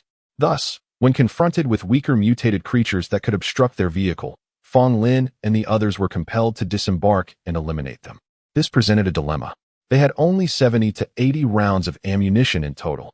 If they fired a shot at every creature they encountered, their supply would deplete rapidly, leaving them vulnerable when faced with truly formidable adversaries. Moreover, Fong Lin was not invincible. He too required rest. During daylight hours, that was when firearms truly became essential. For these reasons, even though they knew they needed to accelerate their departure from the Blackwings' territory, they had only managed to cover a scant 60 kilometers that night. Despite their relentless efforts, as the dawn breaks and the surroundings become clearer, I believe we have largely exited the Blackwings' influence. I'll take a moment to rest, Fong Lin declared. In truth, with a mental attribute of 4, fatigue was not overwhelming him, but he recognized the importance of conserving energy for the journey ahead. Yes, rest during the day. We will take care of things, Dazwa nodded in agreement. Thank you for your hard work, Fong, Sun, and Xiaofeng expressed, feeling guilty for being unable to contribute due to their injuries. Enough of the pleasantries, Fong Lin teased. I'll take a quick nap. Don't overexert yourselves. If you sense anything amiss, wake me. All right, you rest. Zhao Yang, let us switch places. I'll drive, Dazwa said. They changed positions, and the journey continued. Thus, over the course of 3 days, Fong Lin and his group pressed onward, finally completing the 300 kilometers by the evening of the 3rd day. At last, they were nearing Sioux City, though the situation there remained uncertain. They decided against rushing into the unknown and opted to rest for a few days. Tomorrow, I'll scout ahead, Fong Lin proposed as they entered the nearest abandoned town. I agree. These past 3 days have been grueling, and I need a proper rest, Zhao Yang replied, fatigue evident on his face. Indeed, we cannot ascertain how the inhabitants there will treat outsiders. Given our current state of exhaustion, it would be unwise to proceed, Fong Lin affirmed. Then let us recuperate. I doubt the Blackwings will mobilize swiftly. Even if they do, they will require time to organize and distribute pheromones, Dazwa added. Especially you two, Sun and Xiaofeng. You must focus on your recovery. Chapter 68, Doomsday Factor, Parasite, regarding Fong Lin's safety on his solitary journey to Sioux City tomorrow. Dazwa expressed some concerns and suggested, I should accompany you. No need, I can manage alone. If something were to happen, having 2 people might complicate matters. Fong Lin replied with a shake of his head. Besides, these 2 injured individuals lack combat capability. Relying solely on Zhao Yang makes me uneasy, so you should stay behind. In truth, tomorrow marked the 7th day since the last experience, and while his visit to Sioux City was ostensibly for reconnaissance, his true intention was to find a location to enter the experiential world, making it imperative that Dazwa did not accompany him. Then if you're going alone, please be cautious, Dazwa conceded after a moment's thought, refraining from further insistence. Throughout their journey, Fong Lin's extraordinary combat prowess had thoroughly won their trust, and they felt reassured about his safety. To speak candidly, if Fong Lin were unable to escape danger, their collective chances would be even slimmer. Furthermore, they were not adversaries of the Ark. Rather, they might be the saviors of the Ark and of Sioux City. It was unlikely that the Ark would treat them with hostility. Rest assured, there will be no issues. Sioux City is not Hope City. No one knows what I looked like before. I won't even need to wear a mask. I can walk in openly, Fong Lin smiled. Tomorrow, I will enter the city to gather intelligence on the Ark's reputation among the populace. If all goes well, we can contact the Ark to inform them about the pheromone situation. Perhaps I could even secure a position within the Ark organization in the future. He paused, then continued. However, you all must exercise caution. The mutated creatures in this area are neither scarce nor abundant. I will leave the radiation neutralizer with you. Ensure you have ample water and food prepared in advance, and do your best to avoid going outside. Dazwa shook his head. You should take the radiation neutralizer with you. We have plenty of dried food from the supermarket that has already been neutralized. As long as we prepare enough water, you can neutralize the radiation before you leave. I'm unsure what Sioux City uses for trade. You could claim to be penniless. Having the radiation neutralizer will also help you address your water and food needs. Very well, I shall take it with me. Fong Lin pondered briefly before agreeing. He was uncertain whether the next doomsday experience would still involve radiation, so bringing it along seemed prudent. Soon after, they disembarked and sought a relatively secure place to rest, filling containers with water, which Fong Lin neutralized before they settled in completely. The past 3 days of intense travel had exhausted them. Even Fong Lin felt fatigued. After confirming the surrounding area was safe, they all retired early for the night. The next morning, Fong Lin bid farewell to the group. They expressed their understanding and once again urged him to exercise caution, avoid recklessness, and strive to prevent conflict. Fong Lin, however, declined their offers to see him off and departed alone. Unbeknownst to them, he did not venture far but instead entered a nearby residence, locking himself in a small, enclosed room. Lying on the bed, he toyed with a silver fox, patiently awaiting the game's notification. 10 minutes until the next entry into the experiential world. Guardians, please prepare. If ready, you may enter early. Would you like to proceed? Yes. With that, Fong Lin's spirits lifted as he affirmed his choice. He had been waiting for this moment. The game responded promptly, initiating this doomsday experience. Constructing. Construction complete. Teleportation countdown. 10 seconds. After 10 seconds, a familiar anesthetic sensation enveloped him, and the world once again faded into a watercolor painting of black hues, causing Fong Lin to lose consciousness. The young master has awakened, quickly informed the Lord. Amidst a flurry of crisp, eager, and joyful voices, Fong Lin slowly opened his eyes. The first sight that greeted him was that of two young maidens, their hair styled in peculiar coiffures, dressed in cotton and linen long skirts, resembling ancient handmaidens. Young master. Fong Lin's expression was one of bemusement. This second doomsday experience world was rather intriguing. You've awakened, young master. How do you feel? Are you well? One of the maidens inquired with delight as she approached him. My head feels a bit dizzy. Please, let me gather myself first. Fong Lin replied. In truth, he had yet to receive any information or memories, and he feared that speaking too soon might lead to complications. He did not have to wait long, as soon as a stream of information began to flood his mind. Doomsday Factor, Parasite, the 6 great kingdoms are in constant conflict, with their borders ravaged, and the common folk suffering displacement. An immense accumulation of negative emotions has finally summoned the aura of doom. Consequently, a sudden tectonic upheaval has unearthed ancient parasites that had long slumbered deep underground within the realm of the Hung Kingdom. This doomsday experience task survived for 1 year. Time ratio, 1:100. Task reward, randomly grant 1 basic skill. Thus, this was the information regarding the experience. Upon learning this, Fong Lin could not help but furrow his brow. The details provided were far less comprehensive than those of the first experience. Apart from understanding that the cause of this doomsday was the warfare among the 6 kingdoms and that the doomsday factor was a parasite, he was left in the dark about everything else, such as the parasite's strength, the means by which they would bring about the world's end, and how to counter them. Moreover, what troubled Fong Lin even more was the realization that this experience would last an entire year, while merely 3 days had passed in reality. Spending a year in this world felt excessively lengthy. Of course, though he harbored some grievances. The mention of a task reward at the end still brought him a flicker of delight. Finally, a skill awaited him. Chapter 69. My son finally understands the pursuit of progress. The power of the Silver Fox Energy Blast is indeed formidable, a fact that brings great satisfaction to Fong Lin. However, this is ultimately a skill inherent to the Silver Fox, and with only 5 slots available for storage, 2 of which are already occupied by the nuclear radiation eliminator, it becomes apparent that choices must be made if all 5 slots are filled. Should he choose to abandon the Silver Fox, he would also lose the Energy Blast skill. Thus, when he discovered that the reward for this mission was a skill, Fong Lin was genuinely delighted. In his view, such skills, being inherently his, hold substantial value. Is my son awake? A deep yet joyful voice from outside interrupted Fong Lin's thoughts. He then saw a robust middle-aged man, clad in splendid attire, stride into the room with a concerned gaze directed at him. How do you feel? After all, the figures in this realm were once real, and the creation of an alternate self, or the replacement of others with oneself, was already remarkable. There was no need to fabricate a father figure when one could utilize an existing one. However, what astonished Fong Lin was not the appearance of this third father figure, but rather the man's extraordinary prowess. He immediately discerned that this surrogate father moved with remarkable speed, rivaling even his own, sans the Silver Fox. The critical question remained, was this man exerting his full strength? This experience world is rather intriguing. It seems martial skills truly exist here. Fong Lin was elated.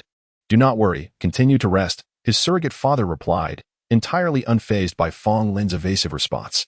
Just as he finished speaking, the memories Fong Lin had anticipated for so long finally surged forth. Indeed, he remained Fong Lin, but this time his identity was less impressive. Merely the son of a deputy general in the military of the Luo Kingdom. Fong Lin's expectations were modest. Being the son of a deputy general was still commendable. At least it ensured a life of relative affluence, providing a foundation to pursue his desires, far superior to that of a commoner or even a pauper. Yet, one detail left Fong Lin quite disheartened. Although martial skills undeniably existed in this world, it was a realm of low martial arts, exceedingly so. There were no signs of sword energy or powerful palm strikes to be found. To put it plainly, his surrogate father was already among the top martial artists in the military, and while he recalled encountering those stronger, it seemed they were not significantly superior. As for the prowess of this surrogate father, based on the speed he had just demonstrated, even if he surpassed Fong Lin, it would not be by much. He might even fall short, especially since Fong Lin's agility, without the silver fox, was a mere 2 points. The speed exhibited by someone with 2 points of agility was hardly remarkable. The memories continued to rush past him, in a manner that Fong Lin struggled to comprehend, allowing him to swiftly traverse the first half of this alternate life and dispelling any sense of unfamiliarity with this experienced world, as his senses gradually became more comfortable. Ultimately, Fong Lin's expression turned peculiar. He finally understood why everyone looked so surprised upon his awakening. It turned out he had not merely been sleeping, but had been in a state of unconsciousness. As for the reason behind this unconsciousness, it was rather amusing. This version of Fong Lin was in stark contrast to the one from the previous experience world. He lacked the aura of his father, being timid, cowardly, and averse to martial pursuits. The crux of the matter was that he was a sybarite, prone to seeking pleasures and indulging in the company of women, often spending his days and nights reveling in the brothels. Last night, he had gone with a few friends to the Drunken Flower Pavilion to drink and amuse himself, only to be provoked and humiliated by the son of his father's colleague. Unable to save face, he foolishly downed a pot of wine and dared to challenge the man to a duel. The outcome was inevitable. He was knocked out with a single slap, plunging him into unconsciousness. What a ridiculous situation. It was utterly vexing for Fong Lin, even though this was not his true self. Witnessing the humiliation of the doppelganger who bore his likeness ignited a spark of anger within him, even from a god's perspective. Father. Fong Lin suddenly opened his eyes and exclaimed, "I've had an epiphany. I wish to pursue martial arts. I will reclaim the dignity I lost." Fong Cheng, the surrogate father in this experienced world, felt a surge of relief upon hearing Fong Lin's words. As a passionate martial general, he was genuinely pleased. My son has finally come to his senses? Excellent. It is never too late to awaken. Since you wish to pursue martial arts, I shall impart my knowledge to you. Fong Lin. He found himself somewhat unaccustomed to the archaic manner of speech and felt a twinge of discomfort. Was it customary in ancient times for parents to refer to their children in such a manner? The constant address of my son felt excessively sentimental. It seemed he had suffered a considerable loss. System, when will you grant me a starting point in an orphanage? I do not wish to rely on my father. Please do not force a father figure upon me next time. Even an identity-less individual would suffice. Fong Lin grumbled internally. Yet he felt content with Fong Cheng's willingness to share his knowledge. How do you feel? Fong Cheng, perhaps fearing that his son, who had always favored literature over martial arts, might retract his statement, eagerly continued, "If you feel well, I shall begin teaching you the internal martial arts principles this afternoon. I have been waiting for you to say that." Upon hearing this, Fong Lin's lips curled into a smile. After absorbing the memories, he knew that this world possessed the concept of internal martial arts principles. It was evident, without such principles, a mere mortal relying solely on physical training could not possibly achieve the agility equivalent to 2 points. This was undoubtedly beyond the capabilities of an ordinary person. I feel fine. Fong Lin shook his head, quickly propping himself up and sitting up straight, indicating his well-being while revealing a look of keen desire. If possible, please teach me right now. Fong Cheng was taken aback by this expression. He had never seen such determination in his son's eyes before. Initially worried that this might be an impulsive decision, he soon found reassurance. My son has finally grasped the importance of progress. Excellent. Today, I shall forego my duties at the military to focus on your training. First, wash up, and after breakfast, I will immediately teach you the internal martial arts principles. With that, Fong Lin rose, recalling the memories, swiftly dressing in the elaborate ancient attire, washing up, and eating breakfast. Speaking of food, it had always been his true love. He eagerly anticipated the morning meal in this ancient setting. As for the apocalypse, it had occurred in the Hung Kingdom, while he now resided in the Luo Kingdom. According to his memories, there was a barrier between the Luo and Hung Kingdoms, so even if he wished to take actions, he was currently constrained and decided to wait until he had learned the internal martial arts principles. To put it lightly, This apocalypse was not akin to a nuclear disaster that severed water and food supplies, annihilating everything. It was merely a parasitic event. Even if all 6 kingdoms fell, he could simply hide in the mountains for a year, ensuring his survival. Compared to the S-rank reward of 5 attribute points, Fong Lin believed that mastering the internal martial arts principles was far more vital. With his physical constitution, acquiring these principles would yield far greater benefits than those conferred by Fong Chong, perhaps even elevating his attributes by 2 or 3 levels, far surpassing the advantages of not learning them at all. Chapter 70. Surviving Great Calamities. Must there be future blessings? By the way, Xiao Dai, has there been an earthquake in Hengwa recently? As he was washing up, Fong Lin inquired of the maid beside him. The pursuit of mastering internal martial arts and striving for an S-rank score are not mutually exclusive. Naturally, the more attribute points, the better. Thus, Fong Lin had no intention of slacking off or being indifferent to the impending apocalypse. To hide away in the wilderness for a year would only be a last resort when the situation spiraled beyond control, something he could not single-handedly influence. If possible, he yearned to accumulate abundant experience points, achieve an S-rank score, and simultaneously refine his internal martial arts.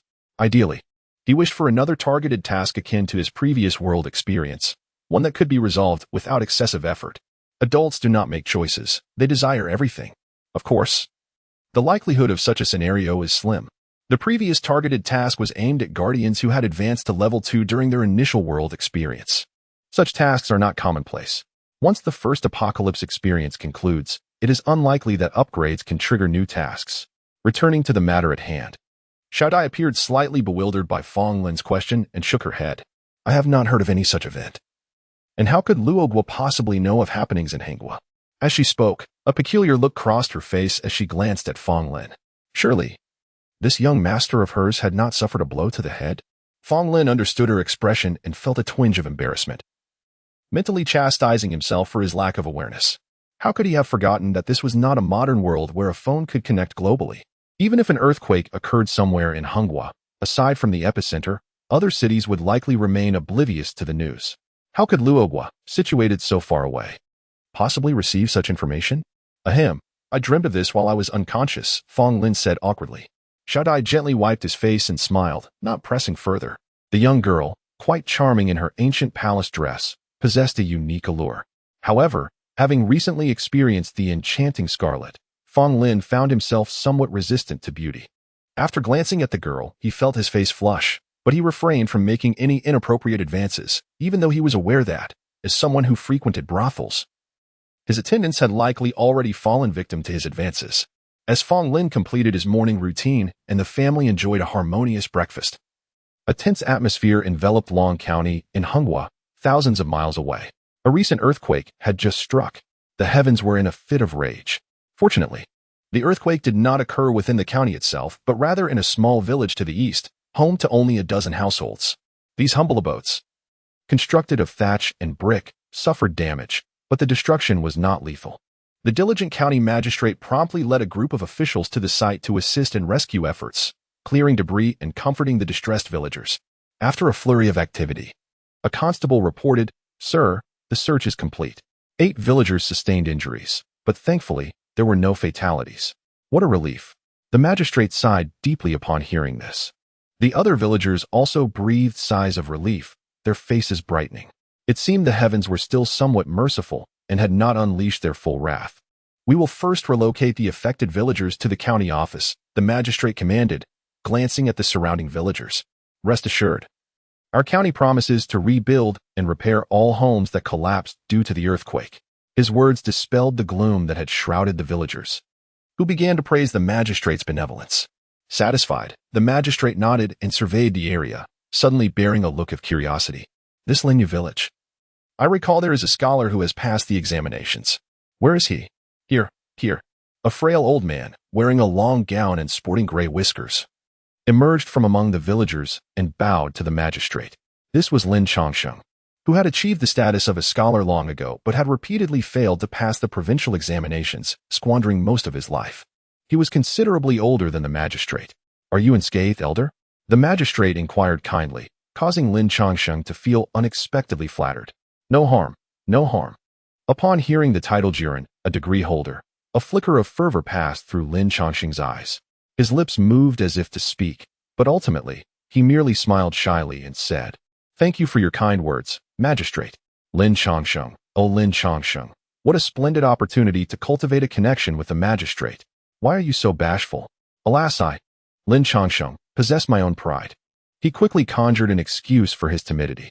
This was indeed a matter he was familiar with. Having faced ridicule from neighbors for his failures, he felt a surge of indignation yet dared not engage in conflict, instead resorting to such retorts, which only served to demean his scholarly dignity. At the county school, he endured various deductions from his meager stipend by the old master, yet he refrained from arguing, insisting that a gentleman should regard money as mere dirt. In summary, Lin Chongqing was not devoid of desires, nor was he inherently amiable. Rather, he was fundamentally timid to the core, harboring grievances in silence without daring to express them. He feared gossip, shunned rumors, averted eye contact, and recoiled from interaction, an evident manifestation of profound insecurity. He had not always been this way. Years of failing the provincial examinations had left him, at an advanced age, still merely a student scholar, deepening his sense of inferiority and timidity. That night, as Lin Chongqing slept soundly, unknown to him, a worm, no thicker than a matchstick, emerged from a crack in the earth nearby, caused by the tremors. Upon surfacing, the worm raised its front end high, surveying its surroundings before ultimately settling in a specific direction toward Lin Chongqing's residence. Seemingly having found its target, the worm wriggled swiftly in that direction, traversing through the damaged, paper-thin window and entering the room. Continuing its journey, it soon reached Lin Chongqing's bed, crawling up his arm and neck until it finally burrowed into his nostril. The following morning, Lin Chongqing arrived at the county tea house for breakfast, a habitual ritual. As a scholar, he was impoverished but not destitute enough to forego meals. Each day, he taught children at the county school, and despite the old master's relentless deductions, he still managed to scrape by with a modest allowance, allowing him to indulge in some light fare and occasionally enjoy a drink or two. Lin the scholar has arrived. Surviving great calamities must bring future blessings. This time, surely he will pass. The patrons at the tea house were well acquainted with Lin Chongqing. Since he had begun teaching at the county school, he had made it a daily habit to visit. Initially, the townsfolk regarded him with a sense of reverence, but as familiarity grew, they noticed his struggles with speech, his face reddening after just a few words. Even when teased, he never exhibited anger, leading to a gradual loss of their initial respect, and they began to indulge in playful banter with him. However, due to Lin Chongqing's repeated failures in the provincial examinations, his chances of success seemed increasingly bleak, prompting the patrons to tease him more freely, often bringing up exam-related topics just to see his reaction. Yet, today, Lin Chongqing was different. Instead of brushing off their jests as he usually would, a sudden surge of unexplainable anger welled up within him, and he shouted, "Enough! Silence!" The tea house fell silent in an instant. What was wrong with Scholar Lin today? They were merely jesting with him. Why the outburst? An elder, slightly advanced in years, spoke up. He was the village headman of Linyuxiang, a minor official. Before Lin Chongqing passed the provincial examination and became a scholar, his status undoubtedly overshadowed that of this mere student. Was he jesting? I perceive it as mockery. To everyone's astonishment, Lin Chongqing showed no respect for the village headman, retorting sharply, "Every time you make a jest at my expense, do you truly believe I am oblivious? I have chosen not to retaliate. Yet you wish to prolong this folly, such audacity." With that, he seated himself, sipped his hot tea, and disregarded the astonished gazes of those around him as he casually tossed a handful of broad beans into his mouth. Comforting. Why had he endured the scorn of these individuals in silence before? His heart seethed with a desire to confront them. Yet he had always been too timid to voice his thoughts. Lin Chongqing, it is not too late to awaken to this reality. From this day forth, should anyone dare to ridicule you, show them your true colors. Just as Lin Chongqing felt a sense of satisfaction, an unexpected, sharp pain gripped his abdomen, accompanied by a wave of nausea that surged violently. He could hardly make it to the door before he expelled the tea and beans he had just consumed, along with a foul, dark liquid that reeked abhorrently. The surrounding diners recoiled in disgust, covering their noses. "Lin, what have you eaten? This is revolting. So repulsive. I might be sick myself." Lin Chongqing paid no heed to their remarks, fixated on the dark stain upon the ground, shaken by what had just transpired. Why had he vomited such filth? Was he ill? His complexion paled at the thought. This reaction was not unwarranted in Hanghua. Not only commoners but even nobles could scarcely afford to fall ill. No matter how exalted one's status, a severe illness could spell the end of life. It was not a matter of being unable to buy medicine. Rather, diseases could be more fearsome than tigers, and the ailments a physician could treat were indeed limited thus. The mere thought of illness truly terrified Lin Chongqing. Setting aside the question of whether he could be cured, he had no excess funds for treatment. Fortunately, after vomiting, the gnawing pain in his abdomen subsided, leaving him with a sense of relief, and he resumed his seat. Perhaps it was merely a chill from the wind last night, young lad. Could you please clean this up? I will give you a small coin for your trouble. Lin Chongqing bowed slightly to the nearby tables in apology, then changed his seat with the dishes in hand. Feeling a pang of hunger, he once again reached for a handful of broad beans. However, no sooner had he swallowed them than the familiar stomachache and nausea returned. With a heave, he expelled his meal once more. This time, Lin Chongqing was genuinely alarmed. He hastily tossed a few coins onto the table and hurriedly departed. I must see a doctor at once. The onlookers called out, their voices ringing with concern. They often toyed with him for amusement, yet today, it was evident he was unwell, and their worries were genuine. After heaving, he felt an undeniable sense of comfort, and an invigorating energy coursed through him. He was not even slightly winded despite the distance he had run. After some contemplation and a brief stretch, he ultimately decided against visiting the physician. He had no choice. His financial situation was dire, and medical care was a luxury beyond the reach of ordinary folk. As a meager scholar, he had yet to rise above the common man. Moreover, he truly did not feel unwell. In fact, he felt remarkably well. Thus, he resolved to proceed to the school and teach, intending to gauge whether he would experience further discomfort. Should he vomit again, he would indeed seek medical attention. With this decision made, Lin Chongqing changed his course towards the school. Stop. No more fighting. Hit him, hit him. It was evident that a group of rascally boys were at it again, and he would need to reprimand them thoroughly.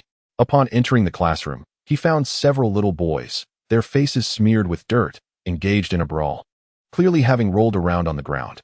These rural lads were remarkably resilient. Despite their disheveled state, not a single one cried out, each wearing a defiant expression as they clashed. Teacher S here, someone shouted, and the boys immediately recoiled, preparing to flee.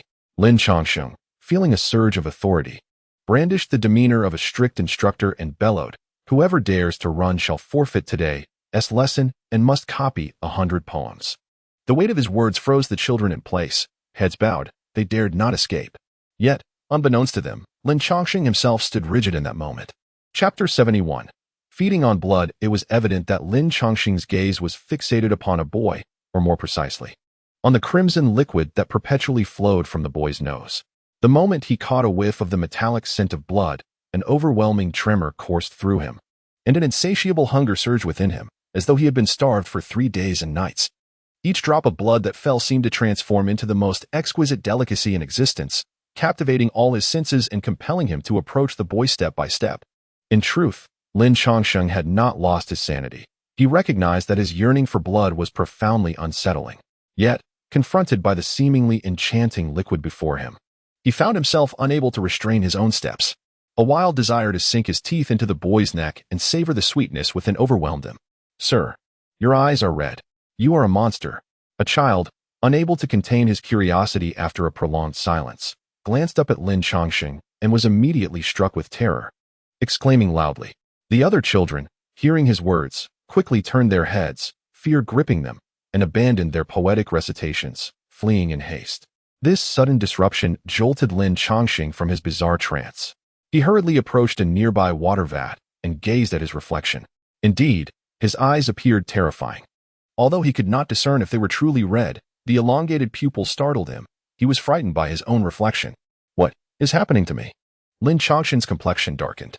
Although he did not see red eyes in the water, he doubted the children's perceptions. After all, just moments ago, the world around him had indeed taken on a bloody hue.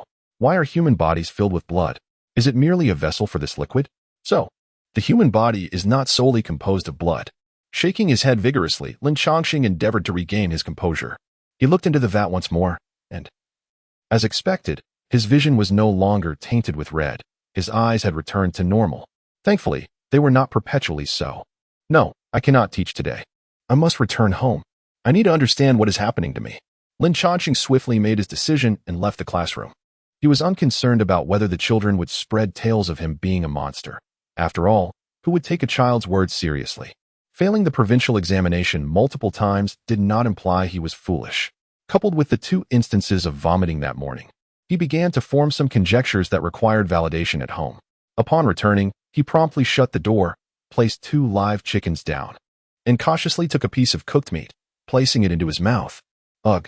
As anticipated, upon swallowing the familiar food, the familiar pangs of pain and nausea returned, and he promptly expelled it. Once or twice could be dismissed as coincidence, but a 3rd time was undeniably significant. Gazing at the vomit on the ground, Lin Chaoxin's expression soured immensely. Did this mean he could no longer consume food? What would he eat then? The recollection of the hunger he felt upon seeing the blood sent a chill through him. Surely, he would not have to feed on blood.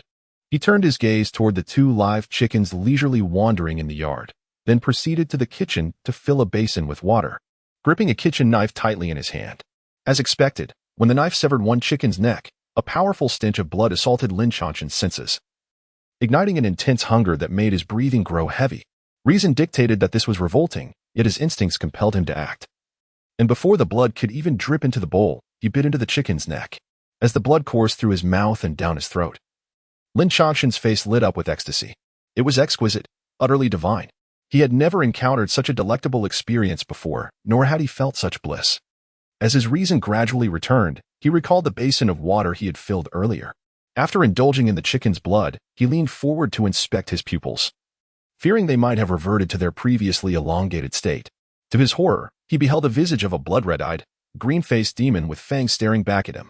What is happening to me? He gasped, collapsing to the ground in disbelief. Yet, astonishingly, the chicken from which he had drained the blood soon staggered upright, its eyes glowing red, and it ferociously attacked the other chicken, swiftly killing it and draining its blood as well. Moments later, both chickens, their eyes now crimson, began to dart frantically around the yard. Observing them, Lin Chaoxin felt an inexplicable connection and instinctively commanded them to stand still.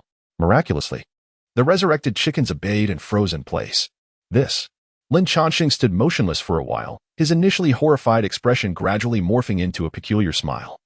In the capital of the Luo Kingdom, Xianping, after 2 days of acclimatization and diligent absorption of various memories, Fong Lin had begun to slightly adjust his manner of speaking to align with his new environment. During these 2 days, he had done nothing but practice his internal cultivation. Reflecting on his internal training brought a smile to Fong Lin's face. Mastering internal skills made this experience worthwhile. The story begins 2 days prior. After finishing his first breakfast in this world, the impatient Fong Lin was eagerly summoned by the equally impatient Fong Chung to the courtyard. To Fong Lin's surprise, when Fong Chung imparted the internal skills to him, the game responded with corresponding reactions, golden light particles flickering about. Guardian gains passive skill, inferior internal skill, inferior internal skill. Level 1, Strength 1, Agility 1, Constitution 1, Proficiency 0-1000. Could it be played this way? This was intriguing. The game had transformed the inferior internal skill into a passive ability, directly enhancing his attributes, something Fong Lin had not anticipated. The immediate addition of 3 attribute points, evenly distributed across Strength, Agility, and Constitution, was quite impressive. Fong Lin felt elated, not merely for the 3 points but for the proficiency displayed below.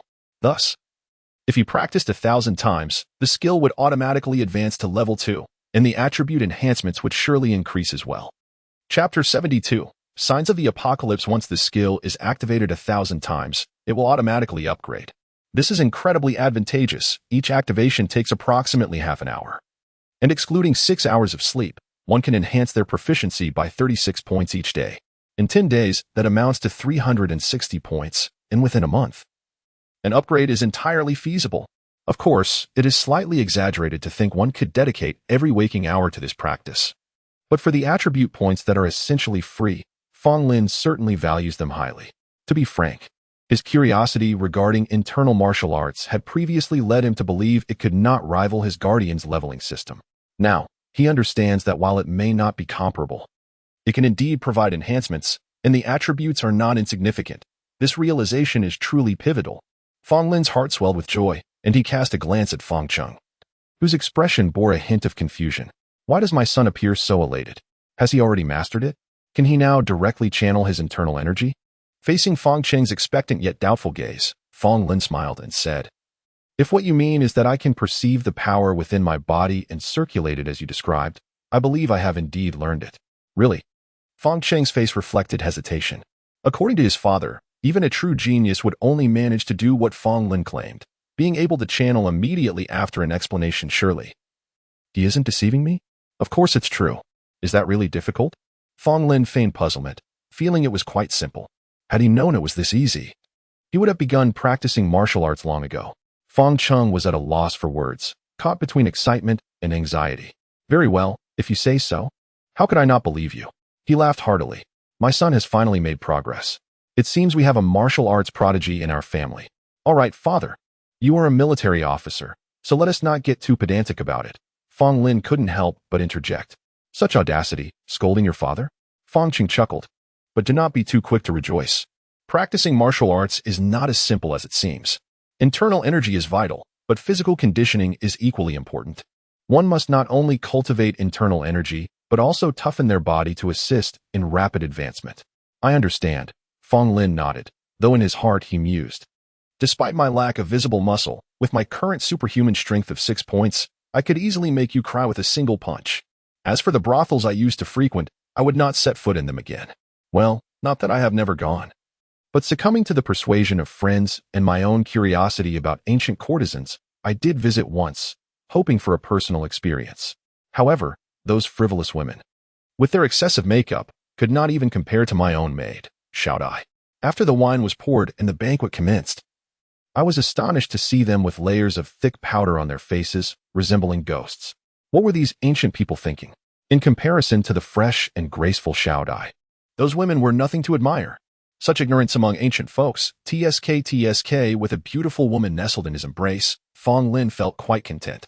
Reflecting on the hardships of Dezhua and his companions, and then glancing at the beauty in his arms, words could scarcely describe the delight he felt. Some comparisons are truly unwise, as they can be quite painful.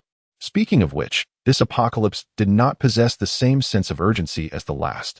Due to a lack of adequate knowledge regarding this impending doom and the absence of a convenient identity to investigate, Feng Lin found himself in a passive position, unable to prepare as he had previously.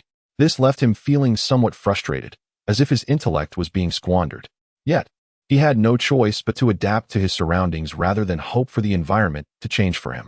As the son of an ordinary general, he would have no opportunity to engage with the situation before the apocalypse truly spread to the kingdom of Luo. To venture forth alone? Unless he wished for the complete annihilation of his family. As the son of a military officer, traveling to another nation alone, what could that possibly entail? What did his family intend to do? If captured, how could he prevent his father from betraying Luo by divulging intelligence?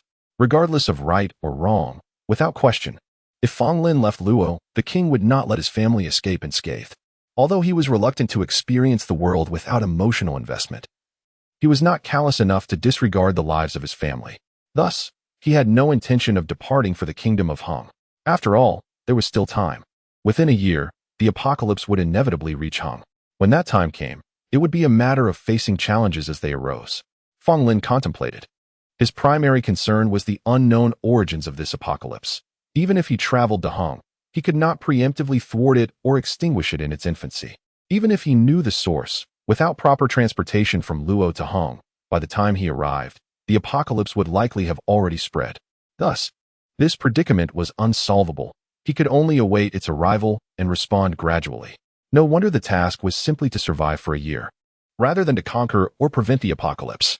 Unless I were the king or prince of Hong, there would be no way to stop it, much less defeat it. Although the current lack of information prevented Feng Lin from making effective judgments and preparations, analysis was still necessary. After reflecting on the situation, he finally found solace, no longer anxious about the apocalypse, and began to enjoy this rare moment of tranquility and comfort. It remains true, at worst.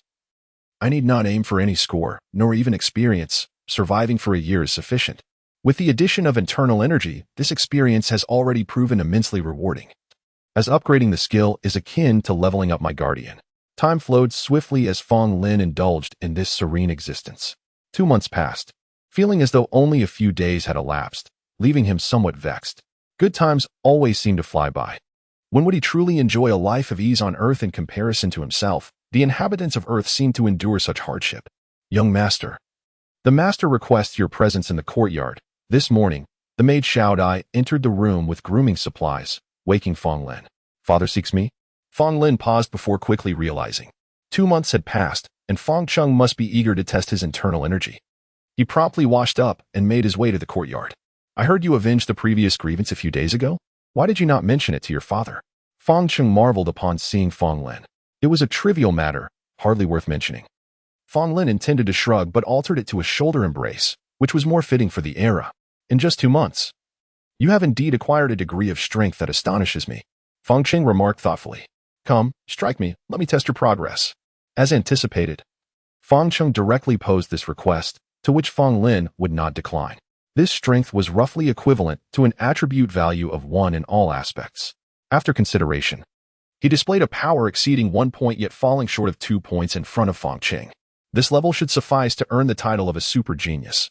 Especially considering Fong Cheng, as a distinguished military figure, had spent many years cultivating and only achieved slightly over 3 points in various attributes. Remarkably, this was nearly the pinnacle of strength in the kingdom of Luo. In truth, there were many who reached the ceiling of strength equivalent to Fong Cheng's in Luo. It is not that their qualifications are exceptional, rather, the potential of this mediocre internal skill is inherently limited, leaving no room for advancement. At this level, the enhancement of strength ceases entirely. Therefore, according to Fong Lin's estimation, this passive skill would reach its maximum at level 3. At level 1, strength, body, and agility each increase by 1 point. At level 2, they again each increase by 1 point. And at level 3, it is estimated that they will each increase by 2 points, culminating in a total increase of 12 attribute points. For Fong Lin, reaching the highest level would indeed be a significant boon, a substantial gain. But it would only be useful in the early stages. Over the long term, its effect is nearly negligible. If it were not for the fact that these attribute points are essentially free and part of a passive skill, Fong Lin would truly feel compelled to criticize the game's stinginess. Would it be too much to ask for a more promising foundational skill? Setting aside trivial matters. As Fong Lin executed his planned display of strength against his benefactor, Fong Cheng revealed a look of astonishment after successfully blocking his attack. In just 2 months, he had grown to such an extent. Given a few more years, he might be on par with his father. Such talent must not be squandered. No, you must participate in this year's martial examination. How could one insist on forcing another to take an exam? Fong Lin frowned. He had little interest in this so-called martial examination. He merely showcased a fraction of his strength to garner Fong Cheng's attention, allowing him greater freedom in future endeavors. Coincidentally, recent intelligence suggested that the Moon Kingdom and the Hung Kingdom had engaged in conflict, which might very well spill over into our Luo Kingdom. Your opportunity has arrived. Alongside war, there exists not only death but also glory and military merit. Given your age and talent, your father believes that your future achievements will undoubtedly surpass his own. Fong Cheng's words caused Fong Lin to swallow his objections. The Moon Kingdom and the Hung Kingdom are at war? When did this happen? He sensed that there was more to this, perhaps a precursor to the impending apocalypse. Just half a month ago, numerous villages along the border shared with the Moon Kingdom were attacked, resulting in heavy casualties, which incited the Moon Kingdom's wrath. Leading to a military response against the Hung Kingdom, Fong Cheng casually remarked. This was not classified military information, hence he did not conceal it. Numerous villages attacked. With heavy casualties? How many is numerous? And how did the common folk perish? How were the bodies handled? Fong Lin suddenly posed these questions, catching Fong Cheng off guard. Why is my son concerned with such matters? Can't you simply focus on your own affairs? Oh, how I wish to give you a good thrashing. Well, let us set that aside for now. When does the martial examination begin? Fong Lin inquired. Next month. Fong Cheng replied with a smile. I initially thought you were not qualified to participate, but you have surprised your father. With your current strength, you even have a chance to contend for the top spot. The top spot. What benefits does that entail? Fong Lin pondered. There are many advantages. The most immediate one is that you can directly enter the military, starting at the rank of a school officer, thus sparing you the arduous struggle of over a decade as a common soldier. Very well, I shall participate. Please assist me in making the arrangements, father. Fong Lin ultimately consented. He sensed that the conflict between the Moon Kingdom and the Hung Kingdom was merely beginning, and the Luo Kingdom could not possibly remain uninvolved. It would not be long before they were drawn into the fray. Before that occurs, it is prudent to pass the martial examination and secure a suitable military officer position.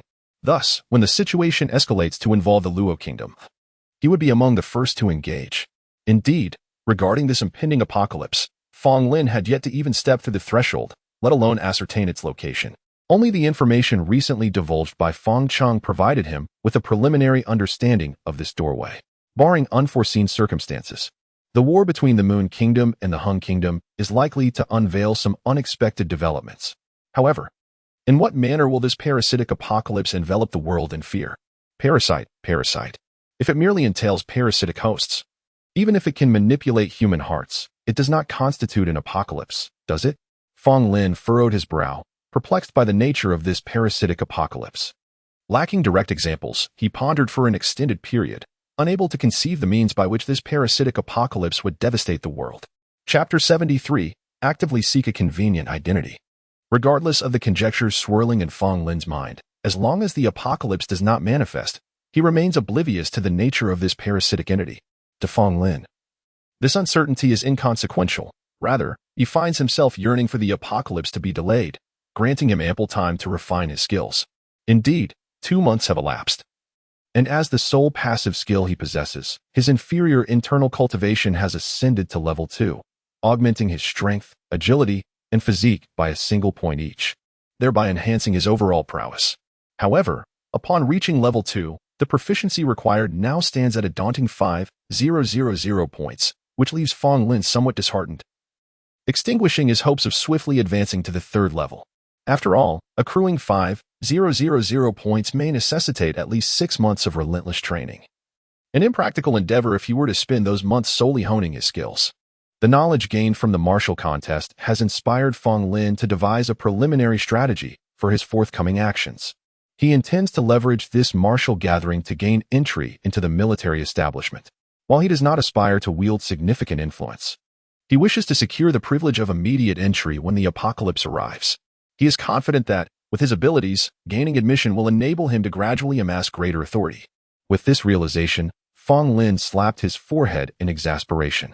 Having previously reaped the benefits of a convenient identity, how could he have failed to grasp this opportunity? Regulations may be immutable, yet human ingenuity is boundless. If the game does not provide, he can proactively seek a convenient identity for himself. Possessing an official identity is undoubtedly far superior to navigating the challenges alone. This revelation serves as a valuable lesson, henceforth, upon entering experiential worlds. He must promptly secure an official identity to facilitate matters. Fong Lin, having achieved this epiphany, candidly admits that prior to learning about the martial contest, he was indeed prepared to face challenges singularly.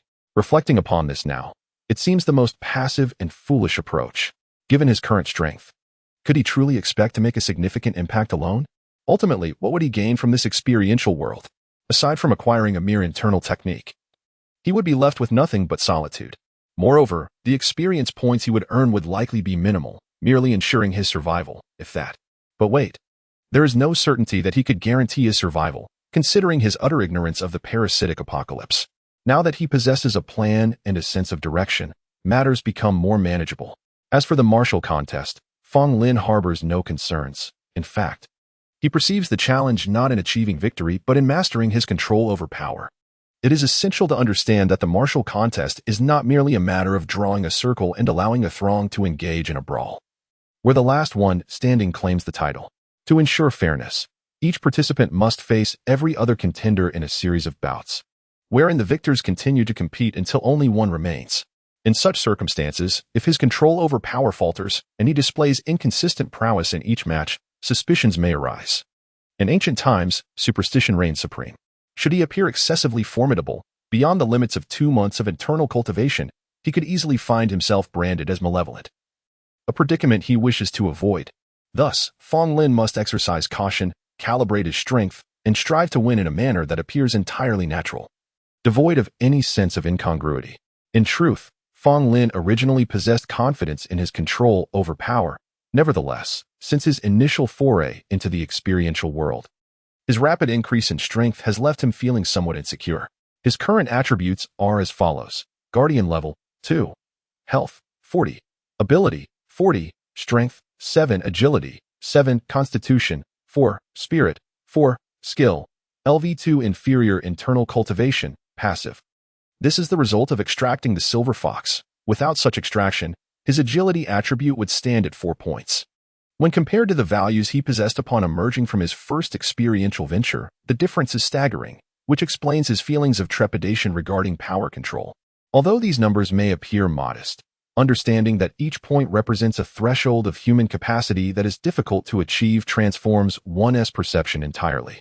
Furthermore, with his spirit elevated to 4 points, even instinctual actions require readjustment. Facing identical attacks, his previous instinctual blocks may now result in overreactions.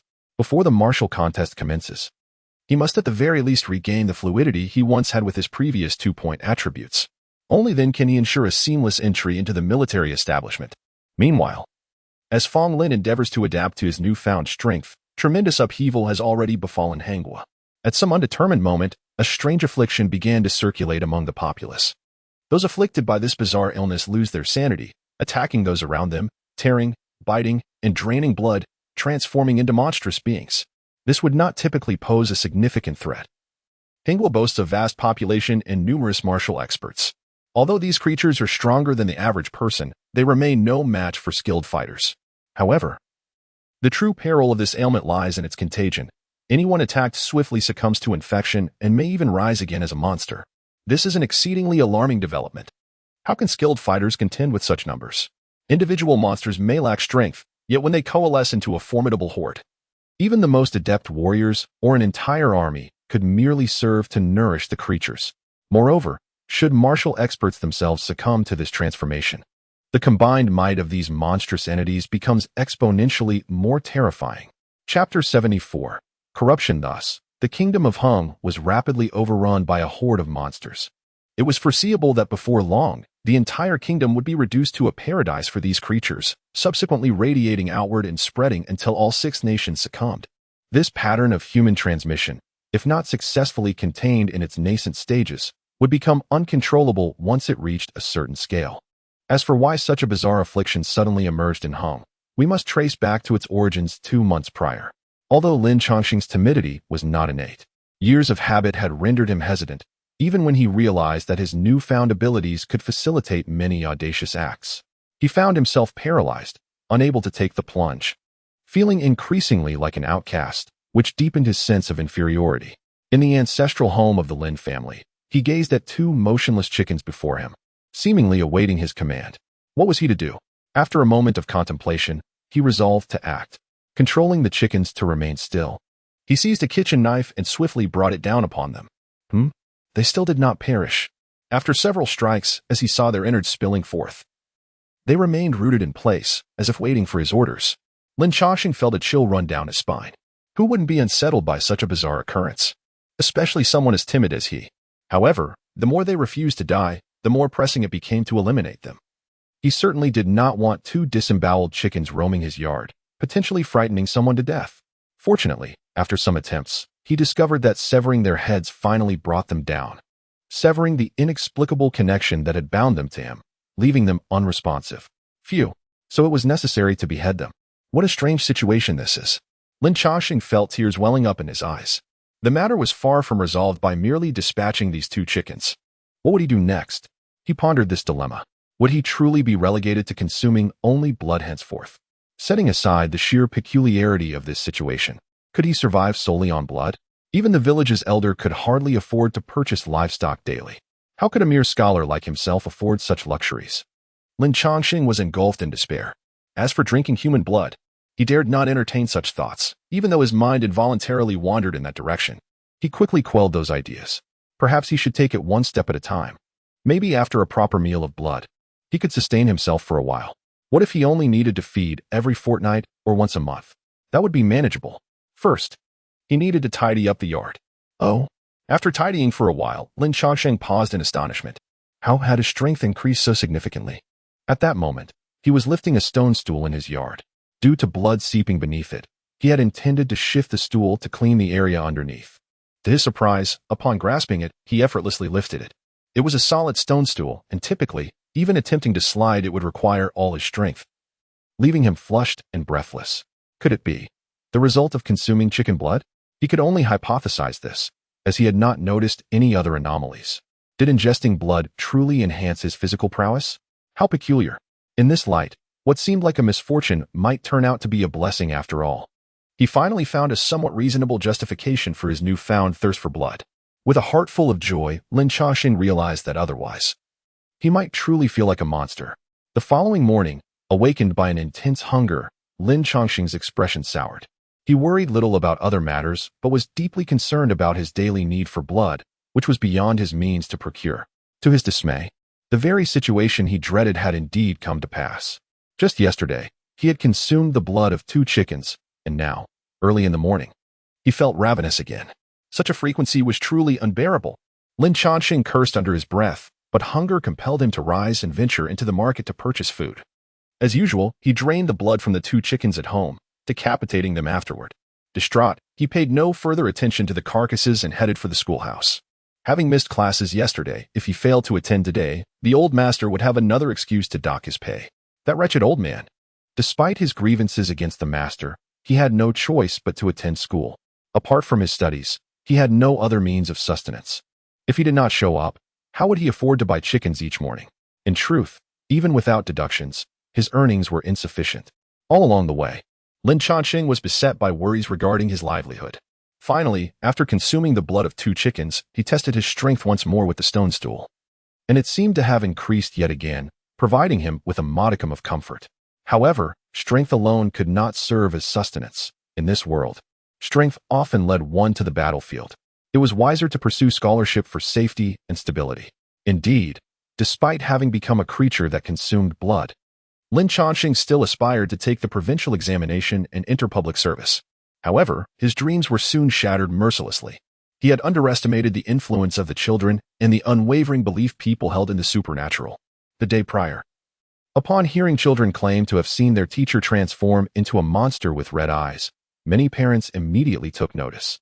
In a small county like Longxian, where households were closely packed, a rumor could quickly spread.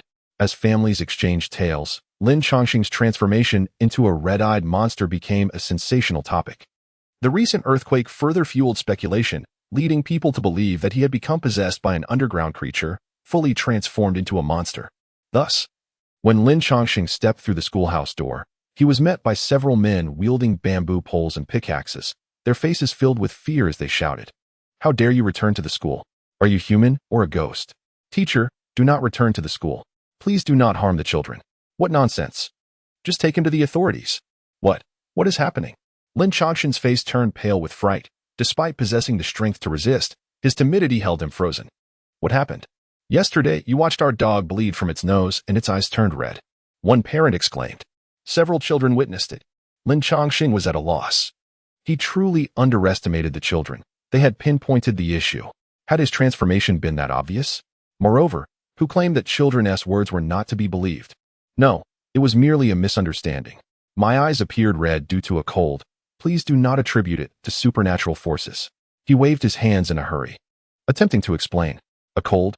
My child did not say that. He saw your eyes completely turn red, even glowing. This is not something a human can do. Yes, monster. I advise you not to resist. Come with us to the authorities to clarify. Though none had truly witnessed Lin Chongqing's metamorphosis, the parents were not genuinely terrified. Some, already irate, began to take action. Armed with pickaxes featuring sharp metal tips, they approached Lin Chongqing with the intent to strike. Even in his timidity, Lin Chongqing could not simply stand by and watch them harm him. Dodging aside, a surge of anger welled up within him, just as it had before. He seized one of the pickaxes and forcefully pushed it back. His strength was not what it once was. He could effortlessly lift a stone bench weighing over 100 pounds. In a moment of exertion, the parent holding the pickaxe lost his grip. The rough wooden handle piercing his palm, blood flowing profusely. Now, he had truly stirred a hornet's nest. Lin Chongqing was already troubled by a sudden surge of anger. A tightness in his chest as if he needed to release pent-up energy. Now, with the unexpected rush of blood, he could no longer contain himself. And his vision turned crimson. He had transformed. He truly was a monster. The parents stared in shock, retreating in terror. It was over, utterly over. Perhaps due to having just consumed chicken blood, Lin Chongqing, unable to resist the allure of human blood, involuntarily manifested a visage of green skin, sharp fangs, and crimson eyes. Yet, he retained full awareness. Seeing everyone regard him as if he were a specter, his heart plummeted. He knew his fate was sealed. Not his life, but his career. The kingdom of Hung would never allow a monster to hold office. No, no, it's all your fault. When a person dedicates their life to a singular pursuit, investing decades of toil, that pursuit becomes the very foundation of their existence. Achieving high office was Lin Chongqing's foundation. Now, that foundation was shattered by a crowd of ignorant fools, and the fury, the hatred within him blazed like an inferno, engulfing him entirely. Damn them. Die. I want you all to perish. A primal roar erupted from his throat, no longer human. As Lin Chongqing unleashed his pent-up rage, darting forward at an alarming speed, seizing the nearest man who was shrieking incessantly. The man, instinctively attempting to struggle and flee, found Lin Chongqing's grip akin to iron, utterly unbreakable. As he attempted to fight back, sharp fangs sank into his neck. The moment Lin Chongqing tasted the man's blood, his eyes sparkled with delight. It was exquisite. He had once believed chicken blood to be the most marvelous sustenance in the world. But now he realized that compared to human blood, chicken blood was as repugnant as spoiled water. Simultaneously, he felt unfamiliar strength coursing through him with the man's blood, a sensation of transcendence that was utterly intoxicating. Soon, as Lin Chongqing fervently drained the man, his blood was swiftly consumed, yet his belly showed no sign of swelling. He discarded the lifeless body and fixed his blood-red, elongated pupils on another man. The allure of human blood was irresistible. He craved more. Oh my! Run! Hurry and report to the authorities. Lin Chongqing paid no heed. Run, run. I wonder how far you can flee, since you have utterly ruined my life. Then let all of you accompany my demise. Subsequently, as the first corpse, now bearing a ghastly visage, staggered to its feet, summoned through a mental connection to stand respectfully beside him, an eerie smile crept upon Lin Chongqing's lips. It seemed that while his aspirations for office were dashed, perhaps he could ascend directly to the throne. The kingdom of Hang? No, I shall become the emperor of these 6 dynasties, ruler of vast lands. Savor your meals to the fullest. As the second corpse rose, Lin Chongqing's eyes glinted, and he spoke deliberately. Immediately, the 2 bodies sprang into action, darting out of the courtyard toward the schoolhouse. At this moment, the men shouting about the monster attracted a number of onlookers, who were swiftly overtaken and pounced upon. Soon, as more corpses rose, and with the increasing connections in his mind, Lin Chongqing, restored to his normal appearance, gradually revealed a smile. He extended his arms and issued a sinister command: obliterate everyone in this town. If Fong Lin were present, he would undoubtedly recognize that Lin Chongqing's transformation stemmed from a profound emotional breakdown due to extreme repression, leading to the emergence of antisocial personality disorder. Once such a mental state is born, regardless of one's previous demeanor, they become highly impulsive and aggressive, devoid of any sense of shame. Such individuals are exceedingly terrifying. And if they wield the power to annihilate everything, the consequences are even more dreadful, for they genuinely will destroy everything, especially after the complete collapse of their foundational aspirations. Their actions and life become devoid of purpose, or rather, they may adopt the annihilation of all as their new life as foundation. One cannot label them as evil, for it is not malice, merely a manifestation of illness. Furthermore, devoid of shame, they themselves do not perceive their actions as wicked. On the contrary, if one attempts to thwart their destruction, it is they who are deemed malevolent.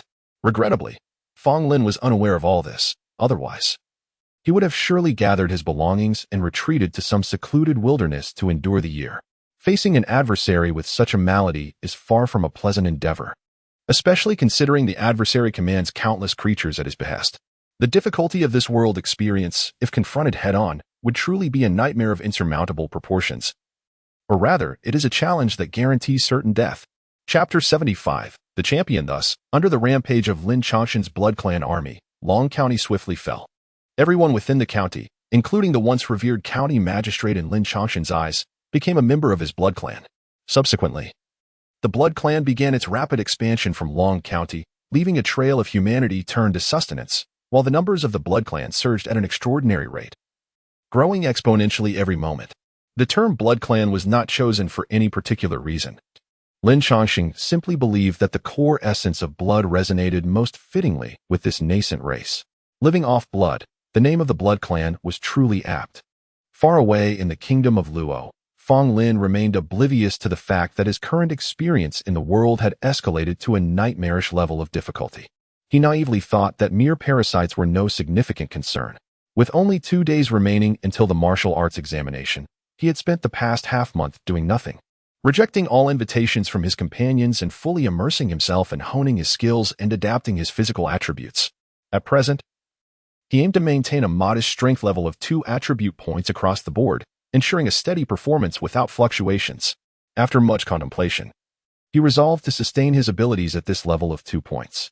This, he believed, represented the pinnacle of what a martial arts prodigy could achieve in just over 2 months. Any further advancement would be unrealistic, likely leading to unnecessary complications. As for the prospect of claiming victory, he had also come to terms with it. Maintaining a strength level of 2 points meant that winning would be ideal. But even if he did not emerge victorious, he would certainly pass the examination. As long as he succeeded, he would be able to join the military legitimately. With his inherent talent and connections in Fong City, he believed he would inevitably rise through the ranks. His goal was not to merely excel in the military, but to possess a degree of influence and freedom. When war eventually broke out, that would be his time to truly shine. With a clear strategy in mind, he felt no anxiety regarding the martial arts examination. After 2 more days of skill practice, accompanied by Fong Cheng, Fong Lin arrived at a designated training ground to officially participate in the current martial arts examination of the Kingdom of Luo. The number of participants was neither particularly large nor small, totaling just over 1,000, which left Fong Lin somewhat disappointed, having expected a scene teeming with competitors. It was only when Fong Cheng noticed his discontent and briefly explained the situation that he learned the truth.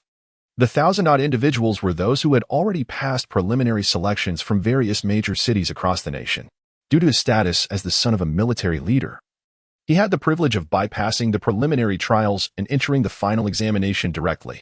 Had he not been exempted from the preliminaries, he would not have had the chance to participate in this year's martial arts examination, as those trials had already begun. Thus, the martial arts examination commenced in earnest. Fong Lin's name was called later in the sequence, and he initially took interest in observing the matches. However, his enthusiasm waned as he realized that though he could limit his strength, his spirit could not be confined, and it was his spirit that determined his perception. Consequently, the competitors on stage appeared to him as nothing more than a display of mere theatrics, devoid of substance. Only one young man, who demonstrated slightly greater strength than his own constrained abilities, captured his attention. If he were to defeat this individual, it would likely earn him favor with the military. As the young man appeared to be the strongest contender, and there were many descendants of military leaders among the participants, should such a wild card claim the top spot, it would surely reflect poorly on the military. Thus, it was imperative that he secure victory. The overall strength of the competitors was significantly weaker than he had anticipated, leading him to conclude that winning was certainly within his grasp. As time swiftly passed and eliminations occurred rapidly, the rules dictated that each participant must face others. Yet many who had already lost opted not to continue, having recognized their inferiority. After all, only the top 3 would be selected, and those who merely passed the preliminaries would be granted entry into the military. Thus, there was little need to continue competing. From morning until evening, the competition progressed, and ultimately, only the final 10 participants remained. Fong Lin was, of course, among them. In fact, he was considered a strong contender for the championship. With considerable support from the crowd, his popularity surged not because of his good looks, but rather due to his legendary background. As the scion of a military family who had forsaken the path of martial prowess for a life of scholarly pursuits and indulgence, he had garnered a notorious reputation in the capital. Such a remarkable narrative demanded that he secure the top position in order to live up to the acclaim he had garnered in the capital. In the end, Fong Lin did not disappoint. After a series of agile maneuvers and fierce struggles, he successfully knocked the strong young man out of the competition, narrowly clinching victory and earning the title of champion in this martial arts examination. Amidst the roaring cheers, Fong Lin displayed a moment of exhilaration, shouting in excitement before quickly regaining his composure. This prompted many observers to nod in approval, recognizing his commendable temperament. Next, he would meet the king, and it was crucial to be respectful and humble. Fong Cheng, though greatly excited, was concerned that Fong Lin might become overzealous. So he approached to remind him to remain composed, lest he attract trouble. "Do not worry," Fong Lin assured him. Regardless of the many top-tier experts with attribute values ranging from 3 to 4 points, even against an army of ordinary individuals, his current prowess would ensure victory, even with minimal effort. Chapter 76. Entering the military headquarters for a monarch, the supreme authority of a feudal era, Fong Lin indeed felt a profound sense of trepidation. Offending him was simply out of the question. Soon, within the opulent walls of the palace, he encountered the king of Luo. Strangely enough, whether it was a product of his own psyche or not, he perceived a fundamental difference between the feudal monarch and the tycoon, Fong Tianlin, despite both wielding considerable power. The unique aura of the emperor rendered Fong Lin, the guardian, somewhat uneasy, instinctively tightening his nerves. Upon the king's arrival, everyone promptly paid their respects, not a kneeling homage, which Fong Lin found agreeable as he wished to conform to local customs and similarly bowed. "You are the son of Fong Qing," the king remarked. 2 months ago, you were publicly knocked out, vowing to redeem your honor, yet here you stand, a prodigy in martial arts. Your Majesty is aware of the common folk?" Fong Lin was taken aback, not expecting the king to mention him by name so swiftly. "Being the first in the martial examination. You merely need to submit to my authority." The king waved his hand, curiously appraising Fong Lin. "In just 2 months, you have transformed from someone without the strength to bind a chicken to the top of the martial list. You have become a prominent figure in the capital. How could I not be aware?" The king chuckled. "Had I known of such talent beforehand, I would have encouraged you to practice martial arts sooner to serve me." Fong Lin responded with a bashful smile. "Haha, I recall your father rigid and cautious. How did he father someone as cunning as you?" The king's would exceeded Fong Lin's expectations. After the king's light-hearted reproach, Fong Lin, not daring to be complacent, bowed again and solemnly declared, "To serve your Majesty is indeed my true aspiration." "Do not be so tense. I believe in that," the king smiled. "Your father has always been loyal, and I trust his offspring will exhibit the same fidelity. Speak. As the top of this martial examination, what position do you desire?" The king presumed that as the son of a military officer, Fong Lin would be well versed in the various roles within the military and thus did not elaborate further. "How could I dare to request a position from your Majesty?" "I will follow your arrangements," Fong Lin replied respectfully, yet inwardly he chuckled bitterly. How could he, a former incompetent, possibly comprehend the military's hierarchy? Thus, he found himself momentarily dumbfounded by the king's inquiry. As Fong Lin's successor, he was naturally unaware of the military positions available. "Do not be modest. I wish for you to speak freely," the king, intrigued, insisted. With no alternative, Fong Lin pondered for a moment and replied candidly, "Your Majesty, I believe you are aware of my previous reputation. My ambitions were not aligned with this, and I have not paid attention to military affairs, being completely ignorant of the roles within the military. I beg your Majesty's pardon." Upon hearing this, the king paused briefly before erupting into hearty laughter. "How amusing. You are indeed an entertaining fellow. In that case, I shall grant you the rank of a captain. As for your specific duties, those shall be determined upon your arrival at the military headquarters." The king chuckled, shaking his head in disbelief. "It is astonishing that such a lazy individual possesses such martial talent." "Who is the lazy one?" "Your whole family must be lazy," Fong Lin retorted under his breath. "Your Majesty is wise." The king laughed. "You likely do not even know the meaning of captain, yet you are eager to flatter." At this moment, a nearby attendant expressed envy and spoke up. "Captain Fong, you may not know, but even the top of the martial examination does not easily receive the title of captain. Only those who gain the king's favor and possess sufficient capability are granted such a position." "Now I understand." Fong Lin's face brightened, although he stated, "I fear my abilities may disappoint your Majesty, and I am somewhat apprehensive. Do not be overly humble. Your talent warrants the title of captain. As for future promotions, that will depend on your performance," the king reassured him. "Thank you for your grace." Fong Lin bowed once more. The most fundamental operation of a monarch is to maintain the faade of impartiality, regardless of the underlying reality. Thus, the king continued to engage in conversation with 2 other fortunate individuals. Although their exchange lacked the same exuberance as Fong Lin's, it remained warm and encouraging, prompting the 2 to kneel and exclaim their loyalty. "By heavens, each of them is quite adept at this. Who claims that ancient people were simple? Who asserts that martial artists are mere brutes?" Fong Lin observed with growing weariness.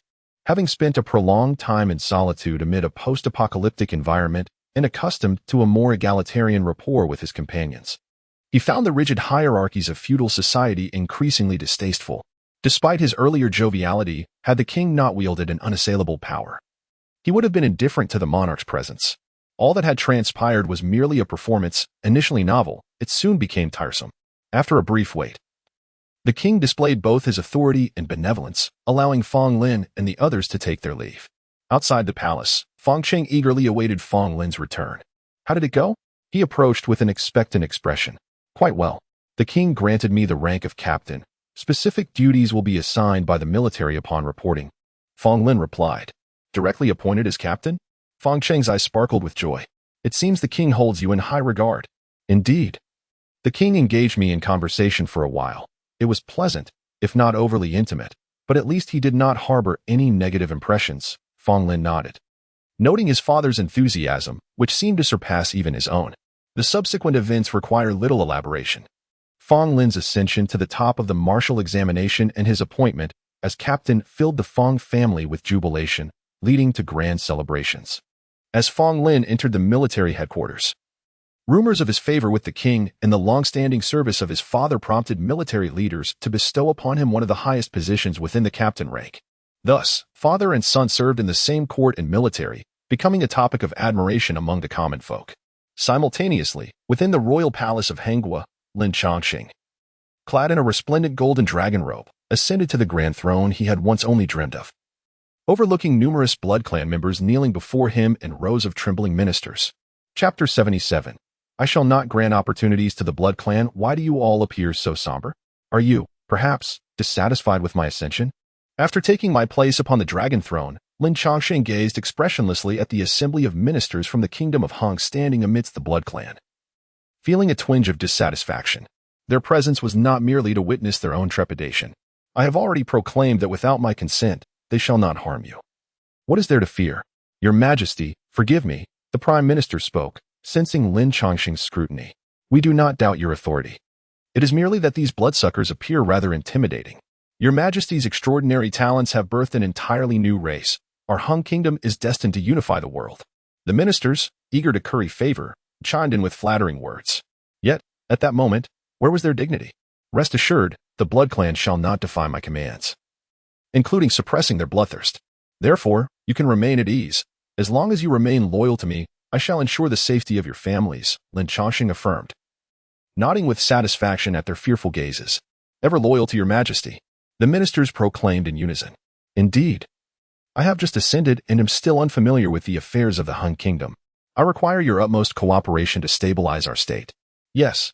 By the way, how have we addressed the friction at the border with the Moon Kingdom?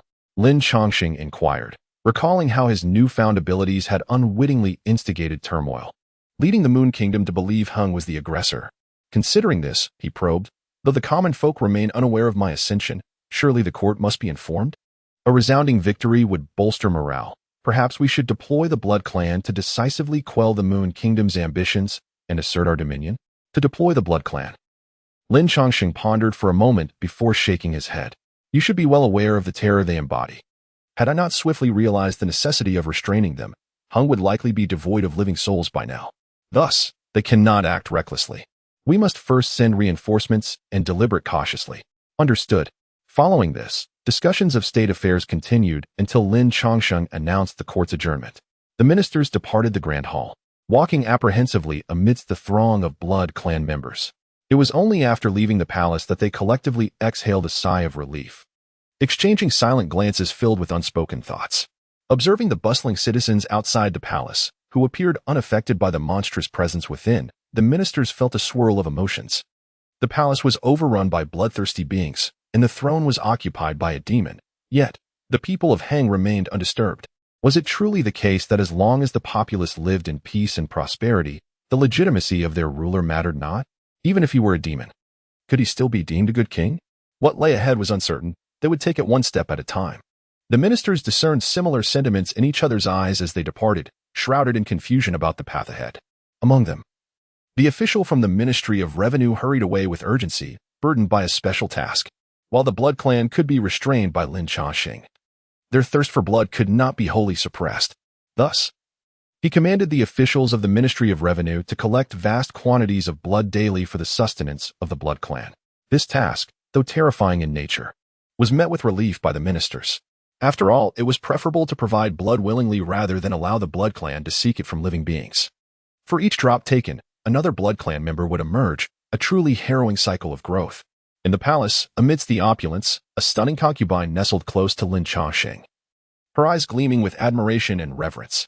Your Majesty, please continue to regale us with tales of how you transformed the simple folk of the town into Blood Clan members.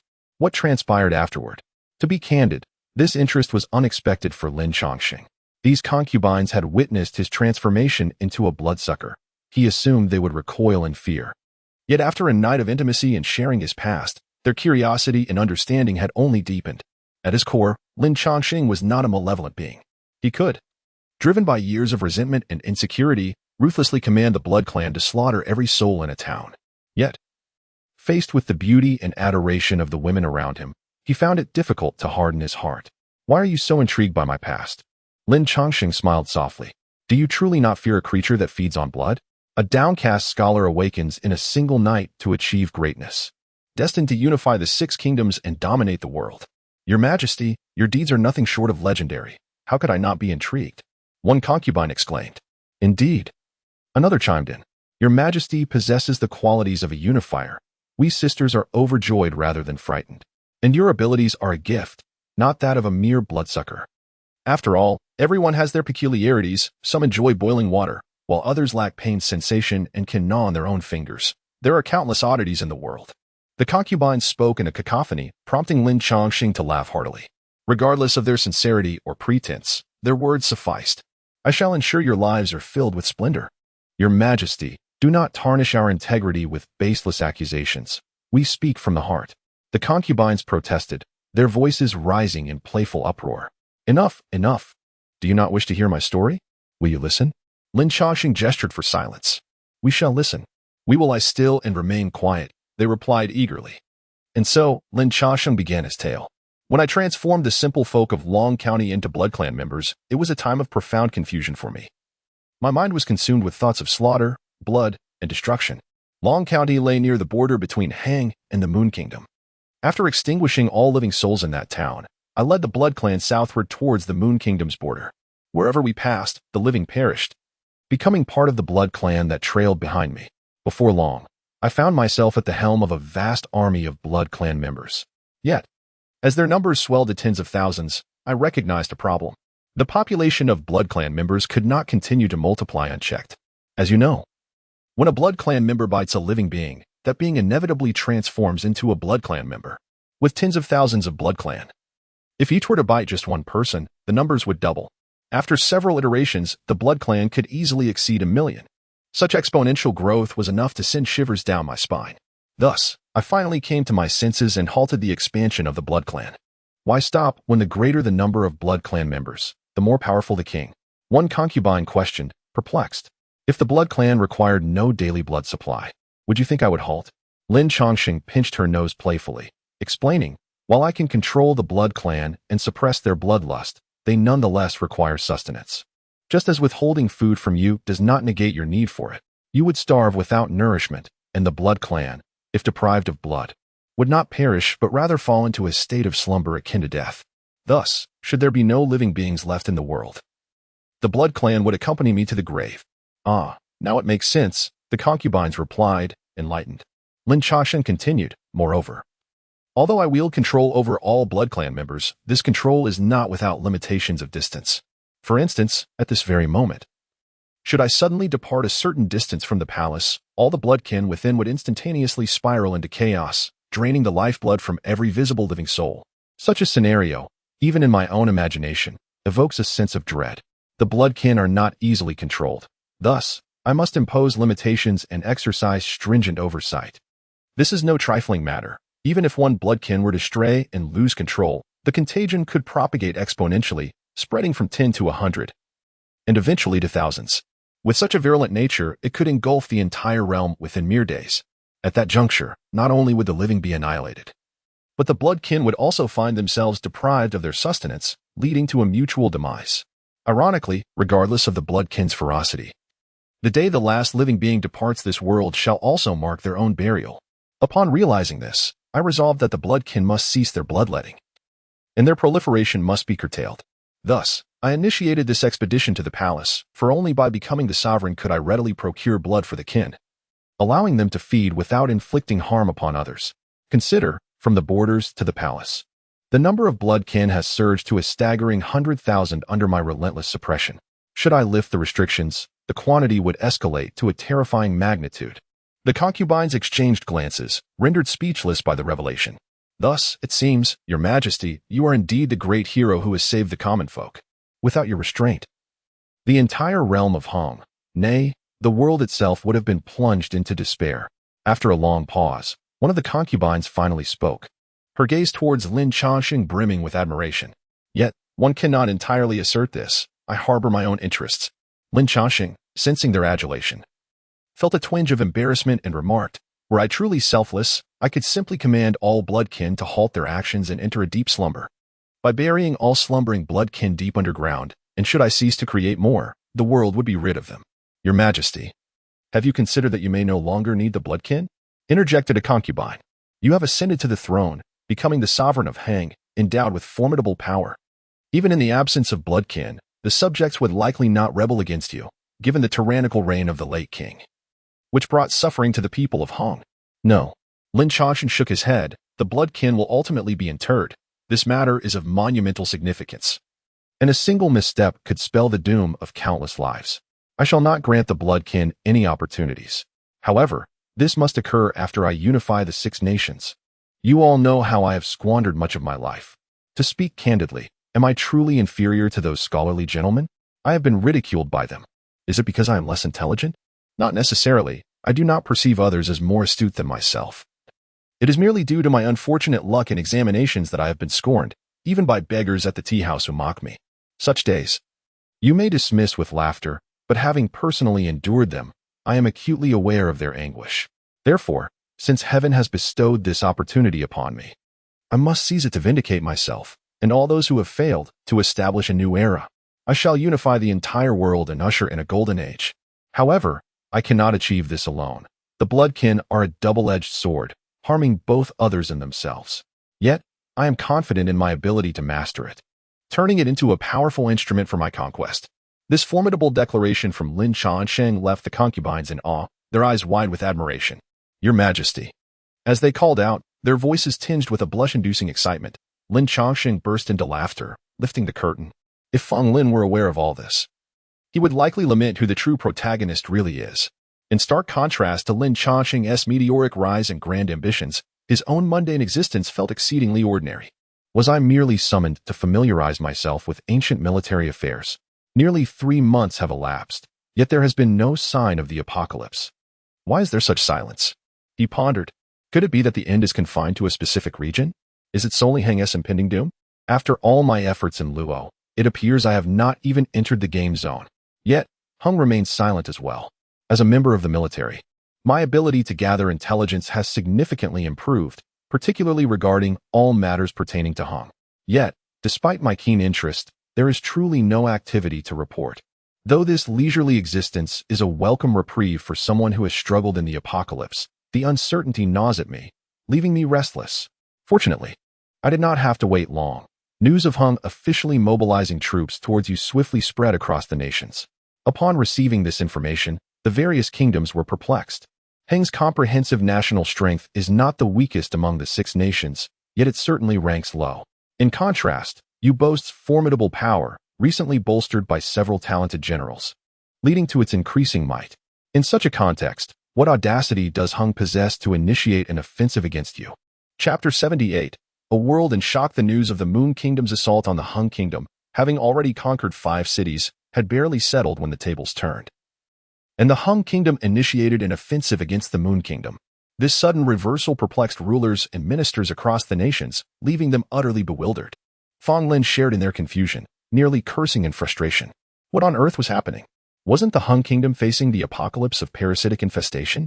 How could they possibly muster the energy to attack a neighboring nation? Could it be that the parasites possessed a form of intelligence, capable of inhabiting human bodies and usurping their hosts? In truth, Feng Lin was not particularly concerned for his own safety. Among the various types of parasites he had contemplated, the kind that occupied human hosts and took over their bodies was the least alarming to him. There was little to fear, after all. Whether they were parasitizing or seizing control, the number of individuals would remain unchanged. There would be no spontaneous division, merely a slight enhancement in individual strength, which was hardly a formidable problem. Alternatively, when the Hung Kingdom launched its attack, He could break through the encirclement and disappear into obscurity. In any case, his life was assuredly safe, especially when compared to the threats posed by nuclear radiation, earthquakes, or tsunamis, disasters that could claim lives at any moment. Suddenly, the world was in an uproar. How could this be possible? Given the Moon Kingdom's overall national strength, even a coalition of several countries would struggle to achieve victory within a fortnight. How could a mere hung kingdom secure victory so effortlessly? Moreover, this victory was the most extreme form of submission. To submit meant that the Moon Kingdom would cease to exist as a sovereign entity, instead being absorbed into the Hung Kingdom as a mere district. This was truly unfathomable. In no time, the palaces of all nations were ablaze with light, day and night. Every country grew tense, urgently convening meetings to address the unexpected developments regarding the Hun Kingdom, particularly for the neighboring nations of Luo and Zhou. Immediate defensive measures were implemented along their borders to guard against a sudden strike from the Hun Kingdom. The military headquarters of Luo was thrust into a frenzy of activity. What was the cause of this commotion? It was only now that Fong Lin realized the wisdom of the ancients was not inferior to that of modernity. Various strategies were being devised: deployment of troops, logistics for supplies, and defensive tactics, each order emanating from the military command with utmost urgency, resonating throughout the entirety of Luo. The nation was on high alert, preparing for a formidable adversary. As officials within the military command, it was not yet time for Fong Lin to charge to the front lines.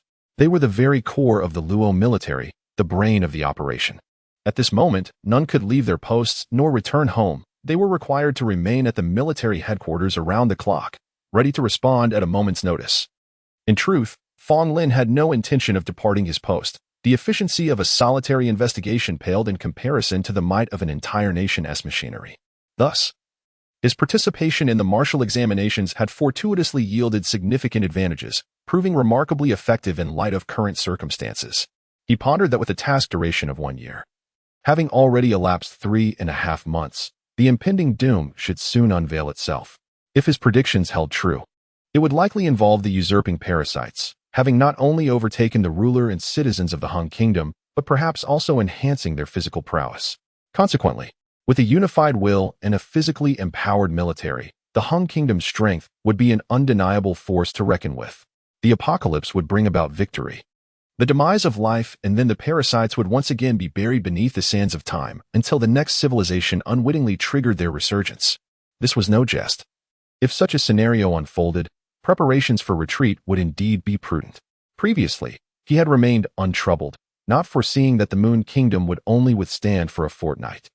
It was essential to recognize that the Moon Kingdom was stronger than Luo, and as a military official, Fong Lin was acutely aware of Luo's might.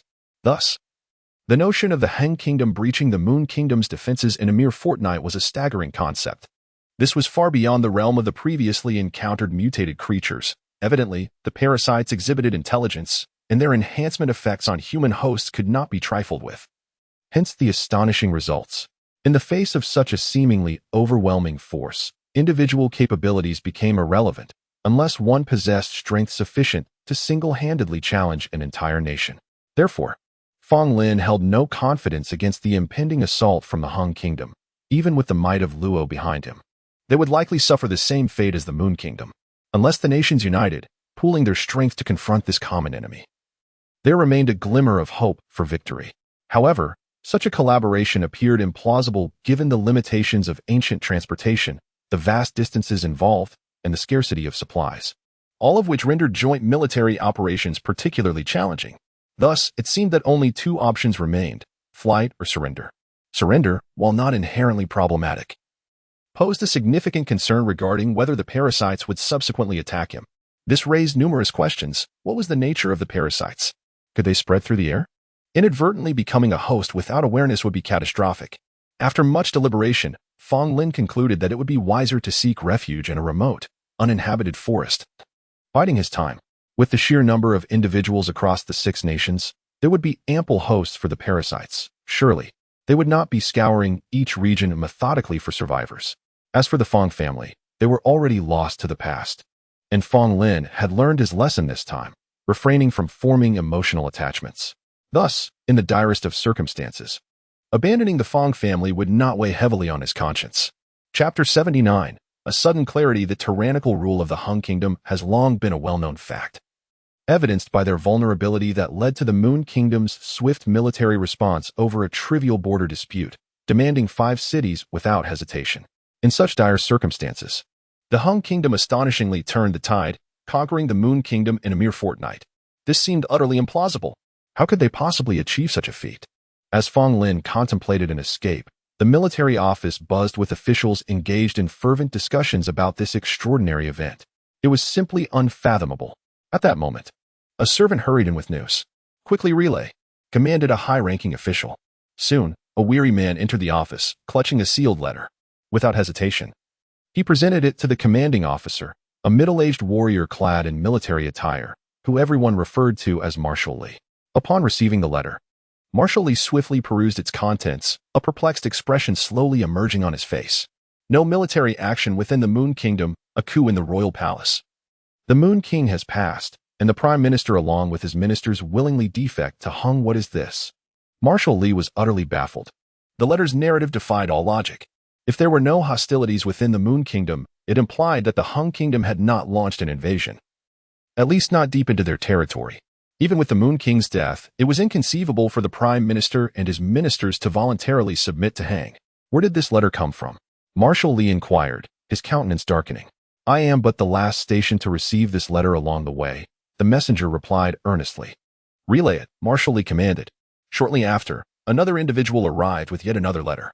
Marshal Li seized it, tore it open, and his expression grew even more peculiar. "The Hang Kingdom has unleashed a bloodthirsty entity known as the Blood Clan, which has overtaken the Moon King's palace. The Prime Minister and his ministers were coerced by the Blood Clan to defect to Hung. Was this information overheard from some official? These spies were playing tricks." Marshal Li erupted in fury, causing the officials around him to hold their breath in fear. Among the crowd, only Fong Lin maintained a stoic facade, though his eyes betrayed a profound shock. Bloodthirsty monsters? The Blood Clan? Thus, all previous assumptions were incorrect. This was the true manifestation of the parasitic apocalypse. Marshal Li and the others may not have encountered it before, but how could Fong Lin not believe? Upon hearing the term Blood Clan, he immediately grasped the situation. This was indeed the essence of the impending apocalypse. Of course, the Blood Clan mentioned here must differ from the traditional notion of vampires capable of transforming into bats. Rather, it represented a disease, a blood-sucking affliction resulting from parasitic invasion. This was Fong Lin's understanding. However, numerous questions arose. How could the Hung Kingdom command the Blood Clan? Was this Blood Clan even controllable? Did each individual Blood Clan member possess its own independent will, regardless of their individual autonomy? The fact that they acted in unison suggested a collective intent. Intriguing. Did this imply that within the parasites, there existed a mother parasite capable of controlling the others? If so, would eliminating this mother parasite lead to the demise of the remaining parasites, or would they gain freedom and lose control? Additionally, what was their mode of reproduction? It seemed unlikely they spread through the air. It was more plausible that they transmitted via blood, where a bite could introduce the parasite's eggs, thus creating a new Blood Clan member. Unlike ancient individuals, Fong Lin quickly deduced the essence of the information that Lin Chongsheng had labored to uncover. However, upon realization, his expression turned odd. The intelligence of this mother parasite appeared remarkably high. According to the intelligence, it had not let the Blood Clan indiscriminately suck blood and propagate. Instead, it had strategically seized the royal palace and coerced the ministers to defect to Hung. This was undoubtedly an act only a highly intelligent being could orchestrate. Indeed, if the Blood Clan served the Hung Kingdom, then Fong Lin suddenly grasped the significance. The Hung King. Since the Blood Clan currently seemed loyal to Hang, the mother parasite must be residing within the Hang King. Whether it had overtaken the Hung King or its host had eliminated the previous monarch. One fact remained nearly certain: the Hung King was undoubtedly the host of the mother parasite. With this realization, Fong Lin experienced a moment of clarity. Having essentially identified the mother parasite and understanding it possessed a high degree of intelligence offered him some reassurance. Intelligence was not to be feared. Even if it harbored ambitions of unifying the realm, it posed no immediate threat. If negotiation were possible, Fong Lin might even assist in its endeavors, provided it refrained from allowing the Blood Clan to run rampant. What truly terrified him was the prospect of a mindless entity intent on transforming all living beings into Blood Clan members. Now that would be the gravest danger. However, if that were the case, the situation was not as dire as initially perceived, for the mother parasite seemed disinterested in widespread Blood Clan proliferation. Fong Lin raised an eyebrow. suddenly realizing this crucial point. The Blood Clan had only invaded the Moon King's palace without harming the ministers and citizens. Did this not signify that the mother parasite was not inclined toward expansive growth? Otherwise, its strategy would have entailed a rapid expansion of the Blood Clan throughout the Moon Kingdom, converting its entire populace. How fascinating why refrained from large-scale expansion. Were there constraints in creating Blood Clan members? Or did an excessive number hinder control?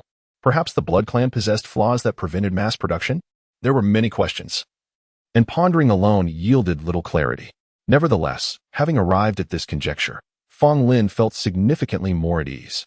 Regardless of the underlying reasons, the mother parasite's reluctance to proliferate the Blood Clan was ultimately a positive development. This likely indicated that the mother parasite's capabilities were not limitless, averting the emergence of a ravenous army of Blood Clan. With this thought, Fong Lin temporarily shelved his plans to flee that very night. If this were the case, there was no immediate urgency to depart. He feared an overwhelming assault, an all-consuming force that rendered individual strength insignificant. However, if the Hung Kingdom engaged the Luo Kingdom as it had the Moon Kingdom, deploying only a small contingent of Blood Clan to seize the palace, it would not be as terrifying. With his own strength, he could even contend with them. Fong Lin did not believe the Blood Clan's strength surpassed his own, nor did he consider the mother parasite superior. He was not merely confident in himself, but also in the capabilities of the Silver Fox within his storage space. In this ancient environment, the power of firearms was akin to that of deities, not to mention the Silver Fox, which could unleash energy projectiles far exceeding ordinary weaponry. No matter how formidable the mother parasite, a single energy projectile would surely suffice to eliminate it. Of course, Fong Lin was not so reckless as to fire indiscriminately without understanding whether the Blood Clan would perish entirely or descend into chaos upon the mother parasite's demise. Otherwise, a situation that initially posed a 1-star danger could escalate to 10 stars. The distinction between controlled Blood Clan and those spiraling out of control was monumental. He had seen enough apocalyptic films before the world was flattened, portraying mindless zombies with a horrifying contagion. But did the Blood Clan require the mother parasite's presence for coordination, or did they retain a degree of consciousness, acting independently upon receiving its directives? If the latter were true, it would indeed be an intriguing scenario. Fong Lin's expression shifted as a sudden thought crossed his mind. He found himself anticipating the meeting with the mother bug. He believed that as long as the other party possessed wisdom, there was nothing that could not be discussed, provided he demonstrated sufficient strength. In the hall, unlike Fong Lin, who had gradually come to terms with the situation, the military, including General Li, was greatly displeased with the 2 secret letters. They felt utterly deceived.